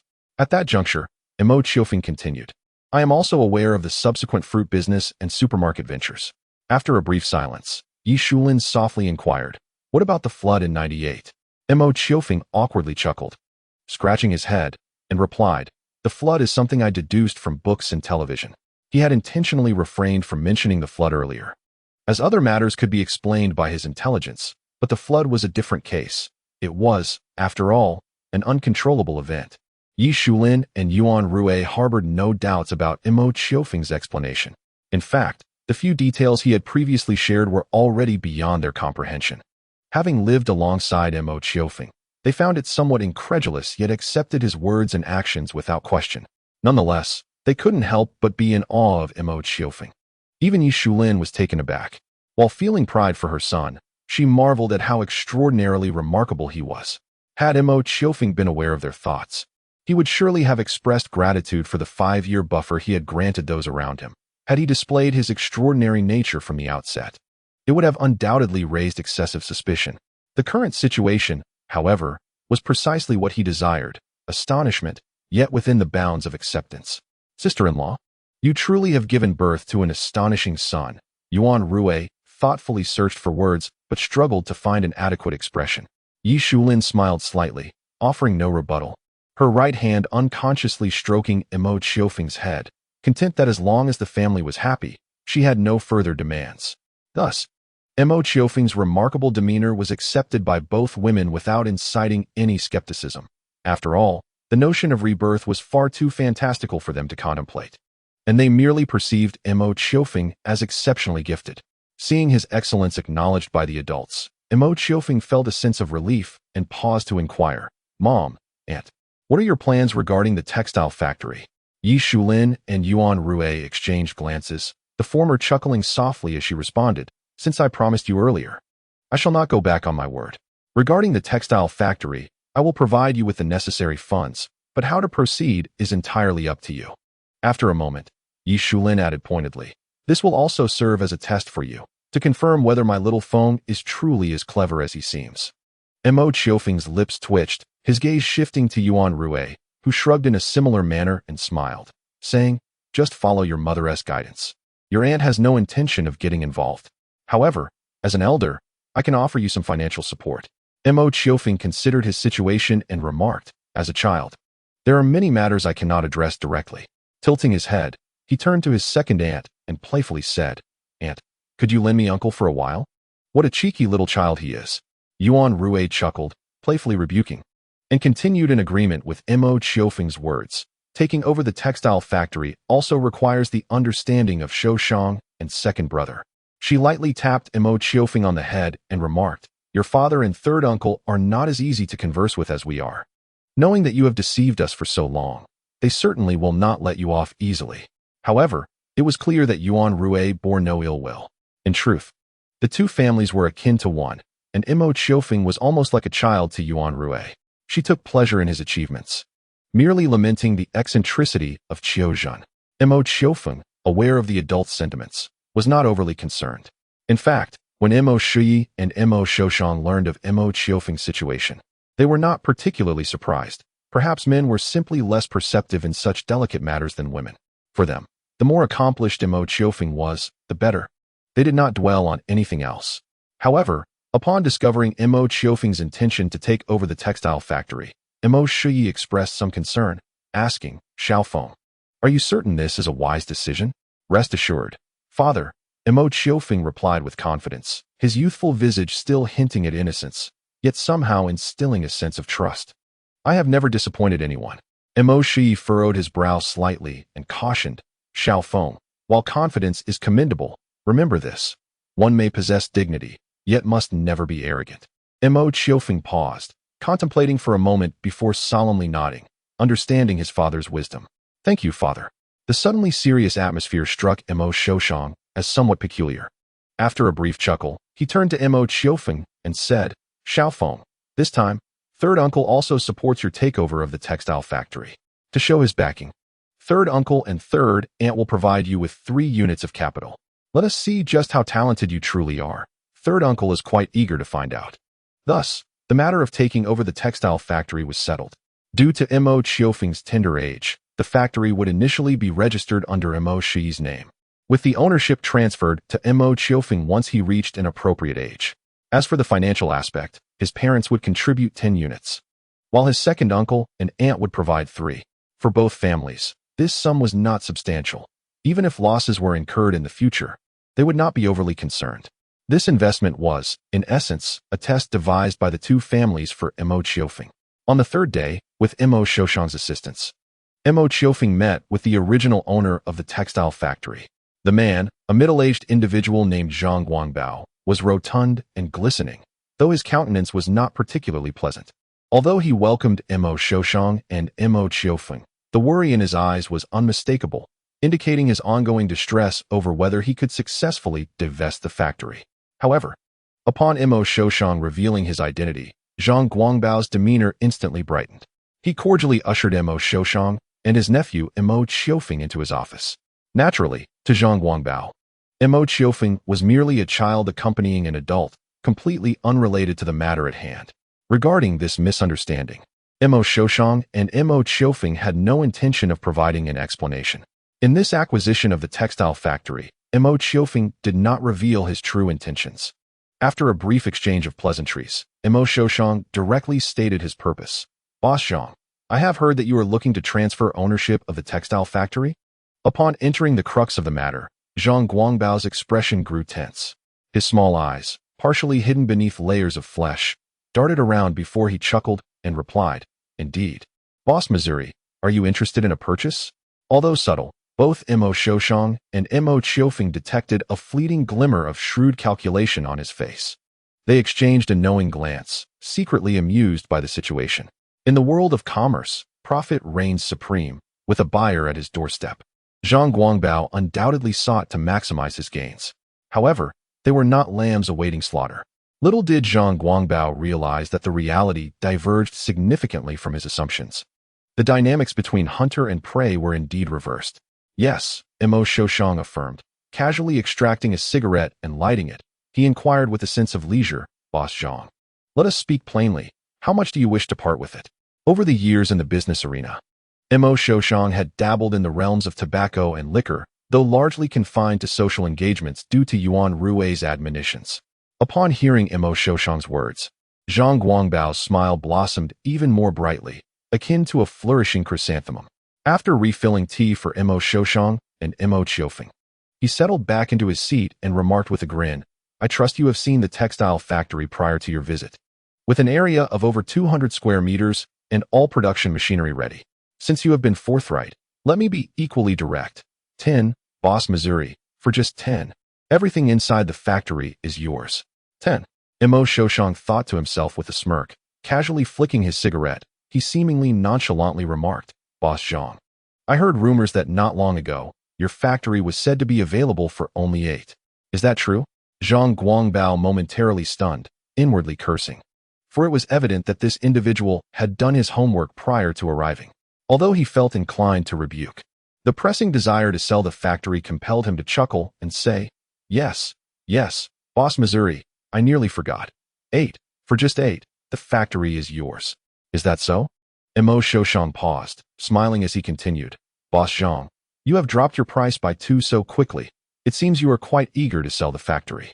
With mounting losses, Zhang Guangbao indeed had no desire to continue operations, yet being called out by Mo Qiioshang left him with a sour expression.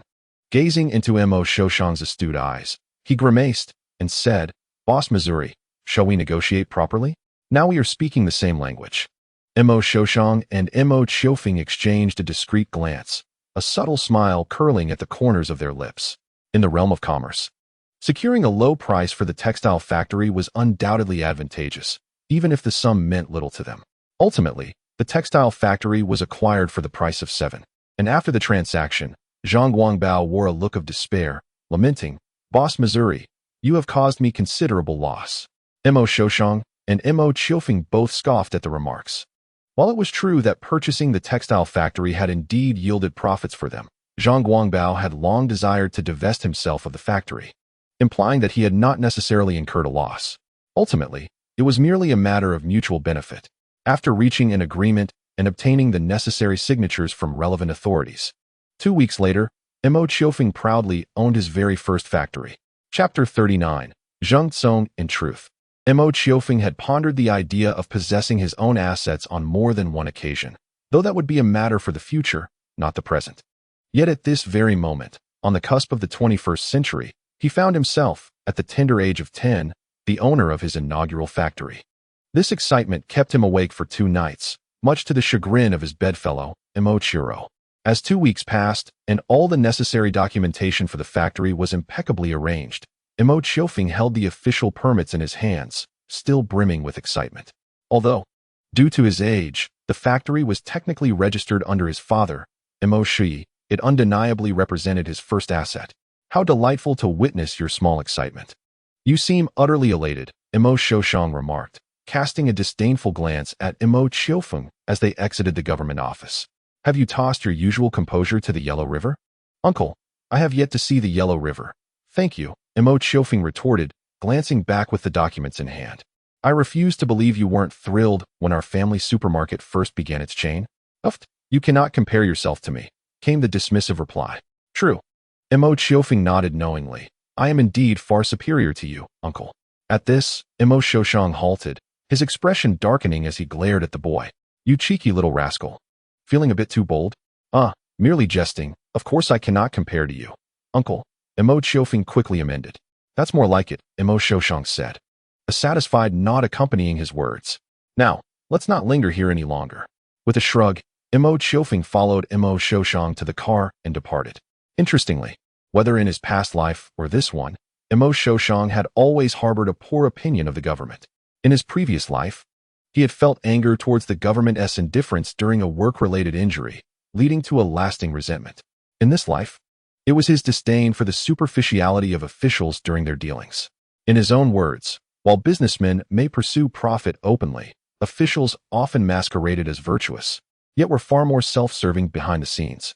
Mo Qiufeng found it difficult to critique his uncle's views, although subconsciously he felt there was merit in what Mo Qiufeng said. Take, for instance, the official responsible for the permits. His glistening visage suggested he led a life of indulgence and contentment. In 1999, Mo Qiufeng sold his old Santana 2000 and replaced it with an Audi. Naturally, this extravagant decision drew a wave of criticism from Yuan Rue. Yet the purchase had already been made, leaving her no choice but to acquiesce. As for Mo Qiufeng, he had no objections to his uncle's choice of vehicle, provided it offered comfort. However, by his assessment, the Audi was indeed a step above the Santana. As the dawn of the 21st century approached, the southeastern region began to flourish, with certain areas witnessing the emergence of low-rise buildings, grocery stores, and clothing shops. Mo Qiufeng even spotted a modest tavern, albeit its business was rather lackluster. Gazing out the window for a while, Mo Qiufeng's mind began to wander, lost in an unfocused reverie, the nature of his thoughts eluding his memory upon returning to reality. After his rebirth, the absence of leisure activities from his previous life led him to adopt this habit of passing the time in contemplation. Naturally, he had grown accustomed to this, feeling something amiss if he didn't drift into daydreams at least once a day. Meanwhile, Mo Qiufeng, who was driving, glanced at Mo Qiufeng and, noticing his trance, chose not to interrupt him. Both families had long since accepted Mo Qiufeng's peculiar habit of occasional daydreaming. After some time, Mo Qiufeng emerged from his reverie, glancing curiously at the roadside before turning to ask, Uncle San, where are we headed? You only seem to get silly at times like this. Mo Qiufeng replied after a brief pause. A couple of days ago, you spoke to the workers at the factory about wanting to stay on and continue working. Today is the day they report back. Did you forget? Typically, after a bout of daydreaming, Mo Qiufeng's thoughts would remain sluggish for a short while, which was what Mo Qiufeng referred to as silliness. At this moment, Mo Qiufeng recalled the events of 2 days prior and offered a sheepish smile. 2 days earlier, upon completely taking over the factory from Zhang Guangbao, Mo Qiufeng had introduced him to a man in his 30s named Zheng Tsong as the factory manager. He had informed the original workers that those wishing to remain employed should report to the factory today. Coincidentally, today was the designated time for the workers to check in, as well as Mo Qiufeng's opportunity to select suitable candidates from among them to assist him in managing production. Mo Qiufeng felt assured about Zheng Tsong, but given that Zheng Tsong lacked experience in the textile factory, he was not well versed in production matters, making him more suited for personnel management. Consequently, Mo Qiufeng hoped to identify a few capable individuals from the original workforce to facilitate a smoother transition of the textile factory and commence production in the shortest possible time frame. By the way, Uncle San, what kind of person is Zheng Tsong? Mo Qiufeng inquired, as he had only met Zheng Tsong once and lacked a complete impression of him. Mo Qiufeng pondered for a moment before responding. Zheng Tsong just came out of prison.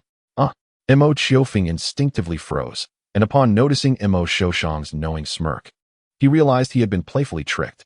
Mo Qiufeng teased him but did not elaborate further, chuckling, rest assured. The person your Uncle San introduces will not be lacking in merit. Zheng Tsong had spent 4 years in prison for inciting a brawl. Upon hearing this, Mo Qiufeng raised an eyebrow, sensing there must be more to the story, and listened intently as Mo Qiufeng continued. For years ago, Zheng Tsong's son had a conflict with a child from another family at school, resulting in his foot being broken by that family. In a fit of anger, Zheng Tsong accompanied by several fellow villagers, sought to confront that family. However, they had relatives in the city who wielded power and summoned a group of thugs, who severely beat Zheng Tsong and his companions. Consequently, Zheng Tsong was sentenced to 4 years in prison for inciting a riot, while some of his fellow villagers received varying sentences. As for that family, it is said that their powerful relative fell from grace, and 2 years ago, they vanished to another place, receiving their comeuppance. Yet another instance of bureaucratic injustice against the common people. Mo Qiourou was momentarily taken aback, chuckling in agreement with Mo Qiofeng, reflecting that such absurdities proliferate each year. After a pause, Mo Qiourou continued, I encountered Zheng Tsong a month ago, after his release. He was selling pancakes on the pedestrian street to repay his family's medical debts. That day, I bought 2 pancakes and realized I had forgotten my money, but Zheng Tsong, quite nonchalantly, allowed me to pay him later. Does this remind you of Uncle Zhou? Meanwhile, Mo Qiofeng placed his documents into the car's compartment, responding with a smile.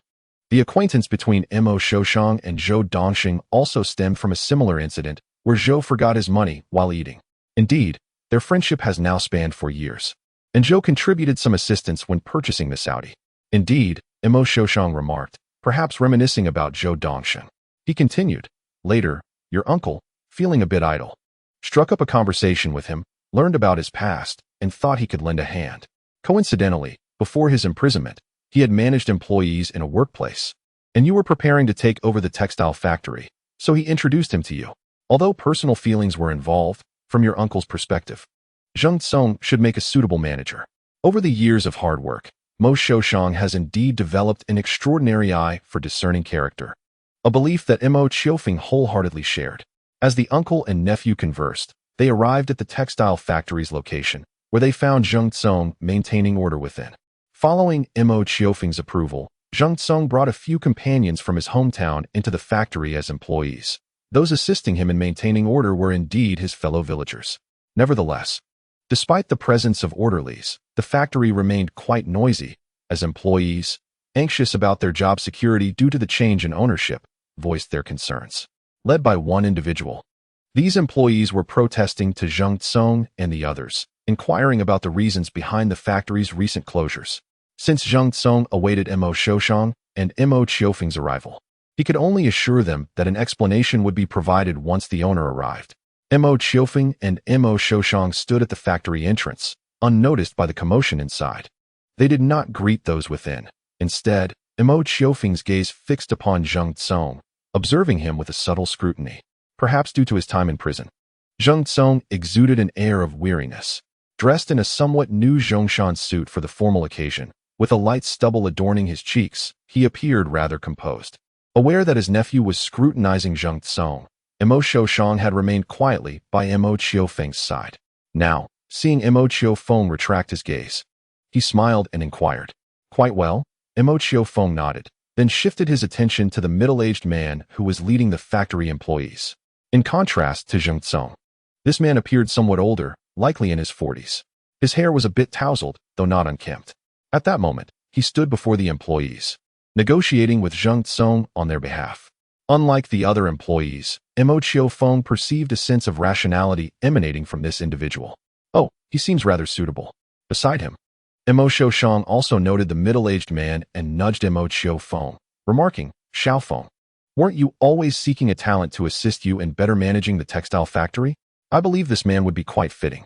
Mo Qiofeng raised his eyebrows slightly, his laughter resonating with delight, thinking how effortlessly this came about.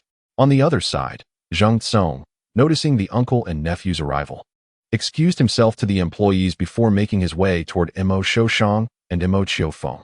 Behind him, the employees attempted to approach but were halted by Zheng Tsong's fellow townsmen. Initially, the employees had intended to rush forward, but after a few words from the middle-aged man, they settled down. Observing this, Mo Qiofeng's face lit up with satisfaction. A rational individual with a degree of respect was precisely the talent he required. Furthermore, compared to Zheng Tsong, this man had experience working in the textile factory, making him more adept at managing subsequent production. If Zheng Tsong could collaborate with him, the factory's management would no longer pose a challenge. Upon reaching Mo Qiofeng and Mo Qiofeng, Zheng Tsong bowed slightly, greeting, "Boss, Mr. Mo, you have arrived." The other employees, apart from those in the know from Zheng Tsung's hometown, assumed the boss he referred to was Mo Qiourou, while the middle-aged man exhibited a flicker of confusion in his eyes. Mo Qiourou was quite pleased with Zheng Tsung's respectful demeanor. After nodding, he subtly gestured toward Mo Qiourou, who, catching the hint, smirked before complying. Taking a few steps forward, Mo Qiourou approached the factory employees, while Zheng Tsung retreated a few steps, positioning himself behind Mo Qiourou, which elicited an even stranger expression from the middle-aged man. Clearing his throat twice, Mo Qiourou addressed the original factory employees. "Everyone, please be quiet." As the surrounding noise gradually subsided, he spoke with satisfaction. "I trust you are all aware that the original owner, Zhang, has sold this factory to me. However, rest assured, this factory will continue to operate, and no one will lose their job. I can guarantee that." The crowd erupted into chatter once more, though most appeared visibly relieved. Mo Qiourou gestured for silence, and under the watchful eyes of the workers, he continued, "Now, for those wishing to continue working here, please register in an orderly manner so we can tally the numbers." At that moment, Zheng Tsung stepped forward. "For those who wish to stay, please register over there." Chapter 40. Fu Jingming trailing behind Mo Qiufeng and his companions. Fu Jingming felt an undeniable sense of trepidation. After registering all the employees willing to stay, Zheng Tsung had instructed them to return to work in a few days. Yet he had singled Fu out to remain. The reason for this distinction eluded Fu, and as his gaze inadvertently fell upon the silent young boy, he was struck by a sense of astonishment. He keenly sensed that this boy, who had not uttered a word, possessed a far more complex identity than it seemed. Inside the textile factory, there was a modest office. Upon entering, Fu Jingming instinctively closed the door behind him, casting his eyes upon the trio. Under his scrutiny, Mo Qiufeng and Mo Qiourou casually took their seats, and only after they settled did Zheng Tsung position himself on a nearby chair. To Fu Jingming's surprise, the young boy occupied the office chair. What did this signify? Fu felt a vague understanding mingled with uncertainty. If his suspicions held any truth, then this child was indeed extraordinary. Once seated, Mo Qiufeng looked up at the somewhat apprehensive Fu Jingming, his eyes glimmering slightly as he smiled, and said, "Please, have a seat." Reacting instinctively, Fu acknowledged and settled into a chair beside them. After Fu took his seat, Mo Qiufeng straightened himself and inquired, "What is your name?" Given his petite stature, the boy's body almost disappeared behind the desk unless he sat upright. Fu Jingming, lost in thought, failed to notice this detail. His mind was muddled, for among the three present, aside from Zheng Tsung, the man exuded an air of a successful businessman. Yet he seemed to defer to the young boy. This realization left Fu in a state of bewilderment. "My name is Fu Jingming." After a brief pause, he hesitantly asked, "May I inquire as to who you are?" Mo Qiufeng raised an eyebrow, a hint of amusement in his voice as he replied, "I am the new owner of this factory, Mo Qiufeng." Upon hearing this, the doubts that had lingered in Fu's mind dissipated, replaced by profound astonishment. The boy appeared to be no more than 10 years old, yet he owned a factory. Could it be that this establishment was merely a pastime for a bored scion of wealth? Such a notion was not unfounded. Managing a factory at such a tender age seemed utterly astonishing. Conversely, the idea of a wealthy heir purchasing a factory for amusement appeared more plausible. Mo Qiufeng observed Fu's reaction, fully aware of his thoughts. However, he found himself unable to counter this perception effectively. For him, his age was indeed a significant hindrance. To establish credibility, he would need to gradually demonstrate his capabilities, much like Zhang Xiao in the realm of music.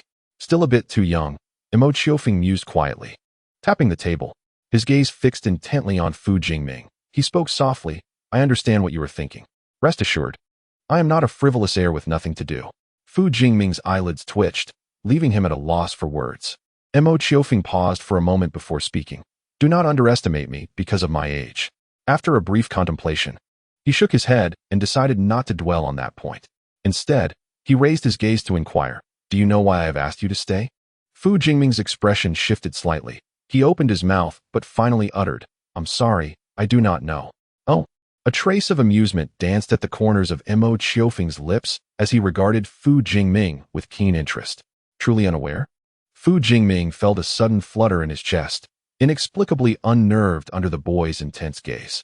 After a moment's hesitation, he nodded and replied, "I know a little, but I cannot be certain.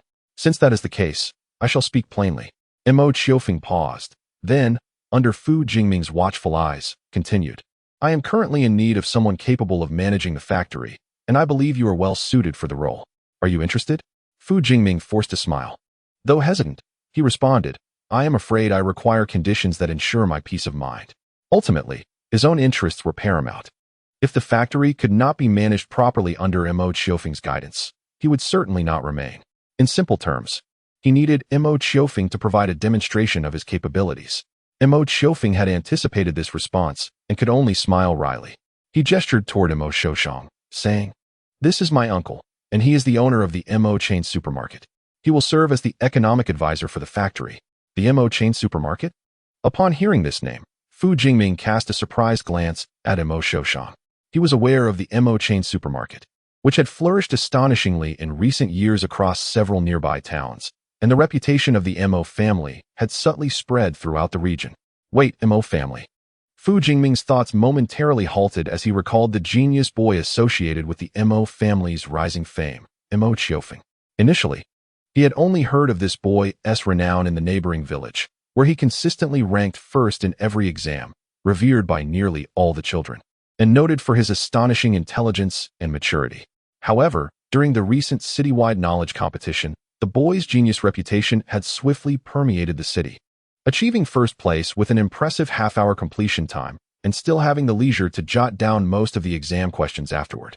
These events became the subject of many adults' conversations, subtly suggesting that one should aspire to be like the son of the Mo family. In an instant, Fu Jingming replayed Mo Qiufeng's accomplishments in his mind. He then looked at the boy before him and softly asked, You are Mo Qiufeng?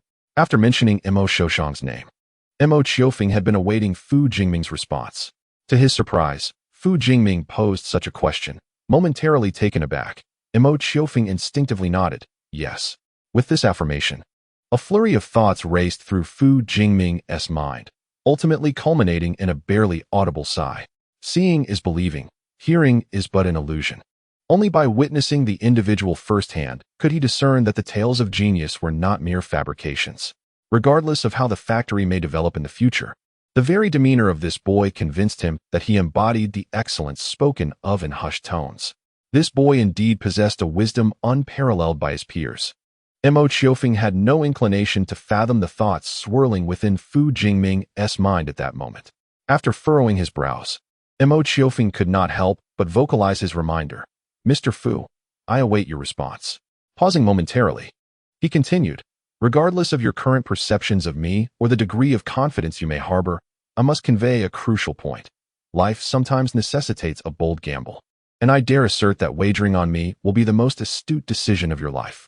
In that instant, the boy's overwhelming confidence resonated not only with Fu Jingming, but also stirred Zheng Tsong and Mo Qiufeng.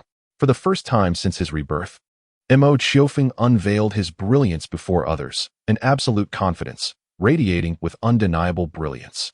Under the influence of this unwavering self-assurance, Fu Jingming was momentarily taken aback, slowly nodding in agreement. I believe in you. Years later, as Fu Jingming reflected upon the past, he wholeheartedly endorsed Mo Qiufeng's words from that time. Indeed, he had placed a significant bet then, and fortunately, it proved to be the most prudent decision he ever made. Upon successfully inviting Fu Jingming to join, Mo Qiufeng and the others deliberated on matters concerning the factory's development. When Mo Qiufeng proposed that the primary production focus would be stockings, Fu Jingming displayed a look of surprise. In response, Mo Qiufeng cast him a look and inquired with a smile, Mr. Fu, what are your thoughts on this? I dare not presume. Given the established hierarchy, Fu Jingming adopted a subordinate demeanor. After a moment's contemplation, he gently asked, Young Master Mo, when you mention stockings, are you referring to Western-style stockings? Initially, Mo Qiufeng was unaccustomed to the title Young Master, as it conjured images of the privileged elite. However, he recognized that, for someone like Fu Jingming, this form of address was indeed the most fitting.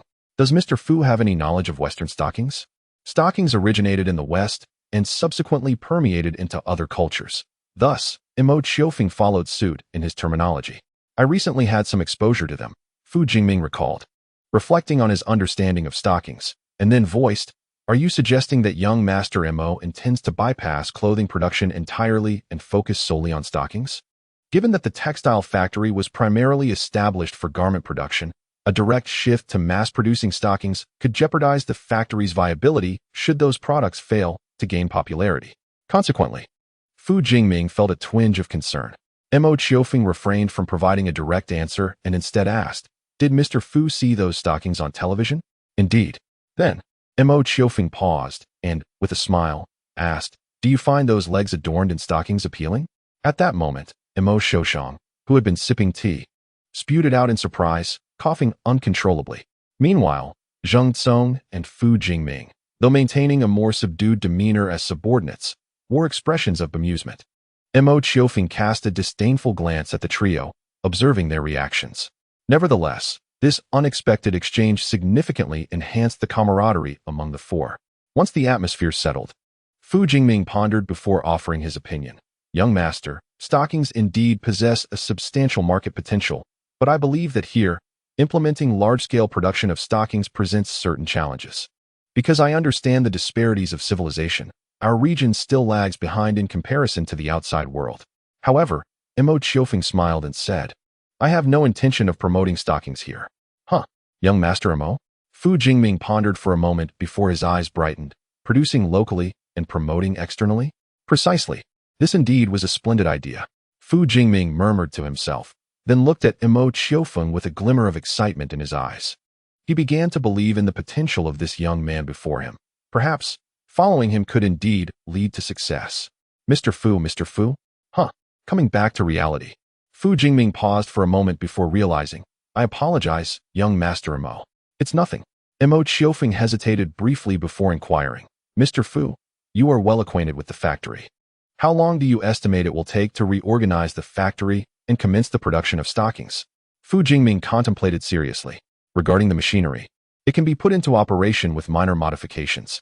However, the production process for stockings requires the workers to familiarize themselves first, along with reorganizing the personnel and equipment.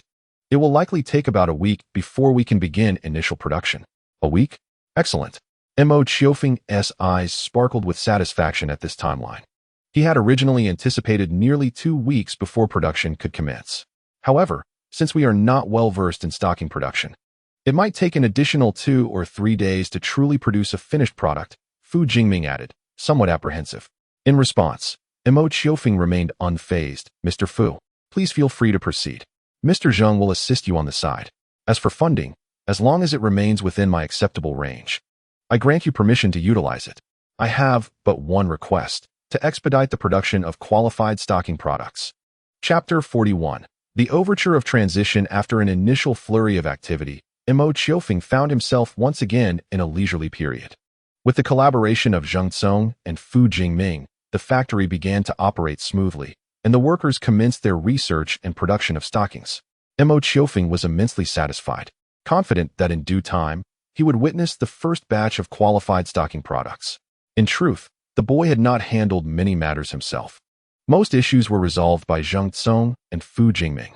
Mo Qiufeng was acutely aware of the saying, "Lower ranks toil with strength, middle ranks with intellect, and higher ranks with manpower." Admittedly, such a statement might seem somewhat self-aggrandizing and disparaging towards others, yet the essence conveyed was undoubtedly accurate. On another front, in the capital, Zhang Xiao had contacted Mo Qiufeng multiple times, expressing his hardships. In order to satisfy the Haidai company, he had to diligently practice his singing for quite some time. Mo Qiufeng scoffed at this. For a man residing in the home of his beloved, every endeavor appeared radiant and fulfilling. Of course, hard work eventually yields rewards. After several adjustments, the recording of 3 songs finally reached completion, with the subsequent post-production entrusted solely to Haidai. Following Mo Qiufeng's suggestion, after the recording of the 3 songs, the Haidai company had released them online for a small-scale promotion a couple of days prior, though the results thus far had been rather underwhelming. The only solace for Mo Qiufeng was the decision made by Haidai to vigorously release 3 songs while the warmth of the millennium lingered, which included Zhang Xiao's debut album. It was a small consolation, indeed. Rumor had it that Haidai company was making several tempting offers to sign Zhang Xiao, yet she remained reluctant to acquiesce. Instead, she heeded the joint counsel of Xiang Manuel and Mo Qiourou, opting to consider the contract only after achieving success with this initial album. As for Haidai company, They found themselves at a loss, occasionally hinting at distant matters, yet both Zhang Xiao and Xiang Manuel remained tight-lipped, much to Haidai's frustration. Naturally, Mo Qiofeng felt no sympathy. The 3 songs had already been sold to Haidai for a mere 10, an exceedingly modest price. Now, his interest lay solely in the potential stir these songs would create. It must be said that joy begets joy. As Mo Qiofeng found satisfaction in the progress of both fronts, an even more delightful development soon followed. The Internet. This term, which Mo Qiofeng had not encountered for several years, re-emerged in his life. When he learned that the village was to be connected to a segment of fiber optic internet, he joyfully spun around, embracing Su Xiaowen. It was no wonder he was so exhilarated. In his past life, as a modern individual of the 21st century, the internet had long been woven into the fabric of his existence. Having been reborn into this era, he had gone nearly 5 years without access to the internet, inevitably leading to a sense of monotony. Thus, when the internet finally reappeared in his life, it was only natural for him to leap with joy. Eager to connect, Mo Qiofeng, for the first time, ardently expressed to his parents the myriad benefits of the internet, promising with a childlike earnestness that he would excel even further if given access. For Mo Shuyi and his wife, seeing their son, who had never made such requests before, so earnest and pleading, they readily acquiesced. However, finding their son so adorably innocent, the couple couldn't help but tease him. Mo Qiofeng, entirely focused on his desire to connect, remained oblivious to the mischievous intentions of his parents. When the realization dawned upon him, he could only cover his face and gaze skyward, lamenting how a lifetime of reputation could be tarnished in an instant. Nevertheless, regardless of the circumstances, he felt immense satisfaction at the prospect of finally accessing the internet.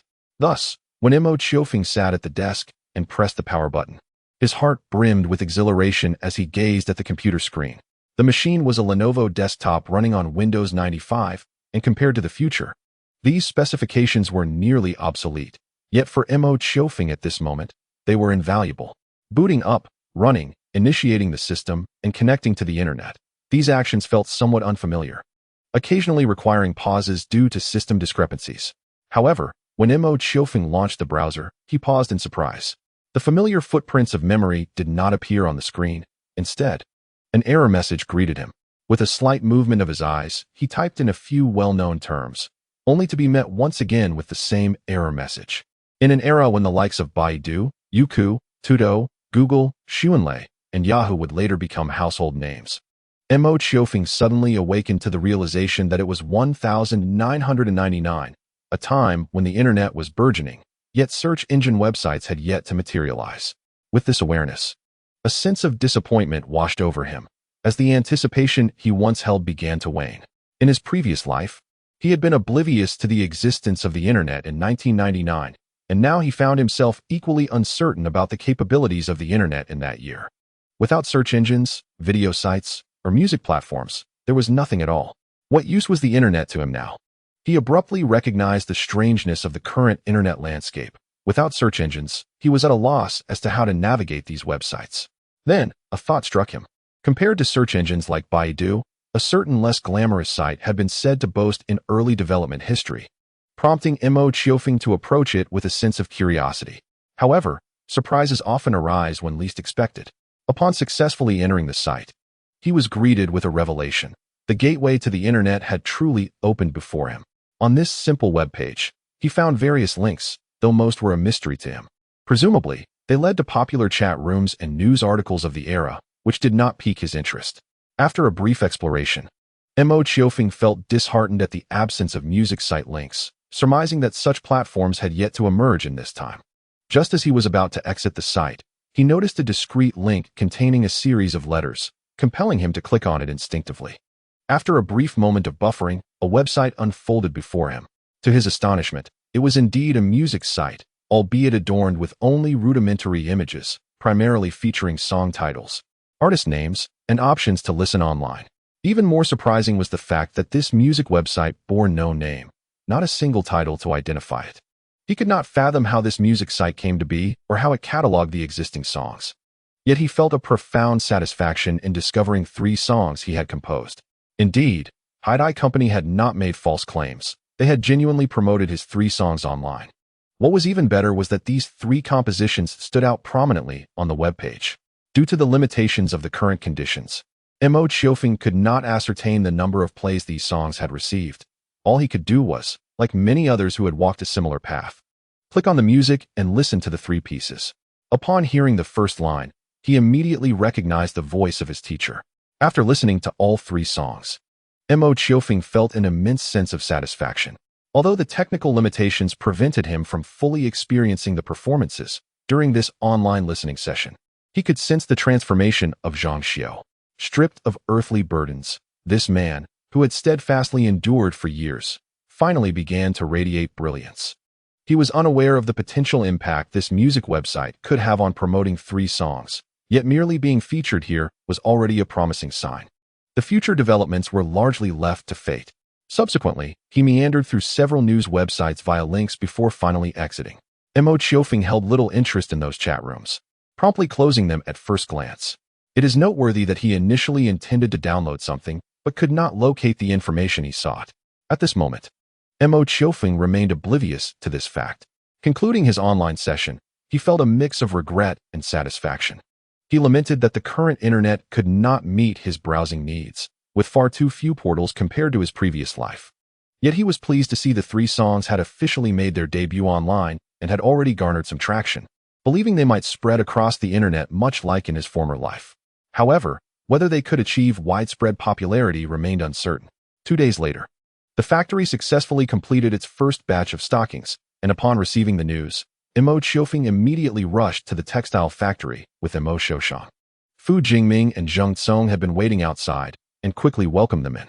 It is worth mentioning that after about 10 days of interaction, Zheng Tsong and Fu Jingming had developed a good rapport. The former primarily managed finances, while the latter oversaw technical production and work guidance, complementing each other well.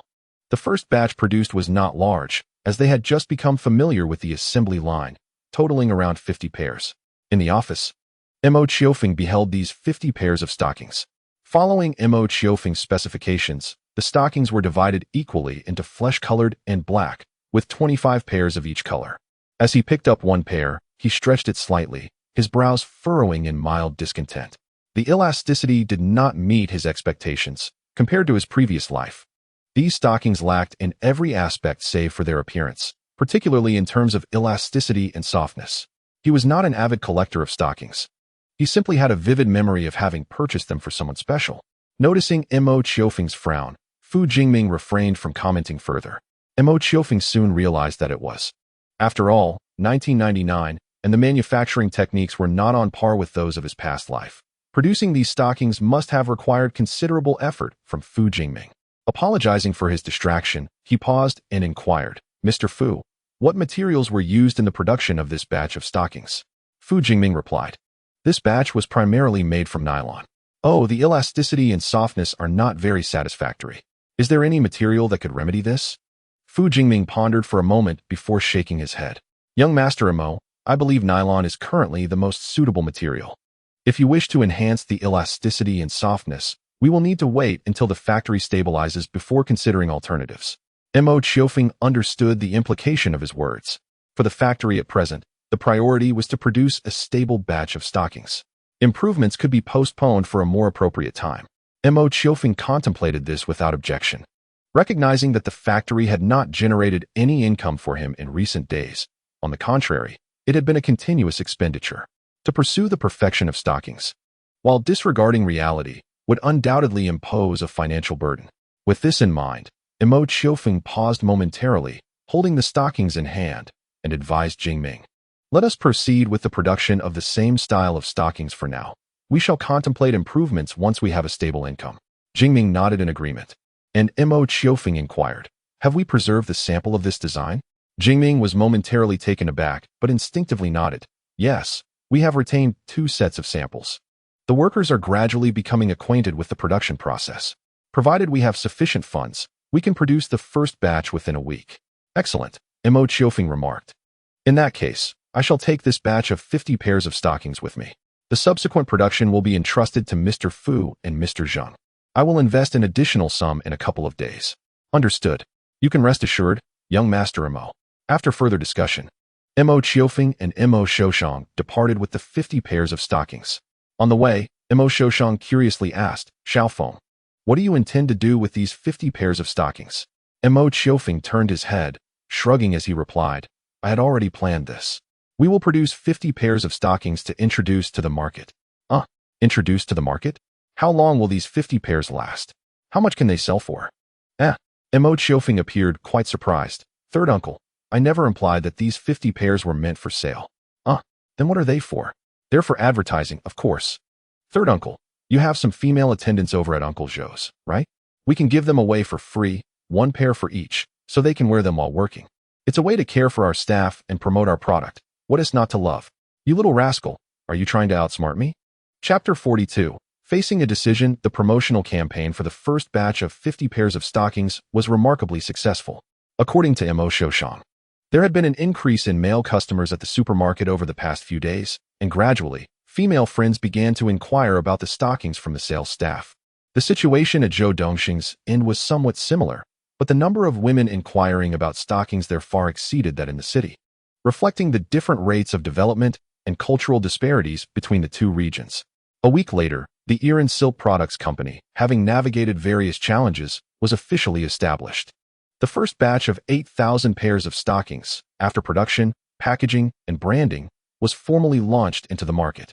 In the city, with Zhou Dongxing's coordination, Fu Jingming opened a modest specialty store for stockings in the city center, introducing 5,000 pairs of products. Meanwhile, 3,000 pairs were sold through the 3 Mo family chain supermarkets.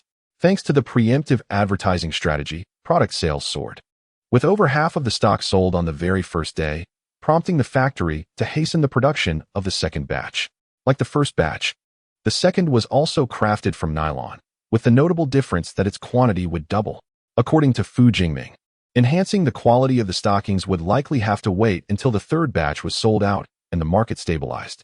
Mo Qiufeng was greatly pleased, especially upon reviewing the sales profit report, which further intensified his satisfaction. The influx of funds, though not substantial in the grand scheme, left both families in a state of astonishment. It is noteworthy that prior to this, the textile factory was on the brink of collapse. However, under Mo Qiufeng's stewardship, the mere production of a single type of hosiery breathed new life into the enterprise.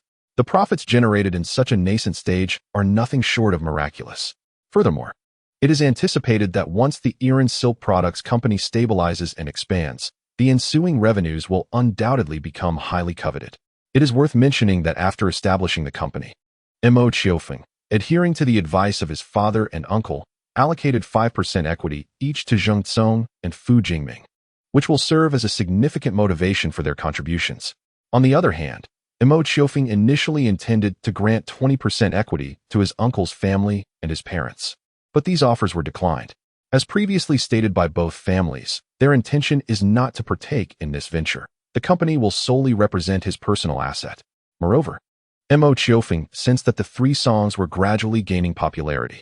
Initially relegated to a corner of an obscure website, they have now commandeered the most prominent position on the site.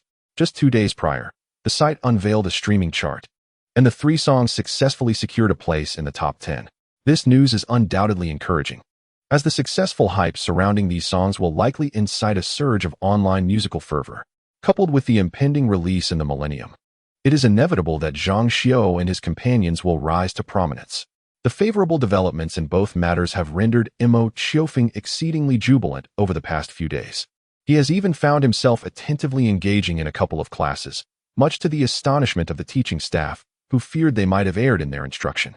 After school, Mo Qiourou routinely spent some time in the music office, playing the piece A Girl's Prayer, a delightful piano composition by Batajuska, which he cherished for its cheerful and buoyant melody. As time passed, his piano skills continued to flourish, captivating the 2 young ladies nearby. "Brother, you play so beautifully," Mo Qiourou exclaimed, applauding with a smile as she perched on a desk, her legs gently swaying. She wore child-sized hosiery adorned with cartoon patterns. A special request from Mo Qiufeng to Fu Jingming. During the production of the second batch of products, he had asked Fu Jingming to create some girl stockings. Aside from a few pairs gifted to Mo Qiourou and Zheng Xuanzhuan, the surplus of over 20 pairs was released into the market, reportedly enjoying decent sales. Consequently, Fu Jingming is contemplating the establishment of a dedicated production line for girls' hosiery, a notion that Mo Qiufeng wholeheartedly supports. Beside Mo Qiourou, Zheng Xuanzhuan donned her own pair of stockings. In contrast to Mo Qiourou, she wore pure white knee-highs, exuding an air of elegance. Would you like to learn? Mo Qiufeng inquired, gently caressing the black and white piano keys. Mo Qiourou promptly shook her head. I don't want to. It's too difficult. Moreover, she tilted her head and leapt towards Mo Qiufeng, exclaiming, just play it for me, brother. You little rascal, he chuckled. Mo Qiufeng playfully tapped Mo Qiourou's head. While on the other side, Zheng Xuanzhuan approached with a hint of shyness, saying, Qiufeng, would you teach me how to play the piano? Mo Qiufeng's eyes sparkled slightly, and he smiled gently. Of course, I would be delighted to. Beside them, Mo Qiourou, with her whimsical spirit, excitedly moved a chair to watch, urging, brother, hurry. Teach Sister Xuanzhuan how to play the piano. She has always wanted to learn. At these words, Zheng Xuanzhuan's cheeks flushed, yet she offered no protest. After arranging a spare chair, Mo Qiufeng invited Zheng Xuanzhuan to sit, while he began to explain the basics of the piano. She listened intently, taking out paper and pen to jot down notes halfway through. When Mo Qiufeng inadvertently turned his head, he was momentarily struck by the earnest expression on her face, prompting him to continue his instruction.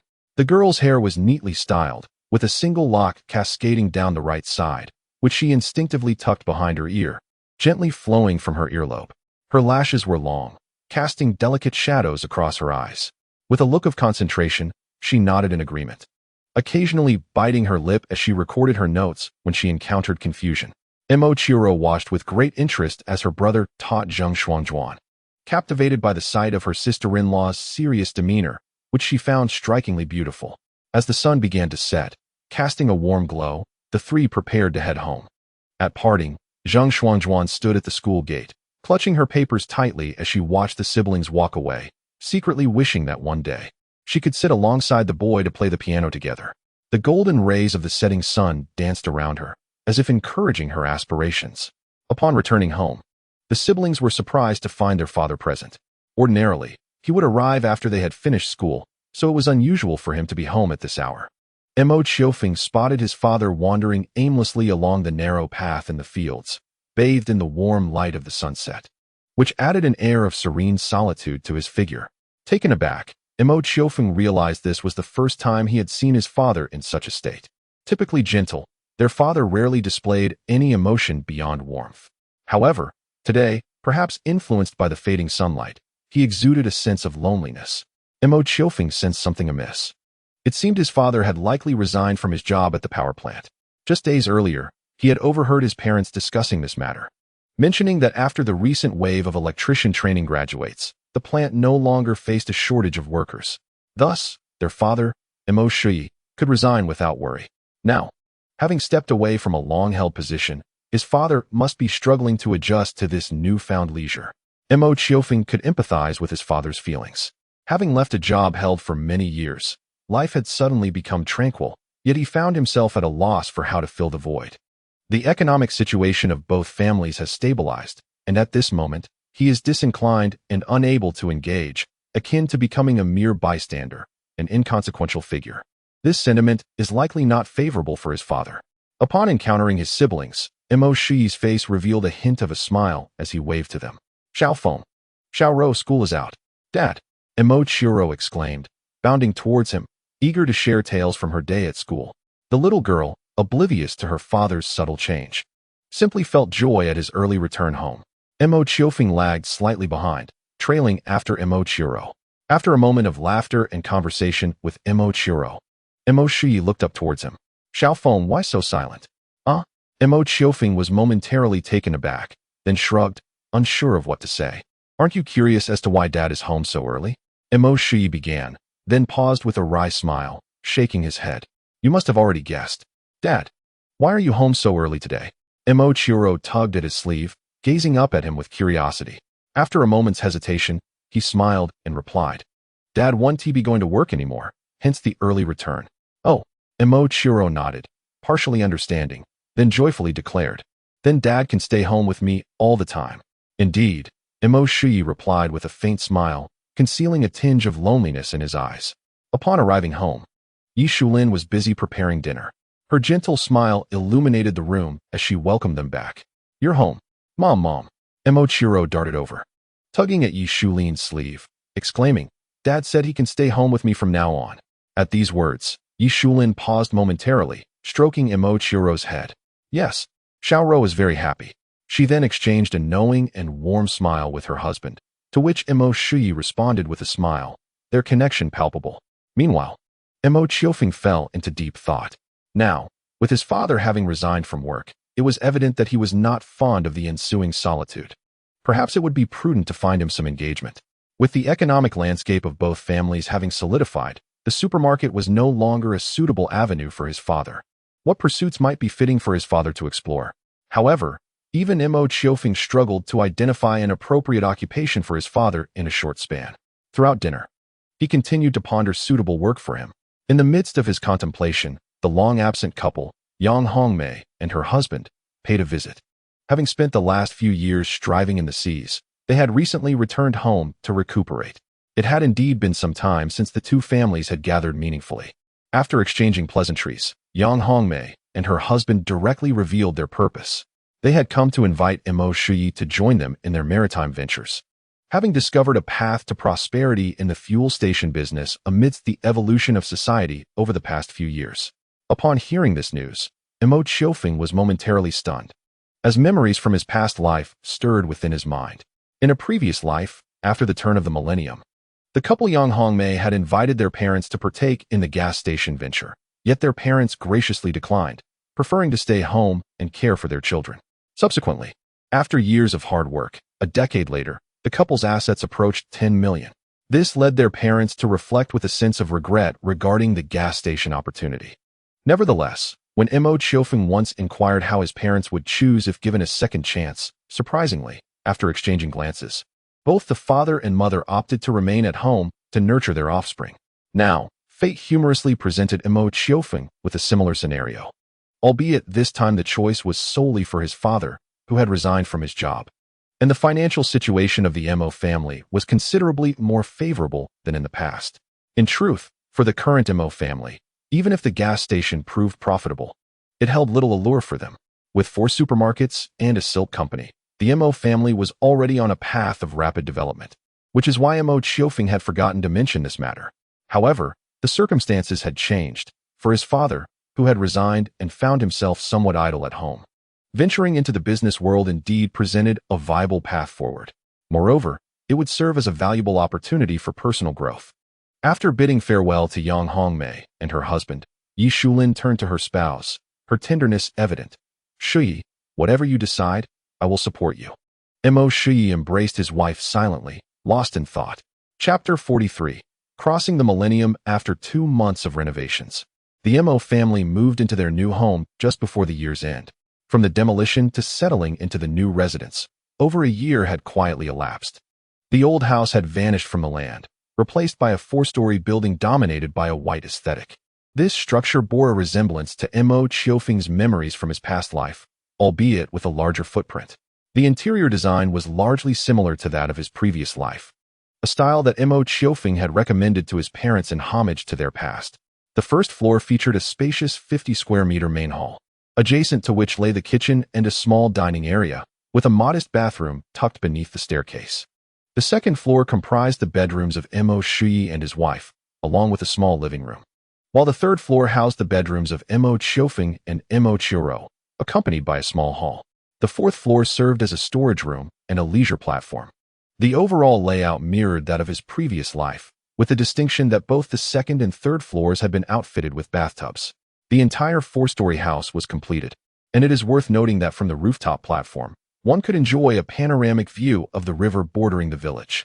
Following Mo Shuyi's vision, a small pond was constructed on the top level, home to several goldfish. Additionally, the storage room adjacent to the platform housed the parents' preserved bamboo rocking chairs and a cool daybed, allowing family members to gaze at the stars during the sweltering summer nights. Upon entering the newly adorned house, Mo Qiourou radiated excitement, darting around the rooms before finally plunging into her own bedroom. The little one's room was separated from Mo Qiufeng's by a study, and as Mo Qiourou bounded into her space, Mo Qiufeng also made his way into his own room.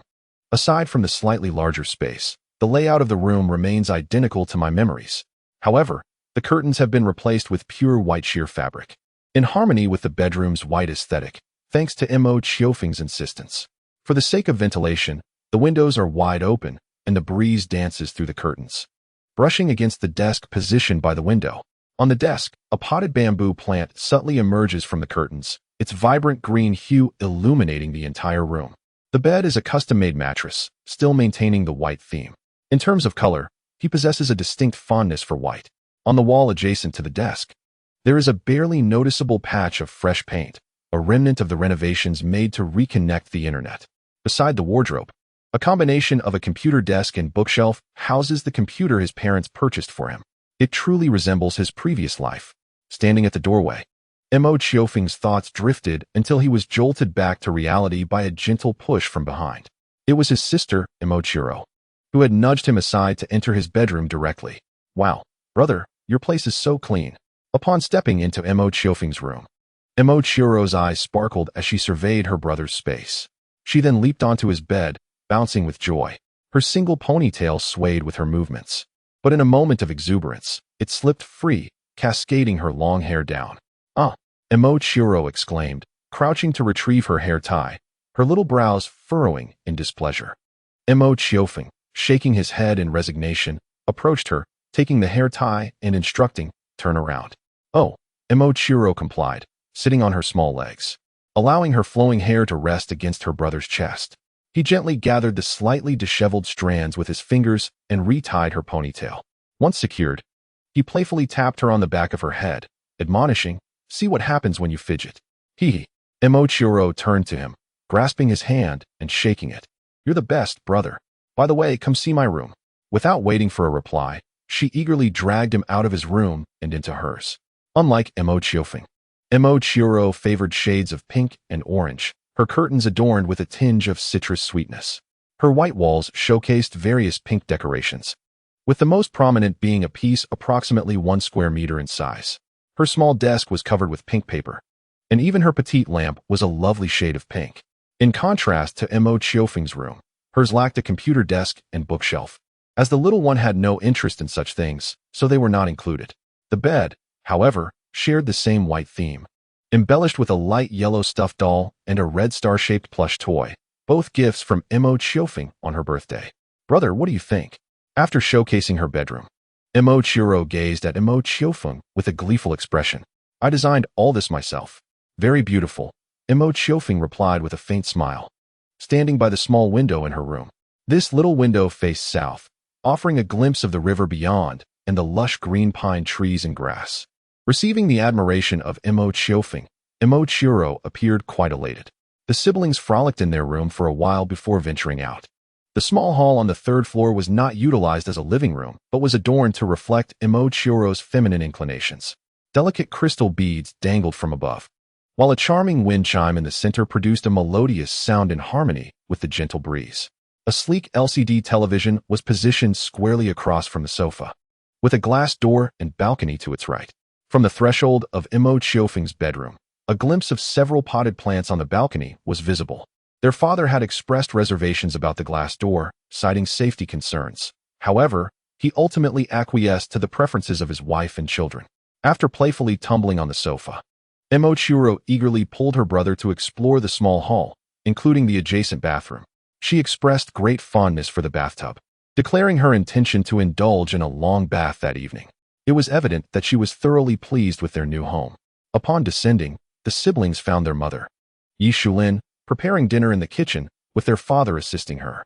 Having recently acquired new dinnerware, Yi Shulin took a bit longer than usual, just finishing the arrangement of vegetables as the children arrived. "Xiaofeng, Xiaoro, dinner will be a bit delayed. You may watch some television in the meantime." "Okay, Mama." After responding, Mo Qiufeng guided his sister to take a seat on the living room chairs.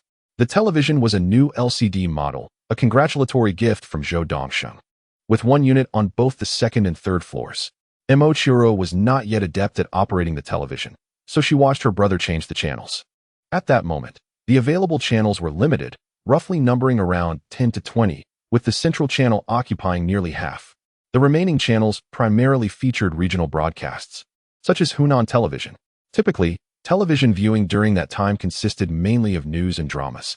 Among the latter, the captivating series My Fair Princess, aired on Hunan television, attracted considerable attention. The phenomenon of its popularity, which once drew crowds to the streets, was being relived in Mo Qiufeng's life. Whenever it aired, their family would invariably gather before the television. For Mo Qiourou, watching My Fair Princess was an enjoyable way to pass the time, even if she had seen it several times before. However, compared to other dramas airing simultaneously, such as The Legendary Twins, The Flying Fox of Snowy Mountain, and Young Feng Xiu, which piqued her interest even more, these were unfortunately not accessible at that moment. With the time for My Fair Princess yet to arrive and no appealing programs available, Mo Qiufeng began to casually flip through the channels, while Mo Qiourou began to feel slightly drowsy. However, as he switched to a new channel, Mo Qiufeng paused momentarily. He was unfamiliar with the channel's logo. Indeed, many channel logos from the future had undergone transformations, aside from a few well-established ones. Yet, what truly astonished Mo Qiufeng was not the logo itself, but the song being played on that channel. Yes, a song, and it was none other than The Mouse Loves Rice. I hear your voice, and an extraordinary sensation envelopes me, compelling thoughts of you that I dare not forget.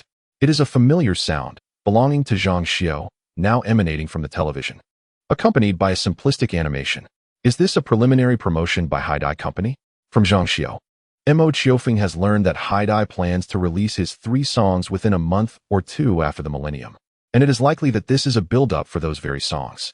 In fact, online, these 3 songs are gradually gaining popularity, and the previously obscure website has linked itself to a melodious music portal, becoming the foremost music site of this moment.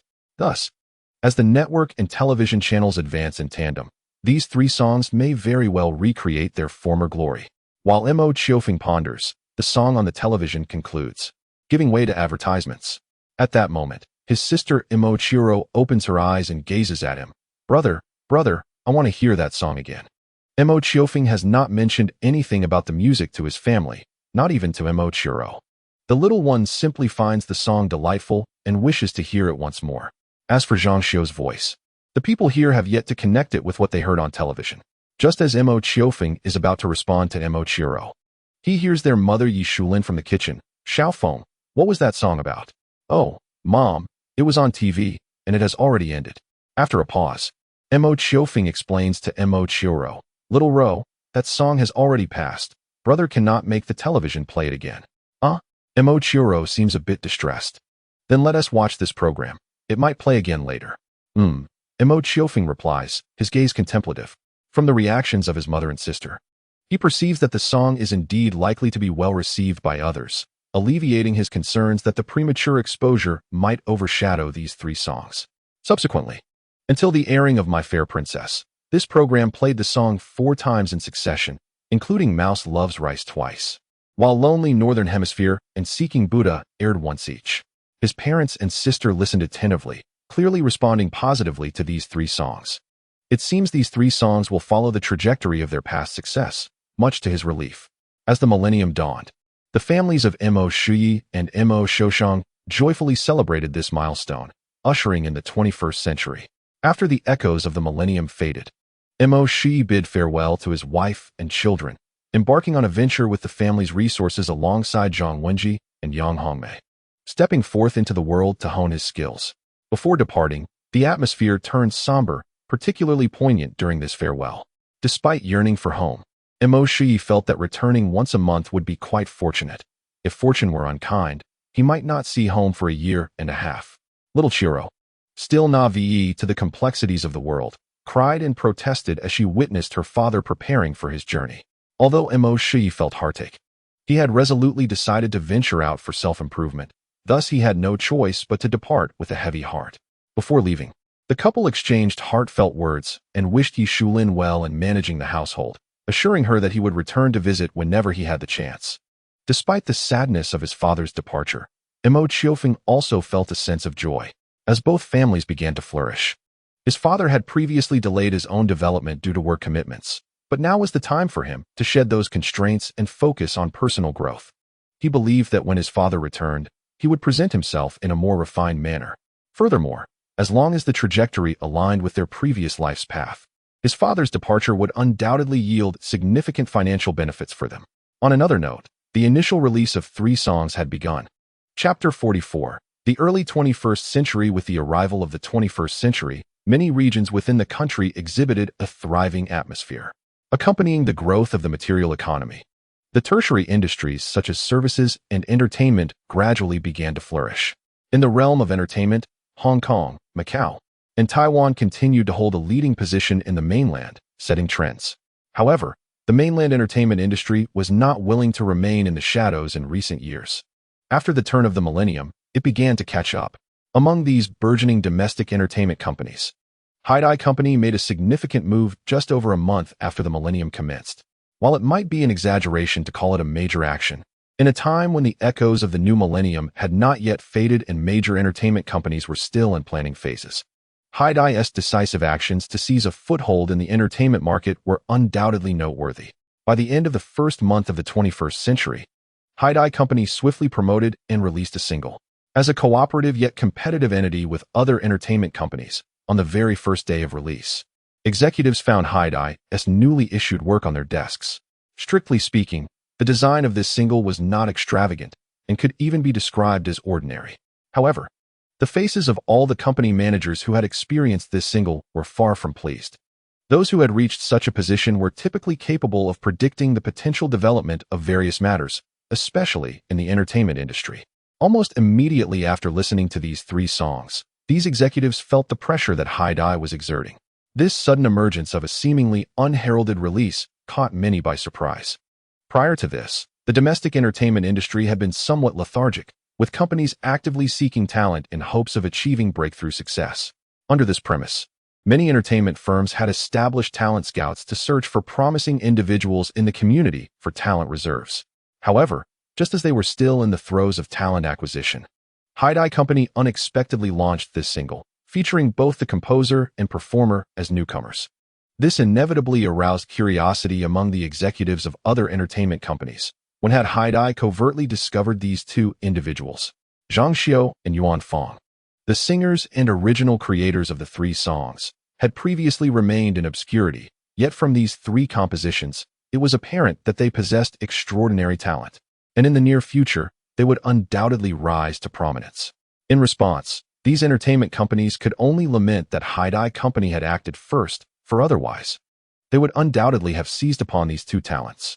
Subsequently, the effects of this release began to spread from the initial launch in the capital, coinciding with the emergence of a delightful music website, causing 3 songs to swiftly circulate.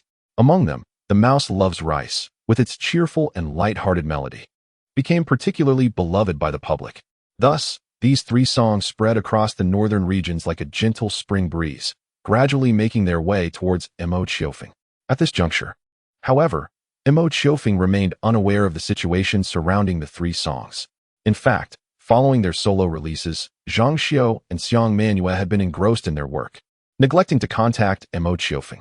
The former was busy generating buzz, while the latter, closely trailing Zhang Xiao, was subtly hinting at a potential role as her manager. Meanwhile, Mo Qiourou was not idle. After the successful sales of the initial batches of stockings, he decisively oversaw the renovation and expansion of the production factory, doubling its capacity and adding several new production line machines. Additionally, the company's sales outlets gradually extended to nearby districts, and plans for improving and diversifying the stocking range were brought to the forefront, all requiring his personal supervision and approval. Once the echoes of the New Year festivities had completely faded, Mo Qiourou embarked on his 5th grade second semester. On the first day of classes, he awoke from his slumber, shaking off the remnants of sleep before rising to prepare himself. Over the past few days, he had been preoccupied with factory improvements and various matters, needing to consult with Fu Jingming regarding operational issues on the production line. For someone who had been relatively leisurely since his rebirth, these past days had indeed felt somewhat exhausting. After tidying up his somewhat disheveled bed, Mo Qiourou exited his bedroom, first rousing Mo Qiourou before heading to wash up. The little girl, adhering to her habitual penchant for sleeping in, was still drowsily clutching her pillow when Mo Qiourou called her.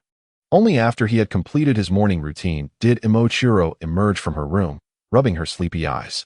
"Xiao, hurry and wash your face and brush your teeth, or you'll be late." "Oh, okay," she mumbled in a daze, turning a few corners before entering the bathroom. Since the completion of their new home, the siblings typically carried out their morning rituals on the same floor as their bedrooms, dressing neatly before heading downstairs for breakfast. While Mo Qiourou was busy in the bathroom, Mo Qiufeng entered her room to tidy her bed and prepare her school bag. Having performed this task for over 4 years, it had become second nature to him. After Mo Qiourou finished washing up, he emerged from her room, carrying her bag. "Let's go downstairs for breakfast." Grabbing both their bags, Mo Qiufeng led Mo Qiourou downstairs.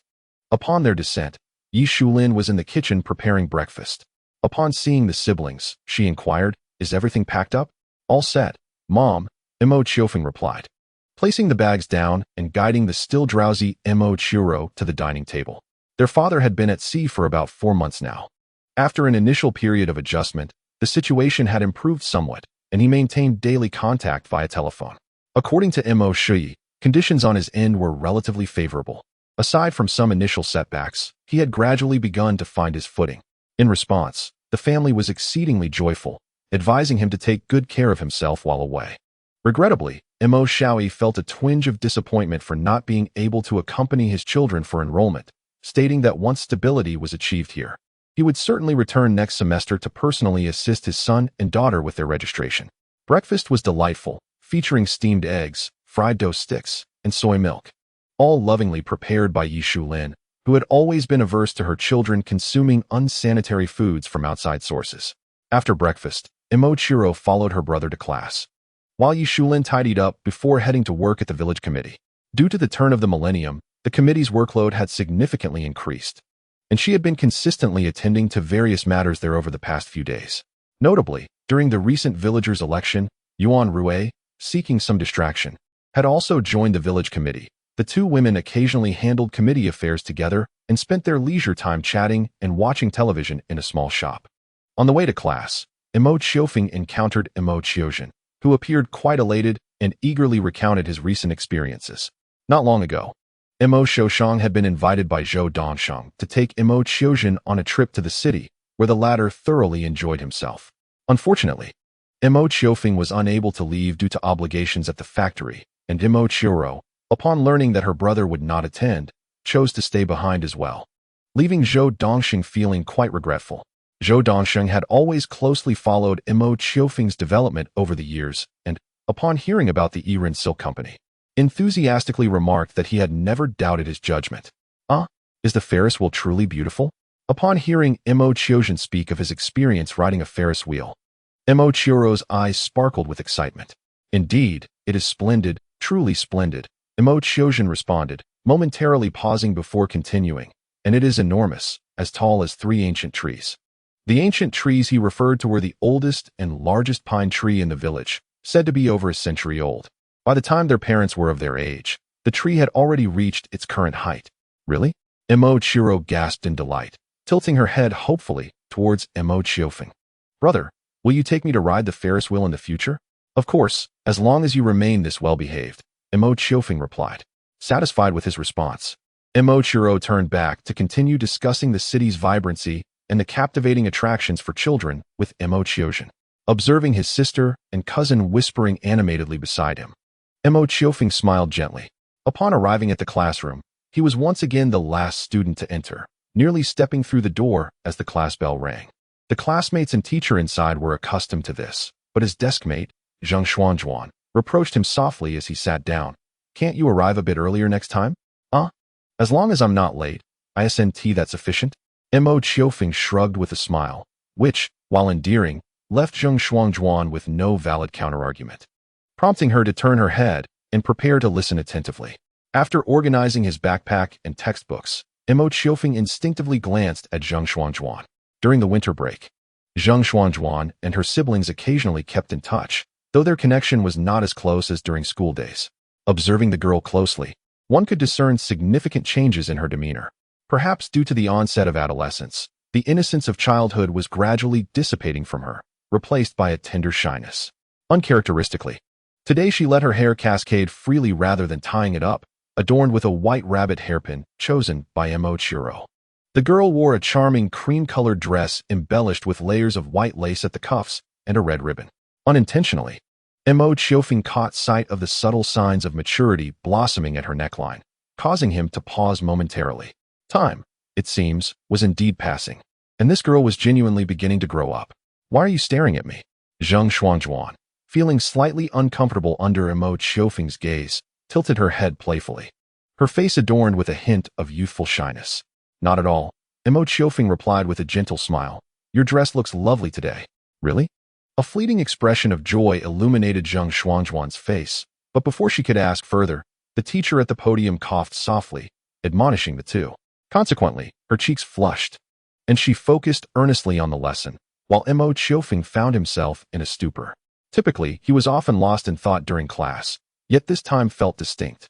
From the girl beside him, he sensed the palpable passage of time. In the blink of an eye, 5 years had elapsed.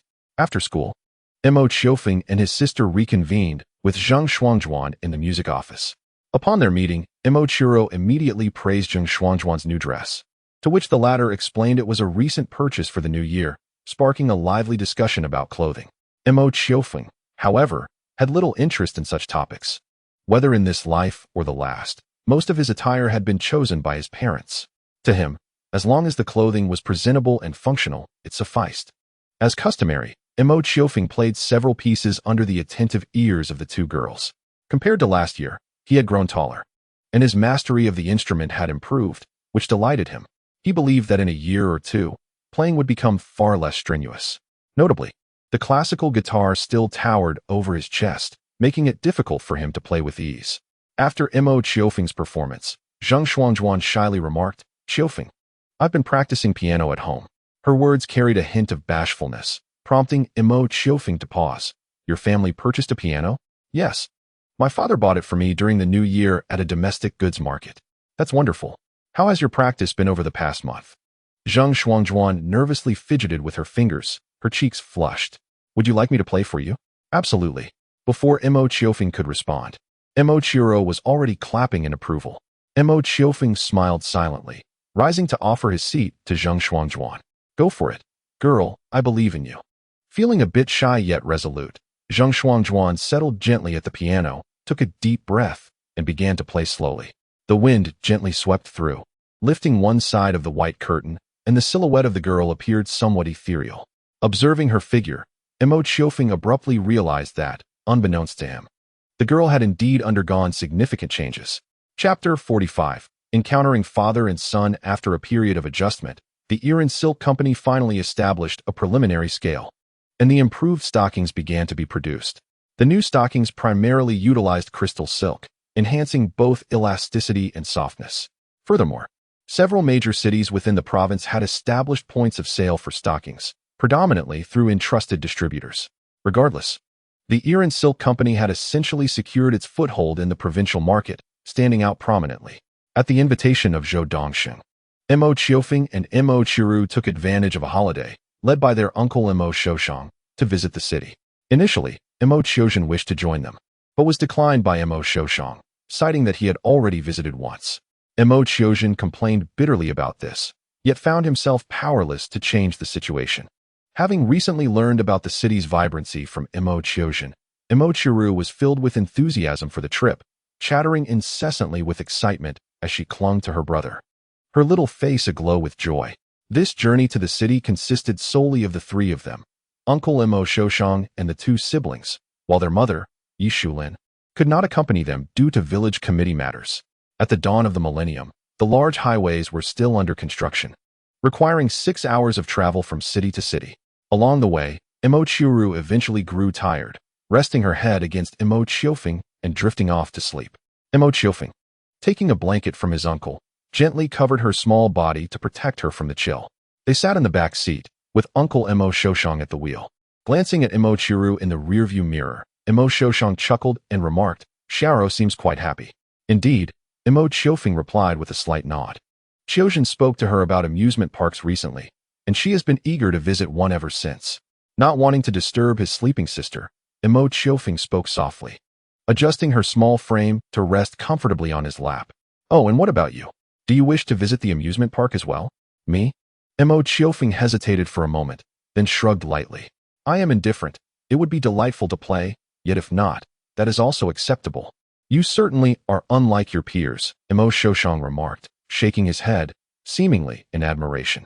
To this day, I have not encountered a child as remarkable as you. Is my uncle not proud of me? Mo Qiufeng replied with a delicate smile. A talent such as mine, embodying the essence of heaven and earth, is truly a rare find.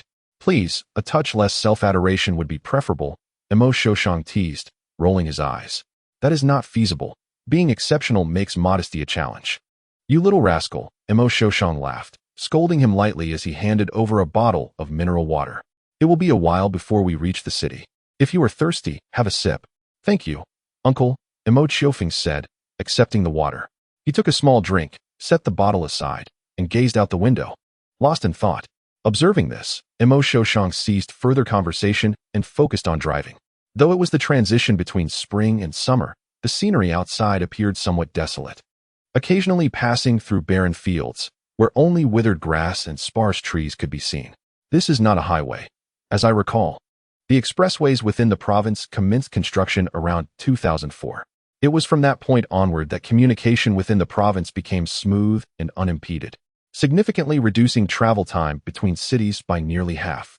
At that time, there were no so-called highway rest stops. Thus, the group had to pass through a few small towns to rest and replenish.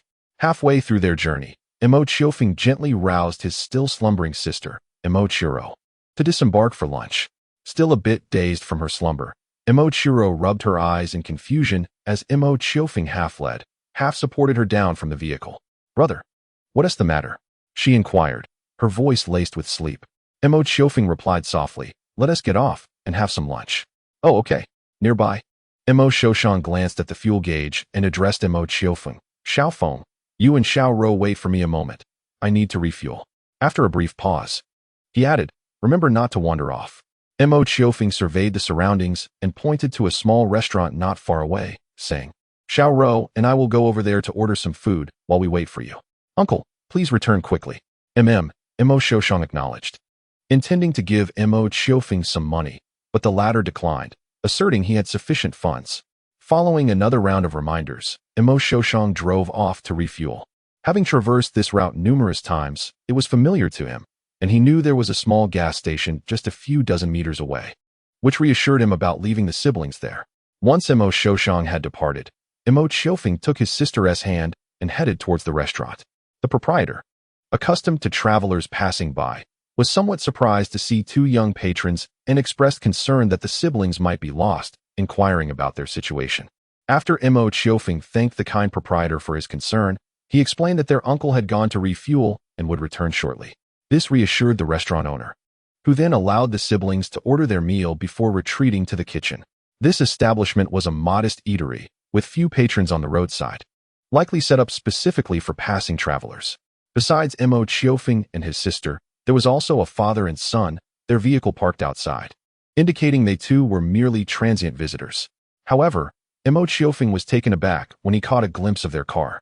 Although he possessed no extensive knowledge about vehicles, the distinctive model of the BMW suggested it was of considerable value, indicating that the father and son hailed from a wealthy background. The middle-aged man, slightly older than Mo Qiourou, appeared to be in his 40s, while the young man, presumably his son, looked to be around 20. Both were clad in dark attire, their right sleeves adorned with a white flower, evoking a somber atmosphere.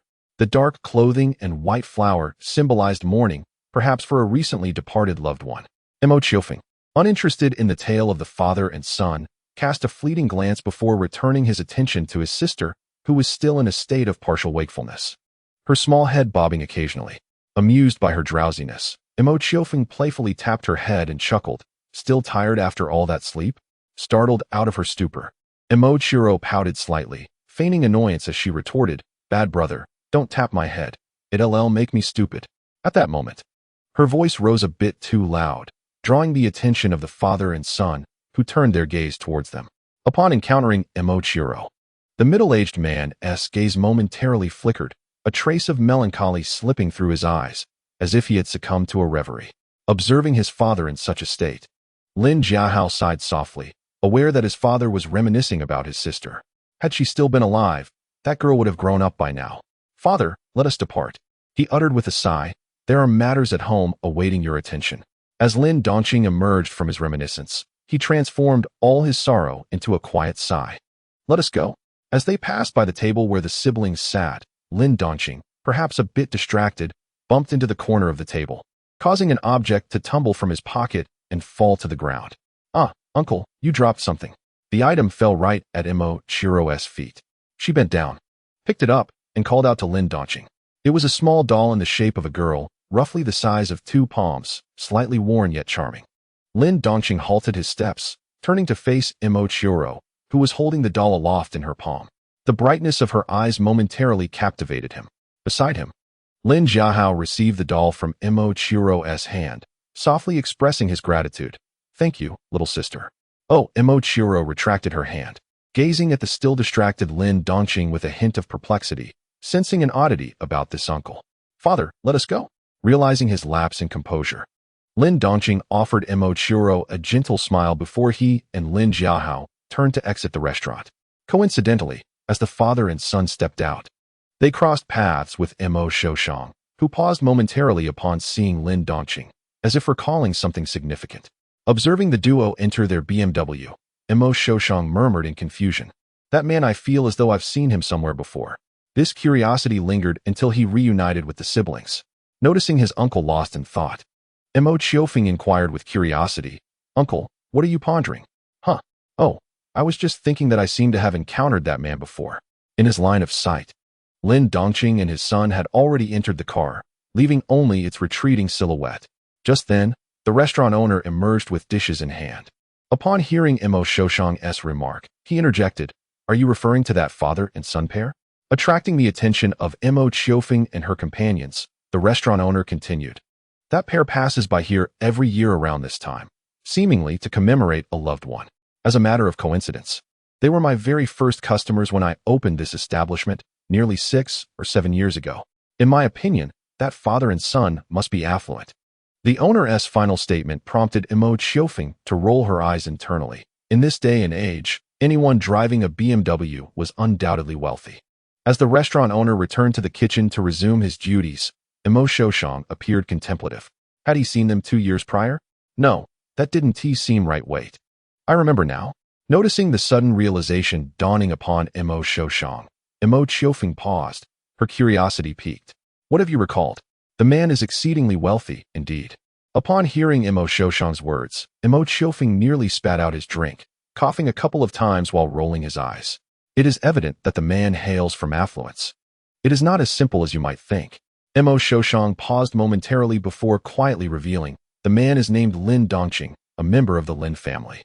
In the southeastern region of the country, the Lin family is among the most prominent clans, reputed to control half of the domestic furniture market. A distinguished lineage?" Mo Qiufeng's eyebrows twitched slightly.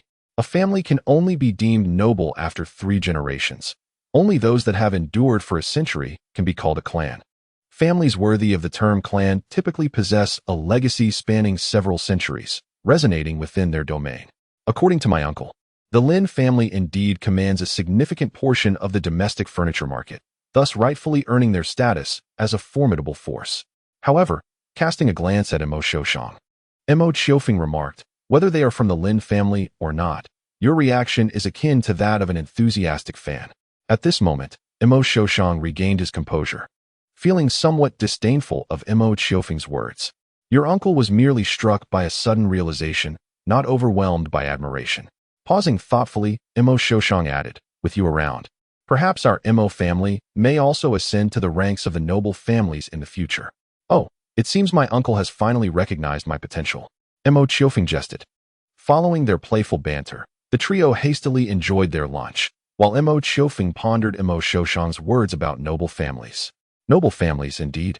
Chapter 46. Inca Hotel. Upon arriving at the hotel where Zhou Dongsheng was located, the afternoon sun had already begun to descend.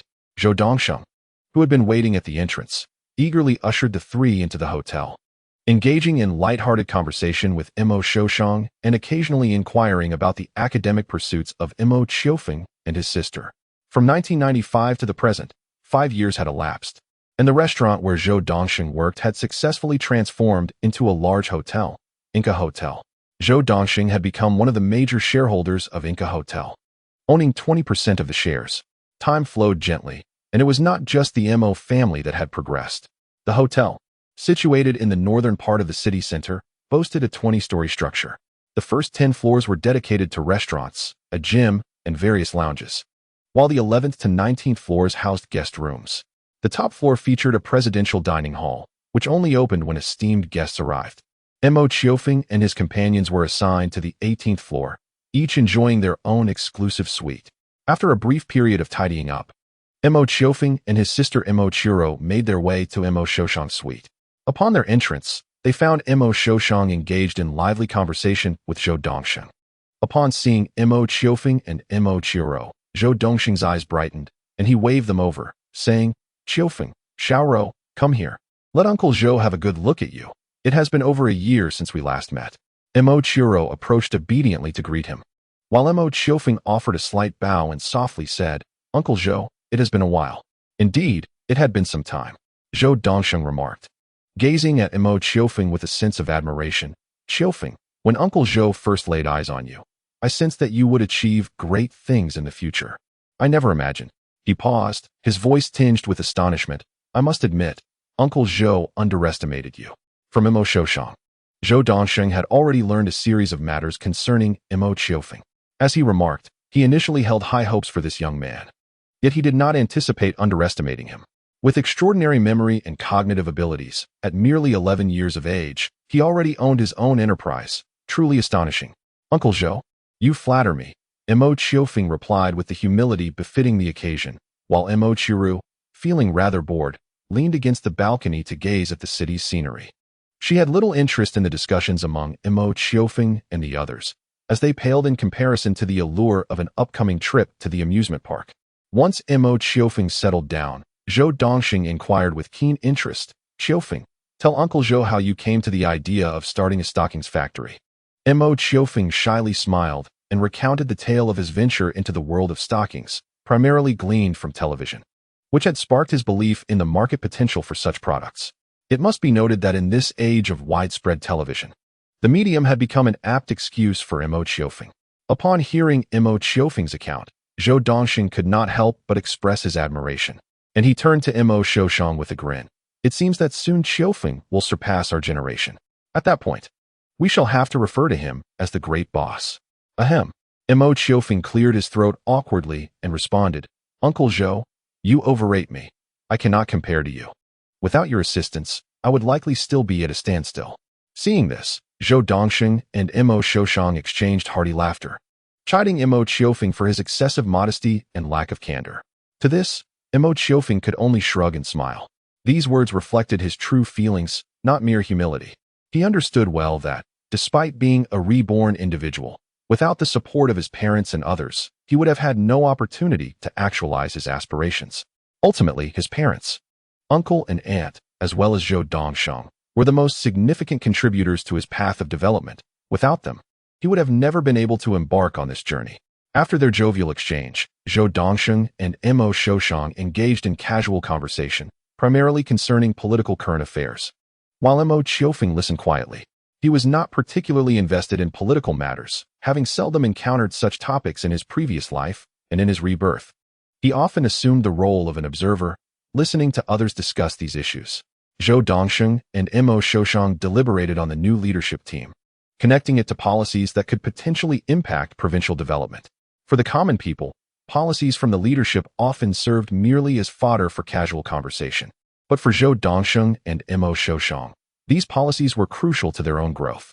This is a realm that most successful businessmen must comprehend, and in this aspect, Mo Qiufeng clearly had yet to grasp the significance. In truth, whether in his past life or this one, Mo Qiufeng harbored no fervor for political affairs. He had always believed that politics should remain distant from him. This sentiment was undoubtedly influenced by the negative impressions left by officials in his previous life, but predominantly stemmed from the mindset of a commoner. For the average citizen, the state often seemed remote. As long as one's own life was satisfactory, that was sufficient.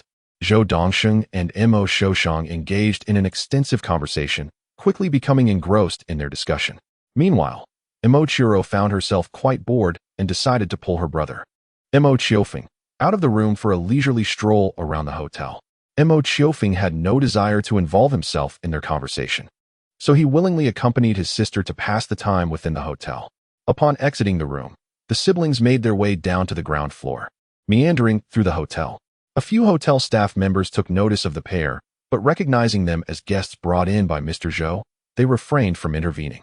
The hotel lobby, adorned in hues of gold, boasted a loft-style architecture spanning the first 3 floors, with sparkling crystal chandeliers suspended from the ceiling. Some 10 meters above the ground, the twinkling lights elicited an excited gasp from Mo Qiourou, who eagerly tugged at Mo Qiufeng to look up. The lighting fixtures in their new home were also crystal chandeliers, though far less resplendent than those in the hotel. Naturally, as a young woman captivated by beauty, Mo Qiourou paused to admire the dazzling crystal lights. Their lingering observation caught the attention of the lobby manager, a woman in her 30s dressed in a well-tailored business suit.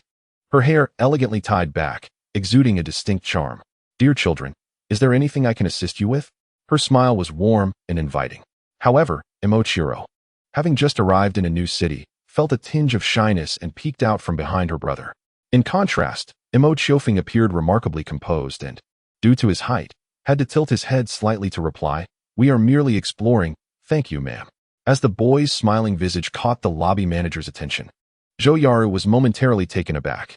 Before she could respond, a hotel staff member leaned in to whisper a few words in her ear. "Oh, guests brought by Mr. Zhou." The information relayed by the employee piqued Zhou Yaru's curiosity, and she instinctively scrutinized the siblings with a hint of intrigue. After a thorough appraisal, she seemed to grasp something significant and, gazing at Mo Qiufeng, softly inquired, "Are you Mo Qiufeng?" Despite her composed demeanor, her eyes sparkled with growing curiosity. During her studies abroad, she had often heard tales of the Mo family from her cousin, particularly of a child named Mo Qiufeng. As Zhou Dongxing's cousin, Zhou Yaru was well aware that anyone who captured her cousin's admiration must possess remarkable qualities. Recently, upon returning to her homeland to develop her career, she took on the role of lobby manager at Inca Hotel. Just days prior, she had learned from her cousin that the much-anticipated Mo Qiufeng would soon arrive, leaving her eager to see the boy her cousin held in such high regard. In truth, having spent considerable time developing her career abroad, Zhou Yaru held a rather skeptical view of the domestic situation and, by extension, of the people within it. Thus, her curiosity was accompanied by a desire to ascertain what capabilities Mo Qiufeng possessed. Now, confronted with the boy in person, Zhou Yaru naturally scrutinized him with earnest attention, examining him from top to bottom with great interest. The boy sported a tousled crop of hair, slightly disheveled yet exuding an air of nonchalance. Beneath a slanted fringe lay a pair of eyes that shimmered like distant stars, gazing quietly at you, as if their mere presence could soothe your heart. Clad in a well-fitted athletic ensemble, a white shirt paired with black trousers, he stood at a modest height, barely reaching the level of her ribs, yet somehow conveyed a sense of ethereal grace. Visually, the boy was indeed quite striking, and Zhou Yaru silently nodded in approval. On the other hand, Zhou Yaru's unabashed scrutiny elicited a subtle sense of peculiarity in Mo Qiufeng. The cultural disparities between East and West can be quite pronounced for Zhou Yaru. Such an examination might be perfectly normal, yet for Mo Qiufeng, who had been immersed in Eastern culture from a young age, the lobby manager's gaze felt rather brazenly direct. Nevertheless, her behavior did not provoke any aversion in him. In fact, Mo Qiufeng sensed that the lobby manager's scrutiny bore no malice, merely a candid observation. Moreover, personally, he did not find straightforwardness off-putting, as it often conveyed a refreshing warmth, much like the lobby manager herself. "Indeed, I am Mo Qiufeng. May I inquire your name?" Upon receiving Mo Qiufeng's affirmative response, Zhou Yaru beamed and extended her hand, saying, "I am Zhou Yaru, the cousin of your Uncle Zhou. You may call me Yaru Auntie. Of course, I would also be delighted if you called me sister." Mo Qiufeng shook her hand, weighing his words before replying, "Yaru Auntie. It is a pleasure to meet you." True to her word, Zhou Yaru was unfazed by the title Mo Qiufeng chose. After their handshake, she turned her attention to Mo Qiourou, greeting her with a light laugh. "Ah, you must be little Qiourou, am I correct?" "Yes." Upon learning that Zhou Yaru was Zhou Dongxing's cousin, Mo Qiourou felt less shy than before, stepping forward from behind Mo Qiufeng and offering a slight bow. "Hello, Yaru Auntie." "Such an adorable little girl," Zhou Yaru remarked, her eyes sparkling with affection as she regarded Mo Qiourou. It was difficult not to find this little girl endearing. Lowly? Mo Qiufeng raised an eyebrow at Zhou Yaru's choice of words, feeling somewhat surprised. In the millennium, the term lowly had yet to gain traction, and one who could utter such a term at this time was likely someone who had spent time abroad. At this juncture, Zhou Yaru observed Mo Qiufeng's contemplative expression and playfully inquired, "Qiufeng, may I ask what you were pondering?" Mo Qiufeng hesitated momentarily, and upon locking eyes with Zhou Yaru, he chose not to conceal his thoughts, gently stating, "Yaru auntie, have you spent time abroad?" Zhou Yaru appeared taken aback. "How did you know?" Well, the term lowly originally stems from the Western word lolita, which later evolved in the islands into a subculture referring to young girls or related themes, renowned for their cuteness. At this moment, the notion of lowly had likely yet to permeate the domestic sphere. Thus, Aunt Yaru, it seems you must have spent some time abroad. As the words of Mo Qiufeng reached her ears, Zhou Yaru's eyes widened in astonishment as she gazed at him. "Qiufeng, it's remarkable how a single term can evoke such a myriad of associations. It appears you are indeed quite impressive." Although Zhou Yaru's candid expression was refreshingly straightforward, Mo Qiufeng found himself at a loss for words, responding only with an awkward smile. Realizing her own lapse in propriety, Zhou Yaru chuckled and addressed the siblings. "What's the matter? Are you feeling bored and in search of somewhere to explore?" "Indeed, Aunt Yaru," Mo Qiourou interjected, chiming in. "Uncle San and Uncle Zhou are discussing such profound topics that I cannot comprehend, so I drag my brother out. However, we don't quite know where to go for fun." With a light laugh, Zhou Yaru suggested, "Then let Aunt Yaru take you on an adventure." Chapter 47. Zhou Yaru. While it was turn to play, there was little amusement to be found. After a brief exploration with the siblings, Zhou Yaru led them to the public dining area on the third floor. Once seated across from the siblings, she cheerfully inquired, "Would you like something to drink?" "Aunt Yaru, I would like orange juice," Mo Qiourou responded eagerly. Zhou Yaru chose a table by the window, affording a view of the bustling traffic not far off. Mo Qiourou was delighted by this, and after a brief acknowledgement, she continued to observe the scenery outside. "And you, Qiufeng? I shall have a glass of orange juice as well," Mo Qiufeng replied, then turned to his younger sister, imparting gently, "Xiaowen, sit still and do not fidget." The little one was twisting her upper body, resting her hands on the glass window, a position detrimental to her posture if maintained for too long. Mo Qiourou obediently adjusted her position, sitting up straight. Zhou Yaru chuckled at this and affectionately ruffled Mo Qiourou's hair, praising her, "Good girl." When the server arrived, there was a hint of peculiarity in their demeanor upon seeing Zhou Yaru, though no questions were asked. In due course, the items Zhou Yaru had ordered were brought to their table. The rich aroma of coffee wafted through the air, prompting Mo Qiourou to twitch her little nose in curiosity. "Aunt Yaru, what is that cup of yours? It smells so delightful." Stirring her coffee, Zhou Yaru replied with a smile, "This is coffee, but it's not suitable for children." "Oh, I can't drink it." Mo Qiourou's face fell with disappointment as her gaze lingered on the coffee, visibly tempted. However, when Mo Qiufeng slid the glass of orange juice before her, she promptly focused her attention on it. The orange juice, freshly squeezed, bore a hint of tartness, causing her to scrunch her small brows upon taking a sip. "This is genuine fruit juice. The tangy sweetness is what makes it delightful." Despite her words, Zhou Yaru offered the remaining half packet of white sugar to Mo Qiourou, suggesting, "If it's too sour for you, feel free to add some sugar." "Thank you, Aunt Yaru." Eagerly accepting the sugar, Mo Qiourou promptly added it to her orange juice, stirring it with her straw before taking another sip, now thoroughly satisfied. The delightful blend of sweet and sour flavors was truly refreshing. In contrast to her preference for sugary beverages, Mo Qiufeng held a less favorable view towards sweets. The freshly squeezed orange juice suited his palate remarkably well, prompting him to indulge in a few more sips, which caught Mo Qiourou's curious gaze. "Brother, don't you find it a bit sour?" Mo Qiufeng, wishing to tease his sister, cast a glance her way and responded disdainfully, "Consuming so many sweets will lead to cavities." "Ah, brother, you're so mean," Mo Qiourou playfully retorted, pouting, "If you keep this up, I won't talk to you anymore." Across from them, Zhou Yaru observed the playful banter between the siblings, her lips curling slightly as she seemed to drift into a contemplative state, tinged with nostalgia and a hint of melancholy. It was only when Mo Qiourou called her name a few times that Zhou Yaru snapped back to reality, offering an apologetic smile. "Xiaowen, is there something you need?" "Yaru auntie, please judge for yourself. Isn't my brother bullying me?" Mo Qiourou, unaware of Zhou Yaru's momentary distraction, paused. then began to enumerate Mo Qiufeng's past embarrassing moments with her fingers. Yaru auntie, look, isn't my brother quite mean? As Mo Qiourou recounted his misadventures in detail, Mo Qiufeng's mouth twitched in resignation. Some of the stories she shared were even beyond his recollection, yet the little one had meticulously remembered them all. She must have intentionally noted them down to embarrass him in front of others. After listening to Mo Qiourou's grievances, Zhou Yaru nodded in agreement, responding to Mo Qiourou, yes. Qiufeng is indeed quite naughty. While saying this, she discreetly cast a few amused glances toward Mo Qiufeng. He shrugged and held the orange juice closer to Mo Qiourou's lips, saying, now, drink your orange juice. Instantly, the previously chatty Mo Qiourou fell silent, sipping the juice with a satisfied smile adorning her face.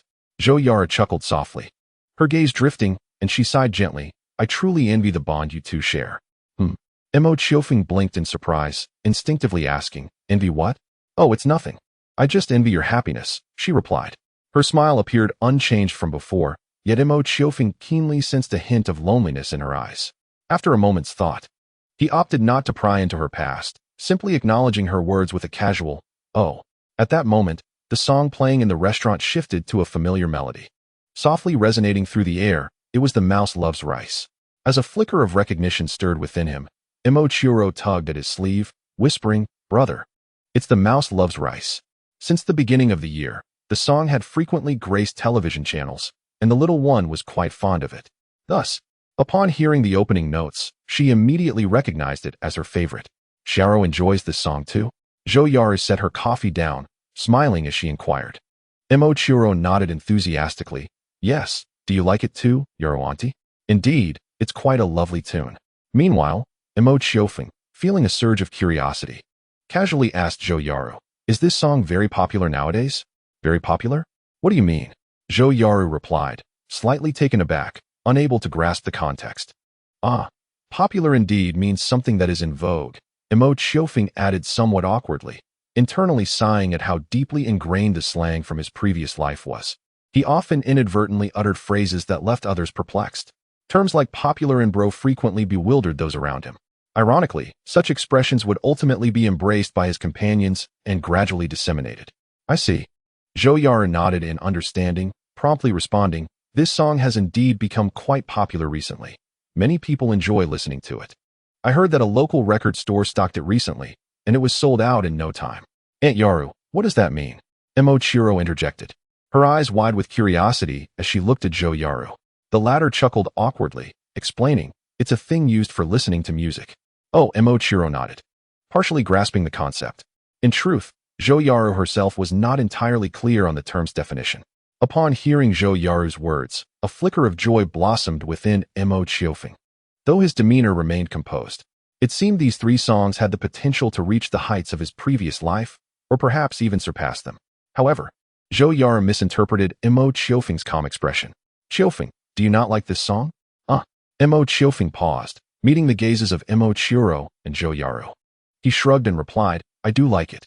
Oh, Zhou Yaru acknowledged, then proceeded to discuss the song The Mouse Loves Rice with Mo Qiourou.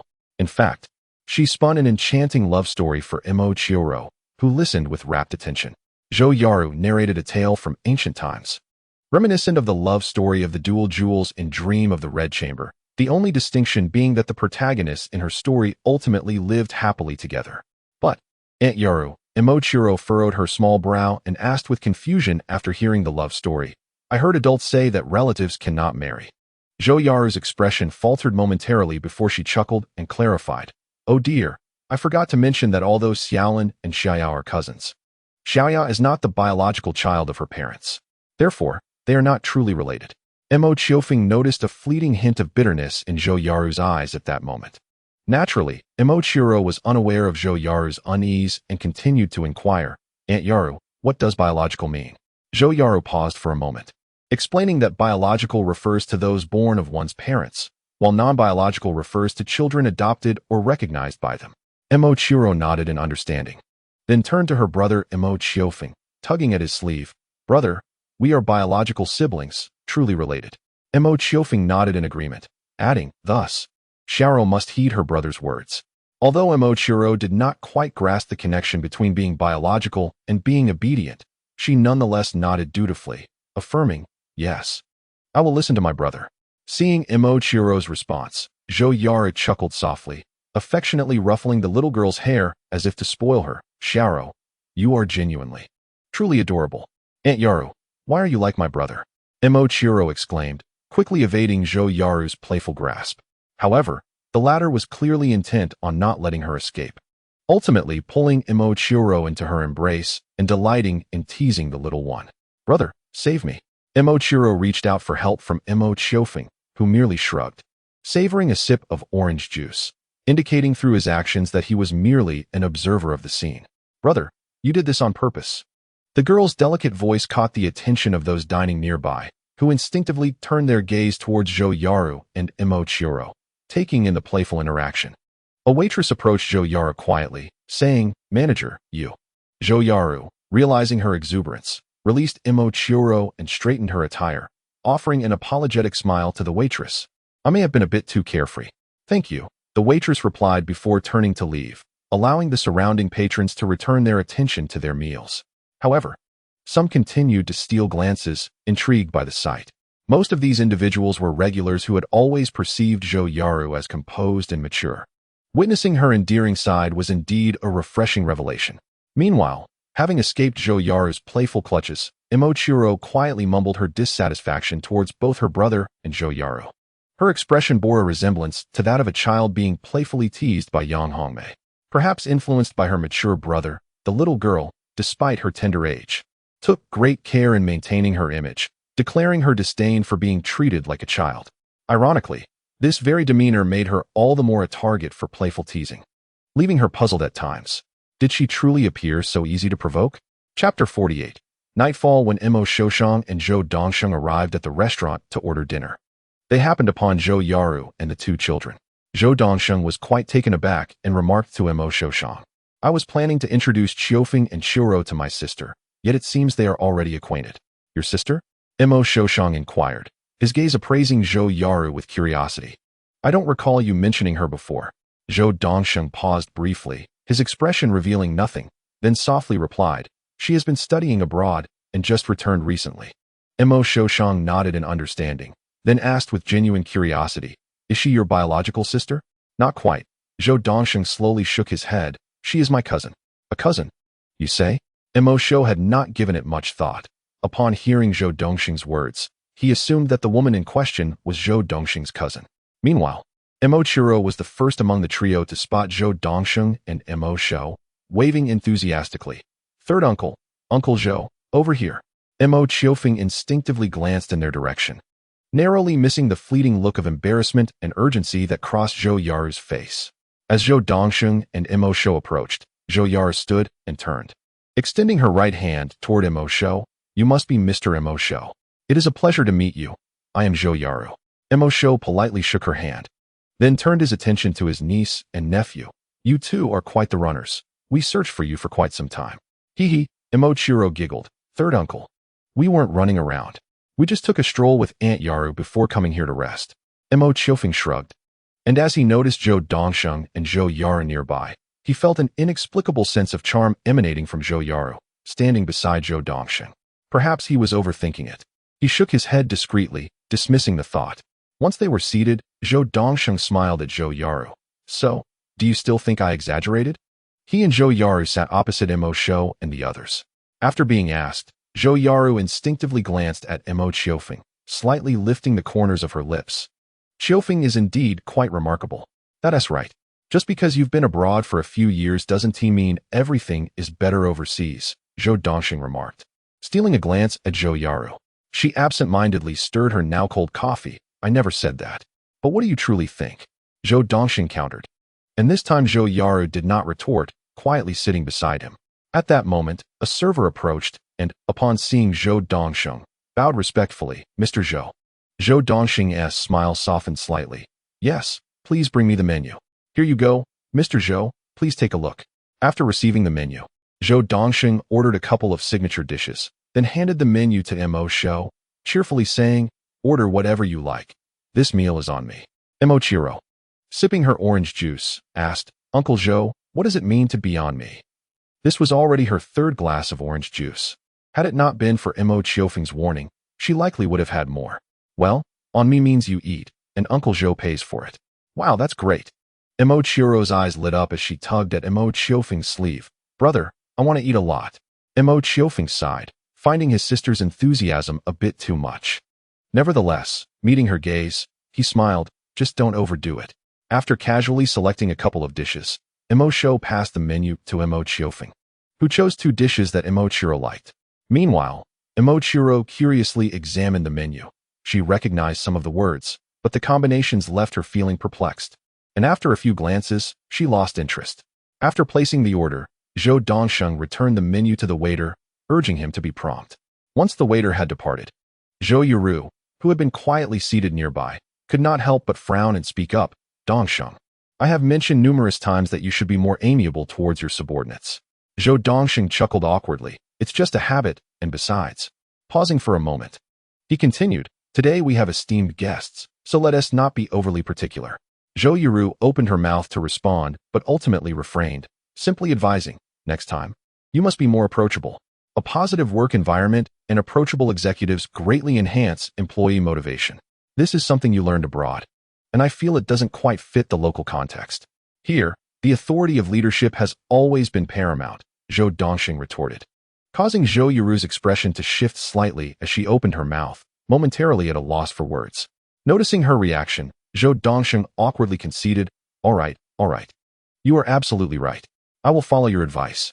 At this, Zhou Qiorou's demeanor eased somewhat, and she shot a glance at Zhou Dongsheng, the atmosphere becoming less tense than before. At that moment, Mo Qiufeng interjected with a smile, you 2 siblings, if one were unaware, might think you are adversaries.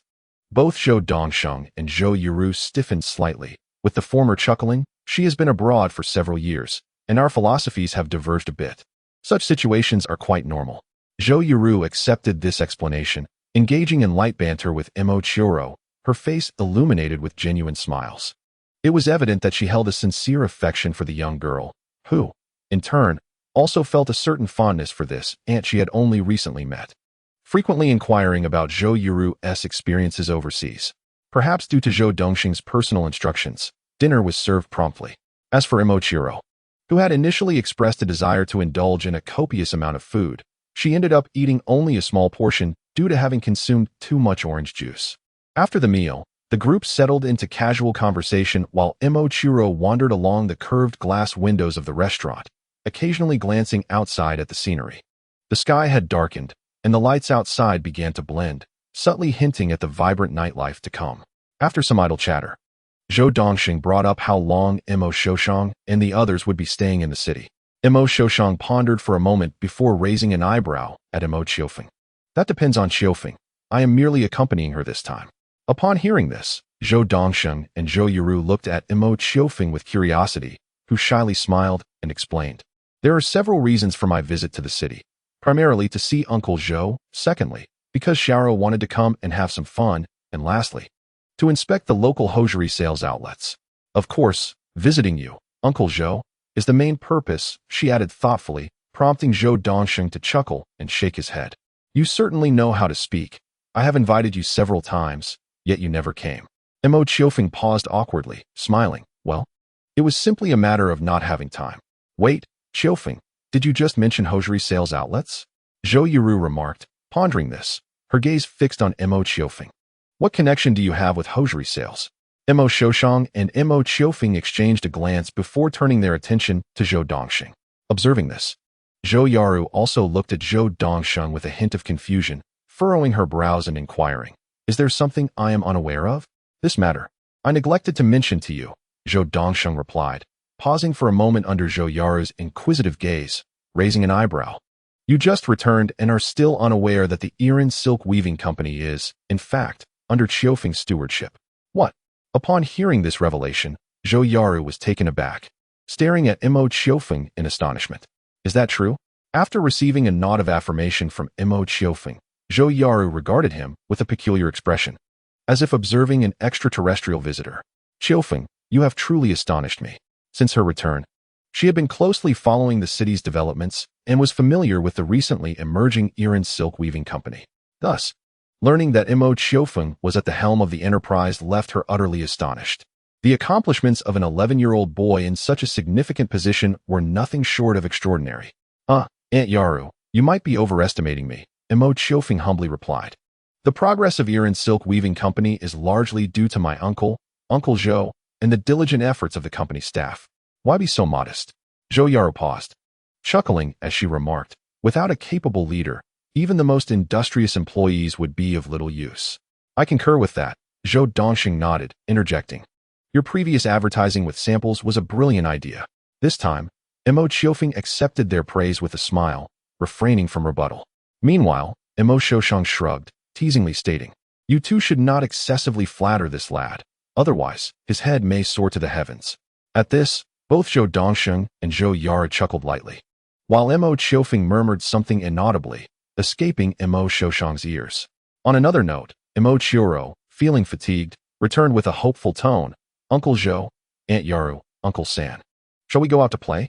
The little one had been captivated by the neon lights outside for quite some time and could no longer resist the urge to venture out. Having just finished their meal and with sufficient rest, the group acquiesced to her request and strolled out of the hotel for an evening promenade. Post-century transition. The city had entered a phase of rapid development, particularly vibrant in the city center. At around 8 o'clock in the evening, under the glow of neon lights, people meandered between the shops lining the streets, while a steady flow of vehicles traversed the busy 4-lane road. As Mo Qiourou and his companions walked along the shaded pathways formed by the trees, a gentle breeze added a sense of leisure to their stroll. They occasionally encountered street vendors, some selling trinkets, others offering books, and some tempting passers-by with grilled delicacies and sweet treats. Having eaten lightly for dinner, Mo Qiourou, feeling a pang of hunger, began to eye the food displayed at a nearby stall. She tugged at Mo Qiourou's sleeve, her voice sweetly imploring, Brother, I want something to eat. Her little finger pointed towards a nearby barbecue stall, from which the enticing aroma wafted through the air. Even Mo Qiourou, who was not particularly hungry, found his appetite piqued. Barbecue in the south was, by far, superior to that of the north. This had been Mo Qiourou's most striking impression of the culinary differences between the two regions during his university days in the north. Therefore, upon returning home for the holidays, he always relished the opportunity to indulge in the delightful street barbecue of the South. However, since his rebirth, he has not had the opportunity to savor authentic street barbecue, as such stalls have yet to emerge in the city. At this moment, the tantalizing aroma of grilled delicacies wafted through the gentle breeze, awakening a hint of appetite within him. Uncle San, Uncle Zhou, and Aunt Yaru, let us indulge in some barbecue, he exclaimed, turning to address Mo Qiourou and the others, before taking Mo Qiourou's hand and heading towards the barbecue stall. Behind them, Zhou Yaru smiled softly at his retreating figure, sensing something profound as she remarked, It is at times like these that his youthful essence truly shines through. After spending more time with this lad, you will gradually grow accustomed to it. Mo Qiourou responded, quickening his pace to catch up with the Mo siblings, calling out, Slow down, watch for vehicles. We should also make our way. Zhou Dongxing murmured to Zhou Yaru, who acknowledged him with a soft following closely by his side. However, perhaps due to the dim lighting, her expression appeared somewhat tumultuous. Sensing her unease, Zhou Dongxing could only sigh inwardly, acknowledging the lingering shadows of the past. Searching for a book, Chapter 49, Sales Point. The following morning, Mo Qiourou and the others ventured to the sales point of Iran Silk Products Company in the city, while Zhou Dongxing and Zhou Yaru were unable to join due to commitments at the hotel. Upon their arrival, the person in charge, Qianyu, awaited them at the entrance. He had been managing some affairs for the scattered distributors of Iran Silk Products Company, being one of Zheng Tsong's fellow townsmen. In contrast to their first meeting, Qianyu was now dressed much more smartly, likely a reflection of his initial adaptation to urban life. Even his once simple demeanor now bore a shrewdness. As the company began to stabilize, the responsibilities of Fu Jingming and Zheng Tsong diverged, with the former overseeing production and the latter managing marketing. Furthermore, upon receiving Mo Qiourou's approval, Zheng Tsong had assigned some of their fellow townsmen to various sales points to manage distribution, much like Qianyu. Notably, most workers in the factory believed that the owner they occasionally encountered was Mo Qiourou, not Mo Qiourou. Nevertheless, some core personnel were aware of Mo Qiourou's true identity, with Qianyu being one of them. Boss, Mr. Mo, Miss Mo, Qianyu greeted warmly, hastening a few steps towards the car as Mo Qiourou and the others disembarked. The last to exit, Mo Qiourou, glanced curiously, pondering whether Miss Mo was indeed addressing her. "Thank you for your assistance," Mo Qiufeng replied with a polite smile, surveying the storefront before him. The shop spanned approximately 140 square meters, displaying various types of stockings, organized into sections for customer selection. Inside, 3 female sales attendants engaged in conversation with a few patrons, occasionally casting curious glances in their direction. "How has business been lately?" After Mo Qiufeng parked the car, Mo Qiufeng inquired about Qianyu, who was on the right rear side. The latter smiled and replied, "It's going well. The new batch of stockings has arrived, and most customers are quite satisfied with the new styles. The monthly profit from this store ranges between 5 to 8,000. As for the commission distributors in the city, they also contribute around 5,000 in revenue each month. In other words, the monthly sales in this city exceed 10,000. Mo Qiufeng felt quite pleased with this. Strictly speaking, the silk products company is still in its nascent stages of development, and achieving this level of profit is commendable, especially considering that we have just stepped into the 21st century. At that moment, Mo Qiufeng entered the store, surveying the surroundings before raising an eyebrow and commenting, "The layout is quite impressive. Qianyu, did you design this?" Mr. Mo, you overestimate me." Qianyu paused and smiled awkwardly. The store's layout was designed by a professional. It's said that this arrangement can somewhat soothe customers' moods. "I see. Well, you two discuss this. I'll wander around with Xiaowen." Mo Qiufeng nodded in agreement and fell silent, taking Mo Qiourou's hand as they strolled through the store, leaving space for Mo Qiufeng and Qianyu to discuss business matters. At the back of the store, there was a small room that served as a temporary office. After Qianyu led Mo Qiufeng inside. She retrieved an account book and handed it to him. "Boss, this is the recent account set. Please take a look." Mo Qiufeng perused the book for a moment before placing it on the table and smiling at Qianyu. "You've done this meticulously. Thank you for your hard work." "This is what I ought to do," Qianyu replied, her face lighting up with joy at receiving praise from Mo Qiufeng. It was an honor to be valued by the boss. In fact, many who were initially skeptical of Mo Qiufeng's capabilities gradually changed their opinions as the company progressed, moving from doubt to astonishment and ultimately to admiration. All informed employees, including Qianyu, had accepted Mo Qiufeng as their leader deep down, feeling somewhat flattered by the compliment. Mo Qiufeng narrowed his eyes slightly and inquired about the employees' living conditions. "Are you adjusting well to life in the city? I was a bit out of place at first." Qianyu replied with a shy smile, having recently transitioned from the countryside to the city. "There were many things I didn't understand, but now it's better. Sometimes, I even feel like I've become a city dweller." "That's good to hear." Mo Qiufeng nodded and remarked, "We still rely on you for matters here." "Hee. I will not disappoint the boss," she assured him. After discussing some sales points, the informal conversation came to an end. When they exited, Mo Qiufeng was seated on a waiting chair in the store, reading a newspaper, while Mo Qiourou was idly wandering around. It was evident that the 3 salesgirls were quite fond of the suddenly arrived little girl. During their downtime, one of the girls, around 20 years old, pulled out a lollipop and handed it to Mo Qiourou. After a moment of hesitation, the latter shook her head in refusal and sweetly said, "Thank you, sister. But my brother has told me that one should not casually accept gifts from others." "How adorable." The 3 girls leaned in closer, and the one in the lead asked Mo Qiufeng, "Little sister, has your brother ever explained why one should refrain from accepting gifts from strangers?" Mo Qiourou scrunched her small nose in thought before replying, "Because my brother says I'm easily deceived."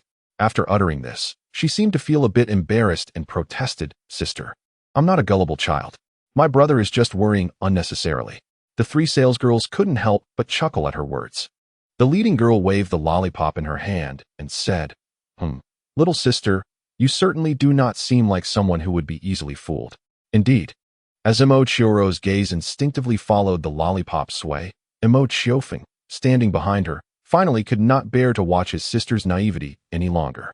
He softly cleared his throat and asked, "Xiaowen, what are you doing?" Sometimes, he worried deeply that his sister might fall victim to deceit, for her guard was alarmingly low. It occurred to him that in his previous life, his sister did not possess this endearing innocence. Was it perhaps due to being pampered in this life? It seemed that children raised in urban environments were indeed more charming than their rural counterparts. Possibly for this reason, Mo Qiufeng realized he had momentarily drifted off in thought. Meanwhile, Mo Qiourou peeked her head around and spotted her brother standing behind the three salesgirls. Sticking out her tongue, she exclaimed, "Brother, you're here?" Upon hearing this, the three salesgirls instinctively turned around, but their immediate gaze fell upon Qianyu, who stood beside Mo Qiourou. Boss. Suddenly, the three young girls felt a bit awkward. Although there were no customers at that moment, they still feared their boss would reprimand them for negligence. Fortunately, perhaps due to Mo Qiourou's presence, Qianyu did not scold them but merely nodded in acknowledgement, allowing them to breathe a sigh of relief. It was only then that they noticed the brother Mo Qiourou had referred to. This boy, around 10 years old, stood in front of his boss, a slight smile gracing his lips as he looked at the little girl with a hint of exasperation mixed with fondness. Yet another charming boy. For some reason, the leading girl suddenly felt a wave of confusion wash over her, and she extended the lollipop she had been holding towards Mo Qiourou, saying, "Little brother, would you like some candy?" This gesture was so unexpected that Mo Qiourou stared at the lollipop in surprise, an unusual look of bewilderment crossing his face. Little brother? Sister? Lollipop? Oh dear, after more than 30 years of life experiences, to be treated in such a manner. Should he feel joy or sorrow? The first to react was, fittingly, Mo Qiourou, who covered her mouth and giggled mischievously at her brother, her eyes gleaming with playful mischief. Meanwhile, Mo Qiourou set down his newspaper, casting a peculiar glance at Mo Qiourou, while Qianyu, attempting to be more reserved, struggled to suppress her laughter, her lips twitching awkwardly. At last, the girl realized her predicament and attempted to retract her hand, only to find herself awkwardly frozen in place due to the other party's lack of response. Observing this, Mo Qiourou let out a silent sigh in his heart, casually taking the lollipop from her grasp. The words "thank you, sister" lingered on his lips, yet he found them impossible to utter. Nevertheless, he alleviated the girl's embarrassment, prompting her to smile as she pointed to the lollipop, exclaiming, "It's chocolate-flavored." Mo Qiourou's eyes sparkled with delight as she leaned closer to examine the lollipop, confirming its chocolate flavor. After a brief pause, she gazed at Mo Qiourou with anticipation. He then inquired, "May I give the lollipop to my sister?" Yes, of course," she replied, accepting the lollipop Mo Qiourou offered. Mo Qiourou, grinning like a mischievous kitten that had successfully snatched a treat, eagerly tore open the wrapper and popped the lollipop into her mouth, murmuring, "It smells delightful." This little scene brought smiles to those around them, effectively dispelling any lingering awkwardness. After spending some more time in the store, the trio bid farewell, having come not only to assess the sales situation but also to take little Ro to the amusement park, a trip she had eagerly anticipated. As they exited the shop, Mo Qiourou rolled down the car window and waved goodbye to the three saleswomen, still clutching the remaining half of her lollipop. "Goodbye, sisters." The saleswomen, feeling a tinge of regret as they watched her leave, were approached by the boldest among them, who asked Qianyu, "Boss, do you know little Ro and the others?" "Who are they?" Qianyu turned to the saleswoman with a smile, her demeanor noticeably less stern than usual. "There are things you shouldn't pry into, so refrain from asking." Seeing no hint of reprimand from Qianyu, the girl playfully stuck out her tongue. "All right, thank you, boss. I'll get back to work now." With that, she and her companions resumed their duties, noticeably more lively than before. This prompted Qianyu to reflect. After all, they were blossoming young women. Shouldn't her attitude towards them be a touch more lenient? The amusement park, situated in the eastern outskirts of the city, was a place Mo Qiourou had passed by in a previous life but never ventured into. Compared to the past, the current facilities appeared somewhat rudimentary, likely in need of significant renovation in a few years. Nonetheless, the amusement park remained a popular destination. When Mo Qiourou and his companions arrived, it was bustling with activity. Though not overwhelmingly crowded, Mo Qiourou was not particularly fond of such noisy environments and, after a cursory glance, felt his enthusiasm wane. However, seeing the excitement radiating from his sister's face, he managed to suppress his lack of interest. Mo Qiourou parked the car and turned to the siblings in the back seat, whispering, "I'll go buy the tickets. You two wait for me here." "Okay, hurry back." Mo Qiourou waved her hand from the back seat. "I'll be here patiently waiting, don't worry." "You little rascal," Mo Qiourou chuckled, then addressed Mo Qiourou, "Keep an eye on little Ro." This remark caused Mo Qiourou to pout in mild discontent, muttering under her breath about her uncle's lack of faith in her. Mo Qiourou playfully tapped her on the head, saying, "Just be obedient today, and I shall ensure you have a splendid time." This single phrase instantly brightened Mo Qiourou's spirits. Yes, I will be good. As they ventured to the amusement park, Mo Qiourou returned after purchasing the tickets, a little over 10 minutes later. Upon seeing him approach, Mo Qiufeng raised an eyebrow, a look of astonishment crossing her face. Before his departure, Mo Qiiourou had been impeccably dressed, his hairstyle meticulously arranged. However now, the sleeve on his left side was somewhat wrinkled, and sweat had caused strands of hair to cling to his forehead. As Mo Qiiourou drew closer, Mo Qiufeng remarked curiously, "Third uncle, though the crowd has increased, it shouldn't be this cramped, should it?" Mo Qiiourou was momentarily taken aback, following her gaze to his wrinkled sleeve. And then awkwardly smoothing it down, he sighed, "I encountered a few who cut in line. When the front refused to let them in, they kept jostling me. I suppose I was caught in the crossfire." Mo Qiourou poked her head out of the car window, her little nose wrinkling in confusion as she echoed, "Third uncle, did you just raise chickens to catch fish?" No. Oh. Noticing the ticket in Mo Qiourou's hand, Mo Qiourou's eyes lit up. She quickly opened the car door and scampered to his side, exclaiming, "You have the tickets. We can play now." Mo Qiufeng shook her head in resignation and followed suit. After advising the siblings not to wander off, Mo Qiourou's led them toward the amusement park. Fortunately, there was no crowd at the ticketing area, and after passing through the iron gate, the trio entered the amusement park. Their eyes immediately fell upon the prominent Ferris wheel in the distance. At that time, the park had yet to introduce roller coasters and other large attractions. The Ferris wheel was the most popular ride. However, it was not open during the day, only welcoming visitors at night, which left the eagerly awaiting Mo Qiourou quite disappointed. Observing her forlorn expression, Mo Qiufeng chuckled softly. In the evening, the Ferris wheel will illuminate with lights, making it not only fun but also quite beautiful.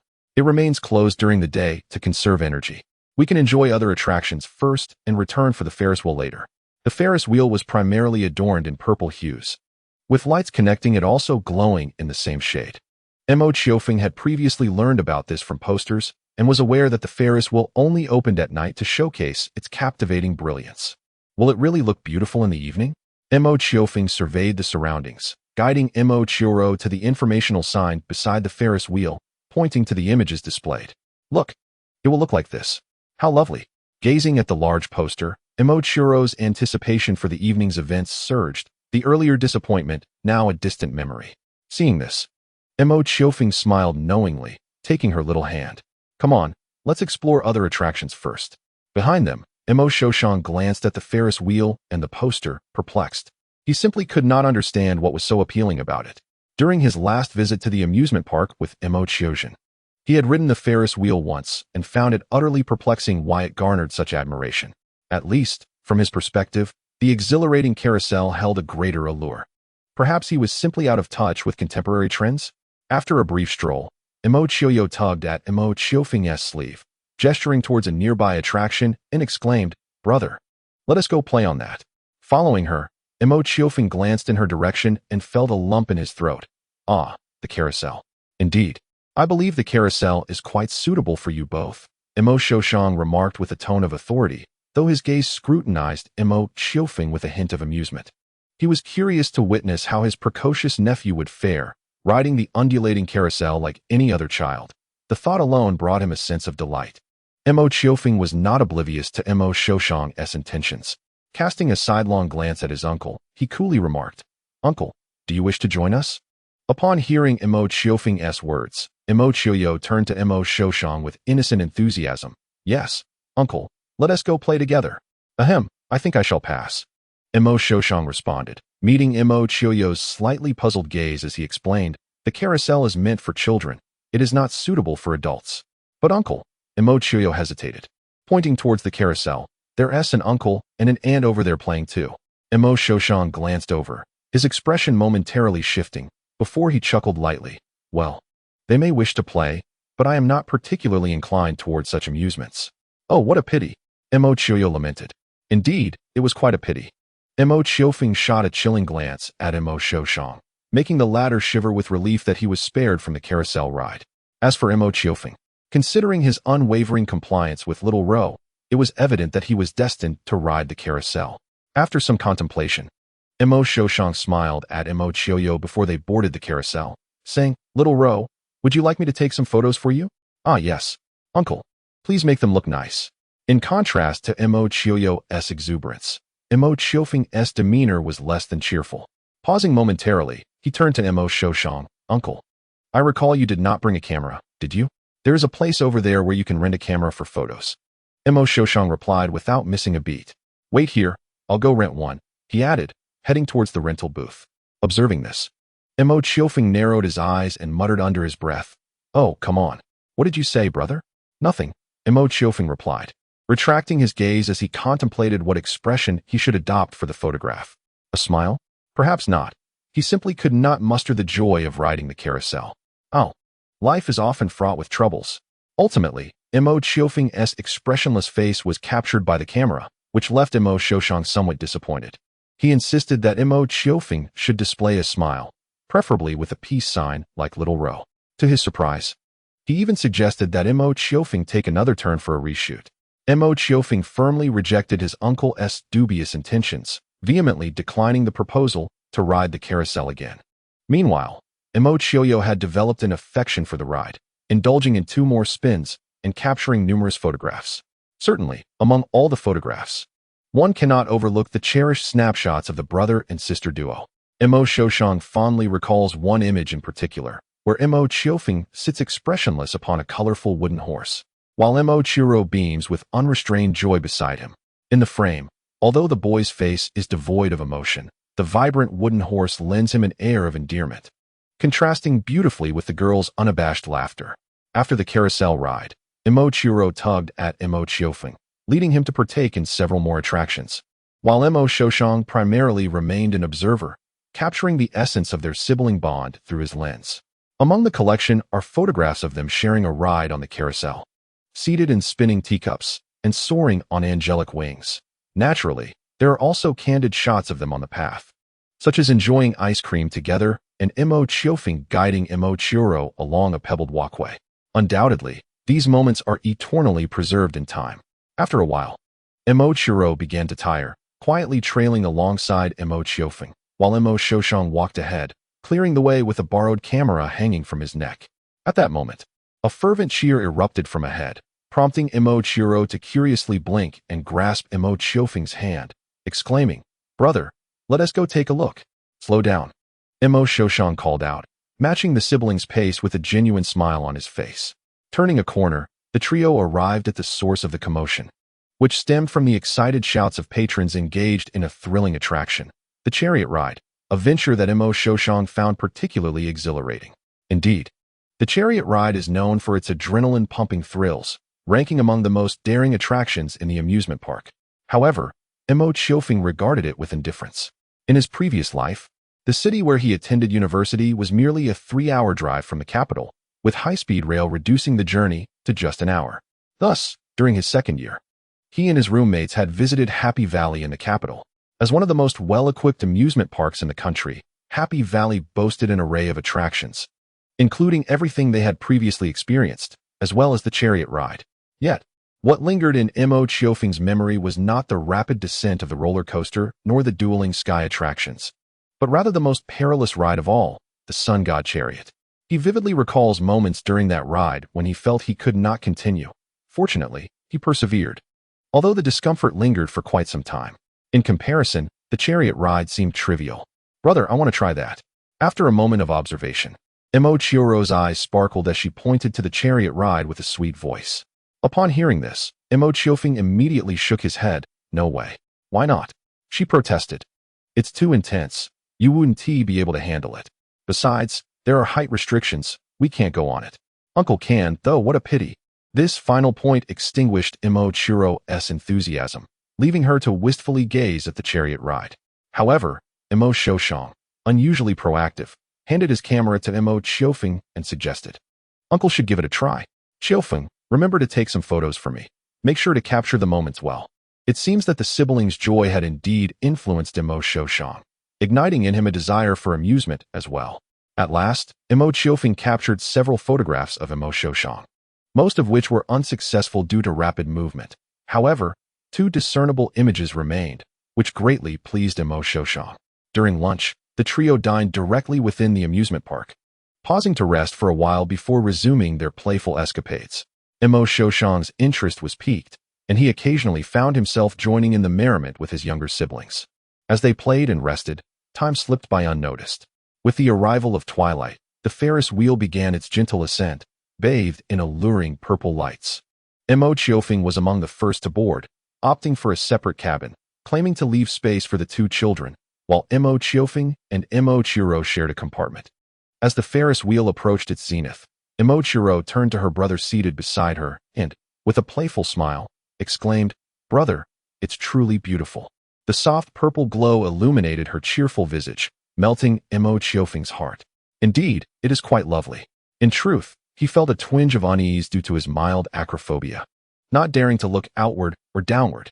Yet, he did not wish to shatter his sister's joy in that moment. Upon reaching the pinnacle, Mo Qiourou tilted her head, gazing at Mo Qiufeng with hopeful eyes. "Brother, I want to ride the Ferris wheel again in the future. Will you take me? At least once a year," she added. Mo Qiufeng paused, then gently nodded. "Yes, I understand." Days later, the trio concluded their city excursion, their amusement park adventure immortalized in those photographs. One particular image captured Mo Qiufeng holding Mo Qiourou's hand beneath the purple Ferris wheel. On the back of the photo, Mo Qiourou playfully inscribed with a ballpoint pen, "Brother promised me, once a year on the Ferris wheel." Chapter 51. The return of Zhang Xiao in the summer of 2001 at a city bus station. An Audi quietly idled beside the curb. Behind the wheel sat a young man in his 20s, donning headphones and lost in music, exuding an air of leisure. Audis were a rarity at that time, drawing glances from passers-by, to which Su Xiaowen responded with a self-assured demeanor, as if acknowledging their admiration. In reality, the car did not belong to him. It was registered to the company he worked for, and he was merely the driver. Most often, he chauffeured company executives and clients. And at that moment, he was awaiting a particular individual. Rumor had it that this person was a friend of the boss, and also his mentor. As Su Xiaowen imagined the figure in his mind, he became momentarily lost in thought, only to be roused from his reverie by several knocks on the window. "I apologize, boss, I was momentarily distracted." Regaining his composure, Su Xiaowen hastily removed his headphones and opened the car door, repeatedly apologizing to the young man waiting by the side. Onlookers were surprised to see him apologizing solely to a boy, no older than 14. "Don't worry," Mo Qiufeng smiled at the slightly reserved Su Xiaowen, then turned to Zhang Xiao, who stood beside him, and said, "Teacher, let us board the vehicle." Mo Qiufeng, now 12 years old, appeared somewhat taller than his peers. Clad in a white and black Jordan tracksuit, his tousled hair lending him an air of effortless elegance. Beside him was Zhang Xiao, whom he had not seen for nearly a year. A year ago, Zhang Xiao had journeyed north to the capital with 3 songs, and now he returned, basking in accolades. These 3 songs had stirred a minor tempest across the country. Apart from some distant regions in the west, nearly everyone had heard them. Just moments ago, Su Xiaowen had listened to one of them, "The Mouse Loves Rice." After a period of anticipation, "The Mouse Loves Rice" achieved remarkable success through both online and real-world promotion, rivaling the explosive popularity it enjoyed in a past life. Although lonely in the Northern Hemisphere and seeking Buddha did not reach the heights of "The Mouse Loves Rice," they too garnered significant acclaim and a loyal following. For most music aficionados, the performer is often their primary focus, and the success of these 3 songs allowed Zhang Xiao to amass a considerable fan base in a short span. Su Xiaowen was, indeed, one among them. Simultaneously, the triumph of these songs also provided a turning point in Zhang Xiao's romance with Xiang Manhua, as her parents subtly acknowledged their relationship, believing that in 2 years, they would enter the sanctity of marriage. "Teacher, how was your year in the north?" Mo Qiufeng inquired. "Quite well, though it was somewhat exhausting." Zhang Xiao responded with a smile, his face devoid of any fatigue, instead radiating joy.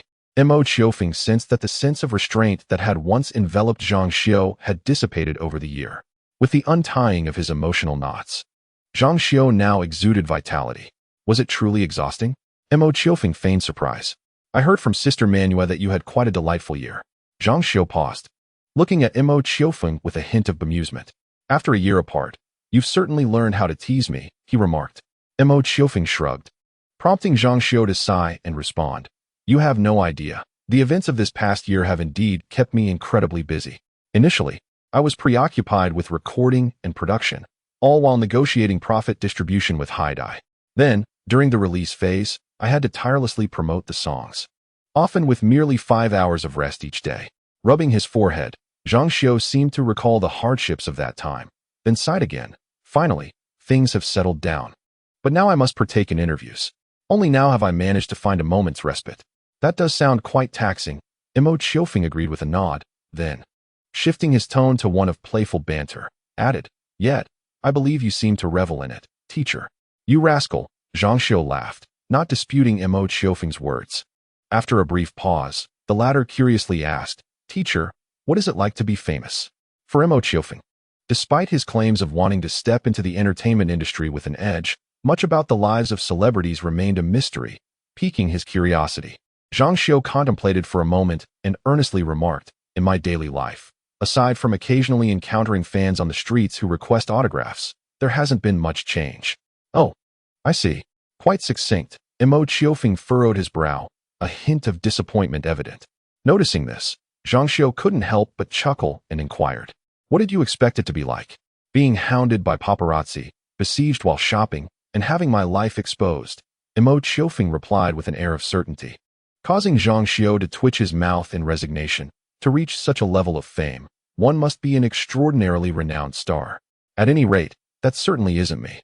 Ah, Mo Qiourou pondered, realizing that the entertainment industry today was indeed not as vibrant as it would become in the future.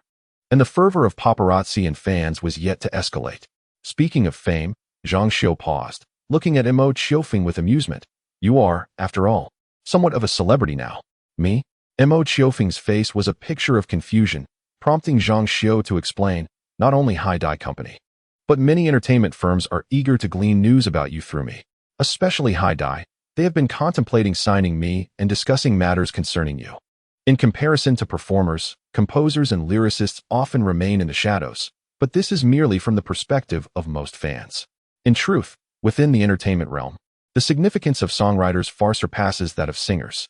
While a pleasant voice may be commonplace, crafting popular songs is not a task to be taken lightly. "Is that so?" Mo Qiourou's eyes widened, realizing that Hai-Dai had benefited immensely and was now intent on exploring further. How greedy. For 3 songs, Hai-Dai Company acquired ownership at an exceedingly low cost, meaning that all subsequent profits would not concern them. Given the explosive popularity of those 3 songs, one could imagine the CEO of Hai-Dai waking up in delight from dreams. Cough, cough. Zhang Xiu cleared his throat and added, "Let us not forget. Your sister Manu also works at Hai-Dai." Mo Qiourou chuckled awkwardly, shifting the topic. "Teacher, have you agreed to the contract with Hai-Dai?" "Not at all." Zhang Xiu shook his head, looking at Mo Qiourou with amusement. "Surely you are aware that those 3 songs were entirely your creation. Before perfecting my own style, I intend to hone my skills a bit longer. My previous thoughts were indeed somewhat presumptuous."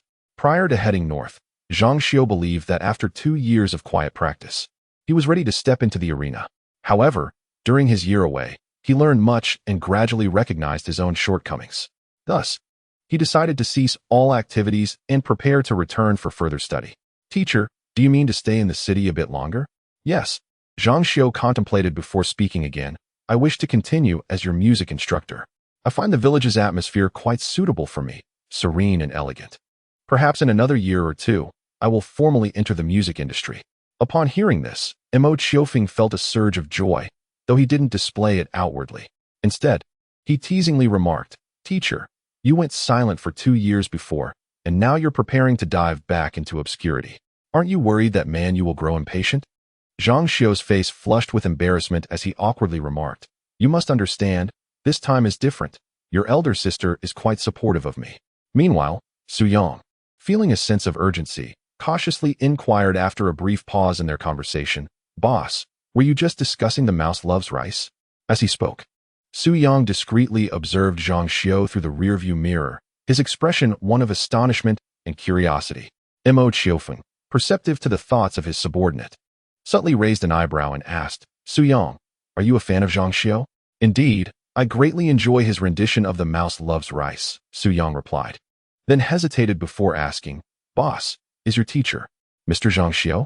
Upon first encountering Zhang Xiu, Su Xiaowen had felt a vague familiarity, and the earlier conversation between Mo Qiourou and Zhang Xiu solidified his realization that the esteemed teacher of his boss was indeed the singer Zhang Xiu. This revelation made his heart flutter with excitement, yet he feared to intrude on their conversation, which is why he had only now mustered the courage to speak. Mo Qiufeng acknowledged Su Yang's words before turning to Zhang Xiao with a smile. Teacher, it seems you have truly become a sensation. You can encounter your fans everywhere. Zhang Xiao offered an awkward smile and replied to Su Yang. Hello, I am the singer Zhang Xiao. It is a pleasure to meet you. Hello. I am Su Yang, the company driver, he stammered, feeling somewhat flustered by the encounter.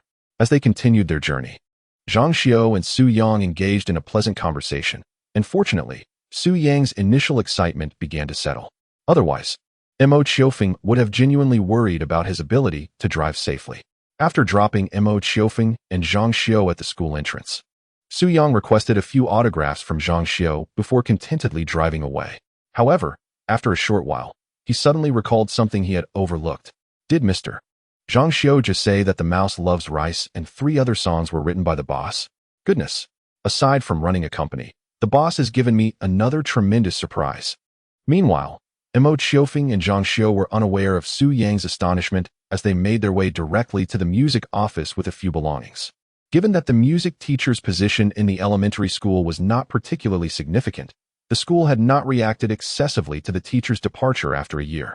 Nonetheless, under Mo Qiourou's suggestion, the music office had been preserved, thanks to his frequent visits for practice, maintaining its original condition.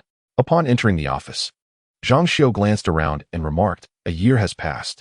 After helping Zhang Xiao organize his belongings, Mo Qiourou smiled and said, Teacher, do you feel a sense of nostalgia? Indeed, Zhang Xiao reflected with a smile. A year has changed so much. I have risen to fame, and you have even established a company. As he concluded, Zhang Xiao could not help but feel a sense of admiration for his pupil's accomplishments, grateful to have discovered such a treasure. With a gentle smile, Mo Qiourou said, regardless of circumstances, our teacher-student relationship will remain unchanged.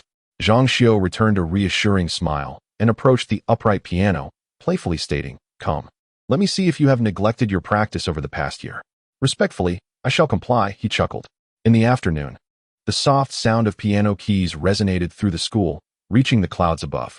Let us play by the creek after school, shall we? His 10-year-old sister inquired during the break, tugging at his hand with hopeful eyes. Meanwhile, Zhang Xuanzhuan glanced over, her ears perked up, awaiting Mo Qiourou's response. Embarrassed, Mo Qiourou managed to smile and whispered to Mo Qiourou, I have some matters to attend to after school. You and Xuanzhuan can go play. What do you need to do, brother? Mo Qiourou furrowed her little brows and pouted. Can we postpone it? Just for half an hour, please. That's not possible. He gently shook his head, offering consolation. I have an appointment with some people from the company. They will pick me up after school to discuss the site in the city. You and Xuanzhuan should go and enjoy yourselves. Upon the stabilization of the Iran Silk Company, Mo Qiourou, along with Fu Jingming and Zheng Tsong, deliberated on establishing the company's headquarters in the southern part of the city, while the factory in town would serve as the production site. Previously, there had been no designated office for company meetings and resolutions, prompting Mo Qiourou to decide on setting up an official institution to enhance organizational structure. I see, Mo Qiourou replied, disappointment etched across her face. All right, but next time, you mustn't refuse me. Indeed, you and Xuanzhuan should go play after school.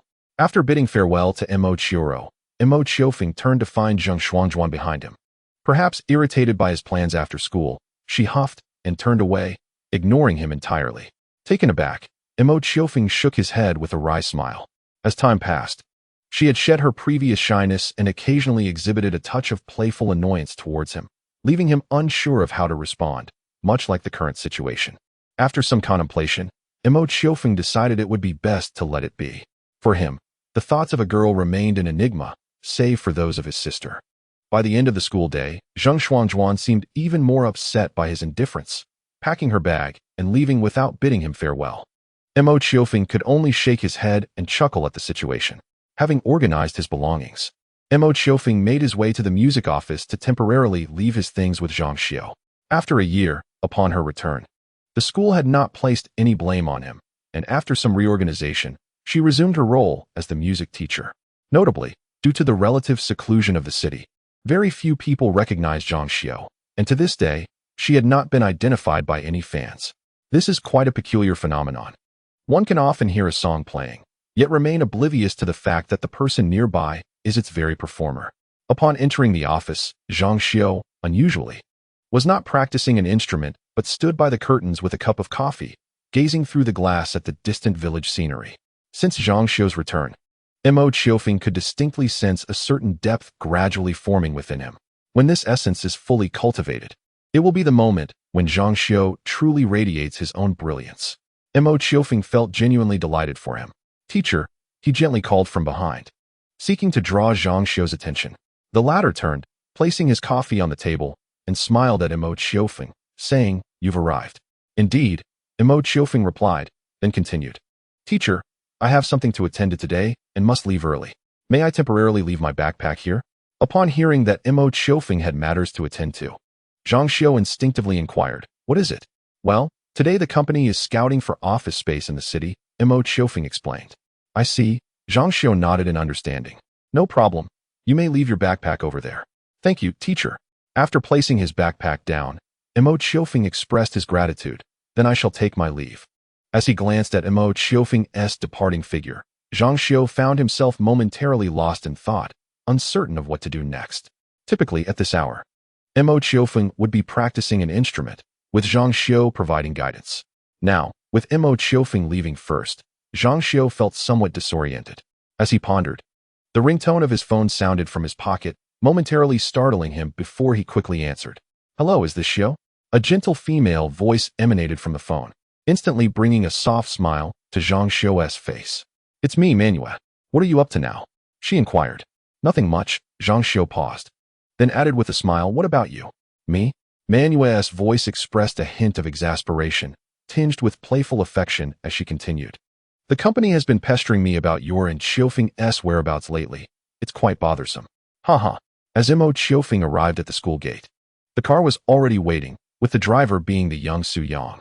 Upon seeing Su Yang, Mo Qiourou teasingly asked, "Would you like to come in for a cup of tea with my teacher?" Su Yang was well aware of Zhang Xiao's identity as a singer, and had thus become his most devoted fan. Whenever possible, he would visit the school to listen to Zhang Xiao perform. Zhang Xiao, far from being dismissive of this young man, welcomed Su Yang's presence, occasionally inquiring about his thoughts after a performance. Naturally, since Mo Qiourou and Zhang Xiao shared the same practice room, it was inevitable that Su Yang also became an observer of Mo Qiourou. Thus, Su Yang not only became Zhang Xiao's most ardent fan, but also Mo Qiourou's first admirer. Boss, are you mocking me again?" Su Yang said, playfully shaking his head, his bashful demeanor eliciting laughter from Mo Qiourou. Once in the car, Mo Qiourou inquired, "Where are Manager Zheng and Manager Fu?" As the company's personnel structure began to evolve, Zheng Tsong was bestowed with the title of General Manager by Mo Qiourou, overseeing administrative management, personnel management, and sales management, while Fu Jingming served as the Deputy Manager, responsible for production and product development. Beneath their leadership, there were several individuals tasked with operational management, albeit without formal titles. This represented merely a nascent organizational structure. It is believed that a more refined framework will be established following the confirmation of the company's office location. Upon hearing Mo Qiourou's inquiry, Su Yang responded while driving, "The two managers are currently in the city. They mentioned they would scout a few selected sites from their previous considerations." "I see." Mo Qiourou nodded and fell silent. After a while, Su Yang glanced at Mo Qiourou through the rearview mirror and inquired, "Boss, would you care for some music?" A music enthusiast, Su Yang always had an array of songs on his device, often indulging in music during his leisure time. To a significant extent, his passion for music infused him with a youthful vitality, which caught Zheng Tsong's eye, leading to his appointment as the company's dedicated driver with a monthly salary of 1,800. This remuneration, requiring only the responsibility of transporting company personnel, was a comfortable and enviable position in these times. Indeed, several of Su Yang's friends greatly envied him, although they lacked his fortune and had to settle for other positions within the Iran Silk Company. "Sure, I'm easygoing," came the reply. With permission granted, Su Yang activated the music player, and as customary, the first song was The Mouse Loves Rice. As time passed, the musical tempest stirred by the three songs gradually intensified, echoing throughout the city and even the town. Upon arriving in the city, Su Yang proceeded to the designated meeting point to join Zheng Tsong and Fu Jingming, which was at the People's Park, situated in the northern part of the city center. Upon encountering Zheng Tsong and Fu Jingming, who had just concluded their site inspections and were resting on a nearby bench, each holding a bottle of Gatorade, the arrival of Mo Qiofeng prompted them to rise and greet him. Young Master Mo. Well done, you two, Mo Qiofeng replied with a slight smile. Swiftly moving to the crux of the matter, what are your thoughts on the selected locations? Which one appeals to you the most? His management style was characterized by a relatively lenient approach, always eager to solicit the opinions of his subordinates. Influenced by this, Fu Jingming also adopted a lenient stance towards the production workers. Of course, with one playing the benevolent role and the other the stern one. Zheng Tsong was renowned within the company for his serious demeanor. Upon hearing Mo Qiofeng's question, Zheng Tsong and Fu Jingming exchanged glances, and the former reported, Young Master Mo. We evaluated several potential locations. 2 are near the city center, 1 is in the southern part of the city, and 2 are in the suburbs. After discussing with Jingming, we believe the 2 sites near the city center are quite promising. 1 is located in the nearby circular triangular area, and the other is at an intersection not far from the Mo supermarket. That intersection? Mo Qiofeng paused momentarily before shaking his head. Let's dismiss that area. It primarily consists of heavy traffic. Please take me to the circular triangular site instead. The area known as the Ring Triangle derives its name from its position within the triangular formation created by the International Trade Center, the Pedestrian Street, and the People's Park. Surrounded by these 3 landmarks, it has become a coveted location for many enterprises, albeit with a corresponding high cost. The site selected by Zheng Tsong and Fu Jingming is a 5-story building, originally constructed with an office blueprint by a real estate company, which has maintained high rental and selling prices since its inception. This elevated cost has deterred many small companies, allowing it to remain unoccupied until now. After the introduction personnel conducted a tour of the floors, Mo Qiofeng felt quite satisfied. During a break, he turned to Zheng Tsong and Fu Jingming, inquiring about their opinions. The rent seems rather steep, Fu Jingming remarked with a slight frown. At 20,000 per month, it would amount to half of the company's total monthly income. The landlord's minimum 3-year lease required 72,000, with an upfront payment of 30,000, a substantial sum indeed. Furthermore, the establishment of a second production facility would soon demand significant financial resources, making the situation even more precarious. Mo Qiofeng nodded in agreement regarding the exorbitant rent and glanced at Zheng Kong. What do you think, Mr. Zheng? He asked. I believe we can still manage this price. Zheng Tsong replied after a brief pause. In fact, several managers had already expressed their grievances about the overly lax management style and the narrow confines of operating from a single production facility, eagerly hoping for a more accommodating management environment. A well-equipped office and organization could yield significant hidden profits for the company. However, the financial situation was indeed tight, presenting a challenging dilemma. After considering the opinions of both men, Mo Qiofeng pondered aloud. If financial constraints were not an issue, would it be worth renting this place? Zheng Tsong and Fu Jingming exchanged glances and slowly nodded in agreement.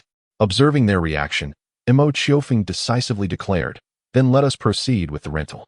Should we encounter financial strains during the establishment of the second production facility, we may need to seek assistance from our families.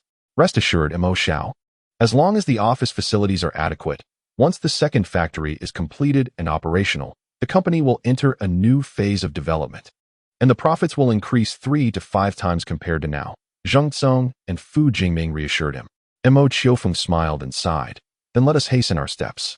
Following negotiations, they finalized the agreement for a 3-year lease at 70,000, with a down payment of 25,000. Thus, the office of the Iran Silk Company was established, marking the beginning of a new phase of organizational improvement. Chapter 53.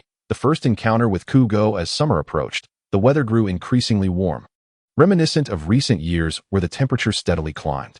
For Mo Qiofeng, this rise in temperature signified the conclusion of his elementary school years.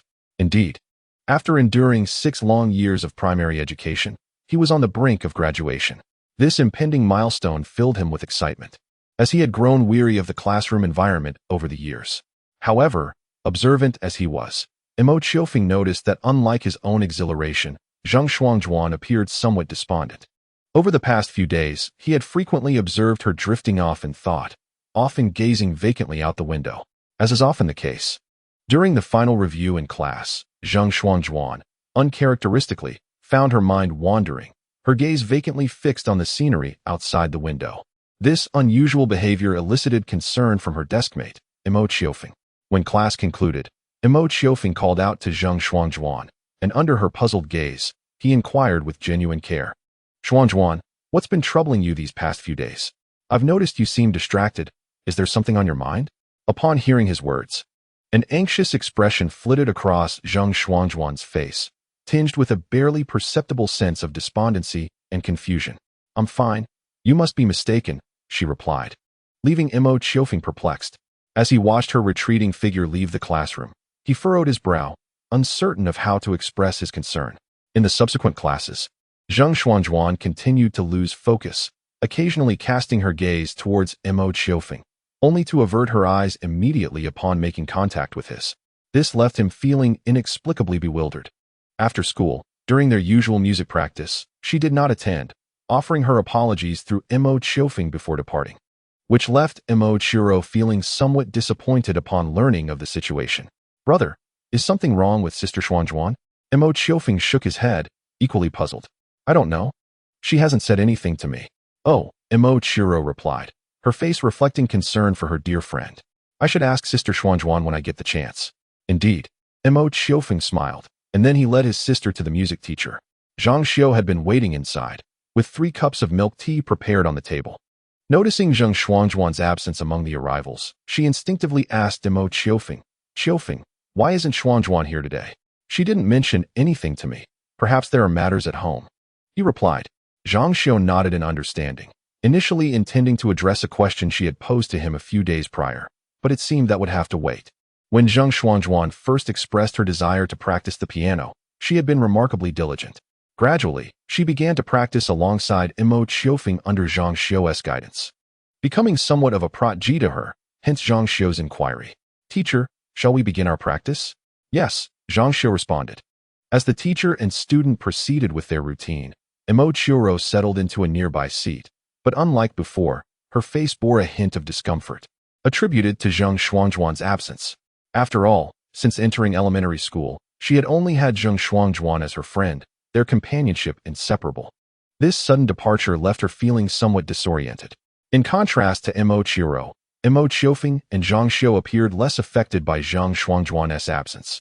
Once they began their practice, the two became engrossed in the music, almost forgetting about her. Compared to their initial sessions, both Mo Qiourou and Zhang Xiao exhibited notable progress. The former had solidified his foundational skills, while the latter, having relaxed, began to grasp the essence of music, becoming increasingly expressive and free in her playing. As the practice session drew to a close, Zhang Xiao recalled an incident from a few days prior and addressed Mo Qiourou, saying, Qiufeng, a person sought out your sister Manua the other day, hoping to connect with us through her. Mo Qiourou, casually toying with the guitar in his hands, responded nonchalantly. And who might that be? Zhang Xiao pondered momentarily before answering, Xiaowen. Xiaowen? Mo Qiourou paused, his movements stilled as he reflected on the name, which sounded vaguely familiar, yet eluded his memory. However, instinctively, he sensed that Xiaowen must have been quite renowned in his previous life. Teacher, what does he desire? I hear he wishes to discuss a collaboration, seeking our endorsement for his music software company and their latest developed music playback software. A music software company? Mo Qiourou inquired, momentarily taken aback. What is the name of this company? I believe it is called Kugo. Kugo? Mo Qiofeng's actions momentarily faltered, his pupils dilating in surprise. As a person reborn, he was undoubtedly aware of Kugo, a mainstream music playback software that garnered immense popularity among netizens. Xiaowen and his establishment of Kugo had thus entered the public consciousness and received widespread admiration. Yet, according to his somewhat hazy recollection, Kugo should not have emerged at this point in time.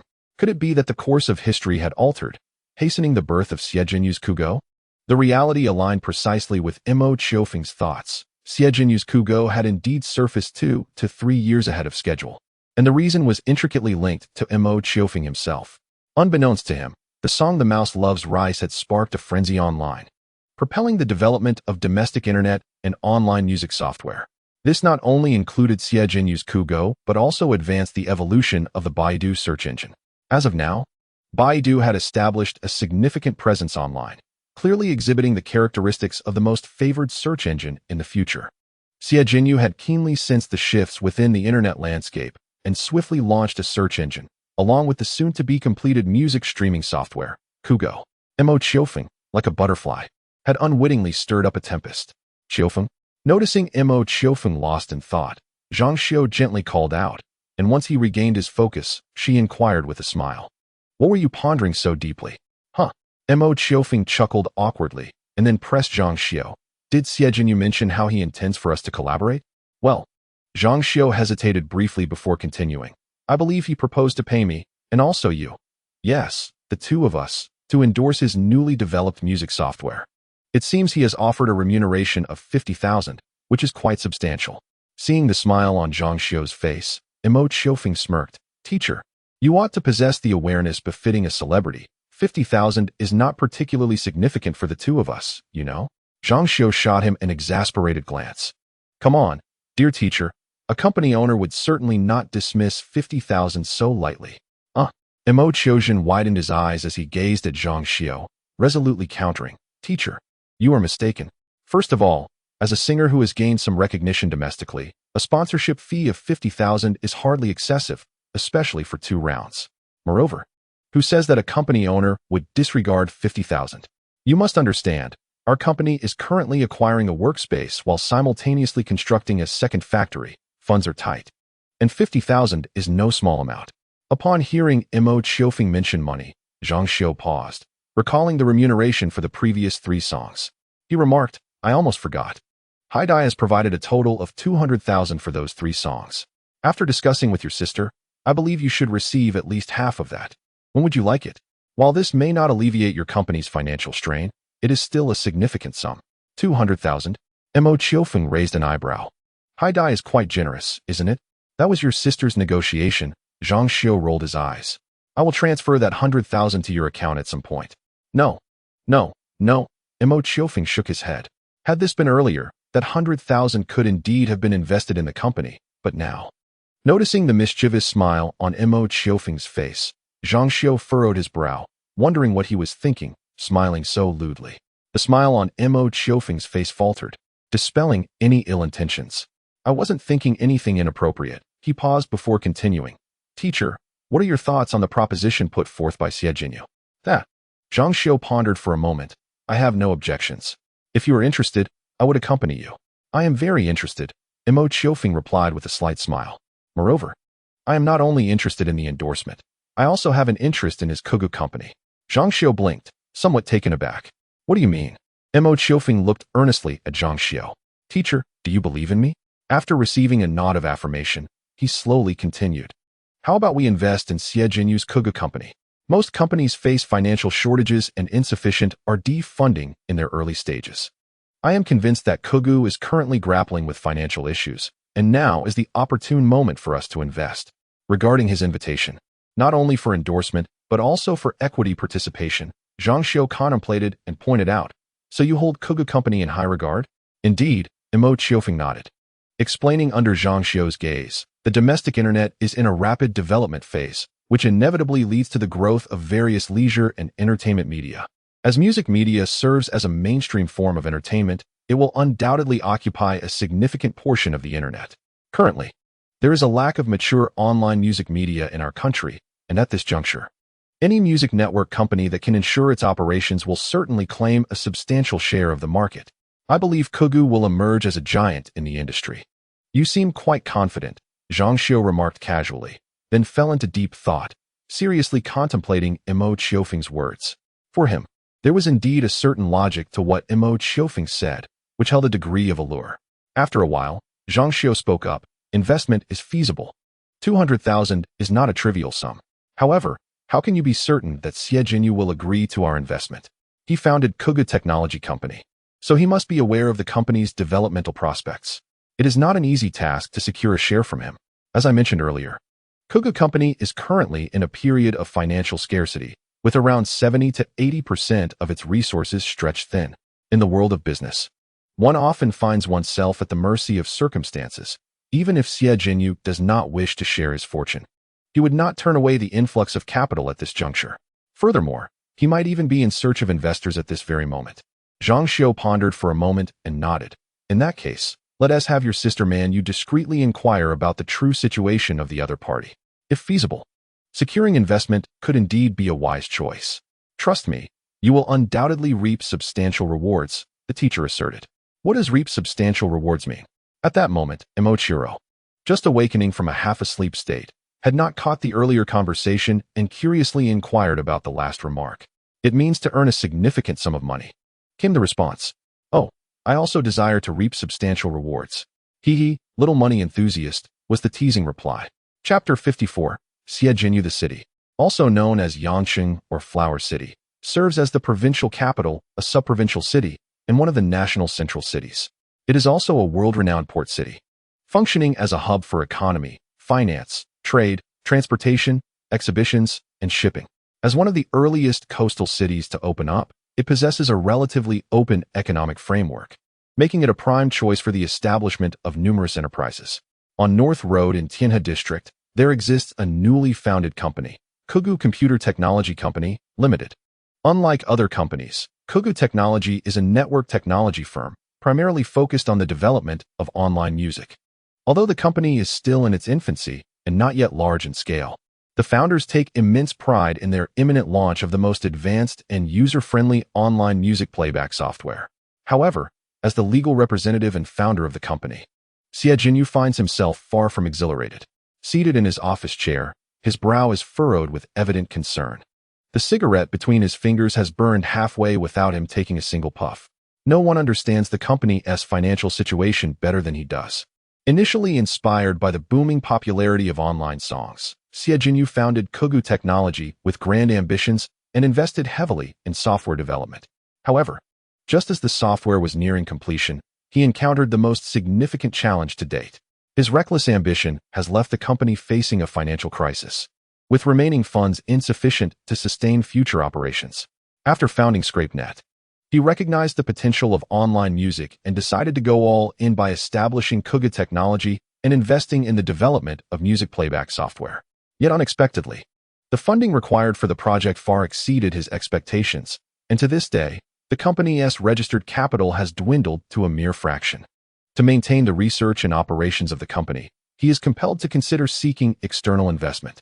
In fact, he had previously broached the subject of seeking foreign capital with friends in the group, but most of them declined, leaving him with mere tens of thousands in funding, entirely inadequate for sustaining the financial chain. As for the practice of seeking funds through equity participation, Xie has been wavering. On one hand, he yearns to possess his company entirely. On the other, he finds himself in desperate need of external financial support. Alas, he reflects, perhaps he has been somewhat short-sighted. Sitting in his office chair, he lets out a soft sigh, extinguishing the cigarette between his fingers while offering himself a self-deprecating smile. Just a few days prior, he had been contemplating collaboration with the recently popular Zhang Xiao and Yuanfang regarding an endorsement deal.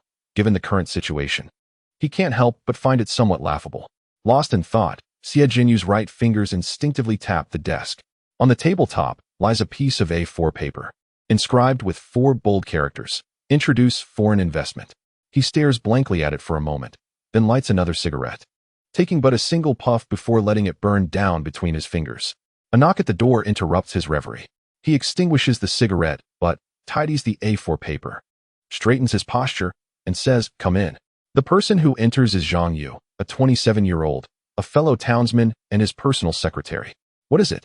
Xie inquires, his expression already restored to its usual calm and affable demeanor, the earlier gloom seeming like a mere illusion. The RD department requires approximately 5 million in funding. Xie pauses, a flicker of helplessness crossing his gaze. Indeed, what one contemplates often materializes. It is time to allocate funds for research and development. After signing the documents, he looks at Zhang Yu and instructs, "Speak with the people in the RD department. It is imperative that they expedite their work. The future of the company hinges on this software." The current funds are entirely comprised of his savings and the modest income generated from the establishment of the scraping network, which has long since been insufficient. If he continues to fill the gaps in RD funding, he will inevitably reach a breaking point. "Understood, boss," Zhang Yu replies. "Very well, you may leave for now." Once Zhang Yu has closed the door behind him, Xie Jinyu leans back in his chair, closing his eyes for a brief respite, fatigue weighing upon him. It is time to make a decisive choice. Opening his eyes, he retrieves the earlier A4 sheet, encircling the 4 characters, and lightly taps the desk. How to seek out investors for funding. Must he turn to those financial vampires for assistance?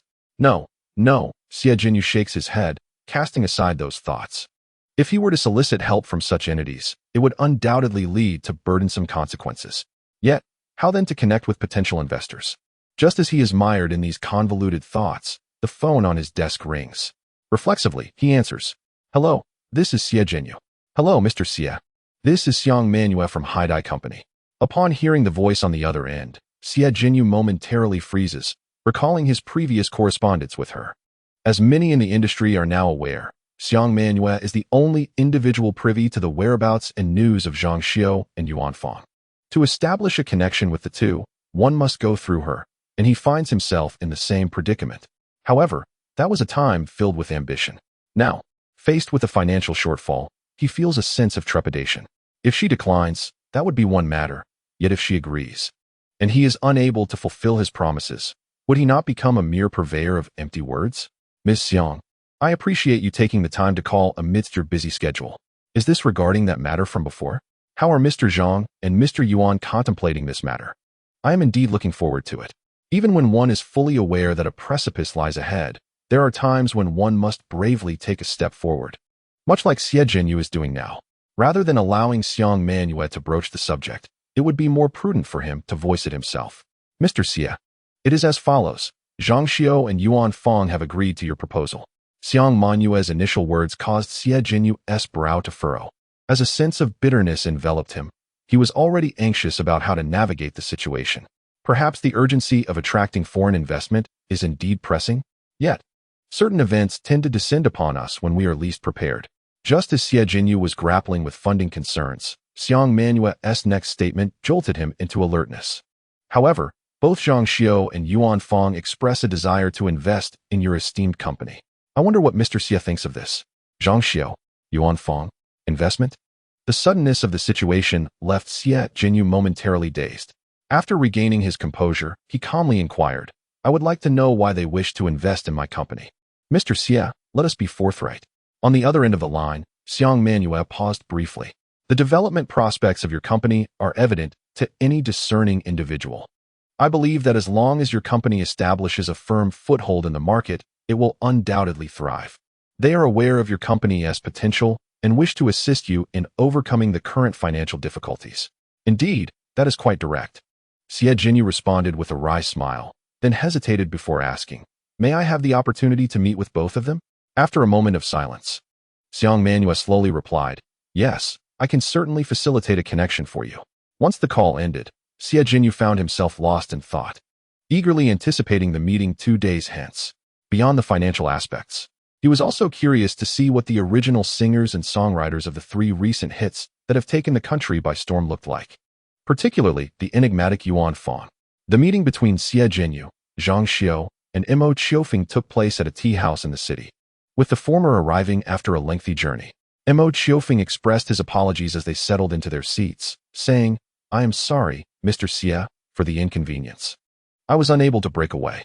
In truth, upon first sighting Mo Qiouring, a boy of around 12 or 13 accompanying Zhang Xiao, Xie Jinyu sensed that something was amiss. He had anticipated the presence of a youth of similar age to Zhang Xiao, rather than this boy who appeared to have just transitioned from childhood to adolescence. However, the reality was that the much-anticipated Yuan Fang had not appeared. Instead, he was confronted by a young lad. Following Mo Qiouring's words, Xie Jinyu was already convinced that this boy was indeed the elusive Yuan Fang. This realization astonished him, shattering his preconceived notions. He thought that if this fact were to spread, it would not only disrupt his understanding, but also that of many others. The composer of the 3 songs currently capturing the nation's attention, Yuan Fang, was, astonishingly, still a schoolboy. After gaining a general understanding of Mo Qiouring's situation, Xie Jinyu gazed at him in astonishment, exclaiming, Qiufeng, you truly are remarkable. If word of your achievements were to spread, many would undoubtedly be astounded. Who would have imagined that the composer of the 3 songs Mouse Loves Rice is merely a youth? You are indeed exceptionally talented. Mo Qiufeng smiled bashfully, responding, "Thank you for your kind words, Mr. Xia. Compared to someone as esteemed as you, the head of a company, my accomplishments hardly merit attention." His assertion held some truth. In the eyes of many, the term celebrity indeed paled in comparison to that of a business owner. However, after Mo Qiufeng spoke, Zhang Xiao inadvertently mentioned, "Qiufeng, don't you also own a company?" This statement caught Xie Jinyu's attention, prompting him to fix his gaze on Zhang Xiao, seemingly intrigued as he inquired, "Oh? Qiufeng has started his own company as well?" "Yes," Zhang Xiao smiled, sharing the general details of the Iran silk weaving company with Xie Jinyu, leaving the latter profoundly impressed and elevating his perception of Mo Qiufeng significantly. This time, Mo Qiufeng refrained from modesty and graciously accepted the compliments from Zhang Xiao and Xie Jinyu. The three then engaged in casual conversation, gradually steering towards the matter at hand, financial investment. When the topic shifted to business, Xie Jinyu's demeanor became considerably more serious as he stated, "You both must already be aware that my company is currently facing a financial shortfall. I am open to introducing foreign investment, but I can only sell a maximum of 10% of the shares. That is my bottom line." Mo Qiufeng and Zhang Xiao exchanged glances, and the former spoke up. "Mr. Xie, regarding the shares, my teacher and I believe that we would like to hold 20% of your company." "That is not acceptable," Xie Jinyu sharply rejected, his expression darkening. "Qiufeng, you are also a business owner and should understand my predicament. If it were not for the genuine financial shortage, I would not be willing to exchange shares for foreign investment." Mo Qiufeng fell silent for a moment before slowly articulating, 200,000 in foreign investment for 20%? Upon hearing this, Xie Jinyu's brow furrowed, a hint of anger evident. "Qiufeng, I have come sincerely, yet I do not see your goodwill. You have disappointed me." Realizing that his request may have been excessive, Mo Qiufeng smiled awkwardly. "What do you think, Mr. Xie? I can offer you 10% of the shares for 200,000. Additionally, I hope you both can assist unconditionally in the company's future promotional endorsements." Xie Jinyu softened his tone, but this condition caused Mo Qiufeng to frown slightly. Trading 200,000 for 10% of the shares seemed reasonable. Yet the prospect of working for free in the future was disconcerting. As someone who possessed exceptional resources due to his unique circumstances, Mo Qiufeng was fully aware that he could ignite a revolution in the music and entertainment industry whenever he wished. Moreover, the greater his influence and worth, the more substantial the benefits Xie Jinyu could reap from this arrangement, potentially surpassing the value of the 200,000 in foreign investment. Thus, a mere 10% stake seemed rather insufficient, not enough for both him and his mentor to share. "Mr. Xie, let us meet halfway. Could you offer an additional 5% in shares? I will contribute 200,000 for 10%, while my teacher will invest 100,000 for 5%. Simultaneously, regarding all future matters of the company, rest assured that both the teacher and I will not delay in offering our assistance." "Mr. Xie, you are well aware of the potential that the teacher and I possess. This transaction will not be to your detriment. Furthermore, you are in dire need of foreign capital, are you not?" Xie Jinyu fell into a momentary silence, then slowly nodded deal. At the same time, he cast a glance at Mo Qiufeng and Zhang Xiao, hoping that their future prospects would bring further advancement to the company. With a confident smile, Mo Qiufeng remarked, "Mr. Xie, just wait and see. I shall not disappoint you." After negotiations, Mo Qiufeng and Zhang Xiao each acquired 10% and 5% of Kugo technology for 200,000 and 100,000, respectively. By the third day post-negotiation, the funds and relevant share certifications were completed, alleviating some of the financial strain faced by Xie Jinyu. Moreover, Mo Qiufeng and Zhang Xiao agreed to participate in advertising endorsements upon the successful development of the software, with Zhang Xiao taking the lead while Mo Qiufeng would remain in the background. Thus, matters concerning Kugo technology reached a temporary conclusion, with Mo Qiufeng and Zhang Xiao collectively holding 15% of the shares, which would burgeon into a significant fortune in the future. To balance the 200,000 needed for the establishment of the second factory, Mo Qiufeng, even with the additional 100,000 from Haidai, had to borrow 200,000 from her parents, promising to repay the loan once the second factory was fully operational. Mo Shuyi and his wife were unconcerned, stating that repayment could happen at any time or not at all. As things began to stabilize, Mo Qiufeng was on the cusp of graduating from elementary school. The final examination for 6th grade was a citywide assessment, and due to its scale, the results were released later than usual. On the day the results were announced, Yang Chanan entered Mo Qiufeng's classroom with a radiant smile. In this examination, both Mo Qiufeng and Zheng Xuanzhuan topped the city with perfect scores, greatly enhancing the school's reputation, which thrilled Yang Chanan immensely. Upon learning her results, Zheng Xuanzhuan appeared elated, casting a sidelong glance at Mo Qiufeng with a smile of delight. For her, who had long aspired to catch up to Mo Qiufeng, finally sharing first place was a significant fulfillment of her small wish. Naturally, Mo Qiufeng was generous with his praise for the girl, giving a thumbs up during the break and saying, "Well done, young lady." "Thank you," Zheng Xuanzhuan replied softly, a faint blush gracing her cheeks. However, as she contemplated a certain matter, the blush faded somewhat, replaced by a discernible expression of disappointment. Mo Qiufeng, taken aback, looked at Zheng Xuanzhuan and inquired, "What's wrong?" In truth, it was not just this time. As the graduation ceremony approached, the girl's peculiar behavior became increasingly evident. Now, that expression of disappointment was unabashedly displayed on her face. Was it due to the impending separation? Yet, that did not seem to be the case. Even though the young girl truly cherished her bond with Qiourou, the distance between them was merely a village apart, providing ample opportunities for them to meet. How could a brief separation evoke feelings of loss? With her gaze fixed upon Mo Qiufeng, Zheng Xuanzhuan hesitated momentarily before her voice, tinged with a hint of melancholy, gently broke the silence. "Qiufeng, I must move away." She explained that her mother had informed her of a relocation to a considerably distant place. This news came as quite a shock, leaving Mo Qiufeng instinctively at a loss for words. To be honest, after 6 years of companionship, he had grown accustomed to the presence of the young girl by his side, and now, with her sudden departure looming, it left him feeling somewhat disoriented. When, after a brief pause, he finally inquired, his expression betraying an unusual sense of uncertainty. Regardless of the life he had lived, farewells had never been a pleasant experience for him, and he found himself weary of the sorrow that accompanied such partings. "In just a few days," Zheng Xuanzhuan replied, forcing a smile.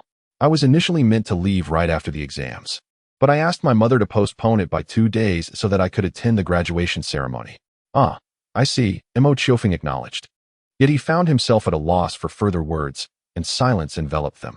At that moment, a voice called out from a distance. Zheng Xuanzhuan's mother, Ling Huiying, beckoned. "Xuanzhuan, come here for a moment. We need to collect your academic records." Each student possesses a file that chronicles their educational journey, and when changing schools, these records must be transferred accordingly. Before Zheng Xuanzhuan relocates to another province, it was essential for her to obtain her academic dossier from this institution. Thus, Ling Huiying had come specifically to retrieve it today, facilitating Zheng Xuanzhuan's subsequent enrollment. Zheng Xuanzhuan glanced at Mo Qiufeng, but ultimately chose not to speak further. Turning to leave with Ling Huiying. Before they departed, Ling Huiying cast a knowing smile at Mo Qiufeng, who returned the gesture, albeit with a tinge of melancholy in his heart. At the end of the school day, Zheng Xuanzhuan left with her mother, and Mo Qiourou, not having seen her, curiously inquired about her whereabouts. Upon learning that Zheng Xuanzhuan was moving away, she appeared both astonished and reluctant to accept the news. "Does this mean we may never see Sister Xuanzhuan again?" Her eyes widened in disbelief as she sought confirmation from Mo Qiufeng. In response, he offered a slight nod. "Yes. But, Mo Qiourou stammered, struggling to articulate her feelings, her demeanor visibly dimmed. "I will miss Sister Xuanzhuan dearly." With a soft sigh, she continued, "Moreover, Sister Xuanzhuan always told me she wanted to play the piano with you just once." Startled by her words, Mo Qiufeng paused. "She mentioned that to you?" "Yes, brother. Let us not disappoint Sister Xuanzhuan, shall we?" Lost in thought for a moment, Mo Qiufeng, under Mo Qiourou's watchful gaze, smiled gently and nodded, "All right." The elementary school graduation ceremony proceeded as scheduled. On the concrete playground, students from all 6 grades were assembled in formation, with the front row featuring this year's graduating class. Unlike the graduates of later years adorned in ceremonial garb, the 6th grade students donned their everyday attire, most of them bearing expressions of indifference. Indeed, in their youthful innocence, they failed to grasp the significance of the graduation ceremony in the tapestry of life. The school leaders took to the podium to deliver their speeches, starting with the principal, followed by the esteemed director of education, Yang Chanan, and several other prominent faculty members. Following the educators, it was the turn of the student representative, Mo Qiufeng. Standing on the stage, Mo Qiofeng cast a glance at his peers below, his heart heavy with melancholy. Primary school represents the most joyous period of their lives, filled with innocence and exuberance. Yet now, he was poised to bid farewell to this cherished chapter, a bittersweet repetition of a farewell he had experienced before. Gathering his thoughts, Mo Qiofeng began. 6 years ago, we embarked on our educational journey with fervent excitement. Today, we stand on the cusp of bidding adieu to our invaluable primary school years. Throughout these 6 years, I have learned much and forged countless friendships. I cherish and hold dear the time spent during this period. His address was brief, leading into the next phase of the ceremony, where outstanding graduates were honored with certificates and accolades. As the most distinguished student, Mo Qiofeng once again became the center of attention, with every teacher who had once instructed him coming forth to embrace him and offer words of encouragement for his future endeavors. Zheng Xuanzhuan's experience mirrored that of Mo Qiofeng. As the second most accomplished student, she too received abundant praise and motivation. Some teachers, aware of Zheng Xuanzhuan's impending departure, took the time to impart their well wishes. Standing beside Mo Qiofeng on stage, her heart ached at the sight of his ever-bright smile, a smile that stirred a bittersweet emotion within her. Reflecting on the past 6 years, the young girl felt her eyes moisten with unshed tears. Noticing her distress, Mo Qiofeng gently patted her hand and whispered, "Xuanzhuan, before we part ways, let us cast aside our worries and bid a heartfelt farewell to our primary school days." "Yes, I understand," she replied, wiping away the moisture from her eyes, managing to summon a smile, though it could not fully mask her sorrow. Subsequently, a few faculty members brought forth a grand upright piano, and Zhang Xiao performed "Wish You a Smooth Journey" before the entire school community. Although the graduating students did not fully comprehend the poignant emotions encapsulated in the melody, they applauded enthusiastically nonetheless. Mo Qiofeng declined Zhang Xiao's invitation to join her on stage, opting instead to remain in the front row with Zheng Xuanzhuan, watching her performance with a smile. Nearby, several parents of the graduates were mingling, including Ling Huiying and Yi Shulin, who were engaged in discussions regarding their children. Mo Qiourou stood idly beside the two mothers, occasionally casting glances at Mo Qiofeng and Zheng Xuanzhuan in the distance. As the ceremony drew to a close, interactions between students and teachers flourished. After conversing with several teachers, Mo Qiofeng and Zheng Xuanzhuan approached their respective mothers. Ling Huiying and Yi Shulin halted their discussion, with the former comforting her somewhat downcast daughter. Observing Zheng Xuanzhuan, Mo Qiourou hesitated, reaching out to tug at Mo Qiofeng's sleeve, eliciting a puzzled look from him. "Brother, didn't you promise a few days ago? Why have you yet to begin preparations?" Mo Qiofeng smiled faintly and whispered, "Wait a moment, let us discuss it when the teacher is ready." Mo Qiourou nodded, her gaze drifting towards Zhang Xiao on the stage, who, alongside several teachers, was diligently moving the piano back to the music office. Upon sensing Mo Qiourou's gaze, Zhang Xiao flashed a smile and gestured with his hand. Receiving his signal, Mo Qiofeng turned to Zheng Xuanzhuan and Ling Huiying, asking, "Aunt Ling, Xuanzhuan, do you have some time now?" "What is the matter, Qiufeng?" Ling Huiying inquired, tilting her head in curiosity. Mo Qiofeng replied, "I have prepared a performance and would like to invite you, Aunt, and Xuanzhuan to join me in the music office." Slightly suppressing her earlier melancholy, Zheng Xuanzhuan seemed to sense something and glanced at the siblings, catching their smiling gazes. From their expressions, she felt a hint of excitement, covering her mouth lightly, her face glowing with joy. Noticing her daughter's unusual demeanor, Ling Huiying pondered for a moment before nodding in agreement. Upon arriving at the music office, they found it freshly organized, with a subtle fragrance wafting through the air, emanating from the flowers on the windowsill. The upright piano rested quietly by the window, where the gentle breeze caressed the white curtains, adding a touch of refreshing beauty to the scene.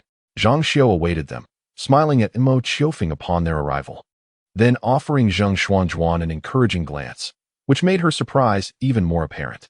Once inside the music office, Mo Qiourou seated herself alongside Yi Shulin and Ling Huiying on the chairs arranged to one side, while Zhang Xiao stood by the piano, gesturing a welcome to Mo Qiofeng and Zheng Xuanzhuan.